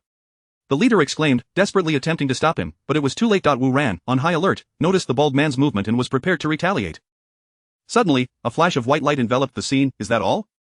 Wu Ran exclaimed in astonishment as he surveyed the now vacant space before him. The system nonchalantly remarked, What did you expect? A tempest, thunder and lightning, or a change in the heavens? Wu Ran was still incredulous that with just a flash of light, the others had vanished. This was his first experience witnessing the system in action. He pondered for a moment and asked, Where did you send them? The system replied, To a very distant place. Wu Ran continued, How far? The system responded, Would you like me to send you there so you can see for yourself? At the system's suggestion, Wu Ran shivered. Never mind, I won't ask further. That should be all of them, right? There aren't any others? Wu Ran inquired, still feeling uneasy. None left. Everyone who came tonight has been dispatched. In truth, even if we hadn't acted tonight, your woman would have been safe. The necklace you gifted her. He returned downstairs and awaited the elevator. Hi, Miss G. What a coincidence. As Wu Ran arrived at the elevator, he spotted a graceful girl with a slender waist also waiting, and upon closer inspection, he recognized it was Ji Luoshi. Hearing Wu Ran's voice, Ji Luo turned her head, and upon recognizing him, a mix of emotions flooded her heart. This despicable man had sullied her reputation. Little did she expect to encounter him again. Hi, Mr. Wu. Ji Luoshi replied politely, acknowledging his greeting. Did you just finish work? Noticing Ji Luoshi's attire, Wu Ran sought to strike up a conversation. Distracted and flustered, Ji Luoshi replied nonchalantly. Observing her disinterest in conversing, Wu Ran chose not to press further, and the two stood in silence as they awaited the elevator's arrival, the atmosphere heavy with quietude. In a moment of boredom, Wu Ran whimsically decided to pull up Ji Luoshi's character attributes. Character information named Ji Luoshi. Gender a female. Age 23. Affection level, purity level 100. Weight of 53 kg. Height 169 cm. Physical condition. Peach Blossom. Wu Ran, bewildered by Ji Luoshi's character attributes, queried the system, Why is her affection level towards me not displayed? Chapter 82. I still owe you a meal. System. This woman's relationship with you is exceedingly peculiar. Just now, when I attempted to calculate her affection towards you, I nearly experienced a system crash. I dare not attempt it again. Is it truly that strange? Last time, you were able to discern it. How is it that this time you cannot? Upon hearing that there were elements even the system could not decipher, Wu Ran was taken aback. In his understanding, the system was omnipotent. He failed to notice the system's remark regarding the uniqueness of his bond with Ji Luoshi. Theoretically, I possess boundless capabilities. However, in practice, there are certain matters beyond my reach, specifically, probing the depths of a woman's heart. At this juncture, the system was at a loss as well, confounded by the existence of such an elusive phenomenon in the world. Wu Ran resonated with the system's sentiment. Indeed, the complexities of a woman's heart were among the most inscrutable enigmas of existence. Meanwhile, as Wu Ran conversed with the system, Ji Luoshi appeared calm on the surface, yet her heart was tumultuous. With her head bowed, she furtively observed Wu Ran, noting that he too was lost in thought. Seeing him in such a state made her anxious. Had her earlier demeanor been unkind? Was he upset? These thoughts troubled Ji Luoshi, leaving her uncertain about how to face Wu Ran. He already had a girlfriend, more than one, and if she were to insert herself into the equation, what would that signify? She was oblivious to Wu Ran's true sentiments towards her. Such queries inundated her mind daily. Just as she contemplated breaking the ice between them, the elevator arrived. As the doors opened, Wu Ran gestured for Ji Luoshi to enter first. Once inside, she waited, glancing around, but Wu Ran showed no intention of joining her. Pressing the pause button, she lowered her gaze and softly asked, Aren't you coming in? Given their previous encounter, Wu Ran, wary of her invitation, cautiously inquired, Are you inviting me inside? His hesitation stemmed from a past incident when Ji Luoshi had denied him entry into the elevator with her and Situ Chanshan. Thus, he assumed she would act similarly this time. To his surprise, her invitation brought a smile to his face. Yes, please come in. Ji Luoxi whispered. Upon hearing her words, Wu Ran refrained from being overly formal and stepped inside. Ji Luoxi stood at the rear while Wu Ran positioned himself near the door. As the elevator doors closed, they found themselves once again enclosed in a confined space, igniting an unusual sensation within Ji Luoxi. Recalling their previous encounter, during which a significant event had transpired, she silently regarded Wu Ran's silhouette, contemplating how appealing he appeared. Handsome, charismatic, and genteel, coupled with his family background, he was indeed the quintessential dreamboat for every infatuated girl. Since that fateful night, Ji Luoxi had struggled to find rest, her dreams consistently haunted by visions of him. This recurring scenario gradually fostered an inexplicable affection towards Wu Ran within her. In moments of solitude, a yearning to see him enveloped her heart. Despite believing she should harbor resentment towards him for what had transpired, she found herself incapable of such feelings. This transformation bewildered her. Thus, Ji Luoxi resolved to embark on a journey to understand him better. "Are you free in the evenings these days?" she inquired nervously, her gaze fixed on Wu Ran. "In the evenings? I should be available. Is there something on your mind?" Noticing Ji Luoxi engaging him in conversation, Wu Ran eagerly responded. "I still owe you a meal, don't I?" "I would like to treat you to dinner," Ji Luoxi murmured, her head bowed and a blush creeping across her cheeks. "You wish to dine with me?" Wu Ran recalled that Ji Luoxi indeed owed him a meal. Observing her repeated invitations, he felt that further hesitation wound only her feelings. Angering the young lady from the Ji family was no trivial matter. "I should be free tonight, let us arrange a time then," he decided, accepting her proposal. "Yes, we shall set a time later." Relieved by Wu Ran's acceptance, Ji Luoxi exhaled a sigh of relief. Just then, the elevator reached the 18th floor with a chime, and the doors opened. "Then, I shall take my leave." With that, Ji Luoxi bid farewell to Wu Ran and stepped out. In Qingfeng City, at the Zhang residence, the butler sat in a chair, periodically glancing at the time on his watch. He awaited the return of the individuals dispatched to abduct Lin Shireen. As the clock neared 2 a.m., he pondered the 5 long hours he had spent waiting since 9 that evening, yet no news had emerged. This was illogical. Even if the mission had failed, there should have been some sort of report. The absence of any communication filled him with a sense of foreboding. He considered sending someone to inquire about the situation but feared such actions might alert the enemy. Thus, he continued to wait. An hour later, the butler could no longer remain seated. He resolved to send someone else to uncover the truth. "Zhang San," he called out, summoning a person from outside. "Did you call for me, butler?" Zhang San. As Zhang San left to gather information, the butler resumed his silent contemplation, though the subtle tremor in his hands betrayed his inner turmoil. Time passed, and eventually, Zhang San rushed back into the room, panic etched across his face. "Butler, it's terrible. They have all vanished." Chapter 83. Congratulations to the head of the family. What has vanished? Please elucidate. Upon hearing Zhang San's flustered voice, the steward felt a weight in his heart. He sprang to his feet and urgently pressed Zhang San for more details. After listening to Zhang San's account, the steward sat in silence for a long while, unable to utter a word. Eventually, he waved Zhang San away and instructed him to keep this matter confidential. After some contemplation, the steward resolved to inform the head of the family. "You say they have completely disappeared?" Upon hearing the steward's report, Zhang Yongkang gasped in disbelief. According to the information gathered by Zhang San, the absence of any signs of struggle suggested that they had been subdued without even a chance to resist. Thus, the protectors of Lin Shireen must be individuals of extraordinary skill. This clarification made the situation increasingly evident. To dispatch such elite protectors for a woman implied that Wu Ran's background was indeed substantial. "Head of the family, what shall we do now?" The steward, having reached the same conclusion, looked at Zhang Yongkang with a furrowed brow. "As long as they steadfastly deny their allegiance to us, even Wu Ran will be powerless against us." With the steward's assurance, Zhang Yongkang felt a slight easing of his concerns. "I never anticipated that his woman would have such formidable protectors. We must refrain from any actions against his woman in the future," Zhang Yongkang cautioned the steward. "Yes, head of the family." After this incident, the steward felt a wave of trepidation wash over him. "What if he comes to confront us?" the steward asked cautiously once more. "We can only resolutely deny everything. As long as he possesses no evidence, he cannot harm us," Zhang Yongkang replied with resignation. The steward pondered this for a moment, realizing that this was indeed their only recourse.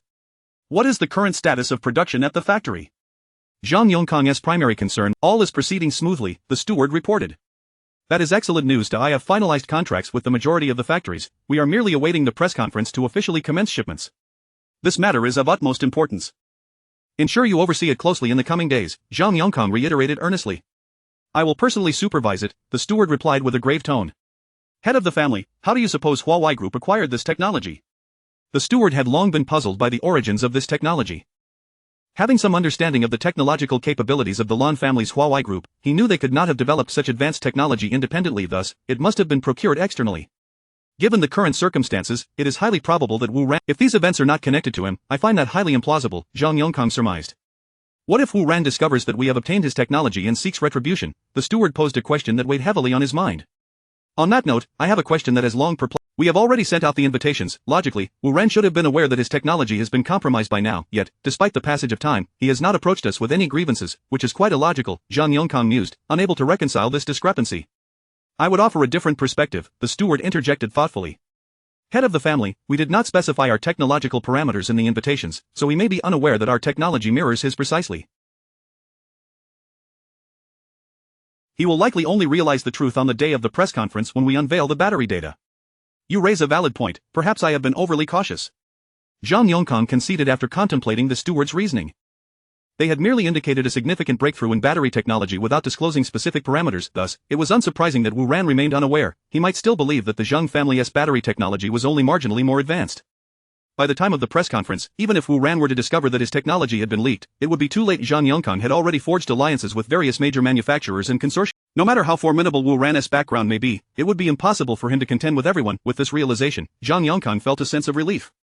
We are poised to ascend among the elite families of Shenlong country. Zhang Yongkang gazed out the window, invigorated by the thought of elevating his family under his stewardship. Congratulations, head of the family, the steward fawned. If he were to realize the losses incurred from relinquishing his shares in our company, I wonder if he might be driven to apoplexy. He reminisced about that day's meeting with Lan Guohao, where a slight concession on his part had led Lan Guohao to eagerly exchange equity, believing he had gained a significant advantage. Each time Zhang Yongkang recalled this, he couldn't help but chuckle. Lan Guohao, oh Lan Guohao, you remain blissfully unaware of what you have forfeited. Zhang Yongkang eagerly anticipated the expression on Lan Guohao's face once they unveiled their new battery. Chapter 84, I have a date tonight. Vice President's office of the Huawei Group. Lan Ruoling gazed affectionately at Wu Ran. Wu Ran, she whispered softly. What is it? Wu Ran, who was taking a break, turned to look at Lan Ruoling. My mother asked me to bring you home for dinner tonight. Lan Ruoling lifted her head to meet Wu Ran's gaze. Tonight? I can't make it tonight. I have a date. Wu Ran recalled his dinner arrangement with Ji Luoxi for the evening. A date? The word date piqued Lan Ruoling's interest. Oh, it's just that Miss Ji Luoxi from the Ji family in the capital invited me to dinner tonight. There was nothing to conceal about this matter. Lan Ruoling asked, is it because of the donation issue last time? Yes, I already told her not to take it to heart, but she insists on treating me to dinner. After all, she is also a young lady from the Ji family, so I agreed to her invitation. Wu Ran felt somewhat frustrated. He had hoped to keep his distance from her, yet they ended up living in the same building. Then you should go, it is a kind gesture on her part. I'll explain it to my mother. Upon hearing it was Ji Luoxi, Lan Ruoling did not dwell on it. After all, the young lady from the Ji family held a significant status, and it was unlikely she had any romantic interest in Wu Ran. This was merely a normal social engagement, and there was no need for her to overreact. Oh, how wonderful it is to have you, Vice President Lan. Wu Ran cupped Lan Ruoling's delicate face in his hands and planted a gentle kiss on her cherry lips. 18th floor of Wanjing Mountain Forest No. 1, Situ Chanshan was bubbling with excitement as she gazed at Ji Luoxi. Ji Luoxi was preparing to dine with Wu Ran tonight, thus she had dressed up elaborately. This evening, Ji Luoxi donned a flowing pink gown that accentuated her unparalleled figure. Her lustrous black hair cascaded over her shoulders, and her skin was as pale as snow, resembling a celestial being descended to earth. With a light touch of makeup, her brows arched gracefully like willows, enchanting and captivating, truly a breathtaking beauty. Sister, you look absolutely stunning tonight. Situ Chanshan exclaimed, her eyes sparkling with admiration. Really? Ji Luoxi blushed as she regarded her reflection in the mirror. Indeed, sister. If I were a man, I would definitely marry you. Situ Chanshan gazed at Ji Luoxi with envy. Flatterer. Ji Luoxi shot her a playful glance, her brows furrowed as she inspected the neckline of her dress, which was quite low-cut, revealing her ample bosom. She hesitantly asked the little girl, is this too revealing? Not at all, it's just right. If Wu Ran sees you, he will surely be captivated. As Situ Chanshan imagined this was the evening gown she had painstakingly chosen for Ji Luoxi all afternoon, and it simply could not be discarded. Under Situ Chanshan's earnest insistence, Ji Luoxi ultimately decided to keep the dress. As Ji Luoxi prepared to leave, Situ Chanshan mischievously teased, Sister, have a great time tonight, even if you don't come back, it's perfectly fine. You little imp, always trying to tease me, Ji Luoxi said, playfully scolding Situ Chanshan. I'm heading out now. Stay put and don't wander around. Ji Luoxi repeatedly cautioned Situ Chanshan. Got it, hurry along. Situ Chanshan urged, pushing Ji Luoxi out the door. After ensuring Situ Chanshan understood, Ji Luoxi departed to join Wu Ran for dinner. Watching Ji Luoxi's retreating figure, Situ Chanshan's lips curled into a jubilant smile, her excitement palpable. 10 minutes later, she picked up her phone to make a call. It's me, Situ Chanshan. Hello, Miss Situ 6. My sister has already gone to the restaurant. Have you completed the tasks I assigned? Miss 6, the voice on the other end stuttered, unable to articulate. Are you refusing to follow my orders? Situ Chanshan's charming face turned stern as she spoke into the phone. But Ji Luoshi is the young lady of the Ji family. I really can't, a panicked female voice replied from the other end. Coward, look how frightened you are, I'll come in person. Situ Chanshan hung up the phone, gathered a few maids, and set out for the restaurant where Ji Luoshi and Wu Ran were supposed to meet. Evening, Wu Ran drove to an elegantly traditional restaurant as per his arrangement with Ji Luoshi. After parking, he approached the entrance. Good evening, sir, welcome. A graceful young waitress greeted him at the door. Hello, I have a reservation. Wu Ran responded to the waitress. Please follow me. Upon hearing Wu Ran's name, the waitress personally escorted him inside. Once inside, Wu Ran spotted a girl seated with her back to him at a table. The waitress led him to the edge of the table. I'm so sorry for being late. Wu Ran quickly apologized to Ji Luoshi. It's all right. I just arrived a short while ago. As Ji Luoshi lifted her gaze and smiled sweetly at Wu Ran, he was momentarily stunned. Ji Luoshi looked breathtakingly beautiful tonight. Words like a beauty who could eclipse the moon or a vision that could make fish and birds weep seemed inadequate to capture her allure. Observing her cherry lips, graceful figure, and captivating presence, even the heavens appeared to pale in comparison. Why are you staring? Ji Luoshi shyly lowered her head, murmuring softly as she noticed Wu Ran's dazed expression. Chapter 85 A Calamity. Wu Ran, realizing his folly, sheepishly rubbed his nose. I'm sorry. It's quite all right. Observing Wu Ran's wide-eyed astonishment, Ji Luoshi felt a flutter of excitement within her. Take a look at the menu and see what you'd like to eat. I've already placed my order. Once Wu Ran was seated, Ji Luoshi instructed the waiter to present the menu to him. Wu Ran accepted the menu and perused it, selecting a few of his preferred dishes. After the waiter departed, Wu Ran glanced around the empty space, puzzled, and turned to Ji Luoshi with a question. Why is it so quiet? Did you book the whole place? Yes, this evening is reserved exclusively for the two of us. I prefer a more intimate setting without too many people around, hence the private reservation. Moreover, this restaurant belongs to the family of Situ Chanshan, so arranging a private booking was merely a matter of a word. Ji Luoshi smiled warmly at Wu Ran. Indeed, the young lady of the Ji family from the capital certainly knows how to make dining an extravagant affair, Wu Ran mused to himself. Shall we indulge in some wine? Ji Luoshi inquired, seeking Wu Ran's opinion. Absolutely. What kind of wine shall we have? I'm indifferent. I generally don't have much knowledge about wines. Very well, then I shall order something at random. Upon hearing Wu Ran's willingness to go with any wine, Ji Luoshi quietly instructed the waiter, please bring us your finest red wine. As the waiter went off to prepare the drinks and dishes, Ji Luoshi and Wu Ran began to converse. With their conversation deepening, both realized the remarkable number of common interests they shared. The more they chatted, the more they enjoyed each other's company, feeling an affinity akin to that of long-lost friends. Meanwhile, in the restaurant's kitchen, Situ Chanshan was meticulously examining a bottle of red wine. She addressed a companion, open this for me. Once the wine was uncorked, Situ Chanshan retrieved a small vial from. She poured its contents into the wine and, after finishing, turned to her companion and asked, are you certain this substance is effective? Her companion replied, rest assured, miss, I can guarantee its efficacy. Well then, that is reassuring. The little girl gazed contentedly at her creation. However, miss, that is the young lady of the Ji family. If word of this reaches the outside, your father will surely be furious. Her companion looked at Situ Chanshan with concern. This matter is known only to us. If anyone were to find out, it would undoubtedly be you who speaks of it, Situ Chanshan threatened. Miss, you need not worry. I would never divulge such information. I trust you wouldn't dare. Situ Chanshan remarked with a mischievous smile. Now, the wine can be served. With the wine brought to the table, Situ Chanshan thought it was time to proceed with her plan. Meanwhile, in the dining area, the dishes arrived, and Wu Ran and Ji Luoshi continued their conversation while sipping the restaurant's red wine. Neither noticed anything unusual about the wine that day. They reveled in their discussion, drinking heartily. As the alcohol took effect, their thoughts began to blur. I'm really enjoying this evening with you. I've never realized how handsome you are. Ji Luoshi, with flirtatious eyes, playfully teased Wu Ran. You're quite beautiful yourself. As Wu Ran beheld, the situation is escalating, she instructed her maidservants. After assisting both into the vehicle, one maid spoke up, Miss, we've subdued Miss Jia's bodyguard, how should we proceed with her? Just find someone to escort her home. Situ Chanshan directed. Once aboard, the little girl instructed the driver, take us to my family's hotel. Upon arriving at Situ Chanshan's family hotel, the servants helped the two into the presidential suite. After settling them in, Situ Chanshan remarked, that's enough, let us take our leave. As she departed, she turned to the two sleeping figures and cheerfully said, wishing you both a profound humiliation. In a state of utter bewilderment, Wu Ran gazed upon the enchanting figure nestled in his arms. It was undoubtedly Ji Luoshi. A glance at their current predicament revealed that the two had undoubtedly engaged in some rather reckless behavior the previous night. Overwhelmed by the realization, Wu Ran's mind raced with thoughts. Good heavens, I have been with the young lady of the Ji family from the imperial capital, what now, what should I do? First and foremost, I must ascertain what has transpired. Remain calm, stay composed. After the initial shock, Wu Ran scrutinized his surroundings. The furnishings in the room suggested they were in a hotel. He struggled to recall the events of the previous night. He remembered dining with Ji Luoxi at a restaurant, and now, he found himself waking up in a hotel room. The strangeness of the situation left him utterly perplexed.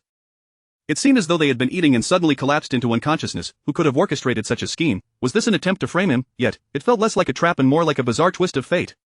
As Wu Ran pondered the situation, Ji Luoxi stirred, her eyes fluttering open upon awakening. She sensed something was amiss. When she focused her gaze, she discovered she was lying in the embrace of a man. To her dismay, she realized she was entirely unclothed. The sudden awareness of her vulnerability sent a jolt of shock through her. Had she truly been violated? In the blink of an eye, Ji Luoxi's mind raced through numerous possibilities. With a mix of indignation and despair, she recognized the man beside her as Wu Ran. So it's him, thank goodness, she thought, but then, a troubling thought crossed her mind. Why am I relieved?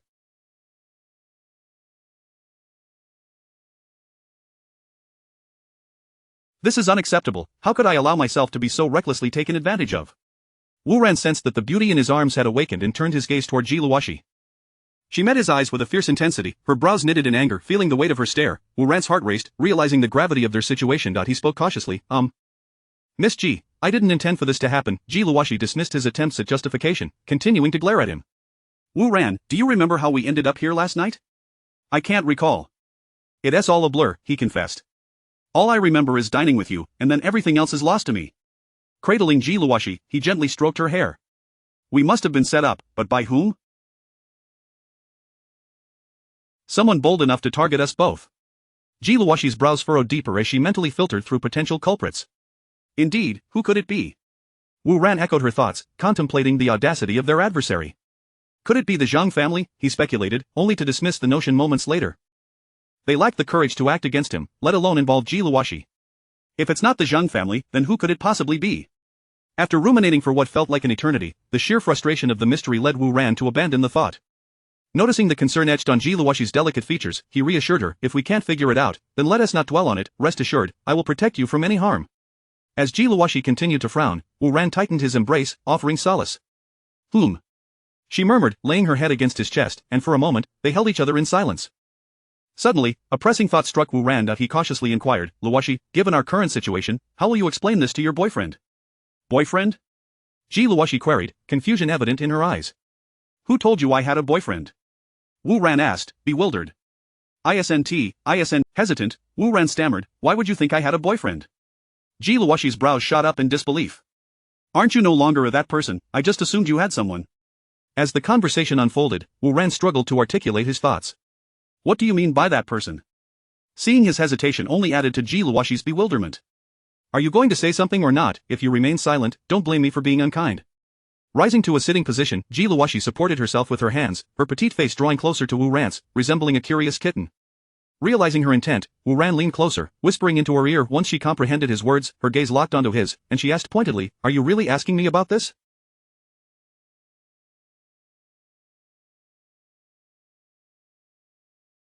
Don T, you know what you've done? In response, Wu Ran was left utterly confused. What should I know? Blushing, Ji Luoxi looked at him and asked, do you remember the day you were drugged? Of course, he replied, but how is that relevant? Wu Ran recalled that day vividly, yet he remained oblivious to Ji Luoxi's reasoning behind her inquiry. Chapter 87, The Target's Extreme Infidelity. Of course it matters. Upon mentioning this matter, Ji Luoxi felt a surge of anger. If it weren't for me, how do you think you would have detoxified yourself? Did you do it with your own hands? Could you enlighten me about what transpired that night? Wu Ran cautiously observed Ji Luoxi's furious expression. Subsequently, Ji Luoxi recounted the entire situation to Wu Ran. After she finished, she gazed at him with affectionate eyes. I see, Wu Ran exclaimed as he tightly embraced Ji Luoxi, a sigh escaping his lips. Let me tell you, you have already given him your most precious possession, so you must never bully him again. Ji Luoxi nestled against Wu Ran's chest, drawing small circles with her finger. Rest assured, I will never bully you. I shall only allow you to bully me. Wu Ran remarked, his tone laced with innuendo as he admired Ji Luoxi's adorable demeanor. Teasing me again. Ji Luoxi playfully thumped Wu Ran. Just as they were about to get dressed and leave, they discovered that both of their clothes were in tatters. Ji Luoxi's evening gown, in particular, had been ripped into shreds. Look at you, so impatient. Ji Luoxi exclaimed, holding the torn remnants of her gown, her eyes widened. Wu Ran picked up his phone and dialed a number. Beep, beep, beep. Hello, Mr. Wu. A melodious voice akin to a nightingale came through the line. Wu Qingcheng, are you at the office now? Yes, I am currently at the office. What can I do for you, Mr. Wu? Are you alone there? Yes, it's just me. Can I trust you? With a puzzled expression, Wu Qingcheng replied, I am utterly loyal to you, you can trust me completely. That's good. Come to XXX Hotel now, I'll be waiting for you here. Wu Qingcheng was taken aback. Had she only been there a few days, and now the president wanted to seduce her? How lecherous could he be? What did he think she was? Just wait until she got back at him. These thoughts simmered in Wu Qingcheng's mind with indignation. However, being on a mission, she had to respond delicately. Isn't that inappropriate? I'm merely your secretary, not your mistress. Perhaps I could help you find one instead? Rest assured, the one I find will certainly be a beauty. Wu Ran rubbed his forehead, realizing Wu Qingcheng had misinterpreted his intentions. What are you thinking? I asked you to come to the hotel to bring me some clothes. Ah. You're not asking me to seduce you? Wu Qingcheng's face turned crimson in an instant. You're overthinking it. Now, go buy some clothes for me, and remember not to tell anyone. Especially not Ms. Lan, absolutely do not mention it to her, Wu Ran reiterated with concern. Oh no, how mortifying. Wu Qingcheng exclaimed, covering her face with her hands as she muttered to herself. Wu secretary, what's the matter? I'm fine. I have a small matter to attend to, I must step out for a moment. With that, Wu Qingcheng hurriedly exited the office. She first visited a store selling men's attire and called Wu Ran to inquire about his clothing size. After receiving his measurements, she was instructed to also purchase a set of women's clothing. Women's clothing? Oh, I see. With her background in intelligence, Wu Qingcheng began to piece together Wu Ran's situation in her mind, and she was almost spot on. She then entered a high-end women's clothing store and called Wu Ran again to ask for his preferred size. Upon receiving his response, she paused for a moment. Luoshi, what size do you wear? Wu Ran inquired of Ji Luoshi. Upon hearing his question, Ji Luoshi shyly revealed her size to him. Also, wait, I have something else to buy. What else? Wu Ran looked at Ji Luoshi. She bashfully produced 2 articles of clothing, remnants of what Wu Ran had torn. With a smile, Wu Ran asked her, what size do you wear? Embarrassed, Ji Luoshi lowered her head and whispered, 32E. Once he knew Ji Luoshi's measurements, Wu Ran relayed the sizes to Wu Qingcheng. Understood, boss. Glancing down at her own figure, she reassured herself, I don't think mine is lacking either. Absolutely certain, once you've procured the clothing, deliver it to room XXX, I will be waiting for you there. Alright, boss. After hanging up, Wu Qingcheng spent a moment selecting the garment. She then proceeded to room XXX at the hotel. Ding dong. Wu Qingcheng rang the doorbell. Before long, Wu Ran opened the door, clad in a bathrobe. Seeing Wu Ran, Wu Qingcheng promptly handed over the clothes, saying, Mr.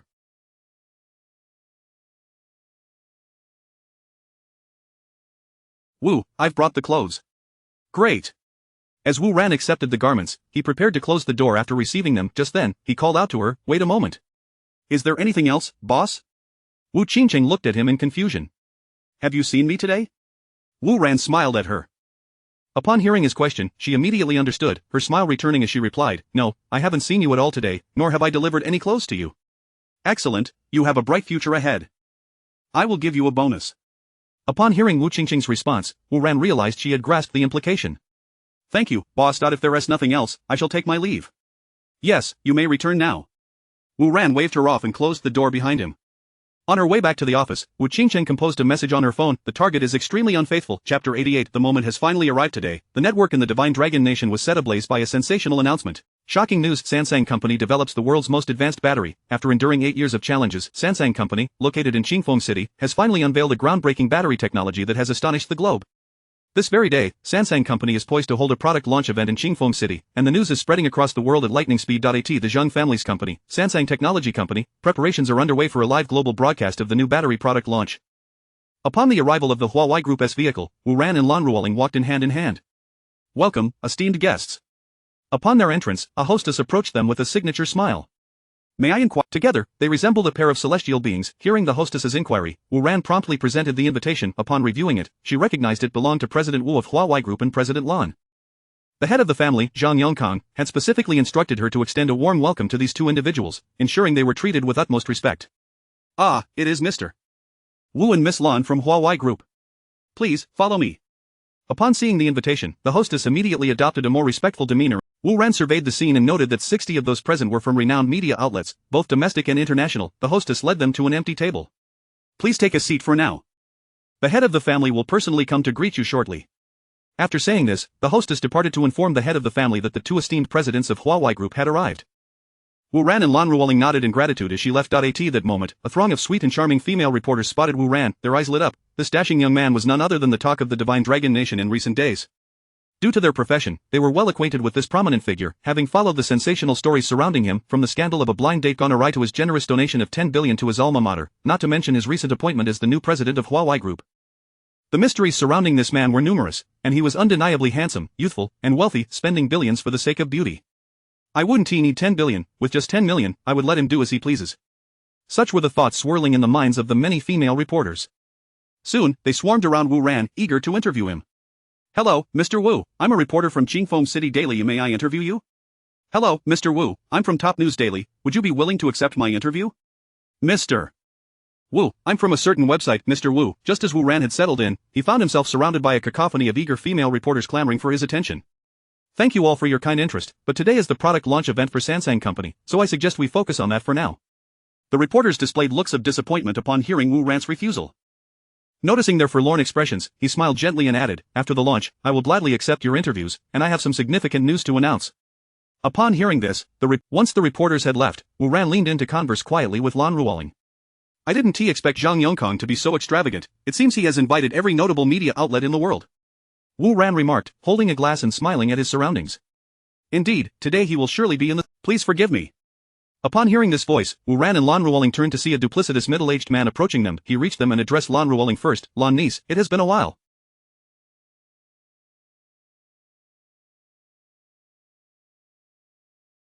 How is your father faring? Uncle, you jest, did you not see him just a few days ago? Lan Ruoling replied coolly. Zhang Yongkang paused, momentarily taken aback by her words, before forcing a laugh. And who might this be? Would you kindly introduce me, Lan niece? Zhang Yongkang, shifting topics, looked at Wu Ran with a shadow of suspicion on his face. Wu Ran, this is the head of the Zhang family, Zhang Yongkang. Head Zhang, this is Wu Ran, our company's new president. Lan Ruoling introduced them. Ah, so it is Mr. Wu, I have heard much about your remarkable talents. Seeing you today, you certainly live up to your reputation. Zhang Yongkang said, smiling at Wu Ran. Wu Ran, maintaining his composure, responded, you flatter me, Head Zhang. I see that Head Zhang is still in his prime, a paragon for the youth of Qingfeng City. Zhang Yongkang laughed heartily and replied, Mr. Wu, you are too kind. It seems everyone in Qingfeng City is aware of your exploits. Let us speak no more of such matters. Wu Ran smiled at Zhang Yongkang, then subtly remarked, Head Zhang. Wu Ran said casually, with such a grand occasion, it seems your battery technology must be exceptionally advanced. I wonder how long you have been developing this technology. Upon hearing Wu Ran's inquiry, Zhang Yongkang momentarily faltered.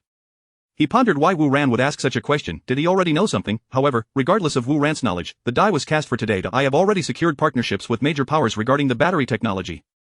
If Wu Ran dares to act against me, he would be opposing everyone. With this thought, Zhang Yongkang felt a surge of confidence and smiled at Wu Ran, saying, as for the technology, we have dedicated 8 years to its development, enduring countless hardships, and have finally succeeded this year. Such a tale of blood and tears is best left unspoken. As he said this, Zhang Yongkang waved his hand, feigning a melancholic expression. Wu Ran and Lan Ruoling exchanged eye rolls at Zhang Yongkang's fabrications. This cunning old man was quite the deceiver. He spoke boldly of righteousness while having stolen their technology. However, this situation was advantageous. Without his theft, they would have had no opportunity to ensnare him. Wu Ran calmly stated to Zhang Yongkang, then allow me to extend my congratulations to you, Head Zhang. Zhang Yongkang laughed heartily, thank you for your kind words. Thus, the two men, each harboring ulterior motives, continued their exchange of pleasantries. Curiously, throughout their conversation, Zhang Yongkang did not broach the subject of Zhang Xingqian. Wu Ran initially assumed that Zhang Yongkang would confront him about it, but as time passed, the topic remained untouched. Mr. Wu, Lan niece, please sit for a moment, the launch will commence shortly. I must prepare. 10 minutes later, Zhang Yongkang bid farewell to Wu Ran and Lan Ruoling. Head Zhang, please attend to your matters. There is no need to mind us. Wu Ran smiled and waved at Zhang Yongkang. With that, Zhang Yongkang departed their table. Wu Ran watched his retreating figure and quietly remarked, it is finally about to begin. Chapter 89. The battery explosion at precisely 10 o'clock in the morning, the host ascended the stage, marking the official commencement of the Samsung Company's product launch event. The host greeted the audience, saying, ladies and gentlemen, welcome to today's press conference. He continued, I believe many of you may wonder why we are hosting such a grand event. It is common knowledge that we are currently in an era dominated by batteries, following the age of oil in the last century. The entity that masters advanced battery technology will emerge as a titan in this industry. In today's society, batteries have become integral to every facet of our lives, from our everyday devices such as 10 attendants approached the stage, each bearing a tray with an assortment of batteries. But today, this historical predicament will be resolved by the ingenuity of Samsung Company. Behold, this is the super battery that we have meticulously developed over the past 8 years. This super battery, crafted using groundbreaking technology, boasts a capacity tenfold greater than that of conventional batteries of the same size, and it can be fully charged in a mere 10 minutes. This is undoubtedly one of the greatest inventions of our era. The host, brimming with excitement, could hardly contain himself. Wow! Is this for real? As the technical specifications of the battery were unveiled, gasps of astonishment rippled through the audience. This is a revolutionary invention. Journalists hastily relayed this monumental news back to their respective newsrooms. The announcement ignited a storm of discussion online, with the number of viewers tuning into the live stream steadily increasing. Everyone was left in awe. Should this technology prove genuine, it would usher in transformative changes across various industries, particularly in the automotive sector, where electric vehicles would truly eclipse traditional gasoline-powered cars. Currently, the maximum range of electric vehicles, even at full charge, hovers between 300 to 400 kilometers, and that is for the best models. Lesser ones barely reach over 200 kilometers. With the implementation of this new battery, the range of electric vehicles could potentially increase tenfold. In the future, a fully charged vehicle could travel over 3,000 to 4,000 kilometers, marking the first significant challenge to gasoline vehicles. The anxiety surrounding battery life would become a thing of the past. Numerous viewers commenting online expressed their enthusiasm. This is a groundbreaking invention. Samsung company is truly remarkable. If a car could travel 3,000 or 4,000 kilometers, I would definitely purchase it. If such a battery could be used in phones, allowing for a week's worth of use on a single charge, it would be a blessing for all of us. Samsung company is the hope of our dragon nation. At last, our automotive industry can achieve a leap forward. Long live Samsung company.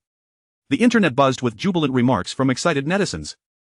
Zhang Yongkang, watching from the audience, felt a surge of satisfaction as he observed the crowd's reaction. Following this event, his family would undoubtedly ascend to the pinnacle of elite families within the Dragon Nation.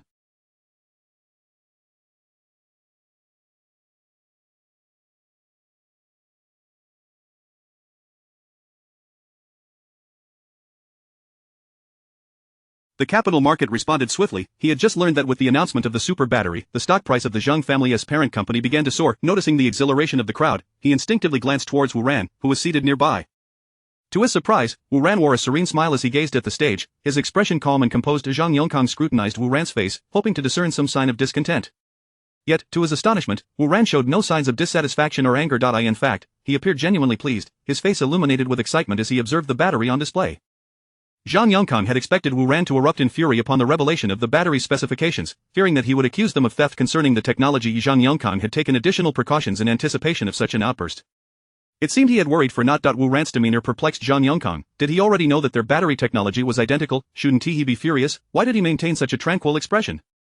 Could it be that this young man was adept at concealing his emotions? If so, that would indeed be a formidable trait for someone so young, suggesting a depth of cunning beyond his years. This shift in circumstances left Zhang Yongkang feeling a deep sense of unease. The host, sensing the atmosphere had reached a crescendo, announced, "Now, I would like to invite Mr. Zhang Yongkang to the stage for a few words." Zhang Yongkang, lost in thought, was jolted back to reality by the host's call.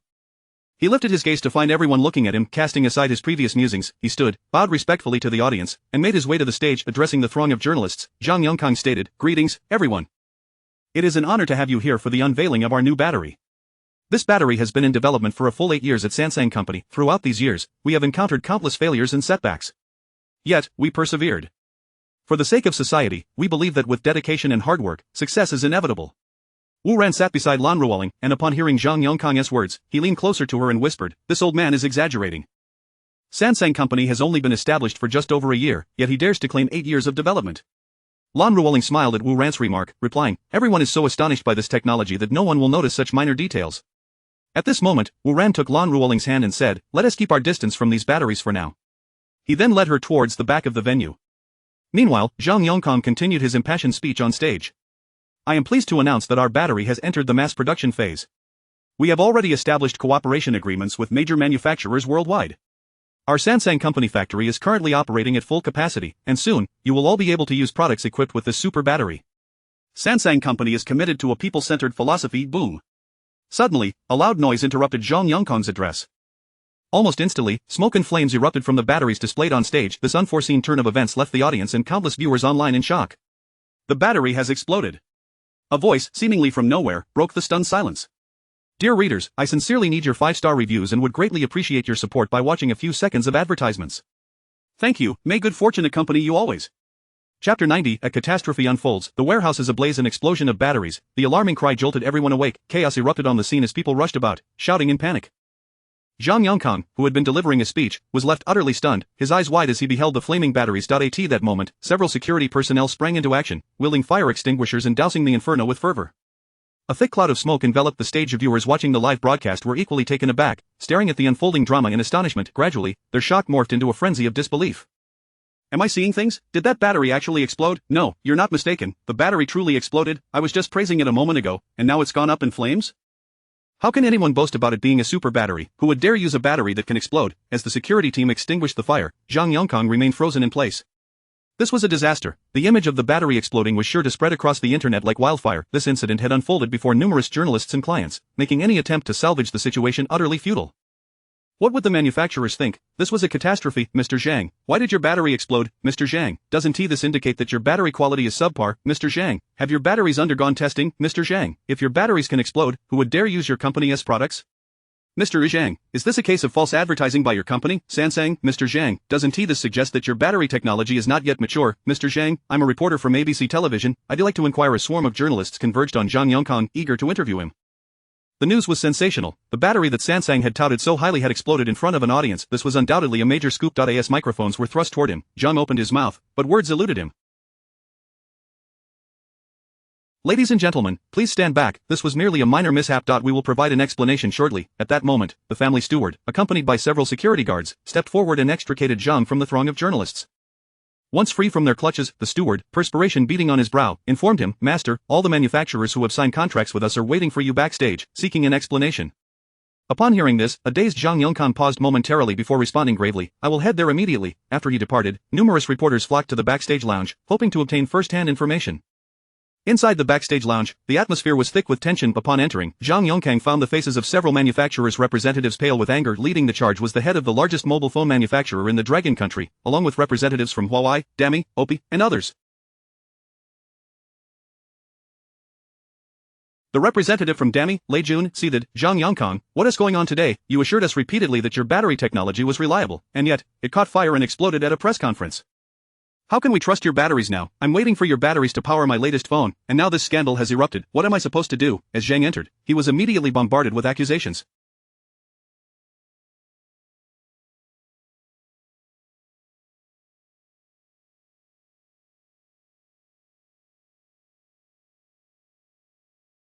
Rest assured, this was merely a minor error. Our battery technology is sound. You can confidently use our batteries. Zhang Yongkang hurriedly reassured the crowd. A minor error. An explosion in plain sight is merely a minor error?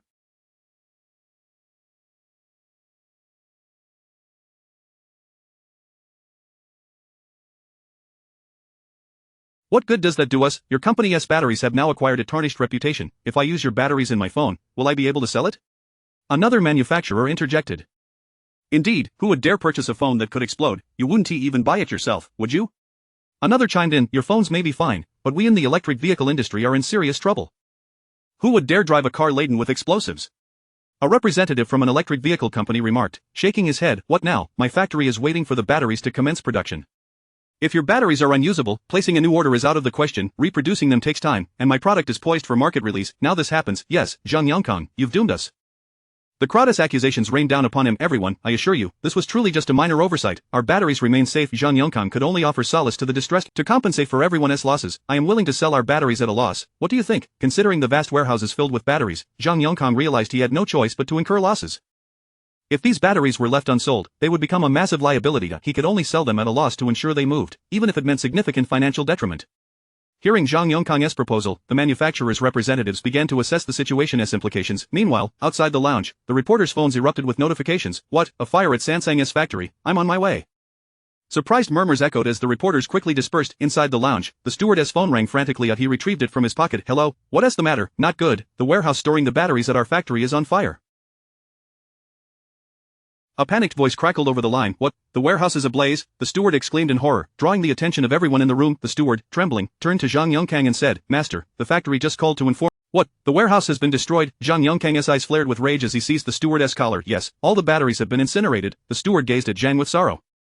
Upon confirming the steward's words, Zhang Yongkang sank into a chair, his eyes rolling back as he lost consciousness. Dear esteemed readers, I humbly implore you for your 5-star reviews and kindly ask, thank you, may good fortune accompany you always. Chapter 91, I will ruin him completely. Master, what has befallen you? Upon witnessing, he hurriedly pinched Zhang Yongkang's acupoint, desperately trying to revive him. With Zhang Yongkang now unconscious, the news sent a wave of chaos among the numerous magnates present. With their batteries depleted, their factories would inevitably suffer, and some might even face a complete shutdown. Our immediate concern is to resolve the battery issue. If we fail to address this matter, it will be our own fortunes that are lost, remarked another magnate who had regained his composure. What else can we do? We can only place new orders with others and after a brief moment of shock, they all pulled out their phones to view the Huawei Group's press conference. At that moment, the uproar caused by the explosion at the Samsung Company's battery was still reverberating across the internet. Numerous netizens received notifications about the Huawei Group's significant announcement just moments ago. As the battery caught fire, Wu Ran had departed the Samsung Company's press conference alongside Lan Ruoling. He had no intention of lingering to witness the unfolding drama, as he already comprehended the inevitable outcome that he had more pressing matters to attend to. Meanwhile, at the Huawei Company, a stunning, futuristic venue had been meticulously constructed, themed around technology in the future. At this moment, Wu Ran stood upon the stage, while a multitude of charming female reporters filled the seats below. He was utterly captivating. As they gazed at the dashing young man on stage, the eyes of the female reporters sparkled with admiration and intrigue. Wu Ran had just instructed the system to announce a significant update from Huawei Company across the internet. The reporters, who had been covering the Samsung factory fire, swiftly redirected their attention to Huawei Company. The technology of this battery is remarkably similar to that of the Samsung Company. Indeed, it appears almost identical. Is Huawei Company courting disaster? Just as the Samsung Company's battery exploded, they are announcing an identical technology. This cannot be mere coincidence. I sense a profound conspiracy at play. After a moment of astonishment, the netizens began to voice their speculations. Among those equally puzzled were the gathered magnates and reporters present. At this juncture, Zhang Yongkang, the head of the responding to Zhang Yongkang's command, the steward retrieved a phone from his pocket and handed it to him. Mr. Wu, I can't help but notice that this technology bears an uncanny resemblance to that of the Samsung Company. Is there a connection between the two of you? A delicate female reporter voiced the collective curiosity of the audience. Upon hearing her question, Wu Ran was not taken aback. He understood that once revealed, everyone would easily discern the connection between the two entities. Wu Ran smiled subtly, fixing his gaze on the inquisitive reporter as he responded, "That is an excellent question, my dear. When it comes to the relationship, one could argue that there is a connection, or alternatively, one could assert that there is none." Chapter 9. In truth, this is a trap I set. He has admitted it. Their technology is indeed identical. If their technology is the same, does that mean the batteries from Huawei Group will also explode? Stop making baseless claims upstairs. They said there is a correlation, not that it is an exact match. Exactly, if his batteries were also prone to explosion, I firmly believe he wouldn't dare to hold this press conference today. Let us all watch closely and see what he has to say. Upon hearing Wu Ran's words, the multitude of viewers watching the live broadcast gasped in astonishment.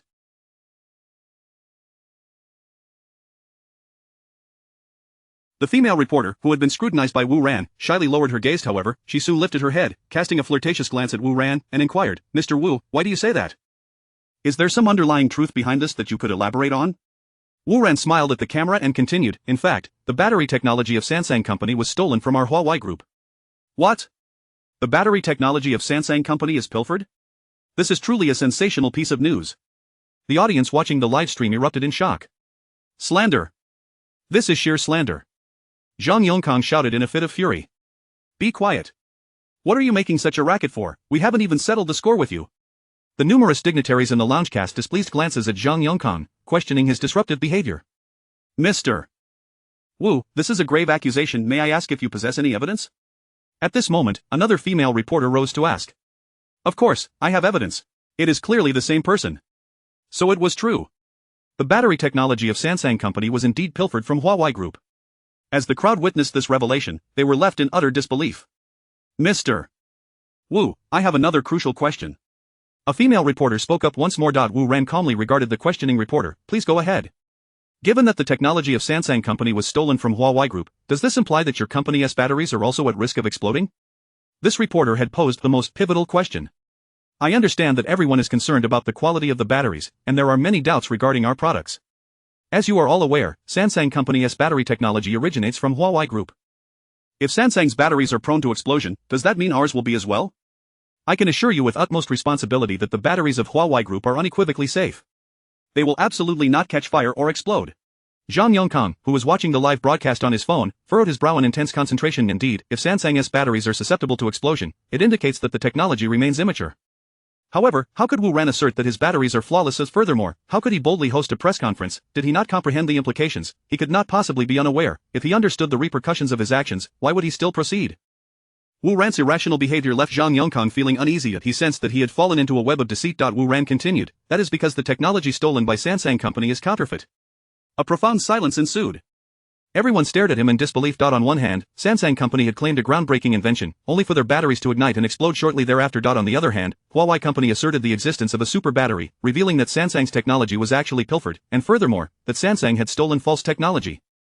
The events unfolding that day were so theatrical that the audience struggled to comprehend. Observing the bewildered crowd, Wu Ran recounted the initial incident when Huawei Group first fell victim to technology theft.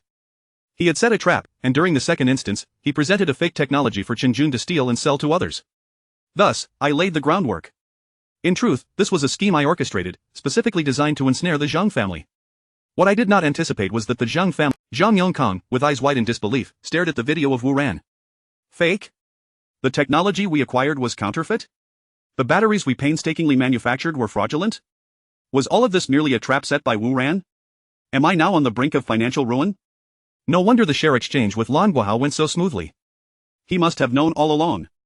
As these thoughts raced through Zhang Yongkang's mind, he became so enraged that his entire body trembled. In the following moment, he coughed up blood, and then his eye. Feel free to verify if any ignite, I will concede defeat. Moreover, our production capacity is limited, we welcome all manufacturers to engage in discussions. Remember, it's first come, first served. Wu Ran enticed the esteemed audience through the camera. Chapter 93. This person is a lunatic in the lounge. The esteemed individuals who had just witnessed the live broadcast exchanged glances, each remaining silent. After a brief moment, the head of Rice Mobile stood up and addressed the assembly, saying, "Ladies and gentlemen, I have some matters to attend to at my company, so No sooner had the head of Rice Mobile exited than the representative from Huawei Mobile also rose to speak. It seems I have left the stove on at home, I must return. Upon finishing his statement, he too hastily left the lounge with his secretary. It's my boyfriend's birthday today, so I must also take my leave, remarked the head of Apple Company, casting a glance at the others. With the departure of these three prominent figures, the remaining attendees exchanged looks, each one contemplating their next move. My wife just gave birth, I must leave. My son is getting married today. I shall take my leave. My daughter just had a baby, I too must depart. I have urgent matters to attend to today. In an instant, the room was filled with a flurry of activity as the attendees scattered like birds, and within 2 minutes, the lounge was completely empty, save for the unconscious Zhang Yongkang and his butler. The departing dignitaries all made their way hastily towards Huawei Group. In the conference room of Huawei Group, the notable figures reconvened. They exchanged glances, each internally cursing one another for being seasoned manipulators. Weren't you just saying your wife was in labor? Why are you still here? And didn't you claim there was a fire at your place? Yet, here you remain. Only a few titans seated at the head of the table remained contemplative, pondering how to secure a larger share in the forthcoming negotiations. With a sudden creak, the conference room door swung open. Wu Ran, bearing a smile, entered alongside Lan Ruoling. As Wu Ran and Lan Ruoling stepped into the room, the previously bustling conference fell silent, all eyes turning towards them. Greetings, everyone. Thank you for your presence and guidance. I apologize if I have neglected any courtesies. Seeing so many influential figures he typically only encountered in the news stirred excitement within Wu Ran. Nevertheless, he maintained his composure as he greeted the assembly. So, you are the new president of Huawei Group, and it is indeed you who developed the super battery technology, truly impressive for such youth. The head of Huawei Mobile was the first to approach, extending his hand in greeting. Too kind, too kind. I have long desired to meet you all, but opportunity eluded me until today. It is indeed an honor, Wu Ran responded with a smile. Subsequently, others also approached to introduce themselves. Once all introductions were complete, they settled down to prepare for negotiations. At this juncture, the head of Apple Mobile stood up, speaking arrogantly, "Mr. Wu, what is your company's annual production capacity? We shall take it all, and I can even offer you an additional 20% above the market price. However, we have but one condition. You must share your battery technology with us." The head of Apple Company gazed at Wu Ran with an air of superiority, convinced that his proposal was exceedingly generous. He firmly believed Wu Ran would acquiesce, presuming that individuals from Shenlong Nation were solely motivated by immediate gains. No sooner had everyone settled than Apple Company unveiled a bombshell. Wow, does Apple Company intend to monopolize all the batteries? Such a cunning strategy. If he secures everything, we shall receive not a single unit. And he expects others to share their technology? How audacious. Does he believe we are as naive as people were a century ago? The heads of other mobile companies gasped upon hearing the Apple representative's remarks, their gazes fixed on Wu Ran, eager to see how he would respond. Upon hearing Apple's statement, Wu Ran frowned and inquired, "Have you been drinking today?" The Apple representative, puzzled, replied, "No, I haven't had a drink today." You haven't had a drink? Wu Ran exclaimed in astonishment. If you are indeed sober, then why are you spouting such nonsense? Are you certain you are in your right mind? Wu Ran pressed, his expression skeptical. I assure you, I am completely lucid, came the firm response from the Apple representative. Ah, I see. Since you are not intoxicated, it appears you may be suffering from a mental disorder. Otherwise, who could utter such repugnant statements? This is a condition that requires treatment. Wu Ran expressed concern, I happen to know of an excellent facility for mental health. Allow me to provide you with the doctor's contact information, it would be wise for you to seek help. With that, Wu Ran casually searched for a mental health hospital's number on his phone, jotted it down on a piece of paper, and handed it to the Apple representative. Security. Wu Ran called out loudly to the door. Mr. Wu, how may I assist you? Moments later, several imposing security personnel strode into the conference room, approaching Wu Ran. This individual is a lunatic, kindly escort him out, but be cautious, he may bite. Wu Ran directed the security personnel, pointing at the head of Apple Company. Hello, esteemed readers, I sincerely need your 5-star reviews and would greatly appreciate it if you could assist by clicking to urge updates and watching a few seconds of advertisements. Thank you, may good fortune accompany you all. Chapter 94 Negotiation. At last, it is finally quiet. Let us resume our discussion. Once the representative from Pingwa Company had departed, Wu Ran smiled at the assembled individuals, as if the previous incident were but a trifling matter. Ha ha ha. Mr. Wu possesses true courage, daring to expel him. The others, witnessing Wu Ran's boldness, expressed their delight and showered him with compliments. It is nothing, I simply cannot abide the actions of these individuals are still lost in a dream of bygone days, the prominent figures voiced their indignation on the matter. Rest assured, that era is long gone. Now, let us focus on the most pressing matters at hand. One of the magnates interrupted their conversation. Upon hearing this, the assembled leaders fixed their gazes on Wu Ran like famished wolves. The head of Huawei Mobile spoke, Mr. Wu, may I inquire about your pricing? Noticing the intense scrutiny from the crowd, Wu Ran replied calmly, pricing is negotiable. Here is the standardized price list from my company. Rest assured, the prices I provide are uniform, there will be no discrepancies between individuals. With that, Wu Ran instructed his secretary to distribute the price lists to everyone present. The group received the lists and examined them closely. Why is this so much more expensive than the current market rates? The individuals gasped upon seeing the prices. The representative from Dami Mobile looked up at Wu Ran and said, Mr. Wu, why is your pricing so exorbitant? Currently, the market price for a battery is 35 yuan each. How can you justify selling yours at 80 yuan, even if your super battery is superior? Such a markup is unwarranted. We could accept a price around 40 yuan, but you are asking for more than double that. This price is unacceptable. He fixed his gaze firmly on Wu Ran. Mr. Lei, you get what you pay for, I assure you my pricing is not inflated, Wu Ran retorted, unfazed by the criticism. However, your pricing is simply too steep. Wu, your pricing is excessively high. Our margins in the mobile industry are already slim, if we adhere to your pricing, we will be left with no profit. The others chimed in, expressing their discontent. Let us not jest. I firmly believe your profits exceed this paltry amount, Wu Ran replied with an air of composure. Yet, Zhang's company did not quote us such exorbitant prices, yours is significantly higher. Wu Ran smiled and said, but Zhang's batteries are prone to explosion. No matter how cheap they may be, would you truly risk using their batteries? The prominent figure faltered at Wu Ran's words. Mr. Wu, this is sheer profiteering.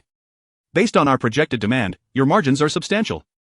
Considering the global mobile phone market, which sees the shipment of 2 billion units annually, you stand to earn hundreds of billions. And this is merely in the mobile sector. The electric vehicle market has yet to be factored in. One of the magnates calculated the figures, though he misrepresented the context. While it is true that 2 billion mobile phones are produced each year, not every device would utilize the super battery. Such an expensive battery would only be suited for high-end models. Ladies and gentlemen, the profitability of my batteries is of no concern to you. The amount I choose to earn is my prerogative. Do not impose your mobile industry norms upon me. I am aware of the hidden rules in your industry, where you dictate supplier costs and limit profits to a mere pittance. However, that approach will not work here, Wu Ran stated, looking at them intently. Have you considered how much we invested in research and development to create this technology? This technology did not materialize out of thin air. It is the result of our arduous labor. For such a sophisticated battery, I cannot afford to sell it at a bargain. At this point, Wu Ran reflected privately that, in truth, the technology was acquired rather effortlessly, though that was a secret he kept to himself. This battery is undoubtedly worth the price, Wu Ran asserted, aware of the unspoken norms in the mobile industry, where companies like Huawei and Xiaomi operate similarly. When they procure components, they meticulously calculate supplier costs, restricting profits to a mere fraction, leaving many suppliers as little more than laborers for the mobile brands. Yet, such circumstances are not to be blamed on others. Those lacking technological prowess must accept these terms, they dictate prices, and any deviation is unacceptable. And nonetheless, Wu Ran remained untroubled by this reality, understanding that these magnates would eventually have to procure his batteries. This super battery is not limited to mobile phones, other industries have a considerable demand as well, particularly in the electric vehicle sector, where the super battery can power vehicles for over 3,000 kilometers, manufacturers are eager to acquire it. For now, I will allow you to discuss amongst yourselves. However, I must inform you that my company's daily production capacity is fixed. I have decided to allocate half of it to your mobile industry. Should you decline, I will divert the entire capacity to the electric vehicle and other sectors. With that, Wu Ran and Lan Ruoling exited the conference room.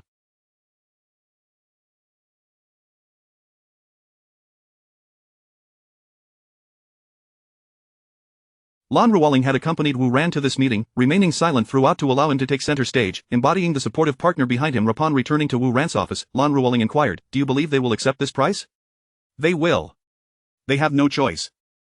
If they do not procure these batteries, others will. Once others adopt this battery, phones that do not utilize ours will lack a competitive edge. Wu Ran felt no apprehension regarding their decision to procure the super battery. Have you seen our company's stock price today? Lan Ruoling exclaimed with excitement. Wu Ran replied, "I have not checked. What is the situation?" After announcing the super battery, our stock price has skyrocketed and is now at its limit. Once the market opens tomorrow, it is sure to continue rising. Lan Ruoling conveyed her exhilaration to Wu Ran. This outcome was to be expected. "I am not surprised by it," Wu Ran responded with a calm demeanor. Chapter 95, Chip Technology. In the conference room at this moment, numerous industry magnates exchanged glances with one another. After all, we are left with little choice. Very well, let us now discuss how to allocate the shares. My shipment volume is the largest. I shall request a 20% stake. 20%? Why not simply seize it? My shipment volume is indeed the greatest. I merely seek a modest 20%. As the discourse turned to share allocation, the magnates became quite heated, each vying for a larger portion. Ultimately, under the guidance of a few prominent figures, they reached a resolution that was satisfactory to all. Half an hour later, Wu Ran entered, smiling as he surveyed the group. "Gentlemen, have we reached an agreement?" "Wu, we have decided to accept this price. We can now finalize the contract." The representative from the rice phone company spoke on behalf of the others. "Excellent, that is a wise decision." Wu Ran's countenance brightened upon learning of their consensus. He instructed his secretary, Luo Qingcheng, to present the prepared contract to the assembly. As the attendees perused the document meticulously, ensuring its accuracy, they proceeded to sign. Once all signatures were affixed, Wu Ran then ordered the pre-arranged beverages to be served for a celebratory toast. Instantly, the atmosphere in the conference room grew lively. Wu Ran raised his glass and addressed the assembly. "Ladies and gentlemen, may our collaboration be fruitful." "To a successful partnership," they echoed, raising their glasses in salute. "Mr. Wu, we are truly indebted to you. Without your intervention, we would have been at a loss." After toasting, the attendees gathered around Wu Ran, engaging in conversation. "Please, do not speak so." "I am merely conducting business as usual," Wu Ran replied graciously. "Even so, you have indeed alleviated our current predicament," the magnates candidly acknowledged. "Who would have thought that the technology from Sansang Corporation was pilfered, resulting in batteries that could explode? They nearly brought us to ruin."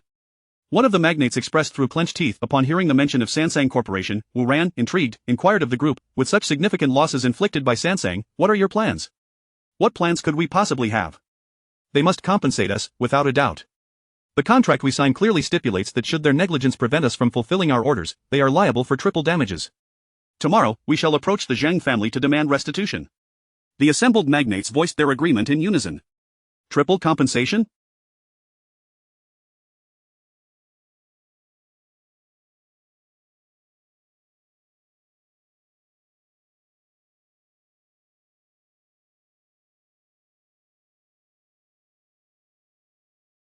Would that not lead them to financial ruin? Wu Ran remarked in astonishment. "That is not all, they seem to have entered into contracts with the military as well. Given this incident, the military will undoubtedly pursue them with vigor," one well-informed individual disclosed. "Indeed, having a contract with the military and encountering such a blunder could very well lead to imprisonment," Wu Ran gasped. "It was not initially so dire, but it appears Sansang Corporation secured research funding from the military for the development of super batteries. Now that it has come to light that this technology was not developed by them but rather stolen, do you believe the military will let them off the hook?" "They can only blame their own greed." The group sighed in unison. "If that is the case, I need not intervene. Zhang Yongkang is as good as finished." Wu Ran pondered silently, relieved that his hands remained clean.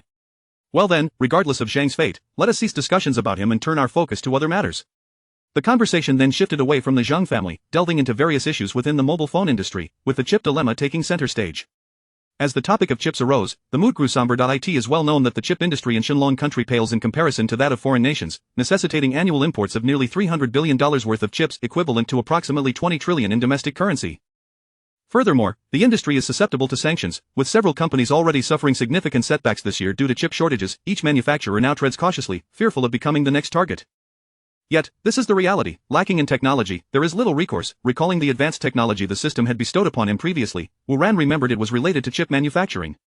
He instructed the system to access the relevant information for a closer examination. Indeed, it pertained to manufacturing technology for photolithography machines. Presently, it is acknowledged that to fabricate a chip, the most critical component is the photolithography machine.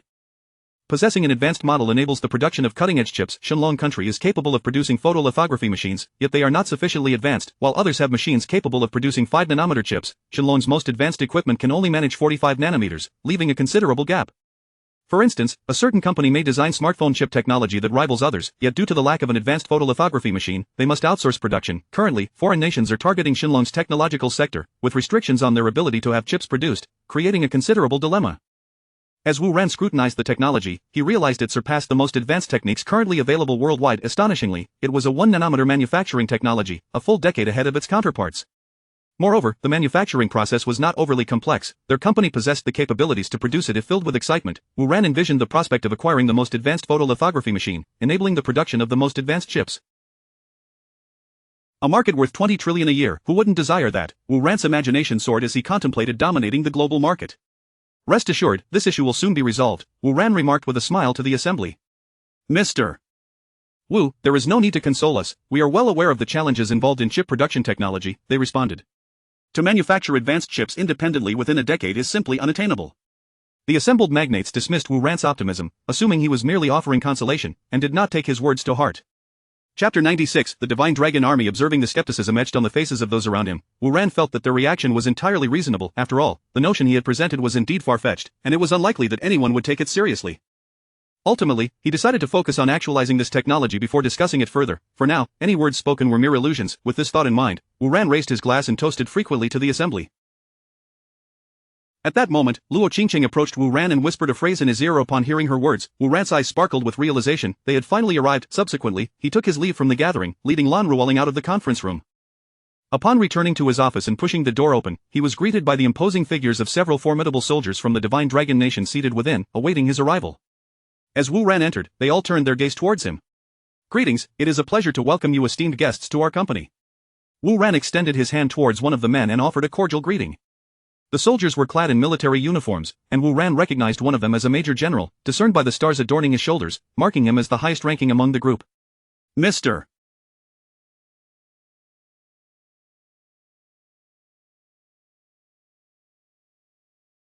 Wu, I hope our unexpected visit today does not trouble you, the major general said, rising to meet Wu Ran's handshake as he approached. Not at all, it is our honor to host you. I could not be more delighted, Wu Ran replied warmly. May I inquire how I should address you all? Given that the major general was aware of Wu Ran's name, he was not surprised. Upon their arrival, it was reasonable to assume they had researched Huawei Corporation. Ha, I'm glad to hear that, Mr. Wu, the major general chuckled heartily. Allow me to introduce myself, my surname is Liang. Ah, the esteemed Major General Liang has graced us with his presence. Please, everyone, take a seat, no need to stand on ceremony. Wu Ran invited enthusiastically. Once both parties were comfortably seated, the Major General promptly addressed the matter at hand. Mr. Wu, I believe you can surmise the purpose of our visit today. Wu Ran maintained a composed demeanor as he responded, I can indeed surmise. It pertains to the super batteries. Exactly, since you are already aware, I shall be direct. We wish to collaborate with your company to procure your super batteries, Major General Liang stated candidly. I have long desired to partner with the Divine Dragon Army, so your visit today is a delightful surprise, Wu Ran expressed. The military's direct approach to procure his products was a monumental opportunity. Only a fool would overlook such a business prospect. May I inquire about your pricing, Mr. Wu? Major General Liang asked, broaching the topic of utmost importance. Let us consider this. As a member of the Divine Dragon Nation, I should extend my full support to you, Wu Ran proposed. Therefore, I will offer you my products at cost price. After contemplating, he decided that establishing a relationship was more valuable than immediate profit. Given the military's procurement volume was relatively minor compared to sectors like mobile phones and electric vehicles, the orders from the Divine Dragon Army would not yield substantial financial gain. However, the true rewards would be the reputation and connections he would cultivate, both of which were priceless assets. By aligning with them, Wu Ran would enhance his safety in the Divine Dragon Nation, especially as Huawei Group continued to expand.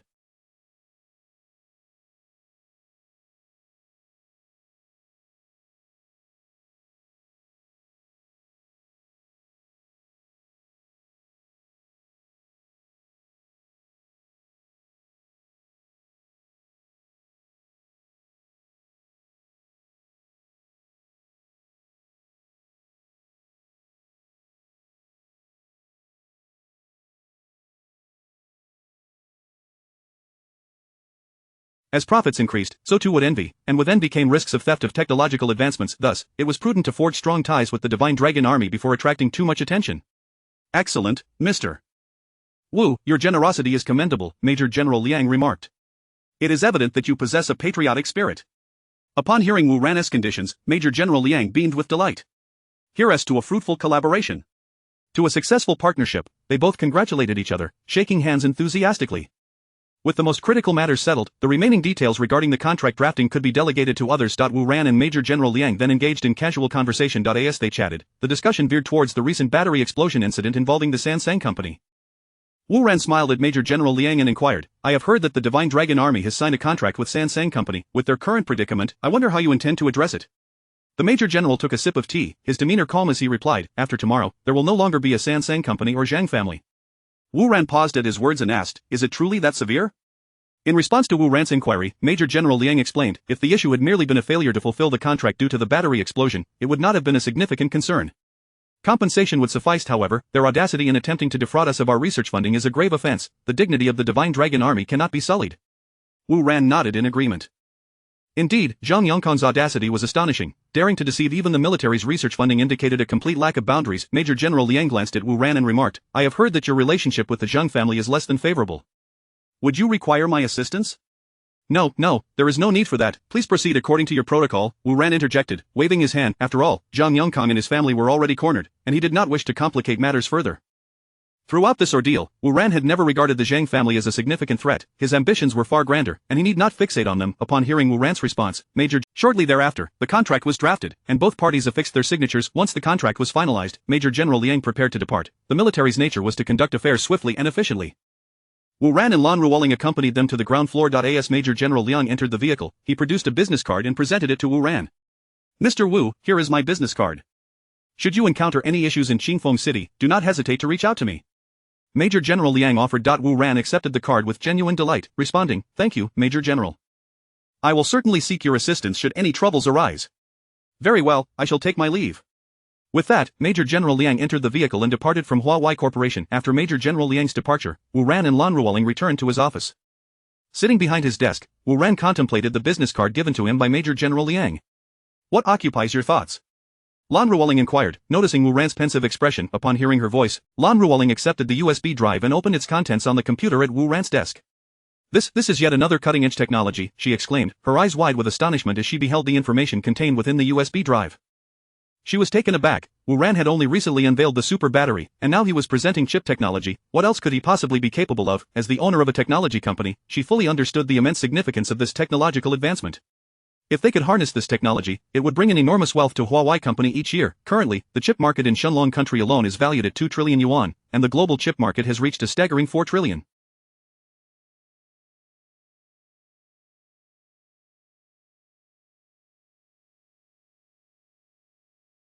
Even if they were to capture just 1/10 of the market, that would amount to 400 billion. The company's super battery project is poised to generate boundless wealth in the foreseeable future, particularly in the automotive industry.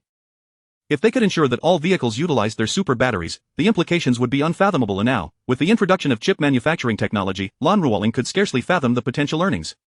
It is no wonder Wu Ran harbored reservations about this chip technology. Indeed, it was incredibly enticing. Such innovation would undoubtedly attract a multitude of greedy vultures. Accumulating excessive wealth without the means to protect oneself may not necessarily be a blessing. Although Wu Ran had never spoken of his background in Lan Ruoling's presence, based on her understanding, this matter should not pose a challenge for him. Do we have any talent in this area within our company? Wu Ran inquired, addressing the daydreaming Lan Ruoling. We lack personnel with this expertise. If we wish to pursue this project, we will need to recruit from the outside, she contemplated before responding to Wu Ran's question.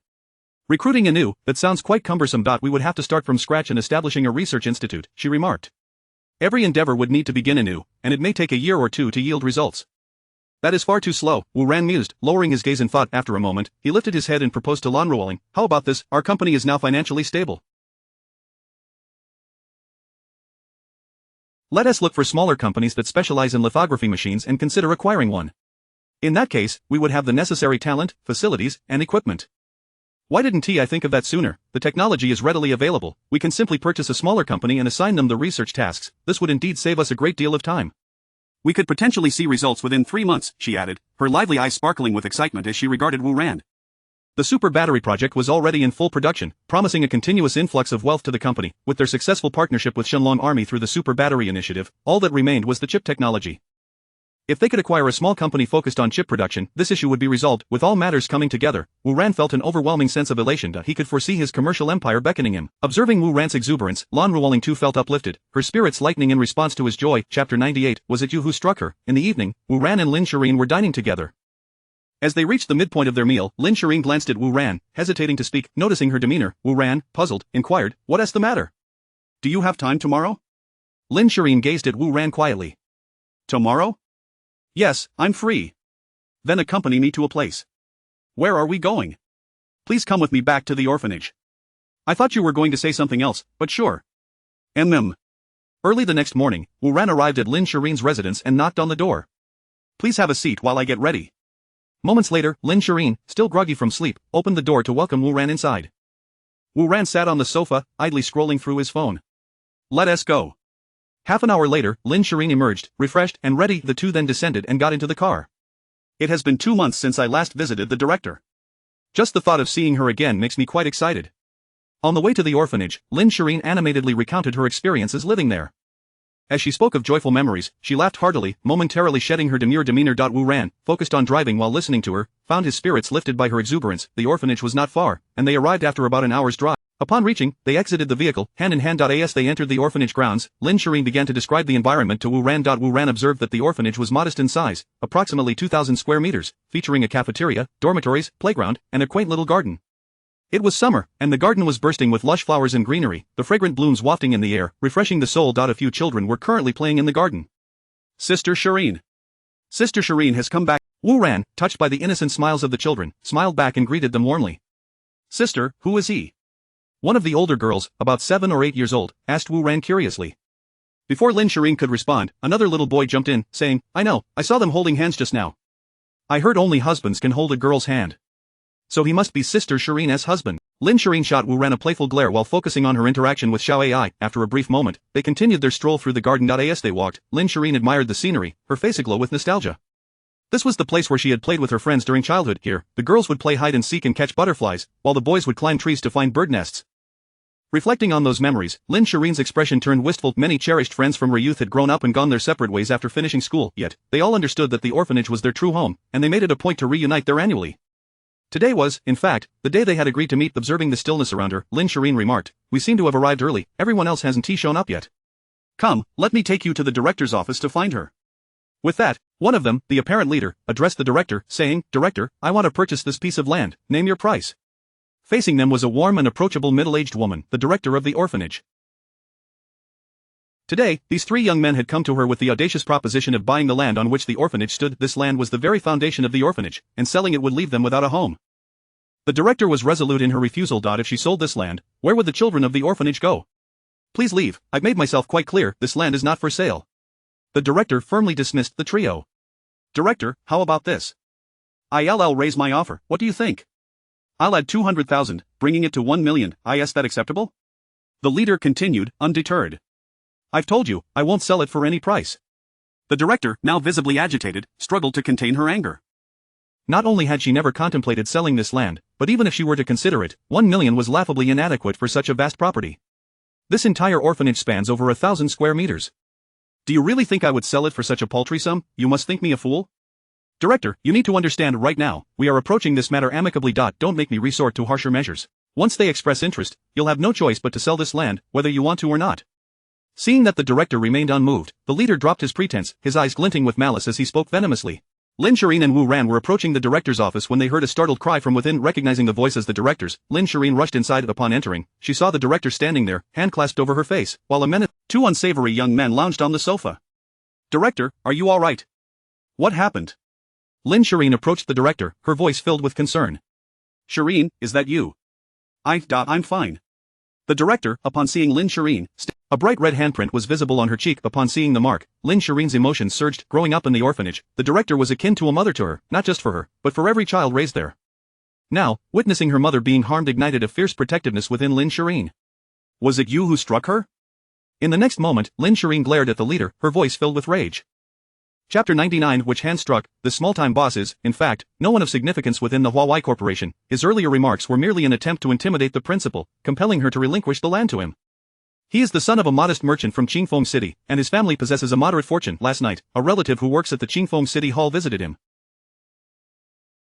After several rounds of drinks, this relative, inebriated, divulged Huawei Group's plans to acquire land for the construction of a factory. The proposed site for the factory is likely in the vicinity of the orphanage. Upon hearing this, he perceived a golden opportunity that if he could secure a parcel of land before Huawei Group's official announcement, he could later sell it at a premium once the company's intentions became public knowledge, thus reaping substantial profits. Consequently, he rushed to the orphanage early this morning to propose purchasing the land. His choice of the orphanage was strategic. Other parcels were held by affluent individuals, making them unattainable for him.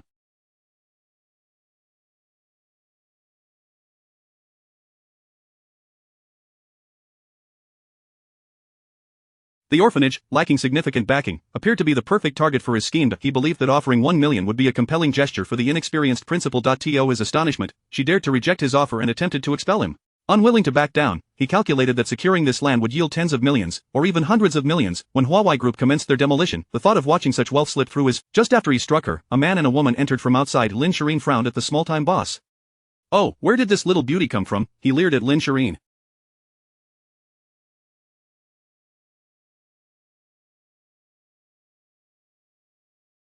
He had been fixated on her since her entrance, utterly captivated by her ethereal beauty. No matter her visage, figure, or grace, she was nothing short of exquisite. Hearing her address the woman as principal, he deduced that she must also be connected to the orphanage.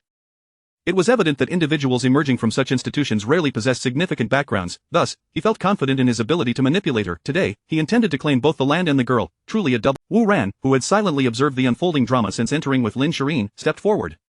"At your service, my lady," he responded, just as the small-time boss's hand was about to touch Lin Shireen. In an instant, Wu Ran seized the small-time boss by the throat, lifting him off the ground as he flailed helplessly. "You let go," the small-time boss struggled, his face turning purple from the lack of air. "Boss, you must release our leader." Two young men seated on the sofa sprang to their feet, rushing towards Wu Ran upon witnessing their leader's predicament. Wu Ran, still gripping the small-time boss, hurled him towards the two approaching men. As they rushed forward, they instinctively raised their arms to shield themselves from the flying figure, but the force was overwhelming. In the next moment, all three were sent sprawling several meters away, crashing to the ground. Blood spewed from their mouths as they gazed at Wu Ran in disbelief. Despite his youthful appearance, his prowess was formidable.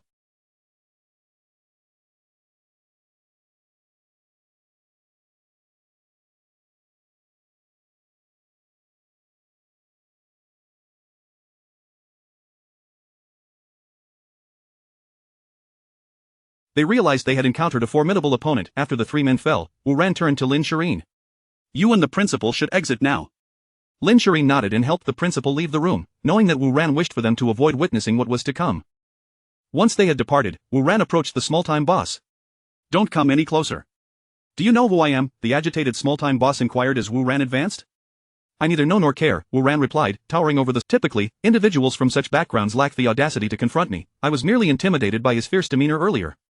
The small-time boss, reassured by this thought, felt emboldened. Once he escaped, he would undoubtedly reclaim his dignity. He extended his right hand defiantly. "I used this hand to strike her. What of it? I suggest you let me go." Crack. "Ah!" In the next moment, the small-time boss emitted a scream. The other two men watched in horror as Wu Ran had brutally stomped on the small-time boss's arm, shattering it. The writhing small-time boss could hardly comprehend Wu Ran's mercilessness. "Ah! Damn it, I will kill you. I will." Crack. "Ah!" The small-time boss's threats were cut short by another scream. The other two men, utterly terrified, found themselves paralyzed with fear. A stream of yellow liquid trickled down their legs, filling the room with a pungent odor. You, they could only stammer, their faces ashen, unable to articulate their horror. Indeed, Wu Ran had similarly crushed the small-time boss's other arm. As he continued to apply pressure, Wu Ran remarked, "That was for striking the principal earlier. This is for your attempted disrespect towards my woman. Now, it is perfectly symmetrical." Chapter 100. He called her Ruoling. Upon noticing the soiled floor, Wu Ran pinched his nose and addressed the two subordinates, saying, "For heaven's sake, did your mother never teach you not to relieve yourselves indiscriminately? Get that floor." One of them fetched a bucket and mop, diligently scrubbing the floor, while the other rearranged the disheveled furniture. As for the small leader, he had already succumbed to unconsciousness. 15 minutes later, the two men approached Wu Ran, bowing and scraping, and said, "Big brother, we've completed the task. May we take our leave now?" Wu Ran surveyed the refreshed room and replied with satisfaction, "Not bad." He glanced disdainfully at the two, adding, "There's a lingering odor of urine, stand back." Upon hearing this, they immediately took a few steps back. "Lift him away."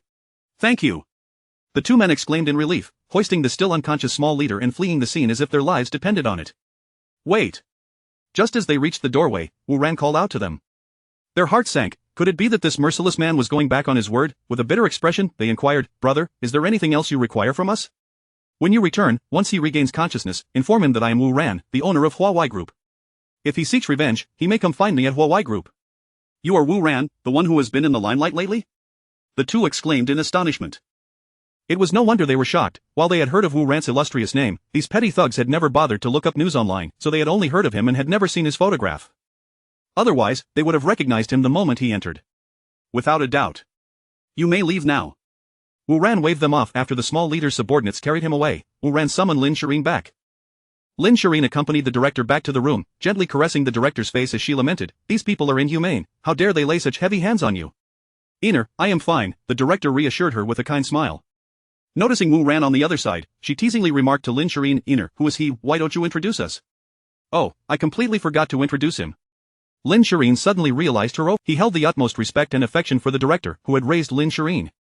"Greetings, Wu Ran. Please, have a seat, there is no need to stand." The director urged upon noticing Wu Ran still standing. Once he settled back down, the three began discussing the earlier events. "Director, who were those individuals? Why did that man strike you?" Lin Shireen asked, puzzled. "They claim to be from Huawei Company, seeking to purchase." He then pulled out his phone and said, "I am unaware of these developments, let me make a call to inquire." He quickly dialed Lan Ruoling's number. Once the call connected, he said, "Hello, Ruoling, it's me." "What's up?" "Did you miss me so soon?" "Ha ha." Wu Ran chuckled awkwardly, glancing at Lin Shireen before continuing, "On to serious matters, is our company planning to build a factory at the orphanage in Qingfeng City? Why was I not informed of this? We do intend to construct, however, whether it will be at the orphanage site remains undetermined." Wu Ran pressed, "What is the situation?" Lan Ruoling replied, "It's simply that our super battery has exceeded expectations, and our current production capacity is nearing its limits. Thus, yesterday I applied for a plot of land in Qingfeng City to establish a new factory, and Nevertheless, our company has not yet made a final decision, we are still in the research phase." "Why do you suddenly inquire about this? Is there something amiss?" Wu Ran proceeded to relay the events that had transpired at the orphanage to Lan Ruoling. Upon hearing his account, she became irate. These individuals were outrageous. She had yet to confirm whether they would set up a factory there, and they were already attempting to hoard the land. Realizing this, she instructed Wu Ran, "Let me handle this matter." Wu Ran agreed, "All right, please take care of it." Lan Ruoling inquired, "What brought you to the orphanage today? Why is the signal so poor?" Wu Ran hastily ended the call. On the other end, Lan Ruoling stared at her phone, bewildered, muttering to herself, "Is the signal really bad?" She shook her head and returned to her work. "What did Lan say?" Lin Shireen asked anxiously, looking at Wu Ran. "If we were to sell it, the children would have nowhere to go." Upon hearing Wu Ran's words, both Lin Shireen and the director breathed a sigh of relief. "Rest assured, director. With me around, no one will dare to encroach upon this land again." Wu Ran comforted the director. Seeing that the situation was resolved, Lin Shireen felt elated. However, recalling Wu Ran's earlier phone call, the way Wu Ran had addressed Lan Ruoling as Ruoling seemed overly intimate. Alright, Lin Shireen has begun to harbor suspicions, and soon the four women shall meet. Once they do, the prospect of a multitude of interactions is not far off. Are you looking forward to it? Lastly, I humbly request 5-star reviews. Chapter 101. You are also a girl with a maternal family. The director's benevolent gaze lingered on Wu Ran, akin to a mother-in-law admiring her son-in-law, her fondness growing with each passing moment. After a while, she smiled and inquired of Lin Shireen, "My dear Einer, are you two now in a romantic relationship?" Lost in her own thoughts, Lin Shireen was taken aback by the director's question and chose to bury her uncertainty deep within. She glanced at Wu Ran, who was smiling at her, and, feeling shy, lowered her head and softly replied, "Yes." Upon hearing Lin Shireen's affirmation, the director's face brightened instantly. She joyfully exclaimed, "That is wonderful. My dear Einer finally has someone who cares for her." "Director, how can you say such things about me?" Lin Shireen feigned annoyance, as if no one would want me. The director chuckled at her teasing. "Indeed. You have no idea how anxious I have been these past 2 years. I have never seen you in a relationship, and I feared you might slip through my fingers. Today, finally seeing you bring home a boyfriend, you cannot imagine how delighted I am." With this, the director sighed in relief. "How long have you known each other, and when do you plan to marry?" The director was relentless in her inquiries. "Director, I shall ignore you," Lin Shireen retorted playfully. "My dear, there is nothing to be shy about," the director said affectionately as she gazed at Lin Shireen. "You have always been a mischievous child, much like a boy. Among all the children, you have always been the one I worried about the most. But now, it seems I have someone who can love you in my stead. The director is getting old and does not know how long I can accompany you all." At this point, a hint of unnoticeable melancholy flickered across the director's face. "Director, what are you saying?" My dear director will surely live to a ripe old age, Lin Shireen exclaimed in alarm, enveloping the director in a warm embrace, burying her head in the director's bosom. Silly girl, life has its natural course of aging and mortality. One cannot expect to live forever. Seeing each of you thrive brings me solace, the director softly murmured, gently stroking Lin Shireen's head. Wu Ran observed the two with a heart full of emotions. Though not by blood, their bond resembled that of a mother and daughter. Ahem. Suddenly, the director broke into a fit of coughs. Director, what is wrong? Lin Shireen asked with concern. Is your illness not resolved? I am fine. It is just an old ailment, the director replied, waving her hand dismissively to reassure Lin Shireen. What did the doctor say? Lin Shireen pressed. The doctor mentioned it is an old issue and that it will gradually improve, the director explained. Is that true? Lin Shireen queried, noticing the director. I went to see one, the director stammered. In that instant, Lin Shireen comprehended the truth. Why did you not go to the doctor? I urged you to see a doctor, did I not? I have told you repeatedly, I have the means. You need not scrimp on my behalf. Lin Shireen expressed her displeasure to the director, realizing she could no longer conceal the truth from Lin Shireen. The director confessed, Iner, you have grown up and must lead your own life. In the future, you will have your own family. How can I continue to rely on your generosity? Each time you send money back to me, you deceive me by claiming you have plenty and that I need not worry. In truth, I know you send all your earnings back to me, keeping only a pittance for yourself, leaving you without any savings. But you are now an adult, destined to marry and start a family. Other girls have their families to prepare dowries when they wed. For those of us who have emerged from the orphanage itself is your maternal family.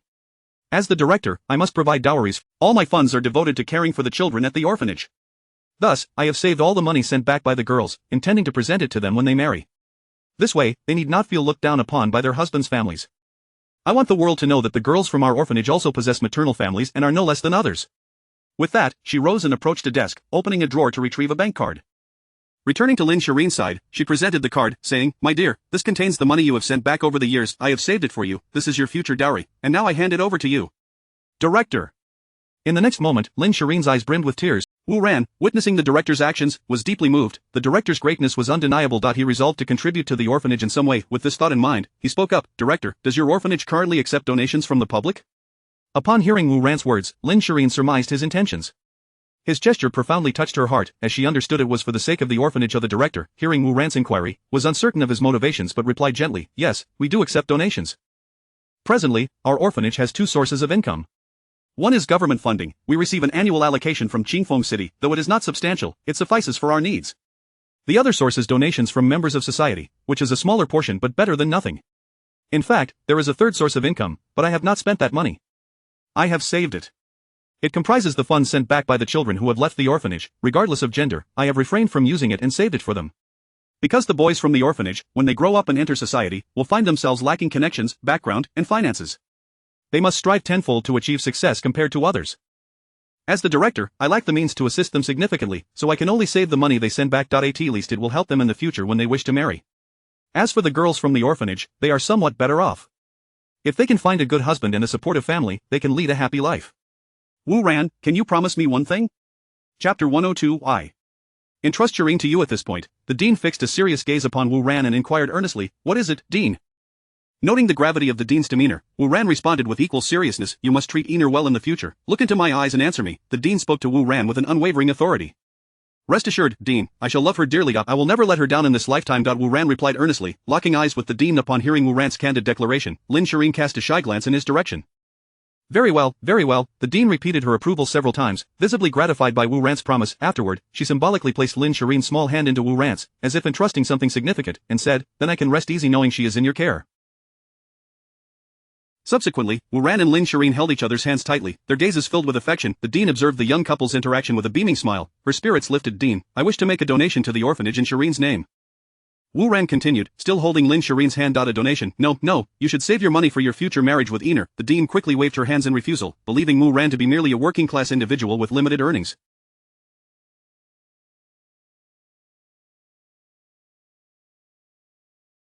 She understood his desire to do good, but thought it best for him to reserve his funds for marrying Lin Shireen, as the expenses of a wedding and raising children could be considerable. Thus, the dean hastily declined his offer, unwilling to accept Wu Ran's donation. Dean, I speak with sincerity, you needn't worry about my ability to marry Shireen. Wu Ran hastily clarified, You haven't even proposed yet. Who has agreed to marry you? Lin Shireen blushed and shot a playful glare at Wu Ran upon hearing him speak of marrying her. Ranner, I know you wish to do something noble.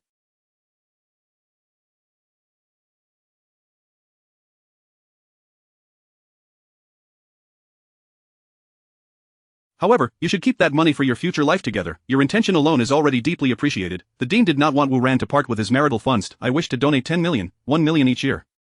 Is that sufficient? Upon hearing the dean's refusal, Wu Ran gazed at her earnestly. Wh what, 10 million, and 1 million each year. The dean was taken aback by the staggering figure Wu Ran proposed. The orphanage's monthly expenses were only around 50,000, totaling 600,000 a year.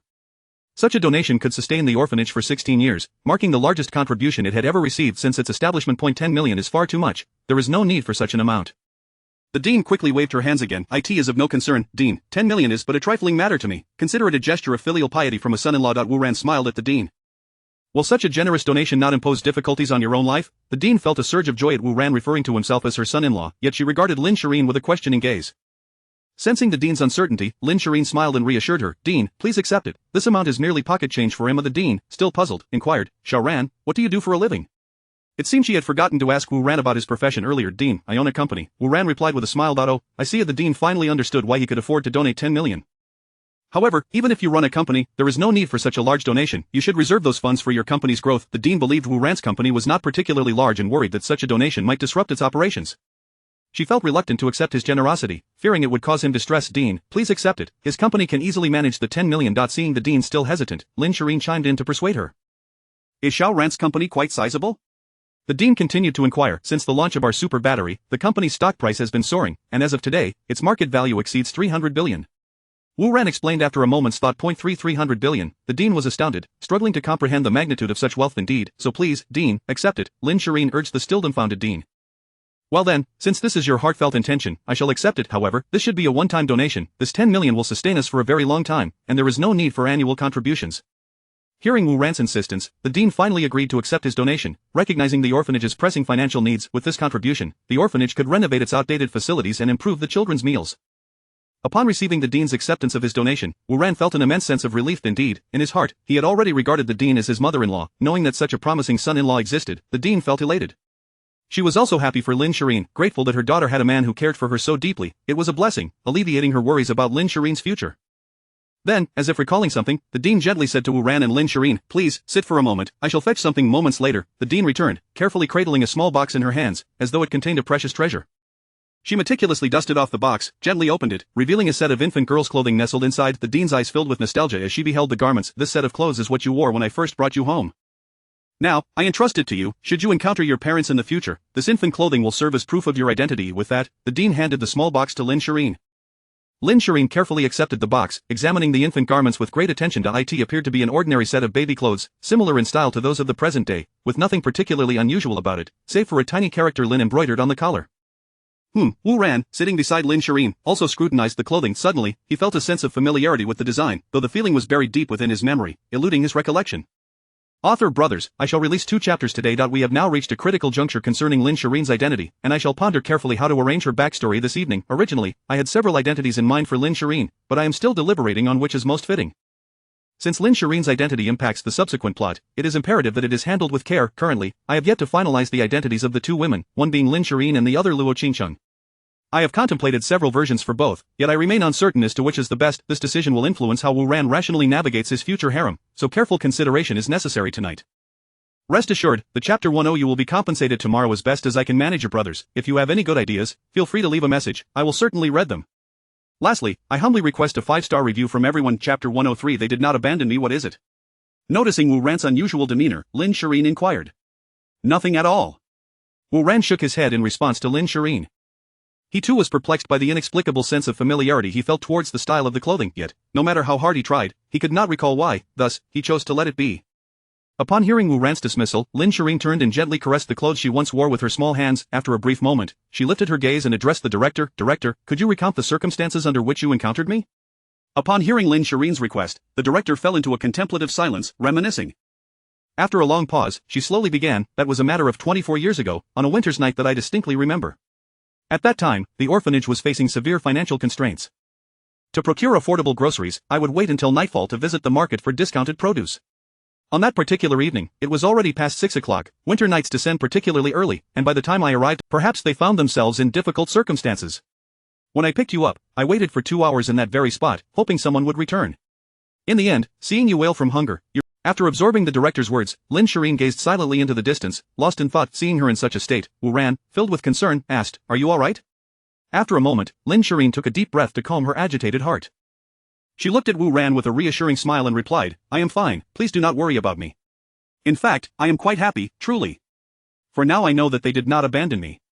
Although I remain unaware of why they did not return to find me." After the director handed the clothing to Lin Shireen, it was as though she had accomplished something of great significance. She then addressed the pair, "Einer, why not take Xiao Ran out for a stroll? Others should be returning shortly." "Certainly, director, I shall take Wu Ran for a walk," Lin Shireen responded as she stood up, preparing to lead Wu Ran outside. "Director, I will leave this box with you for now. I will retrieve it on my way back." Go on, the director waved her hand dismissively. The two exited the director's office and made their way back to the small garden. Lin Shireen settled onto a stone bench, observing the children at play in the garden. She tilted her head slightly to gaze at the sun-drenched sky, seemingly lost in memories of her days at the orphanage. Wu Ran stood by a nearby tree, quietly watching her, his face adorned with a look of tender affection. Thus, Lin Shireen remained in serene contemplation of the sky, while Wu Ran quietly regarded her, the two of them forming a beautifully picturesque scene. Time flew by swiftly, and before long, the orphanage was filled with lively chatter as their anticipated companions began to return. "Director, I am back. Director, I have returned." Excited voices rang out one after another, and the orphanage buzzed with activity. Dinner was to be served at the orphanage, and the atmosphere was particularly vibrant that evening. Dozens of individuals had returned, all former residents of the orphanage. Among the crowd, the director was the most esteemed, embodying the nurturing spirit of a mother.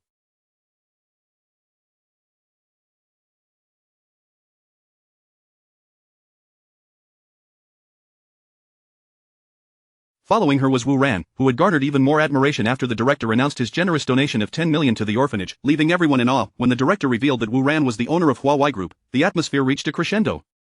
During the meal, everyone raised their glasses in his honor, expressing gratitude for his generous contributions to the orphanage, while also seeking to cultivate favorable relations for their own futures. Lin Shireen sat beside him, smiling as she watched everyone toasting Wu Ran. Witnessing his popularity today filled her with pride. After all, he was the man she had chosen. The dinner lasted a full 3 hours before the gathering finally dispersed. Afterward, everyone remained at the orphanage to rest. As was their tradition, each visit to the orphanage required an overnight stay to once again experience the life they had shared there. Lin Shireen led Wu Ran to her living quarters. Having worked in Qingfeng City, she was fortunate to be close to the orphanage. She often returned to visit the director and the children, thus her room at the orphanage had been preserved.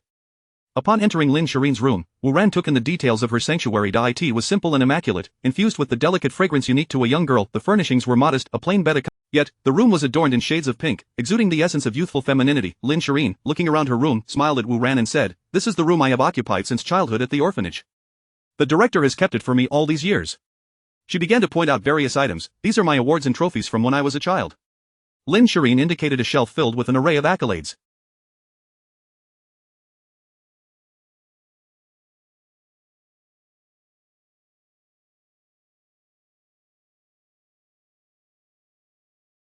Wu Ran followed her gesture, noticing the shelf brimming with trophies of all shapes and sizes. Chapter 104. After a long wait, today has finally arrived. Curious, he casually picked up one of the awards, and saw inscribed upon it, "First place in the Olympic competition of Qingfeng City Primary School."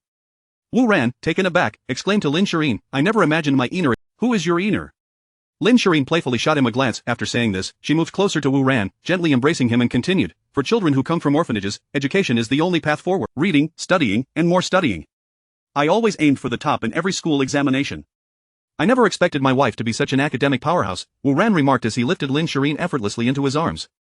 "With your beauty and intelligence, I can only imagine how many admirers you must have had in school. Are you feeling jealous?" Lin Shireen teased, gazing at him playfully. "Not at all.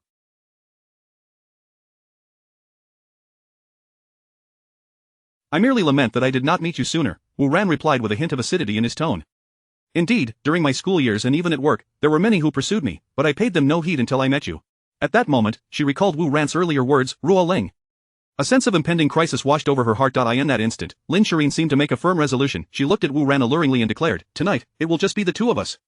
Could it be at that moment, he felt an irresistible urge to belt out, "After a long wait, today has finally arrived. After dreaming for so long, I have finally realized my dream." Seeing the glimmer in Wu Ran's eyes, Lin Shireen could no longer maintain her composure. Her cheeks flushed crimson, and in a flustered manner, she exclaimed, "I'll go take a shower first." The next morning, the brilliant sunlight streamed through the window. He opened his eyes to behold Lin Shireen's exquisite visage and smiled softly. At that moment, Lin Shireen slowly awoke and noticed Wu Ran lost in thought. Gently, she inquired, "Ran, what are you pondering?" Noticing that Lin Shireen was awake, Wu Ran affectionately gazed at her and replied, "I was contemplating names for our future children." Upon hearing Wu Ran's words, Lin Shireen shyly buried her face in the blanket, her mind racing with thoughts. Should we have a baby? How many should we have? Does he prefer boys or girls? I want to create a happy and harmonious home for him. After a while, Lin Shireen lifted her head, gazing at Wu Ran with tender eyes.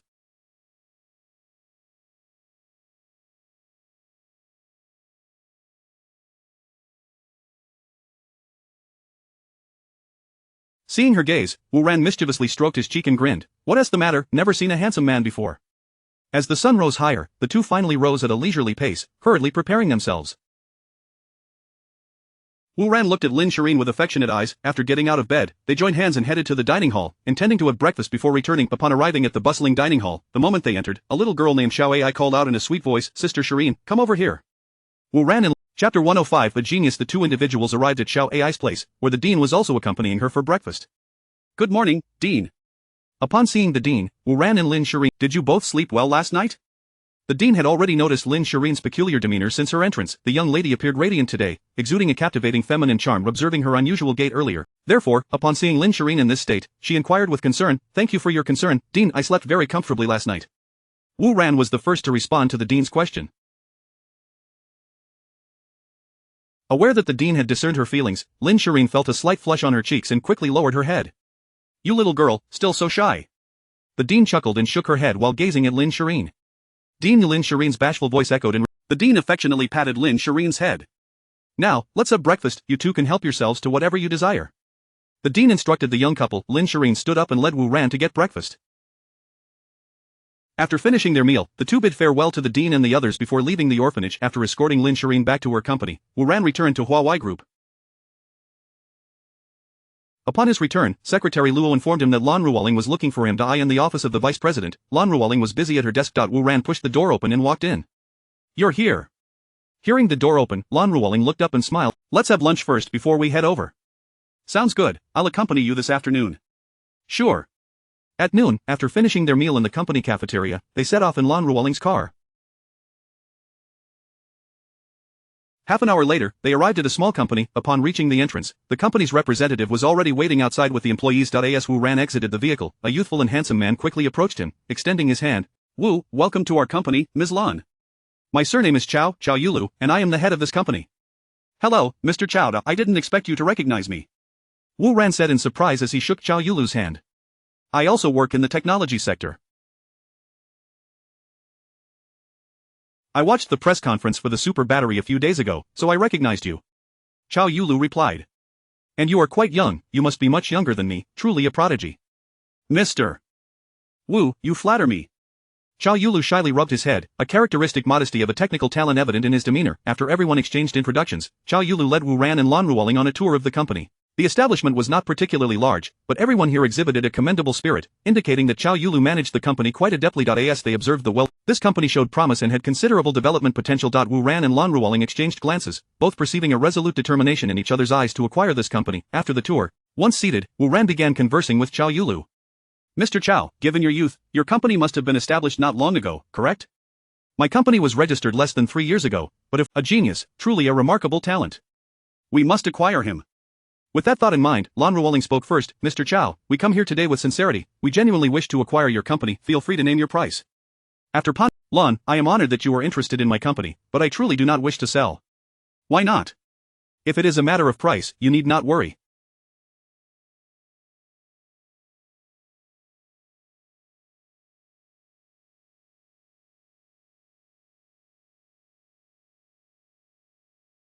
You may offer any amount. Lan Ruoling smiled as she looked at Chao Yulu. Ms. Lan, it's not about the price. It's simply that I genuinely do not wish to sell my company. Moreover, larger companies often suffer from internal issues, with numerous shareholders and factions. I just want to quietly focus on my research. Chao Yulu candidly expressed his concerns. What you mentioned is indeed a common issue in some Wu and me as the major shareholders. Furthermore, Mr. Wu holds the majority of the shares, allowing him to make any decisions. Thus, after acquiring your company, you can continue your research in peace, free from any disturbances. After listening to Lan Ruoling, Chao Yulu lowered his. Noticing Chao Yulu deep in thought, Wu Ran calmly inquired, Mr. Chao, may I ask you a few questions? Chao Yulu raised his head and replied, Mr. Wu, please go ahead. By the time we reach this year's level, what advancements will the international community have made in 10 years? That, Chao Yulu pondered for a moment, confusion evident on his face as he said, if that's the case, should we even bother trying to catch up? It seems we can never surpass them.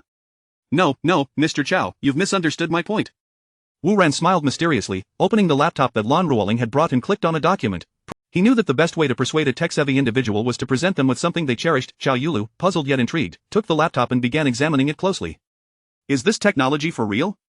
Moments later, a voice of astonishment echoed in the conference room. Once again, I humbly request a 5-star rating. Thank you, my friends. Chapter 106, who could it be? Is your technology genuine? A thunderous voice resounded. A vast world awaits our exploration in the future. So, what do you say, Mr. Chow, are you inclined to join us in transforming this world? Xiao Yulu stared blankly at the computer, his mind racing. After a moment, he turned to Wu Ran and said, very well, I consent. I can sell the entire company to you. However, you must allow me to research this technology. That is a given. Upon hearing Xiao Yulu's subsequently, both parties signed the contract, and Xiao Yulu's company was officially merged into Huawei Group. After the contract was finalized, they conversed for a short while before Wu Ran and Lan Ruoling took their leave. As Xiao Yulu escorted them to the door, Wu Ran inquired, Mr. Chow, now that the technology is in your hands, how long do you anticipate before you yield results? Xiao Yulu pondered briefly before responding, 3 months, at most 3 months. Inside the car, following the acquisition of Xiao Yulu's company, both were in high spirits. Lan Ruoling remarked to Wu Ran, my father's health has nearly fully recovered. He wishes to express his gratitude to you in person and has asked me to bring you home. It is my duty as a son-in-law. Wu Ran replied with a smile directed at Lan Ruoling. How annoying. Lan Ruoling cast a charming glance at Wu Ran. But seriously, you, Mr. and Mrs. Lan were inside, eagerly welcoming his arrival. With broad smiles, they greeted him, and upon seeing Wu Ran, Mr. Lan boomed with laughter, Xiao Ran, come in and take a seat. Upon entering, Wu Ran presented the gifts he had brought to Zhuang Ruyun, saying, Uncle and Aunt, just a small token of my appreciation. Zhuang, there is no need for such extravagance. Of course, Wu Ran responded politely. Once seated, Wu Ran noticed Lan Ruoling was absent. He turned to Zhuang Ruyun and inquired, Aunt, where is Ruoling? I know she finished work early today, why haven't I seen her? Zhuang Ruyun smiled at Wu Ran and explained, this girl returned home early today, claiming she wanted to prepare dinner for you herself. She is busy in the kitchen, insisting that I need not help her. Upon hearing this, Wu Ran felt a jolt of surprise. She is cooking, this pampered young lady, who has never lifted a finger, knows how to cook. Cautiously, he asked, has she ever cooked before? Never. Mr. and Mrs. Lan chimed in unison. Ah. Wu Ran's face paled as he gasped, she has never cooked, will the food she prepares be edible? What if something happened to her precious son-in-law? She rose and said to Wu Ran and Mr. Lan, you two chat, I must go keep an eye on her in the kitchen. With that, she hurried off.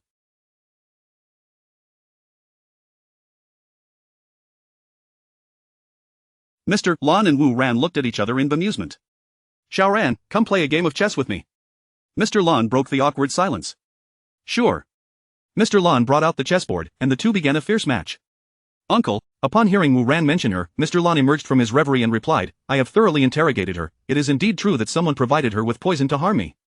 I asked her who the perpetrator was, but she had no knowledge of their identity. She stated that the person who handed her the poison was masked the entire time. She only knows the individual was a man, in his 30s, beyond that, she has no further information. Wu Ran contemplated this carefully before Lan's words. You set the trap for him, and you are unaware of his fate? Mr. Lan looked at Wu Ran, puzzled. Regardless, I already know what there are. Mr. Lan continued, yes, all of Zhang's assets have been completely divided among those who signed contracts for the super batteries with him. Wu Ran replied, I could have predicted this outcome, it was predetermined when he signed so many supply contracts. Mr. Lan added, both Zhang Yongkang and his son have been arrested. Zhang Yongkang was apprehended the following day by the Dragon Army, charged with defrauding them of research funds. As for his son, Zhang Xingchen, Lan remarked with a heavy heart. He then shifted the conversation back, saying, let us not dwell on them, let us return to the matter concerning Li Yixiang. When I visited Zhang Yongkang, his expression was one of surprise upon seeing me walking, not shock. If he was the one who provided, his expression would have been one of utter shock upon seeing me able to walk. However, he appeared merely surprised, assuming I had found a renowned physician to cure me, which indicates that the one who provided the poison to Li Yixiang was certainly not him. Then who else could wish you harm? Wu Ran muttered to himself after listening to Mr. Lan's words. I do not know, while I do have enemies in the business realm, they are merely commercial rivals, and our relationships have not deteriorated to the point of wanting to take my life. I have pondered for quite some time and cannot recall when I acquired an enemy intent on my demise. I have dispatched individuals to investigate over the past few days, but Li Yixiang has been unable to provide any useful leads, resulting in no progress. At this, Mr. Lan also felt bewildered.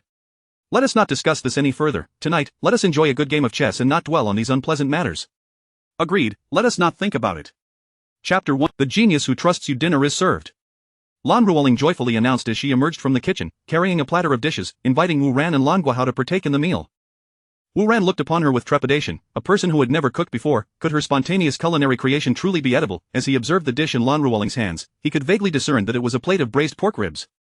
Was it safe to consume? Could it potentially be fatal? On the other side, Lan Guahao gazed at the scene with mixed emotions. He never anticipated that his daughter, who had never set foot in the kitchen, would prepare a meal for another man. Such feelings could only be comprehended by those who had experienced fatherhood. Once seated at the dining table, Zhuang Ruyan smiled at Wu Ran and said, "Xiao Ran, do try these dishes. They were personally crafted by Ruoling." "Ran, you must taste my cooking. Mom and Dad haven't tried it yet." Lan Ruoling beamed at Wu Ran. "Are you not attempting to commit culinary? Must I truly eat this?" If he declined, Ruoling would undoubtedly be heartbroken. He caught sight of her hopeful expression and thought, well, if I must perish, so be it. As Wu Ran reached for a rib with his chopsticks, Lan Guahao, quick to act, snatched one up. "How could I allow another man to taste it before me?" Seizing the opportunity while Wu Ran hesitated, Lan Guahao swiftly brought a rib to his mouth. "Father, how can you eat first? This was specifically made for Wu Ran." Lan Ruoling exclaimed in indignation. "Never mind, let uncle have the first taste," Wu Ran interjected, genuinely lacking confidence in Lan Ruoling's culinary skills. He secretly wished his uncle would test it first. "Haha, Xiao Ran understands me well." Lan Guahao smirked at Wu Ran. Without further ado, he placed the rib in his mouth. Summoning all his willpower, he chewed through the rib, exerting immense effort to swallow it. "Lan Guahao, what sort of expression is that? Are you disdainful of your daughter's cooking?" Lan Guahao's heart was in turmoil. He realized then that his little cotton-padded jacket was indeed still his little cotton-padded jacket. He should not have competed with Wu Ran. "How is it? Is it delicious?" Wu Ran inquired cautiously, watching Lan Guahao intently. Lan Guahao glanced at Wu Ran and the others, forcing a smile. "It is truly exquisite, an unparalleled delicacy. I am immensely touched." He wiped away the tears that had escaped his eyes while explaining. Wu Ran regarded Lan Guahao with skepticism, wondering if it could truly be that delightful. However, seeing that Lan Guahao had survived the experience unscathed, he felt a sigh of relief. At least he was safe. At that moment, Lan Ruoling gazed at Wu Ran with affectionate eyes and said, "Wu Ran, this meal was prepared with my own hands. You must finish it." "Indeed, Xiao Ran, this is a dish made by Ruoling herself. Please be sure to eat it all." Lan Guahao chimed in, relishing in the chaos. "Yes, Xiao Ran, do give it a try. I wanted to taste a piece earlier, but Ruoling wouldn't let me," Zhuang Ruyan added, pushing the platter closer to Wu Ran. Wu Ran sighed internally. Finally, he picked up a rib and placed it in his mouth. At that moment, he comprehended why his uncle had shed tears. It was truly. "Uncle, how can you feign such delight? Does your conscience not ache?" In the end, Wu Ran could only swallow the rib with tears in his eyes.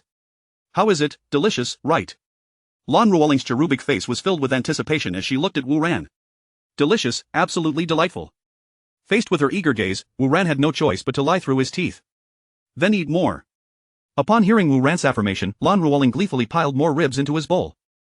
Wu Ran gazed at the ribs in his bowl, his vision darkening, his legs weakening, nearly causing him to falter. "Indeed, if it is so delicious, you should indulge." Noticing Lan Guahao's smug expression, Wu Ran thought to himself that he could not bear this burden alone. If he had to eat, they would all eat together. Thus, Wu Ran took a rib from the platter and placed it in Lan Guahao's bowl, saying, "Uncle, you must partake as well."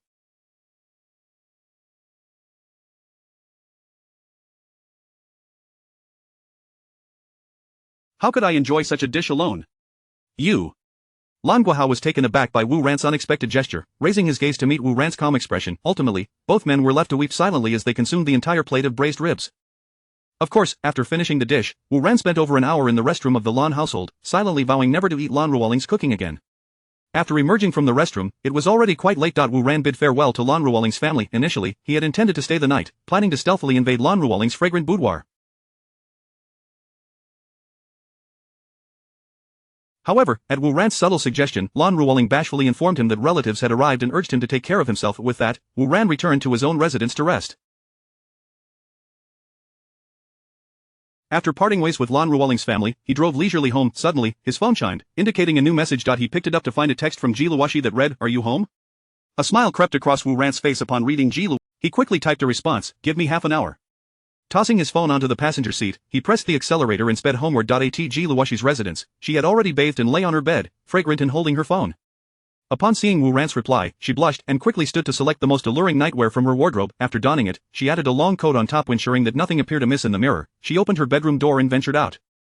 As she entered the living room, Situ Qianqian was still watching television. Noticing Ji Luoxi's neatly dressed appearance, ready to go out, she inquired, "Sister, are you heading out so late?" Seeing that Situ Qianqian was still awake, Ji Luoxi felt a twinge of panic and replied, "Yes, I have a few matters to attend to at the I need to step out for a bit. You should go to bed first, no need to wait for me. I may be working all night." With that, she hurriedly exited. Situ Qianqian watched Ji Luoxi's retreating figure. "I am not a child anymore. Chapter 108 You are too greedy. Wu Ran had just finished his grooming and swiftly tidied up his room. With a sense of delight, he retrieved a bottle of red wine and set out 2 glasses. Just then, a knock echoed at the door. He hurried to the entrance and promptly opened it. Standing outside was Jiluoshi, who, upon meeting Wu Ran's fervent gaze, couldn't help but blush and lower her head, softly asking, "Aren't you going to?" As she stepped into the room, she scrutinized her surroundings. During her last visit, she had been too preoccupied to notice, but now she took the time to appreciate his abode. Initially, she had expected a man's dwelling to be chaotic, yet it appeared rather neat and orderly. "Would you care for some wine?" Wu Ran inquired as he closed the door behind them, glancing at Jiluoshi, who was still surveying the room. Jiluoshi turned to meet his gaze. Subsequently, Wu Ran handed her a glass of red wine. She accepted it and took a delicate sip, cradling the glass as she remarked, "I must say, I didn't anticipate your place to be this clean." "I thought it might resemble a dog's den," Wu Ran replied with a smile, looking at Jiluoshi. "It was rather messy earlier, but upon learning that my woman was coming over, I made a quick effort to tidy up." After a brief moment, she set down her glass and gradually approached him. The two embraced warmly. Jiluoshi rested her head against Wu Ran's chest. After a while, her bashful voice broke the silence. "Wu Ran, what do you consider our current relationship?" Hearing her question, Wu Ran gazed at her affectionately and replied, "We share a wonderful friendship." Jiluoshi playfully countered, "Aren't we classmates?" With a gentle squeeze, Wu Ran affectionately affirmed, "Indeed, classmates." "Oh. Is that so?" Jiluoshi teased once more, "Don't you think this classmate relationship is rather delightful?" It truly was delightful. Wu Ran had to concede, Jiluoshi's presence was pleasing, and he found himself quite fond of this remarkable woman.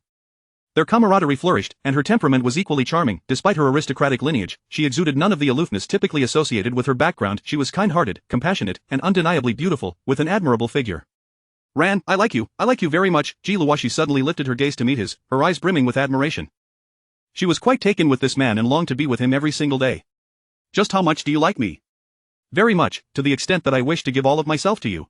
As he gazed out at the city's nocturnal splendor, he found the view remarkably captivating. He had never paid attention to such things before, but now, in the company of this enchanting woman, he finally had the time to appreciate it. "Miss Ji, do your family members not worry about you being alone in this city?" Wu Ran asked with a smile. Jiluoshi lowered her gaze and smiled sweetly, "I'm not a child, there's nothing to worry about. I find this place quite pleasant, as it allows one to escape the clamor and strife. And besides, there's someone I cherish here," she added, her eyes ablaze with warmth as she looked at Wu Ran. The two remained in quiet contemplation, gazing out the window. If someone were to behold them at that moment, they would undoubtedly exclaim, "What a pair of golden boys and jade maidens."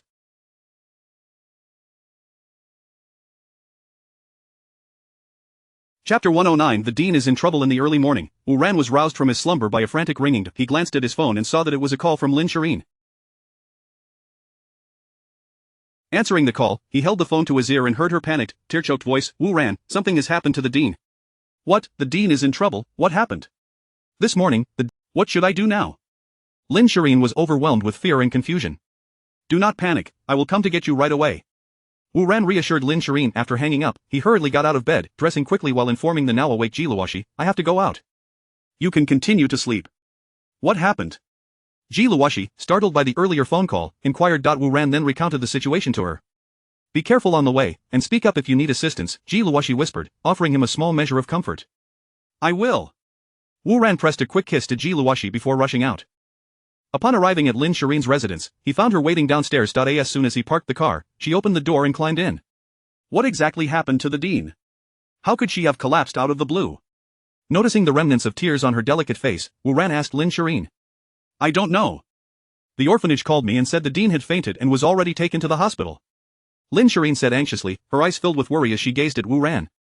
Upon hearing this, he immediately drove towards the hospital. Once there, they inquired about the Dean's location and proceeded to her hospital room. Upon entering, they found several staff members from the orphanage already present, along with a doctor examining the Dean.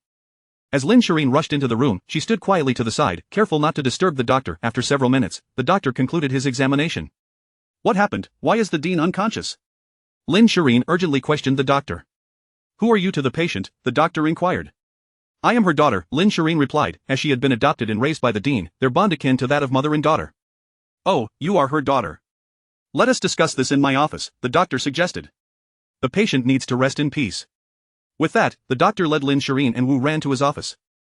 Once seated, Wu Ran initiated the conversation. "May I ask your name, doctor?" "Ah, I am Dr. Charong." "Ah, Dr. Wu Ran responded, "What is the current condition of the patient?" Dr. Charong replied, "I have completed the examination and discovered that the patient has bone cancer." "Bone cancer?" Upon hearing this term, Lin Shireen felt a wave of darkness wash over her, nearly losing her balance as terror gripped her. Tears streamed down her cheeks once again, seeing her distress. Wu Ran quickly embraced her and comforted her. Do not panic. Let us hear what the doctor has to say. Dr.Ke, what exactly is this illness? Bone cancer is a tumor that occurs in the bones or their associated tissues, with both benign and malignant forms. Malignant bone tumors are referred to as bone cancer. Once this disease is detected, it requires prompt treatment, as the mortality rate is quite high. The patient's condition is already at an advanced stage. Hearing this, both Wu Ran and Lin Shirin felt a heavy weight settle in their hearts. However, there is no need for excessive worry. For late-stage patients, bone marrow transplantation can generally be considered as a treatment option. At this, a glimmer of hope flickered in their hearts. Then let them take my bone marrow. Wu Ran and Lin Shirin exclaimed in unison. However, not everyone is eligible to donate bone marrow. Testing is required to ensure a complete match with the patient. And the chances of finding a match are not very high, so you must prepare yourselves, Dr. Ku explained to them.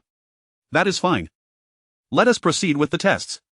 Lin Shirin urged the doctor anxiously. Very well, please follow me. The doctor then led them to the blood draw area. During this time, Lin Shirin returned to the ward to inform everyone of the dean's condition, urging all present to undergo testing to see if anyone had compatible bone marrow. After everyone had their blood drawn, they returned to the ward to await the results. Lin Shirin held the dean's hand in silence, her gaze fixed on the still sleeping figure of the dean.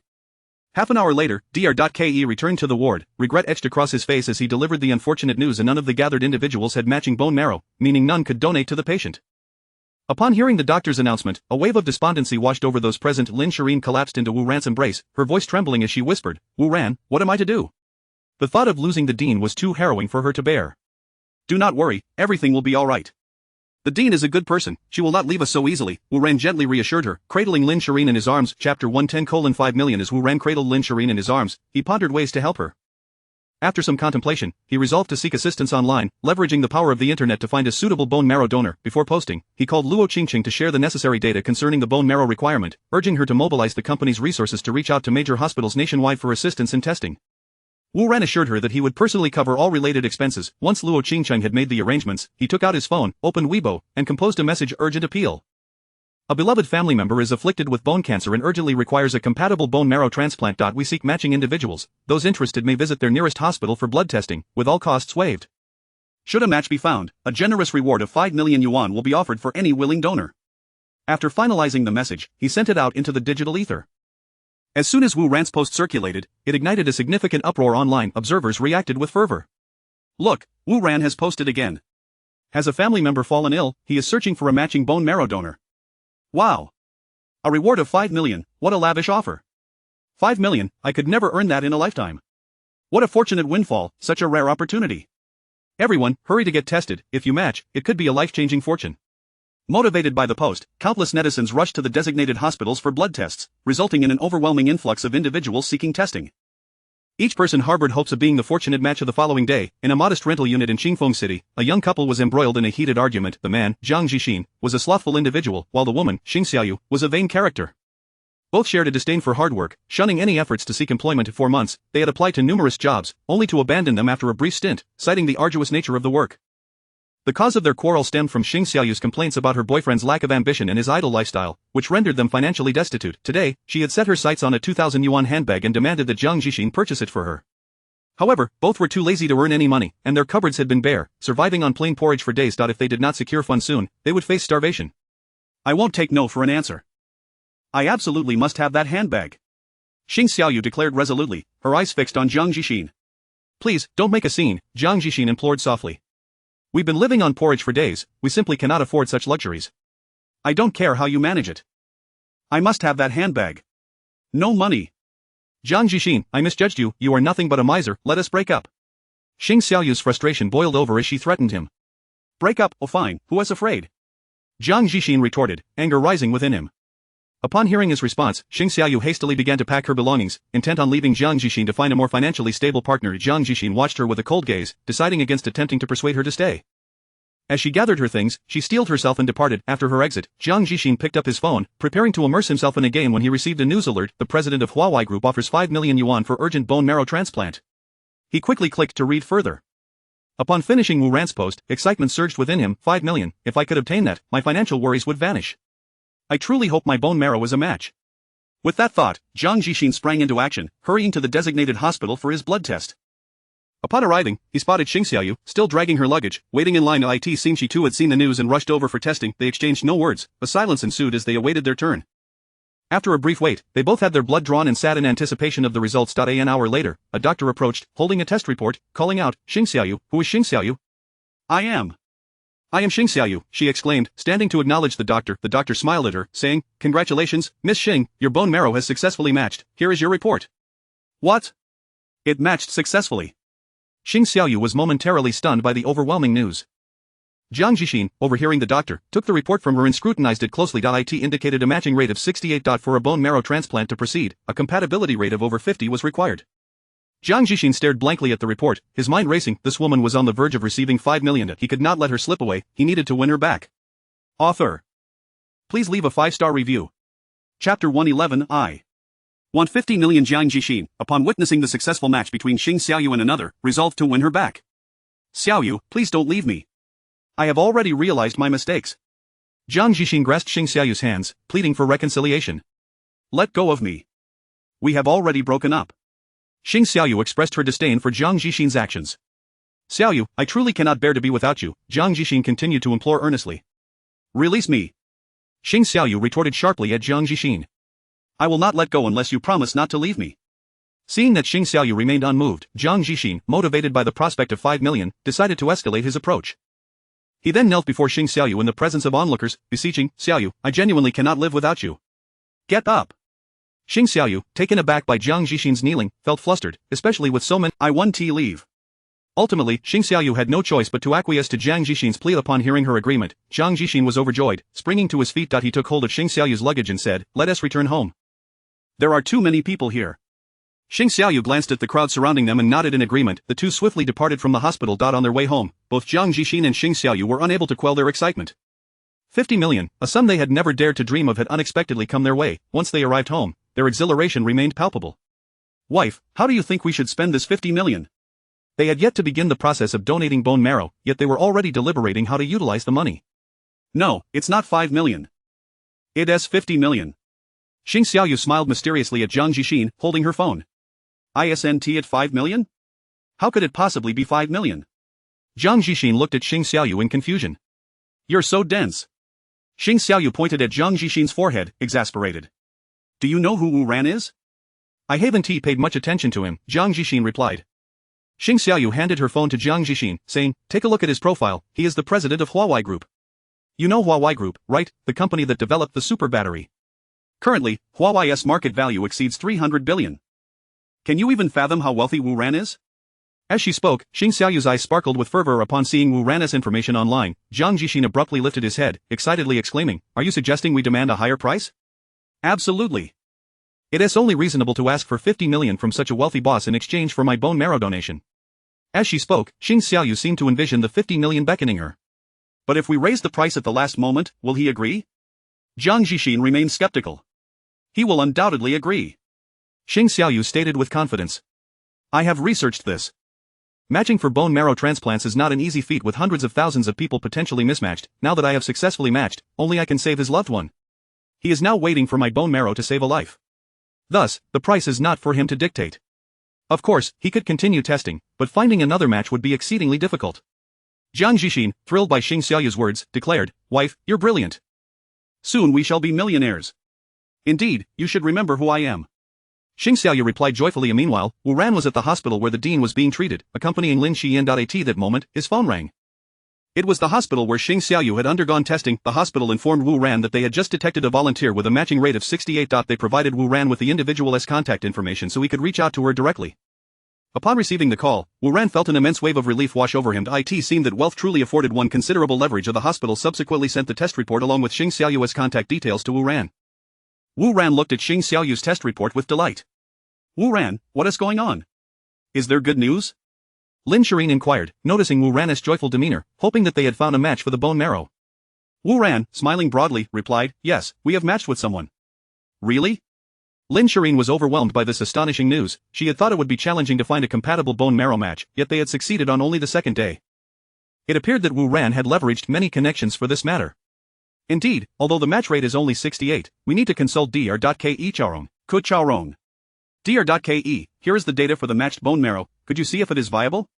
Upon entering Dr.K's office, Wu Ran forwarded the test report to M.D. After a moment, he looked up at Wu Ran and said, Mr. Wu, this is usable, although the match rate is only 68, it's certainly better than having no match at all. That's all that matters. Upon hearing Dr. Ko's confirmation, Wu Ran felt a profound sense of relief. He hurried back to the Dean's ward to share the good news with Lin Shireen. Well, what did Dr.Ke say? Lin Shireen asked anxiously, her eyes fixed on Wu Ran. It's usable. Dr.Ke Chaoran has confirmed it. That's wonderful. When Lin Shireen learned that the bone marrow could be transplanted, she let out a long breath of relief. Wu Ran gazed at Lin Shireen's weary face with concern. She had endured so much over the past 2 days, tirelessly caring for the Dean since hearing about his condition. Now that they had found a viable match, she could finally relax. Subsequently, Wu Ran found Xing Xiaoyu's phone number and promptly called her. Ring, ring, ring. Xing Xiaoyu's phone rang. She picked it up and saw an unfamiliar number. Could it be Wu Ran calling? With that thought, both were filled with excitement. Xing Xiaoyu answered the call, asking, Hello, who is this? Hello, Miss Xing, this is Wu Ran. Hello, Mr. Wu. Miss Xing, I have been informed by the hospital that your bone marrow matches the patient's. I would like to discuss the details of the transplant with you. Wu Ran directly stated his intent to Xing Xiaoyu, Chapter 112I. Wish to borrow 1 million inch. This is quite simple, but I believe 5 million is rather insufficient. I would like to renegotiate the terms, Xing Xiaoyu stated directly to Wu Ran. The terms are negotiable. If Miss Xing finds 5 million inadequate, then I shall raise it to 10 million, Wu Ran responded without a moment's hesitation, doubling the amount upon hearing her wish to renegotiate. No, Mr. Wu, 10 million is still too little, I require 50 million, Xing Xiaoyu declared to Wu Ran on the other end of the line, articulating her ideal price. Very well, that poses no issue, Wu Ran replied, his eyes unwavering as he readily acquiesced to Xing Xiaoyu's demand. For him, the prospect of saving the Dean outweighed any monetary concern. The sight of Lin Shireen's haggard appearance tugged at his heartstrings, and he was willing to expend any sum to restore her happiness. Could you come to my company tomorrow for They would soon be millionaires. My dear, once we secure the funds, let us purchase a house. Jiang Jixin exclaimed, his eyes gleaming as he gazed at Xing Xiaoyu. There is no need to wait until we receive the money. We can begin house hunting now, she replied. Let us find a suitable property now, so that when the funds arrive, we can make an immediate purchase. Xing Xiaoyu suggested after a moment's contemplation. Shall we go look at houses now? Jiang Jixin asked eagerly. Indeed, let us go. Jiang Jixin's mind raced with possibilities, and he added, after we acquire the house, we shall purchase a car as well. Agreed, another vehicle it shall be, Xing Xiaoyu replied without hesitation. The couple wasted no time and enthusiastically set out to explore cars and properties. The following morning, in the opulent presidential suite of the finest 5-star hotel in Qingfeng City, Xing Xiaoyu and Jiang Jixin awoke early. In truth, the pair had been too exhilarated to sleep the previous night, their minds consumed with thoughts of the 50 million. The day before, they had perused luxury cars like Mercedes and BMWs, then visited high-end real estate developments. In the evening, they strolled through a shopping mall, where Xing Xiaoyu, without a moment's hesitation, purchased a handbag priced at 50,000 yuan. Hadn't they just been consuming plain porridge?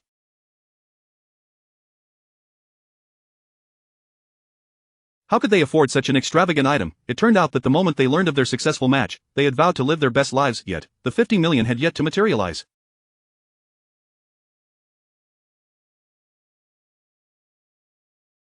Jiang Jixin devised a plan. He suggested they borrow from a loan shark, intending to repay the debt once they received Wu Ran's 50 million. Xing Xiaoyu considered Jiang Jixin's proposal and found it reasonable. They promptly agreed to act upon it. Jiang Jixin was well acquainted with where to secure funds. He led Xing Xiaoyu to a person capable of lending money, requesting 1 million yuan. With flattering words, he approached a menacing figure known as Brother Zhou.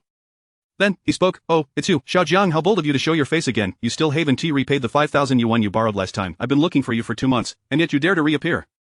You're just in time. Why not repay the last loan first? The principal was 5,000, and the interest has now accrued to 20,000, bringing the total to 25,000 yuan.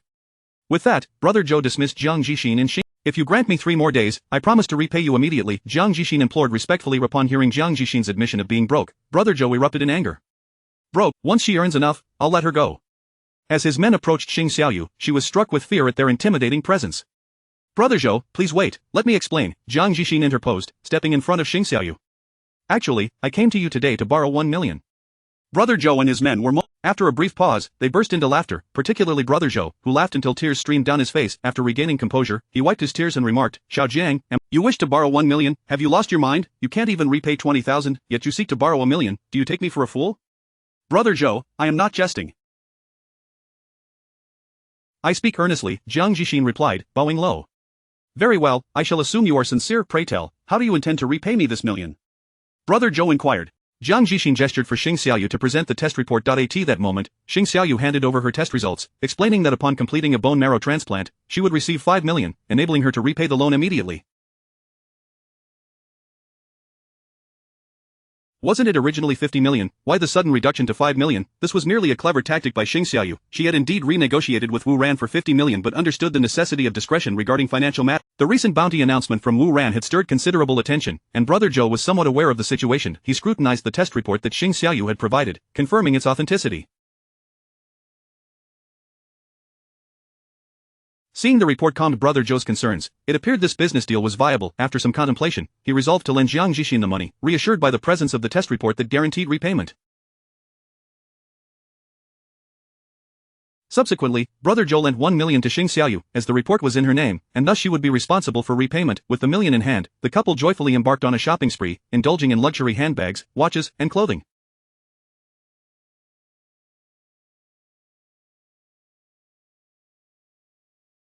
They even visited a luxury car dealership, where they selected a vehicle and promptly placed a deposit of 100,000 yuan. During their shopping escapade, they were utterly enchanted by the thrill of extravagance.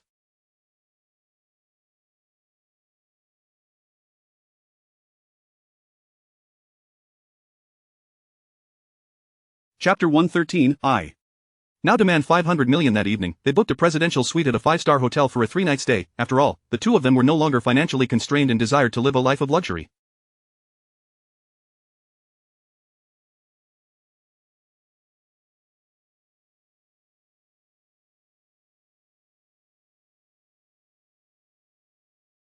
Upon waking, Jiang Jixin obsequiously remarked to Xing Xiaoyu, "My dear wife, I trust you found my services to your satisfaction last night." Xing Xiaoyu replied with contentment, "Indeed, my little Jiang, your skills are commendable. I am quite pleased. Now, tend to my rising and let us seek Mr. Wu to discuss that 500 million for the bone marrow transplant." Hearing her words, Jiang Jixin's eyes widened in disbelief. 500 million? Was it not 50 million? Yes, it is 500 million, not 50 million. Xing Xiaoyu cast a sidelong glance at him. Has it increased tenfold? Are you not concerned that Mr. Wu might back out? Jiang Jixin inquired cautiously, feeling the sum was excessive.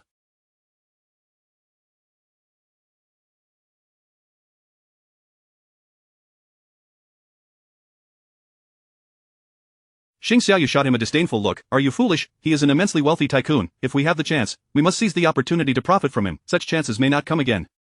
Moreover, money seems... We nearly exhausted 1 million yesterday, and now only have a few tens of thousands left. Who would ever think that too much money could be a burden? While the opportunity presents itself, we should strike decisively and secure enough for our future. The more, the better. My dear, once we receive the money, we shall purchase a house, and then I will marry you." Jiang Jixin gazed at Xing Xiaoyu with affection. "Yes, we must host a grand wedding."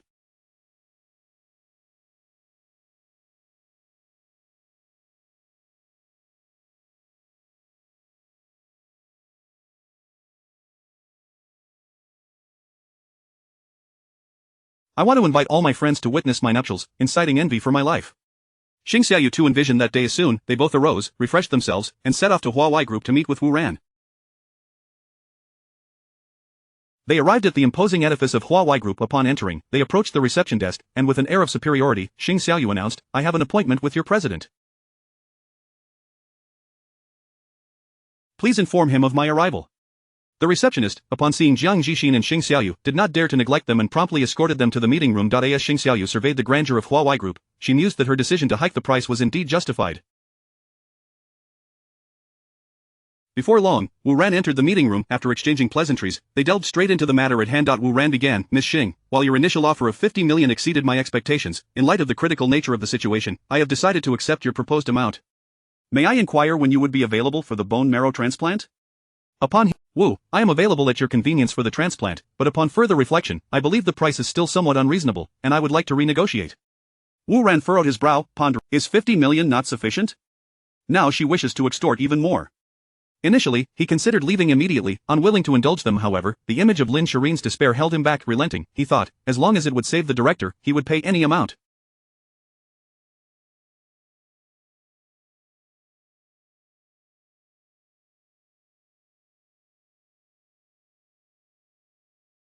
With this in mind, he calmly addressed Xing Xiaoyu. "What amount did you have in mind for the negotiation?"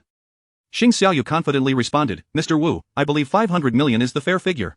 You are extremely wealthy, 500 million is but a drop in the ocean for you. A modest expense could save your loved one, why would you not seize this opportunity? Upon hearing Xing Xiaoyu's newly stated price, Wu Ran was taken aback. Any money-related issues paled in comparison. After careful consideration, he resolved to agree to Xing Xiaoyu's terms. Money is meant to be spent, especially if it could save the director. Looking up, he said to Xing Xiaoyu. Hearing Wu Ran's consent ignited their desire to leap for joy. Mr. Wu, I assure you this is the final negotiation.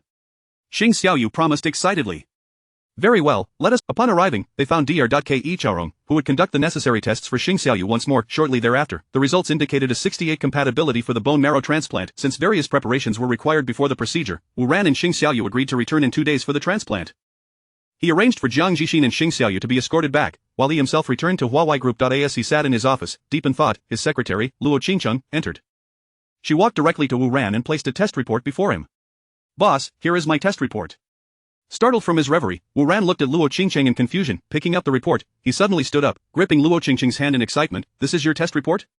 Yes, it is my test report, Luo Qingcheng replied. As he examined the report more closely, he noted an 88 compatibility rate, classified as excellent. Luo Qingcheng's compatibility surpassed that of Xing Xiaoyu. In the context of bone marrow transplants, higher compatibility significantly increases the likelihood of success.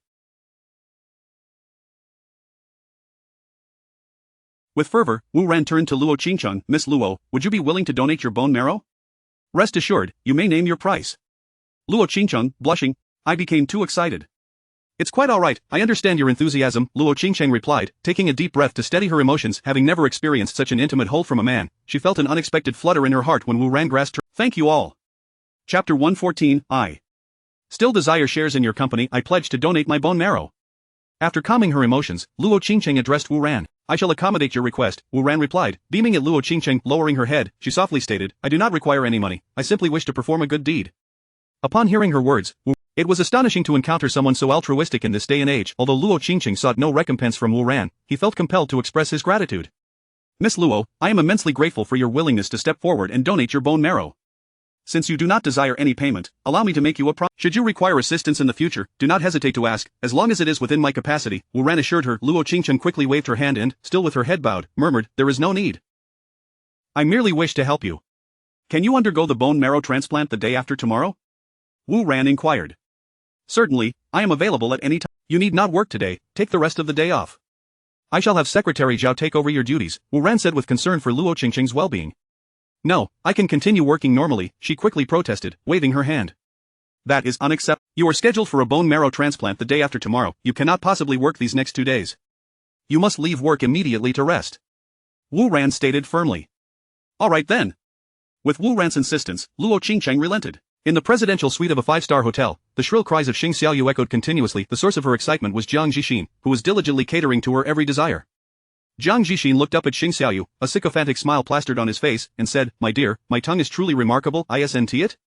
Gasping for breath, Xing Xiaoyu replied, It's adequate. You are the best I've had in a long time. When I receive the funds in 2 days, I will immediately purchase that car as a reward for you.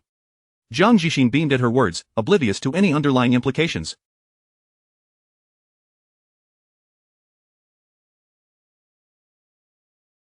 In just 2 days, he would finally be able to drive the luxury car he had long coveted. With Xing Xiaoyu by his side and 500 million in hand, he would ascend to the ranks of billionaires.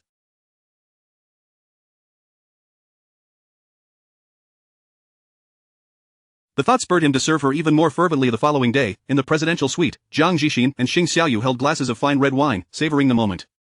Having consumed a fair amount, Jiang Jixin, slightly inebriated, proclaimed, My dear, after tomorrow, we shall become billionaires. Who would have thought I would witness such wealth in my lifetime? Indeed, 500 million, he is the true magnate. Yesterday, when you mentioned 500 million, he agreed without a flicker of his eyelid. I checked the stock price of Huawei Group today, and it has risen significantly. By my calculations, his net worth must be at least 200 billion. As Jiang Jixin spoke of Wu Ran's fortune, envy crept into his heart. Xing Xiaoyu, resonating with his sentiments, felt that the 500 million she held. An audacious thought began to brew in her mind. Having indulged in a bit of alcohol, her courage surged, making her daring enough to entertain bold ideas. What do you think, should we ask him for some shares in Huawei Group? Xing Xiaoyu gazed at Jiang Jixin, her eyes glinting with greed. Shares in Huawei Group? Jiang Jixin's eyes lit up at her suggestion. Of course. Why didn't I think of that sooner? While 500 million is indeed a substantial sum, money can always run out. However, possessing shares in Huawei Group would be different. As long as we hold those shares, we would earn dividends in the future. The profitability of Huawei Group is evident to all. The dividends alone would secure a life of luxury for us. Jiang Jixin exclaimed excitedly, my wife is brilliant, if we can acquire shares in Huawei Group, we shall never have to worry again. Encouraged by Jiang Jixin's even 1% of the shares would be worth 40 billion. Perhaps we should aim for 1%. Jiang Jixin pondered, suggesting a modest share. Good things come in pairs, I believe we should aim for 2% is already valued at 80 billion. Jiang Jixin expressed concern, glancing at her. Not at all, for a billionaire like Wu Ran, 80 billion is hardly significant, Xing Xiaoyu replied. Jiang Jixin, puzzled, inquired, why do you say that? My reasoning is based on 2 points, Xing Xiaoyu smiled as she elaborated. First, you may recall that last month, Wu Ran donated 1 billion to his alma mater. Second, when it comes to saving someone vital, no amount of money is too great. After listening to Xing Xiaoyu's rationale, Jiang Jixin found her arguments compelling. Indeed, when it comes to matters of life and death, monetary considerations pale in comparison. Only those who are enslaved by money would value it above life itself. However, he did mention that this would be the last time. Do you think he would agree to our new terms? Jiang Jixin cautiously reminded Xing Xiaoyu scoffed, now that I am the donor, his words are of no consequence. If my conditions are not met, I shall withdraw my offer to donate. What can he do about it?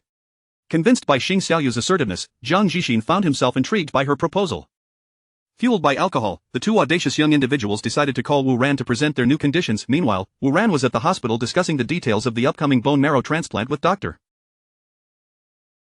Kuchaorong. When his phone rang, upon checking, he saw that it was a call from Xing Xiaoyu. Hello, Miss Xing, what can I do for you? Hello, Mr. Wu. I am calling today to discuss a matter with you. What else is there to discuss, Miss Xing? I assure you, this will be the final condition. Wu Ran grasped the phone, raising an eyebrow as he inquired, oh, what is this new condition, do enlighten me. Xing Xiaoyu replied, I want 2 of your company's shares. Wu Ran retorted, have you been drinking during the day? Xing Xiaoyu admitted, Wu, if you do not acquiesce, I absolutely will not proceed with the bone marrow transplant. Upon hearing her words, Wu Ran chuckled in disbelief, I see, very well. With that, he hung up the phone, unwilling to engage in further trivialities with this woman. How did it go? Upon seeing Xing, we have the luxury of time, but he does not, as the patient is in dire need of the transplant to survive. Regardless, if he does not agree to my terms, I shall not donate the bone marrow. Xing Xiaoyu was quite confident in her assumption. But we cannot afford to wait either. Have you forgotten, the high-interest loan we borrowed is due tomorrow? Jiang Jixin cautiously reminded her. Now it's a matter of who can maintain their composure longer, Xing Xiaoyu remarked, glancing at her phone, just wait. I believe he will reach out to us soon. Hearing this, Jiang Jixin felt a sense of relief. Another day passed, and today was the day scheduled for the surgery at the hospital. In the operating room, Luo Qingcheng lay side by side with the hospital director, preparing to commence the bone marrow transplant. Outside the operating room, Wu Ran nervously held Lin Shirin's hand, anxiously awaiting the surgery's conclusion. Rest assured, Dr. Kuchaorong has assured us that this procedure is rather straightforward. Wu Ran softly comforted Lin Shirin. Yes, although I know the surgery is simple, I still cannot help but feel anxious, Lin Shirin said, her face filled with tension as she gazed at the operating room. Without her, I would be at a loss. I will ensure to express my heartfelt thanks to her once the surgery is complete. An hour later, the operating room door swung open, and Dr. Kuchaorong emerged. Dr.Ke, how did it go? Wu Ran and Lin Shirin rushed forward to ask. The surgery was highly successful. Dr.Ke smiled as he addressed the pair. Thank you, doctor. Upon hearing the good news, both Wu Ran and Lin Shirin exhaled deeply in relief.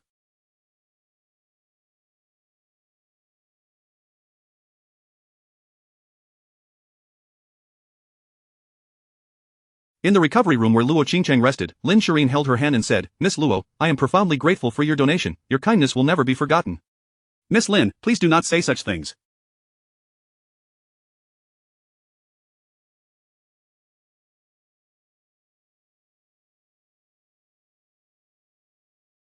I believe anyone in this situation would step forward, Luo Qingcheng, pale-faced, replied softly. I know you are a good person, Wu Ran has told me that you seek no reward, but how can we let you perform such a noble deed without recompense? Once you have recovered, how about, I seem to be older than you, so you can be my younger sister. Lin Shirin proposed to Luo Qingcheng. From now on, you shall be my sister, and I will look after you. Miss Lin, there is no need to Sister Qingcheng, please refrain from speaking.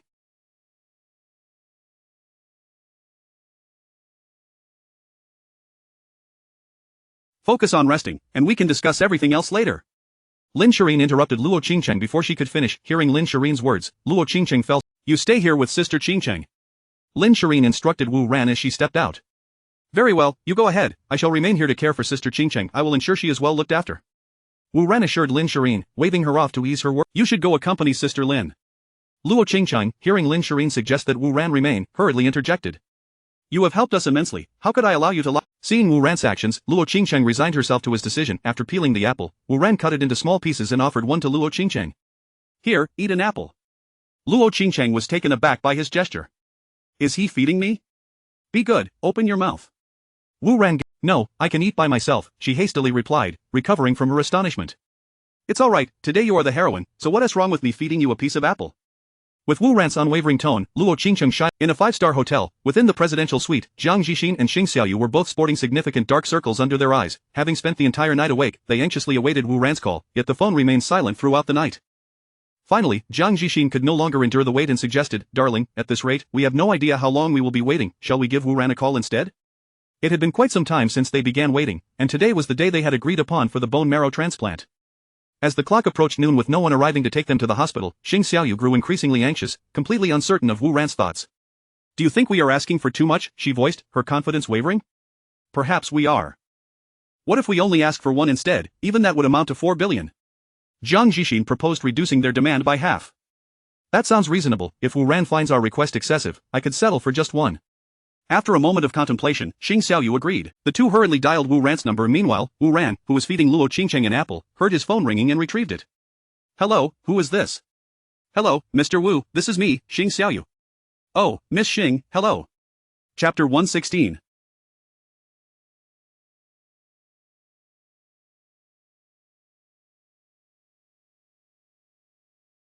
This time it's over. Xing Xiaoyu cautiously inquired, Mr. Wu, may I ask how you have contemplated my proposal from yesterday?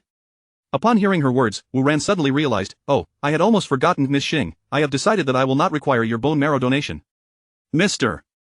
Wu, if you find the cost too steep, we can certainly negotiate the price. Upon hearing that Wu Ran no longer needed her donation, Xing Xiaoyu became increasingly anxious. Wu Ran replied, I believe there is no need for further negotiation. Xing Xiaoyu insisted, Mr.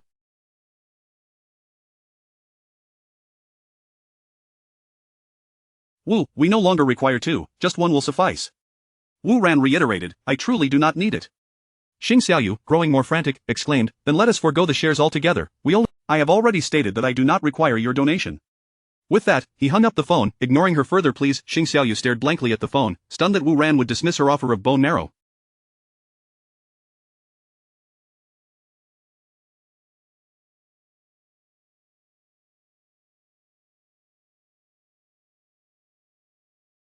If she was no longer needed, what would happen to her 500 million, had it all gone to waste?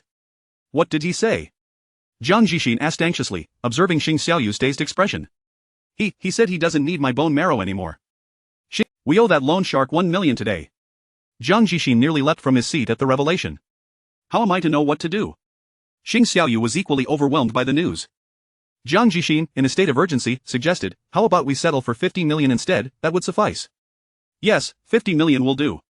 Hearing Jiang Jixin's words rekindled hope within Xing Xiaoyu, and she quickly dialed Wu Ran again. Mr. Wu, I've reconsidered, I no longer wish for 500 million, just 50 million will suffice. As soon as the call connected, she hurriedly expressed her desperation. Miss Xing, I have made myself abundantly clear. I genuinely do not require your bone marrow donation. Do you not understand? Wu Ran's patience was wearing thin. Mr. Wu, please do not be so dismissive. If you will not accept 50 million, then 5 million will suffice. Just 5 million. Xing Xiaoyu pleaded desperately over the phone. That is unnecessary. With that, Wu Ran hung up once more. Do. Xing Xiaoyu stared at the silent phone in disbelief, her heart sinking as she sat despondently on the floor. Jiang Jixin, witnessing her despair, felt a heavy weight in his chest. This time, we are truly finished.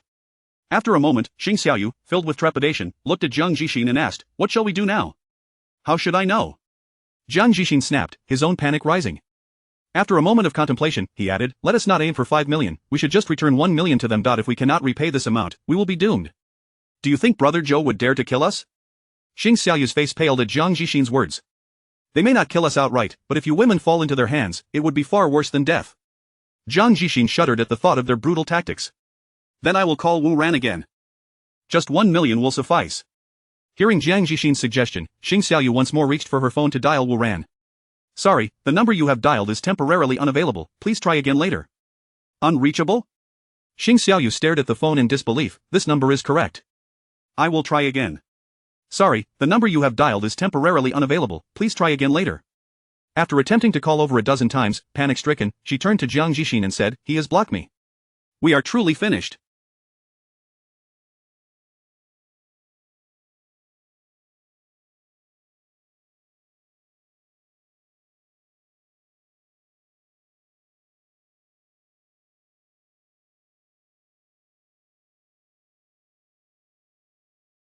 This time, it's over. Jiang Jixin was in a frenzy, realizing Wu Ran had indeed blocked her number, indicating he had no intention of requiring her donation. Seeing their hopes dashed, Jiang Jixin's mind raced, and then he turned to Xing Xiaoyu. "Darling, how much money do you have on you?" "What do you need the money for?" she asked, puzzled. "To buy a... If we remain in Qingfeng City, the consequences of being caught by Brother Zhou will be dire, the women will be treated as playthings, and the men as mere shadows." As Xing Xiaoyu envisioned Jiang Jixin's grim depiction, her heart sank. She hurriedly gathered all her remaining funds and handed them to him. "This is all I have left. Do you think it's enough to buy a ticket?" Jiang Jixin took the money without counting it, stuffing it into his pocket. He instructed Xing Xiaoyu, "Stay here and pack your things. I will return as soon as I purchase the ticket." In a state of panic, Xing Xiaoyu replied anxiously, "Make sure to come back immediately after you get the ticket. Our hotel room expires today, and we must check out in 2 hours." "Yes, I will return to get you as soon as I have the ticket." Jiang Jixin kissed her on the cheek before leaving. After he departed, Xing Xiaoyu hurriedly began to pack. As he exited the hotel room, he thought to himself, "This foolish woman will remain here to divert Brother Zhou's attention." Upon reaching the hotel lobby, he requested to check out and asked for his deposit to be refunded. After receiving the deposit, Jiang Jixin cautiously stepped out of the hotel. Only when he saw that no one sent by Brother Zhou was around did he feel a sense of relief as he disappeared into the bustling crowd. Unbeknownst to him, however, he was already being followed by several individuals inside the room. After finishing the packing, Xing Xiaoyu waited anxiously for Jiang Jixin to return. However, as time passed, he did not appear. Her attempts to call him only resulted in a deadline. With no other option, she continued to wait in the room until the checkout time arrived, still without any sign of Jiang Jixin.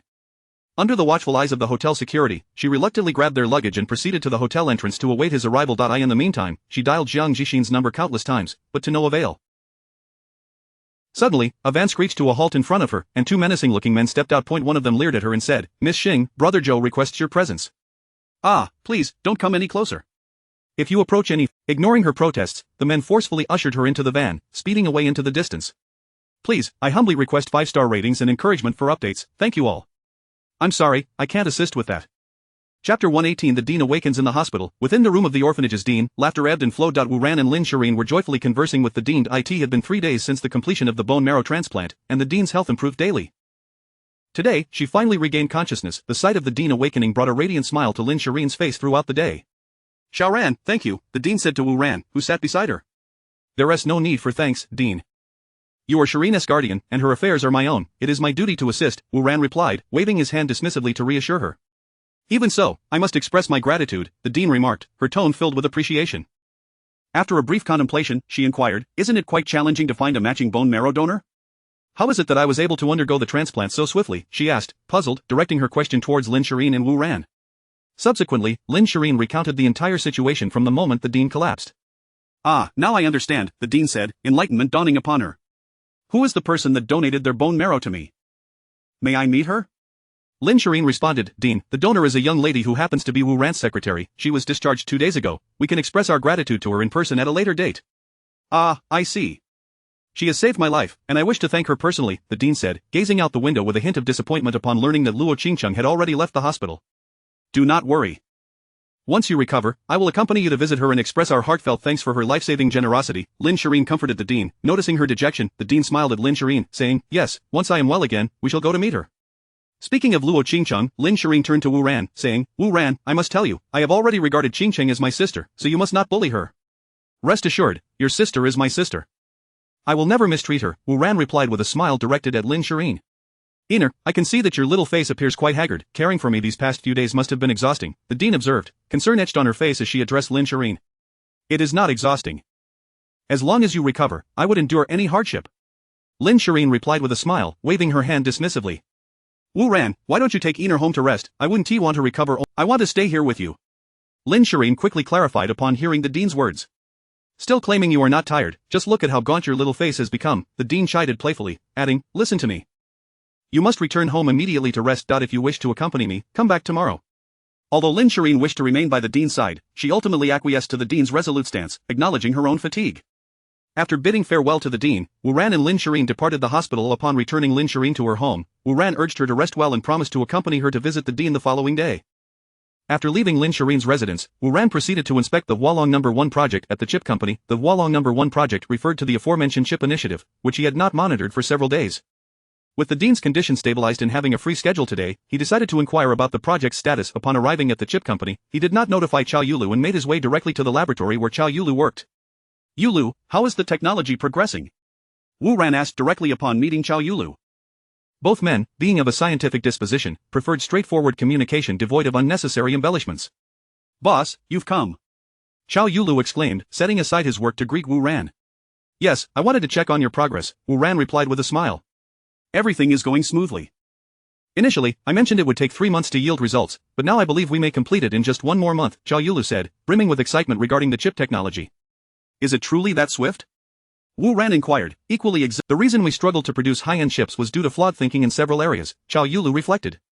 Now that I see the technology you provided, I realize that many issues can be resolved with a simple shift in approach, he added, still astonished by Wu Ran's insights. Boss, may I inquire how you arrived at this technology? Chow Yulu asked, his curiosity piqued. Wu Ran, seeing the eager expression on Chow Yulu's face, replied with a mysterious smile, it fell from the sky. Chow Yulu's face froze upon hearing Wu Ran's response, recognizing it as a playful fabrication. However, he soon understood that it was a secret of his superior, and it would be inappropriate to pry further. Then, I shall let you get back to work. I look forward to your good news in a month, Wu Ran said, patting Chow Yulu's shoulder before preparing to return to the company, feeling elated by the progress of the chip technology. Do not distract me from my experiments, Chow Yulu urged, eager for Wu Ran to depart, as he was a man wholly devoted to technology and found Wu Ran's visits to be a disruption. Chuckling at Chow Yulu's insistence for him to leave, Wu Ran shook his head in amusement as he exited. Engaging with such tech enthusiasts was indeed refreshing. Their preferences were clear-cut, either they liked someone or they did not. Unlike those in the business world, who could feign brotherhood in public only to stab you in the back later. Upon returning to the company, Wu Ran spotted Luo Qingqing diligently working at her secretary's desk. Qingchang, I thought I had granted you a few days off, he remarked, surprised to see her back at work so soon. Why have you returned to work so quickly? Wu Ran asked, astonished at her dedication. Boss, I have already rested for 2 days. I have no pressing matters now, Luo Qingchang replied softly, keeping her head down. Very well, do as you wish, however, do not overexert yourself. If you feel fatigued, make sure to rest. I would like to invite you to dinner, Wu Ran said, pausing at the threshold of the office before turning back to look at Luo Qingchang. Dinner, I am available, she replied shyly. Excellent, we shall go for a meal after work. Chapter 119. The supreme command in an upscale restaurant in Qingfeng City, Wu Ran and Luo Qingchang were savoring the exquisite dishes served. As they dined, their conversation flowed effortlessly, though it was predominantly Wu Ran who spoke while Luo Qingchang listened intently. Whenever Wu Ran recounted something amusing, Luo Qingchang would gently cover her mouth, stifling her laughter. Qingcheng, what prompted you to apply for the position of secretary at my company? Wu Ran inquired, setting down his chopsticks and regarding Luo Qingchang with curiosity. Given your qualifications, you could surely find a more prestigious role. Upon hearing Wu Ran's words, Luo Qingcheng felt a pang of anxiety. Could he have detected something? It seemed improbable, as she had never revealed any telltale signs.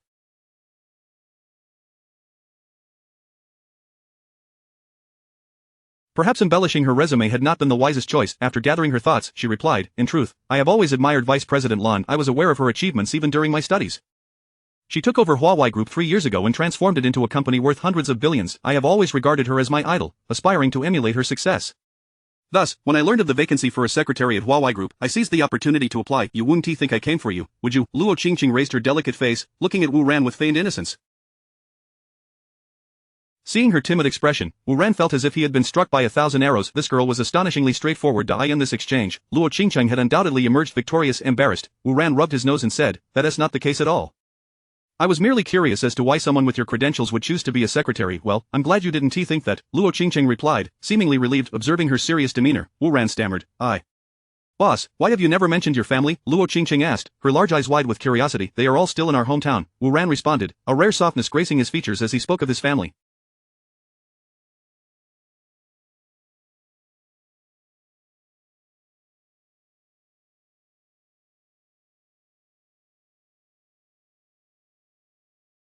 Have you considered bringing them to live in Qingfeng City? Luo Qingqing questioned, puzzled. I've suggested it, but they insist they feel more comfortable back home and have no desire to move to the bustling city.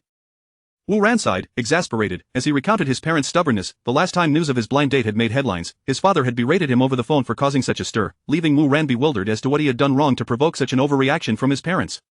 His father had bombarded him with 7 or 8 calls in one day, demanding he return home immediately. However, Wu Ran had chosen to disregard his father's orders and remained in Qingfeng City, leaving his father helpless in the face. "Oh, I see," Luo Qingcheng replied thoughtfully, "but older folks tend to find it hard to leave their roots." With a comforting smile, she gazed intently at Wu Ran. "What is wrong? Is there something on my face?" Wu Ran asked, perplexed by her unwavering stare. "Stay still, there is a white hair on your head, let me pluck it for you." Luo Qingcheng reached out, gently removing a strand of hair from Wu Ran's head. After extracting it, she smiled and held the hair out for him to see. Wu Ran looked at the white hair in her hand and self-deprecatingly remarked, "I'm growing old. I can't believe I already have a white hair, boss. You're only in your 20s. How could you be old?" Luo Qingcheng chuckled lightly. "Perhaps you've been too worried about the orphanage director these past few days." "Perhaps," Wu Ran conceded, acknowledging the stress he had been under regarding the directoress situation. After showing him the hair, Luo Qingcheng carefully wrapped it in a tissue and placed it on the table. Wu Ran, bewildered, observed her actions. "It's just a hair. Does it need such careful handling?" In response to his query, she smiled and explained, "I'll wrap it up for now and throw it away later. Otherwise, it might fly around." Wu Ran nodded in silence, his thoughts unspoken. Half an hour later, Wu Ran set down his chopsticks and asked, "Qingcheng, are you full?" Having already satisfied her appetite, Luo Qingcheng replied, "Yes, I'm full."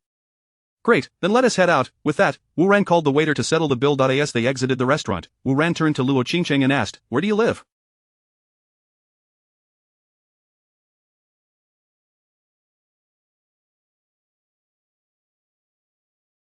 "I can give you a ride home. No need. I can just take a taxi," Luo Qingcheng hurriedly insisted. "It's no trouble. It's not safe for a girl to take a taxi alone at this hour." "Allow me to escort you," Wu Ran urged. "If Shireen finds out I didn't personally see you home, she will surely scold me." With that, Wu Ran opened the passenger door and gestured for Luo Qingcheng to get in.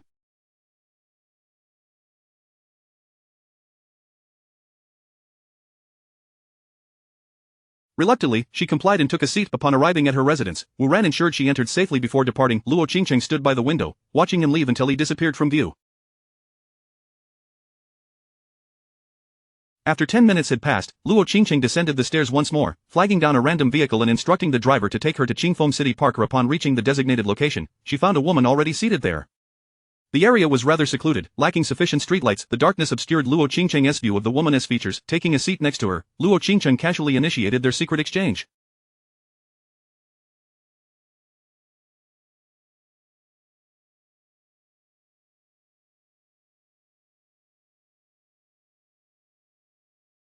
"The king covers the tiger." After a moment, the woman responded, "The little chicken stews with mushrooms." Relieved to hear the coded reply, Luo Qingcheng released a breath she hadn't realized she was holding. She reached into her pocket and produced an item wrapped in tissue, handing it to the woman beside her. The woman accepted it cautiously and asked, "Is this his hair?" "Yes," Luo Qingcheng replied, her expression inscrutable. "Why do you need his hair?" She couldn't resist asking, curiosity piqued. "That is not for you to know. Your sole task is to remain by his side," the woman replied. "And it's futile to ask me, as I don't know either. All I'm aware of is that it's a supreme command." After placing the item carefully away, the woman addressed Luo Qingcheng, "Understood?" "Indeed," Luo Qingcheng acknowledged, realizing that the matter was beyond her comprehension. "Have you managed to gather any additional information, such as your boss's parents' names or their current residence?" "Not yet. Those details are still unattainable." "Very well, I shall take this back now." The woman rose and departed. Luo Qingcheng stared blankly in the direction the woman had gone, and after a moment, she too vanished into the darkness. Dear readers, greetings. I would greatly appreciate your 5-star reviews and any assistance in clicking to urge updates while viewing a brief advertisement. Thank you. May goodness accompany you throughout your life. Chapter 120. You are impressive. After escorting Luo Qingcheng home, Wu Ran drove his car at breakneck speed.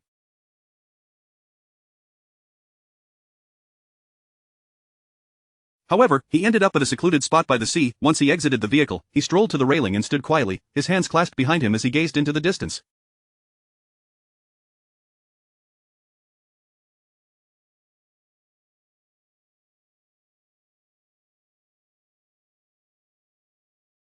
Moments later, he calmly uttered, "Come out."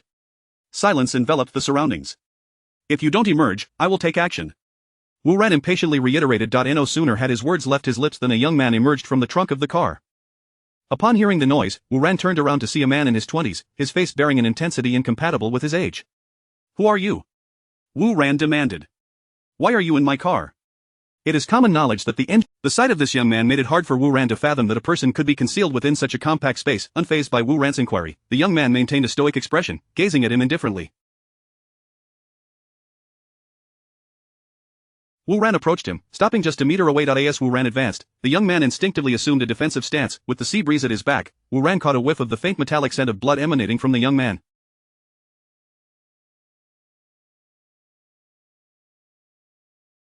It was evident that he was injured. The moment Wu Ran had entered the car, he had detected the smell of blood, which had alerted him to the presence of someone hiding inside. But the reason for this young man's concealment remained a mystery. Wu Ran regarded him coolly and said, "I will ask you once more, who are you?" "Rest assured, I mean no harm," the young man replied, his gaze steady on Wu Ran. "Whether you harbor ill intentions is not for you to claim." Wu Ran scrutinized him closely and continued, "Speak."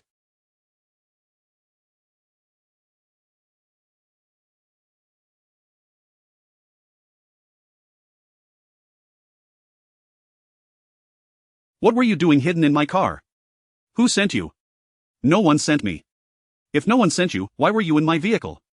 "I was being hunted and had no choice but to hide in your car." "Do you think I—" Seeing him attempt to depart, Wu Ran swiftly positioned himself in front of the young man to block his escape. The young man, sensing the shift in dynamics, immediately raised his fists in anticipation of Wu Ran's attack. The two exchanged blows, and amidst the flurry of punches, the young man soon found himself outmatched. A forceful strike from Wu Ran landed on his shoulder, causing him to cry out in pain and stumble backward, collapsing to the ground, his face pale as he gazed up at Wu Ran. It turned out that his injury was indeed on his shoulder, and the impact had exacerbated his previous wound. Wu Ran withdrew his fist and calmly stated, still unwilling to speak? At this, the young man internally lamented, "Heavens, I merely sought refuge in the car from my pursuer." Profile information: name, regret, gender, male, age 26, occupation, assassin, affinity, stranger, assassin, ranking, first place. So, he is an assassin. Noting that the affinity is stranger rather than enemy, Wu Ran realized he was not here to kill him. As the top-ranked assassin, it was no wonder he had managed to exchange a dozen blows with Wu Ran. From the outset, Wu Ran had sensed the aura of death surrounding this individual, initially believing he was the target. It became clear that the young man was genuinely evading pursuit. "So, your name is Regret. That must not be your real name." The young man, still on guard, was suddenly taken aback by Wu Ran's words. How could he possibly know my name? Could he also be here to hunt me? The thought made him even more anxious. After their skirmish, he recognized that he was no match for Wu Ran. "How do you know my name?" he asked, his gaze filled with trepidation. "I know many things about you, Wu." The assassin's eyes widened in shock. These were his secrets, yet it felt as if he had none left to conceal in front of this young man. When had an assassin's identity become so public? Who was this wealthy scion? How could he possess such knowledge? It seemed he could not afford to let this individual live. Contemplating his options, the assassin calculated the probability of successfully eliminating Wu Ran. Unfortunately, his assessment revealed that the odds of success were less than 1, especially given his current injuries. "Explain why you are being hunted." Wu Ran's voice broke through his thoughts, raising his head to meet Wu Ran's gaze. Moreover, he sensed that Wu Ran bore him no ill will and likely was not affiliated with the Li family. With a resigned sigh, he confessed, "I accidentally slept with the mistress of a certain influential figure." "You slept with someone's mistress?" Wu Ran's interest peaked, his eyes gleaming with excitement as he probed. Whose mistress was it? "The mistress of the head of the Li family," the assassin stammered. "The Li family from the imperial capital?" Wu Ran asked, astonished. Was he truly so reckless as to seduce the mistress of the head of the Li family? This was a dangerously bold move. "How did that happen? Tell me everything in detail." Wu Ran was brimming with enthusiasm as he pressed the assassin for more information. "What else could I do?" "We met at a bar, hit it off, and went to a hotel." Such a cliché storyline. "But initially, I had no idea who they were. It was only when I withdrew that they informed me they were the head of the Li family." "I want to accompany you." The assassin hurriedly scrambled to his feet and gratefully said to Wu Ran, "Thank you, brother." "No need for thanks, I bear you no grudge, and there is no Moreover, I have had my own minor disagreements with the Li family of the imperial capital," Wu Ran replied nonchalantly. "Regardless, by allowing me to hide in your vehicle, you have indirectly aided me." The assassin expressed his gratitude towards Wu Ran. He bowed slightly and, clutching his shoulder, prepared to depart. "Hold on." At this moment, Wu Ran called out to him. The assassin halted. "Come forth, my friends." The regretful assassin stared in astonishment at Wu Ran's actions, glancing towards the direction he had spoken. The next moment, 4 figures clad in black emerged from the darkness. Upon seeing these 4 black-clad individuals, the regretful assassin narrowed his eyes, realizing they had tracked him down to this location. One of the taller figures addressed Wu Ran, "Kid, you seem rather perceptive." Flattery. In truth, he had sensed that someone was following him from the beginning, though he was unaware of their intentions. Thus, he had deliberately left behind traces to lure them closer, intending to quietly deal with them in this very spot. "Ha ha ha." Once their laughter subsided, the tall one pointed at Wu Ran and commanded one of the black-clad figures, "Old 4, take care of this kid swiftly." He then gestured towards the regretful assassin and instructed the others, "We 3 The young man appeared as frail as a scholar. He believed he could crush him with a mere finger, and being ordered to deal with him felt like an insult. With an air of menace, Old 4 declared, "Kid, don't blame me. You can only blame your own misfortune.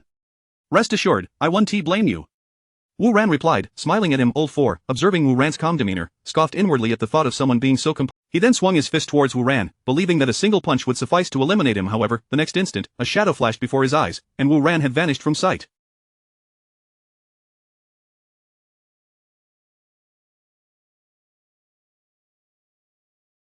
He widened his eyes in disbelief, staring at the spot where Wu Ran had stood moments before. Where is he? He was just here, did I knock him away? This is impossible, I haven't even touched him yet. As he rubbed his eyes to see more clearly, a voice echoed. Just then, a gust of wind from a punch brushed past his ear. The next moment, his head was struck with tremendous force, his vision faded to black, and he collapsed to the ground, unconscious. In his last fleeting thought, he pondered, what kind of person is this, possessing such strength? Truly weak. Wu Ran remarked, shaking his head as he gazed at old Four, who lay unconscious on the ground. Afterward, he stood quietly to the side, observing the skirmish involving the regretful assassin. Meanwhile, the other three were relentlessly attacking the regretful assassin, already wounded from his earlier encounter with Wu Ran. The assassin had sustained further injury when Wu Ran had struck him on a previous wound. He was gradually running out of stamina, and in a moment of carelessness, one of his arms was stabbed. The other three sensed the shift in the regretful assassin's endurance and felt a surge of joy, realizing he could not hold out much longer. At this moment, Wu Ran called out to the regretful assassin, need assistance? The fighters, engrossed in their battle, were taken aback by Wu Ran's words and turned to look at the tall one and his companions. Seeing old Four unconscious on the ground, he is still alive, Wu Ran replied calmly. However, he probably won't last much longer. Oh, I misspoke, it should be that none of you will survive much longer. Wu Ran added. Kid, you're courting death. Enraged by Wu Ran's words, the tall one disregarded the regretful assassin and charged at Wu Ran with his knife drawn. Be careful, brother, the assassin warned Wu. Just as the tall one was about to reach Wu Ran, he swiftly turned, seizing the tall one's arm, grasping the knife, and executed a shoulder throw. The tall one crashed heavily to the ground, the impact rendering him unconscious as his eyes rolled back.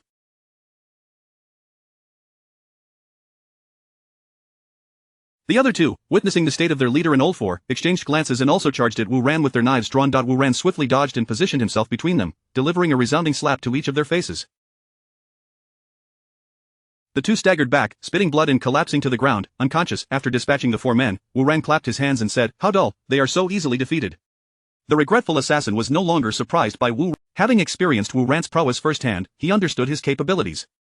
Brother, how should we deal with these four? The assassin inquired, looking at Wu Ran. Since these men had been subdued by Wu Ran, it was only if they return to the Li family in the imperial capital, you will face endless troubles in the future. Though you may not fear the Li family, having flies buzzing around you all day can be quite bothersome, the assassin suggested thoughtfully. Handle these four as you see fit. Taking a deep breath, the assassin said, I wish to accompany you. Hello, esteemed readers, I humbly request your 5-star reviews and appreciate your encouragement for updates. Thank you. May good people enjoy a peaceful life. Chapter 122. Taking on a younger brother following me? You cannot be serious? Wu Ran gazed at him in astonishment. I am entirely serious, the assassin. Aligning myself with you would surely be advantageous. The assassin regarded Wu Ran with a mixture of regret and admiration. Wu Ran maintained a calm demeanor as he questioned, what leads you to such a conclusion? Your vehicle, your prowess, and the fact that you are aware of my assassin. They fought without honor, 7 of them attacking me simultaneously. I could hardly contend against 4 hands. Ultimately, after dispatching 3 of them, I sustained injuries and fled. I am merely the best in assassination, which is a different matter altogether. Ah, I see. After listening to the assassin's account, Wu Ran grasped the situation's complexities. After a moment of contemplation, he spoke again, since you insist on following me, I might consider it. However, you have incurred the ire of the Li family in the capital. Why should I risk their wrath by taking you in? Having said this, Wu Ran watched the assassin silently, awaiting his response. Hearing Wu Ran's words, the assassin lowered his head in thought. After a brief pause, he raised his gaze to Wu Ran and said, my expertise lies in assassination. I can assist you with tasks that may be inconvenient for you to handle personally. I am willing to undertake all the dirty work. There are certain matters you, given your position, could not possibly attend to yourself. Considering the assassin's proposition, Wu Ran acknowledged the logic, deciding to accept him. He indeed had numerous matters requiring attention, and having the world's top assassin as a... With this resolution, he addressed the assassin. At present, I am uncertain how to arrange for you. Please take the time to recuperate. I shall seek you out when your assistance is required. Upon hearing Wu Ran's agreement to accept him, the assassin's face lit up with joy, exclaiming, thank you, boss, thank you. Do not thank me yet. I am merely allowing you to accompany me. I have not yet declared you as my subordinate. We shall see how you perform in the future. I understand, it is only natural that one does not lay bare their heart of name, regret, gender, male, age, 26, occupation, assassin, loyalty, 80, assassin, ranking, first place. Note, the maximum loyalty score is 100. 0 trader 1-20, ethical 21-40, average 41-60, normal 61-80, loyal 81-100. This rating was exceptionally high, indicating the assassin's genuine desire to follow him. With such loyalty, there were indeed tasks he could confidently delegate to him in the future. However, to truly consider him as one of his own, he would need to wait until the loyalty score reached the unwavering threshold. Then I shall take my leave. Please deal with these 4 individuals. Wu Ran surveyed. No need for you to dirty your hands. Very well. As Wu Ran walked towards his vehicle, he turned halfway and addressed the assassin. Now that the individuals dispatched by the Li family are no longer... I was merely careless before. Once I have healed, I shall fear no number of their men. However, boss, are you not concerned about the Li family seeking retribution against you for allowing me? If they all kept quiet, who would be the wiser? Then take the time to recover properly. Once your wounds have healed, we can discuss matters further. With that, Wu ran in. Chapter 123. Do you really trust me? Upon returning to the parking lot downstairs, I parked the car and made my way to the elevator. There, I encountered a young girl accompanied by 2 adults, also waiting for the lift.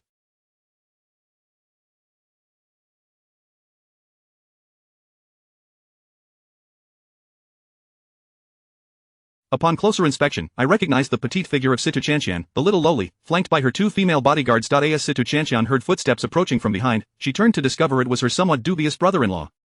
Hi, what a coincidence. Upon seeing the little lowly, I took the initiative to greet her. Yes, quite the coincidence, she stammered, suddenly feeling her heart race at the sight of me. With her head lowered, she found it difficult to meet my gaze, primarily due to the memory of her previous scheme involving me and Jiluwashi, which left her feeling somewhat insecure in my presence. Unconsciously, she reached back to touch her small bottom, recalling my actions from that day, which stirred a subtle flutter in the heart of this budding young girl. She timidly lifted her head to steal a glance at me before hastily looking down again, a faint blush rising to her cheeks.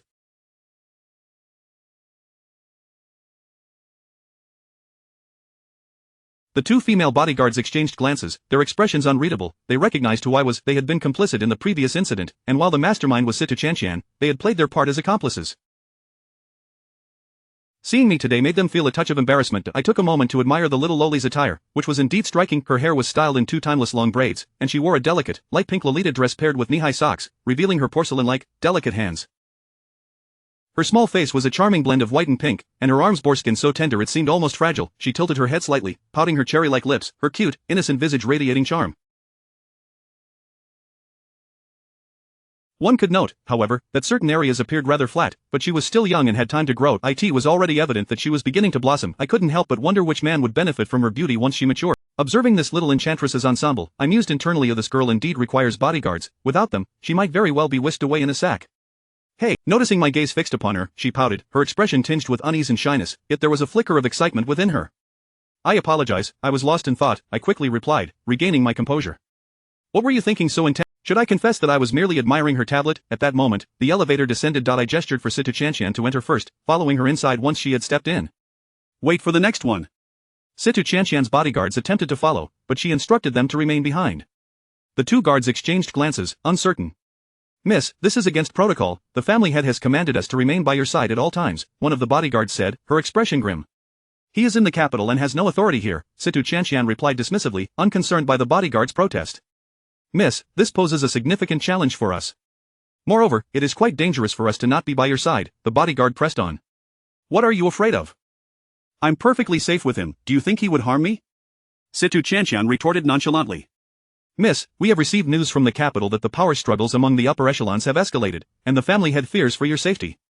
We must remain vigilant, the bodyguard insisted anxiously, attempting to step into the elevator. Get out!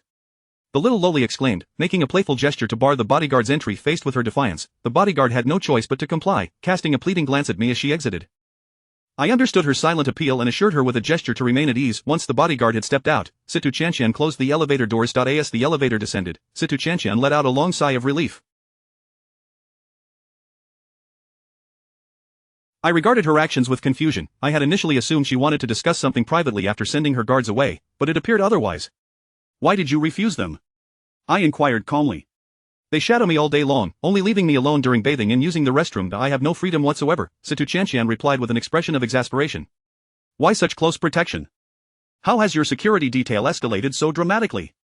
I asked, perplexed. Situ Chanshan, clearly exasperated, replied, it's not just me, my sister's security has been ramped up as well. Her words only deepened my confusion, prompting me to ask, has something happened? What could it be but the power games among the prominent families of the Shenlong kingdom? Since the conflicts among the major families in the capital began to intensify, her father had swiftly dispatched several experts to ensure her safety. Among them, these 2 were assigned to provide close protection, causing her to feel as though she was constantly surrounded by an entourage, as if everyone needed to know she was the little princess of the Situ family.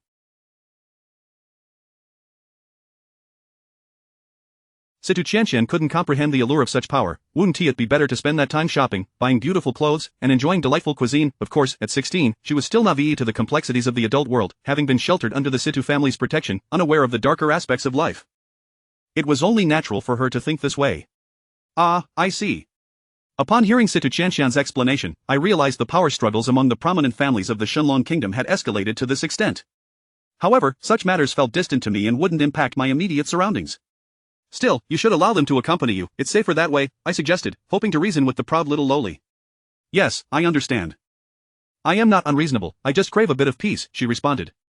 I harbor no ill feelings toward them, I know they mean well. But I'm with you now, do you think you would harm me? The little lowly doe-like eyes searched mine, glimmering with innocence. How can you be so certain I wouldn't harm you? I replied, chuckling softly at her words. I do trust you. Situ Chanshan affirmed earnestly. But, are you playing this big? Wu Ran pondered over a thought, donning a malevolent grin as he gradually approached Situ Chanshan. The little girl, upon witnessing Wu Ran's wicked smile, was taken aback, exclaiming, what does he intend to do? I have already given my sister Luo Shi to him. Does he mean to target me as well? What should I do? This thought is somewhat thrilling, yeah.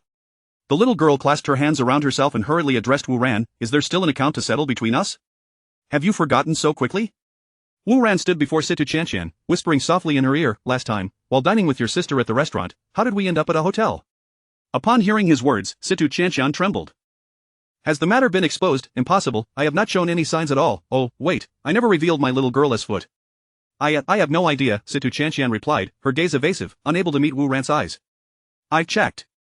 Both the restaurant and the hotel belong to your family. Do you dare say it has nothing to do with you?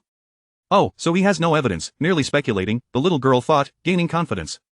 True, the restaurant is indeed mine, and the hotel too. But what of it? Could it not simply be a coincidence? Situ Chanshan argued fervently. Yet, this coincidence is rather extraordinary. Do you take me for a 3-year-old? Wu Ran countered. Moreover, I believe no one in Qingfeng City would dare to lay a hand on Miss Ji, except for you, this reckless little demon. Wu Ran stepped closer to the little girl, locking his gaze onto her eyes. Feeling the intensity of his stare, Situ Chanshan hastily lowered her head, her heart racing with anxiety. What should I do? In the next moment, she lifted her head, her eyes glistening with unshed tears as she looked at Wu Ran. You bully me, wrongfully accusing me without evidence. I shall tell my sister that you are harassing me. Wu Ran found her sudden shift in demeanor amusing and decided to tease her further. Your sister is already mine. Do you think she would believe your words? Upon hearing this, the little girl ceased her faux tears, raising her head with a smile. You are right, she might not believe me solely based on that, but what if I do this? Wu Ran felt an ominous premonition as he witnessed the little girl's transformation. In the next moment, she pulled her frilly dress down off her shoulders, tousled her hair, smudged her delicate makeup, and squeezed out a few tears from her eyes. Then, she flashed a mischievous grin at Wu Ran and asked, how about this? Will my sister believe me now? Phew, are you serious?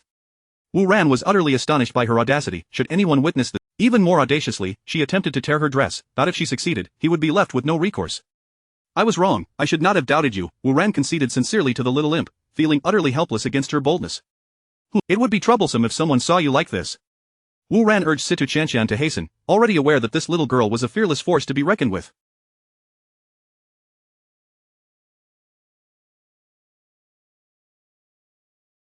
It would be wise to avoid provoking her in the future. Once the little girl had tidied herself, Wu Ran feigned nonchalance. Sigh, I wonder who wished to harm me, as someone poisoned the wine I drank. Poisoned? The little girl was puzzled. No one had poisoned anything. After drinking that red wine at your restaurant, I ended up hospitalized for several days. The doctor mentioned that my wine might have been poisoned. Impossible, they said the drug has. Wu Ran smiled at her, inquiring, what drug? Situ Chanshan replied, it's the one called passionate and bold. In the next instant, the little girl quickly covered her mouth, realizing her slip of the tongue, her heart racing with alarm. Wu Ran gradually approached her, a dangerous expression forming on his face. What do you mean by passionate and bold? As Situ Chanshan saw him advancing, her mind raced. What now? Just then, the elevator doors opened, revealing Seeing the doors ajar, the little girl dashed out, startling the 2 female bodyguards waiting outside. The bodyguards stared at Wu Ran in confusion. Situ Chanshan hid behind the bodyguards, peeking out to make a face at Wu Ran. Seeing the playful little girl, Wu Ran smiled, casually patting his backside. This action made Situ Chanshan recall the day he had playfully swatted her, causing her cheeks to flush crimson as she covered her face and retreated. Miss, wait for me. The 2 bodyguards, having rushed up the stairs, quickly followed her. Wu Ran watched Situ Chanshan's retreating figure, shaking his head with a smile as he closed the elevator doors. Hello, esteemed readers, I sincerely need your 5-star reviews and would greatly appreciate it if you could assist by clicking to urge updates and watching a few seconds of advertisements. Thank you, a good person shall enjoy peace throughout their life. Author's note, for the sake of the plot, no need to remind me about the elevator surveillance, I am aware, nor do I need to be informed about the system. I know that 2 Chapter 125 of Fortune Telling. It was a lively evening in Qingfeng City's largest night market, bustling with throngs of people. Wu Ran and Lin Shireen meandered through the vibrant scene.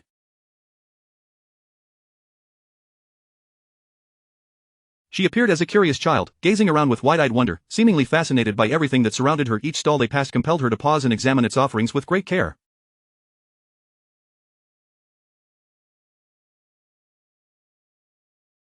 Wu Ran watched her in bewilderment. Was it truly that enjoyable? It was as if she had never visited a night market before.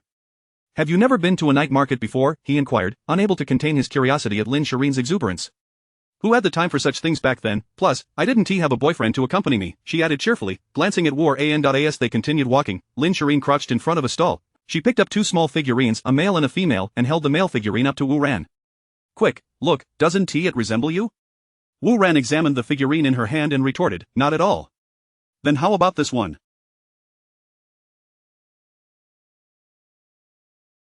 Does it look like me? Lin Shirin asked, playfully placing the female figurine beside her face. Wu Ran shook his head. No, it truly doesn't resemble you. Humph, you clearly lack an appreciation for art, she pouted, casting him a playful glare. Ha! These figurines could never compare to the exquisite beauty of my wife, Wu Ran quipped, grinning at her. Such flattery. Lin Shirin teased, shooting him an affectionate look before turning to the stall owner. Excuse me, how much for these two? The owner replied, young lady, they are a pair, and they cost 20 yuan in total.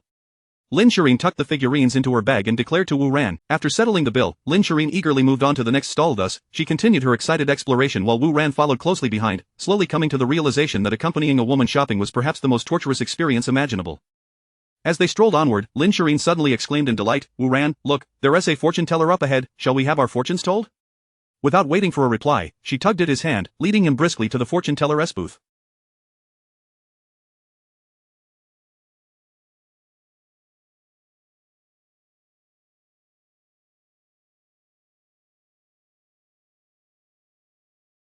Upon arrival, Wu Ran examined the stall and noted the sign that read upper line, divine calculations reveal the winds and waters of fate.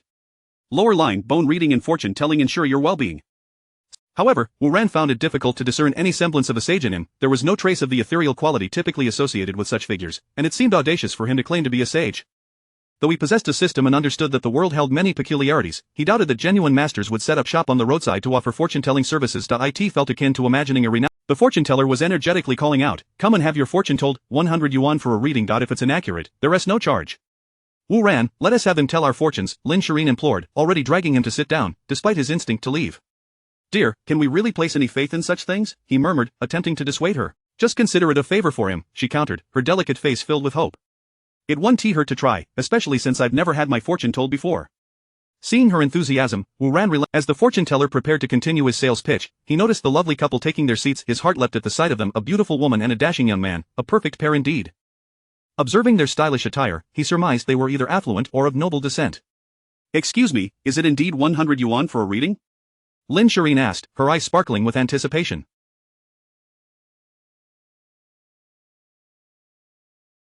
The fortune teller smiled warmly at them and responded, indeed, it is 100 yuan per reading. If it's inaccurate, there's no charge.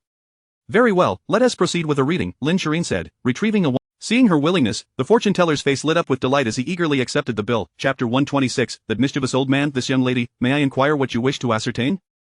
I wish to ask about. She cared little for matters of career, wealth, or future prospects. Her sole concern was the future shared with Wu Ran. Ah, you wish to know about marriage, splendid. Let me examine your faces. After a brief moment, he dramatically announced to Lin Shirin, you two are destined for great wealth, and your marital bond is exceptionally strong, you shall grow old together. Wu Ran found the fortune teller's antics amusing.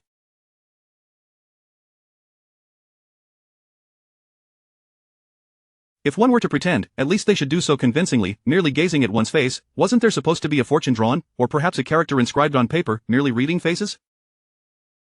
If he possessed such extraordinary abilities, why set up a stall by the roadside? Yet, he chose not to reveal the charade. As long as it brought joy to Lin Shirin, the fortune teller could boast as he pleased. Indeed, upon hearing the fortune teller's words, Lin Shirin's face radiated with delight. After a moment, she leaned in and whispered, could you also tell me how many children I will have in the future? The fortune teller, upon hearing this, calculated with his fingers and proclaimed, congratulations, young lady, you will have 3 children, 2 boys and a girl. Is that true? Upon hearing this, Lin Shirin beamed with joy, her almond-shaped eyes sparkling like crescent moons. Husband, he says I will bear you 3 little ones. Lin Shirin shyly gave, he will have 16 children in the future, the fortune teller suddenly added, directing his words at Wu Ran. Wow, husband, you will have 16 children. I have 3, and you have 16, Lin Shirin exclaimed excitedly, shaking Wu Ran's arm. Indeed, you have 3, and I have 16, Wu Ran replied joyfully. Wait. Something seems amiss.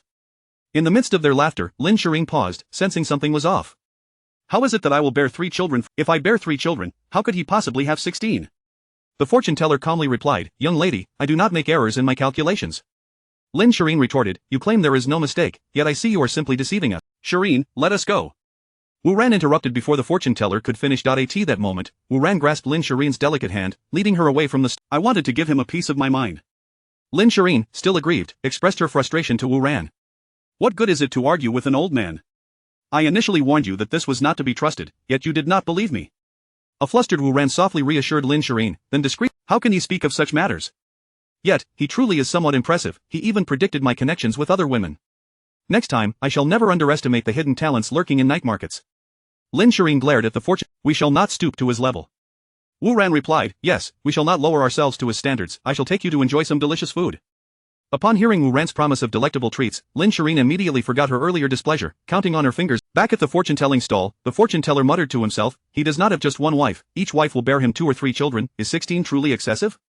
However, I could not discern the young man's future. It was obscured by a fog, rendering it impossible to see clearly. Ah well, if I cannot fathom it, I shall not dwell on it. With that, the fortune teller gently shook his head and continued to call out, come for a fortune-telling session, come one, come all.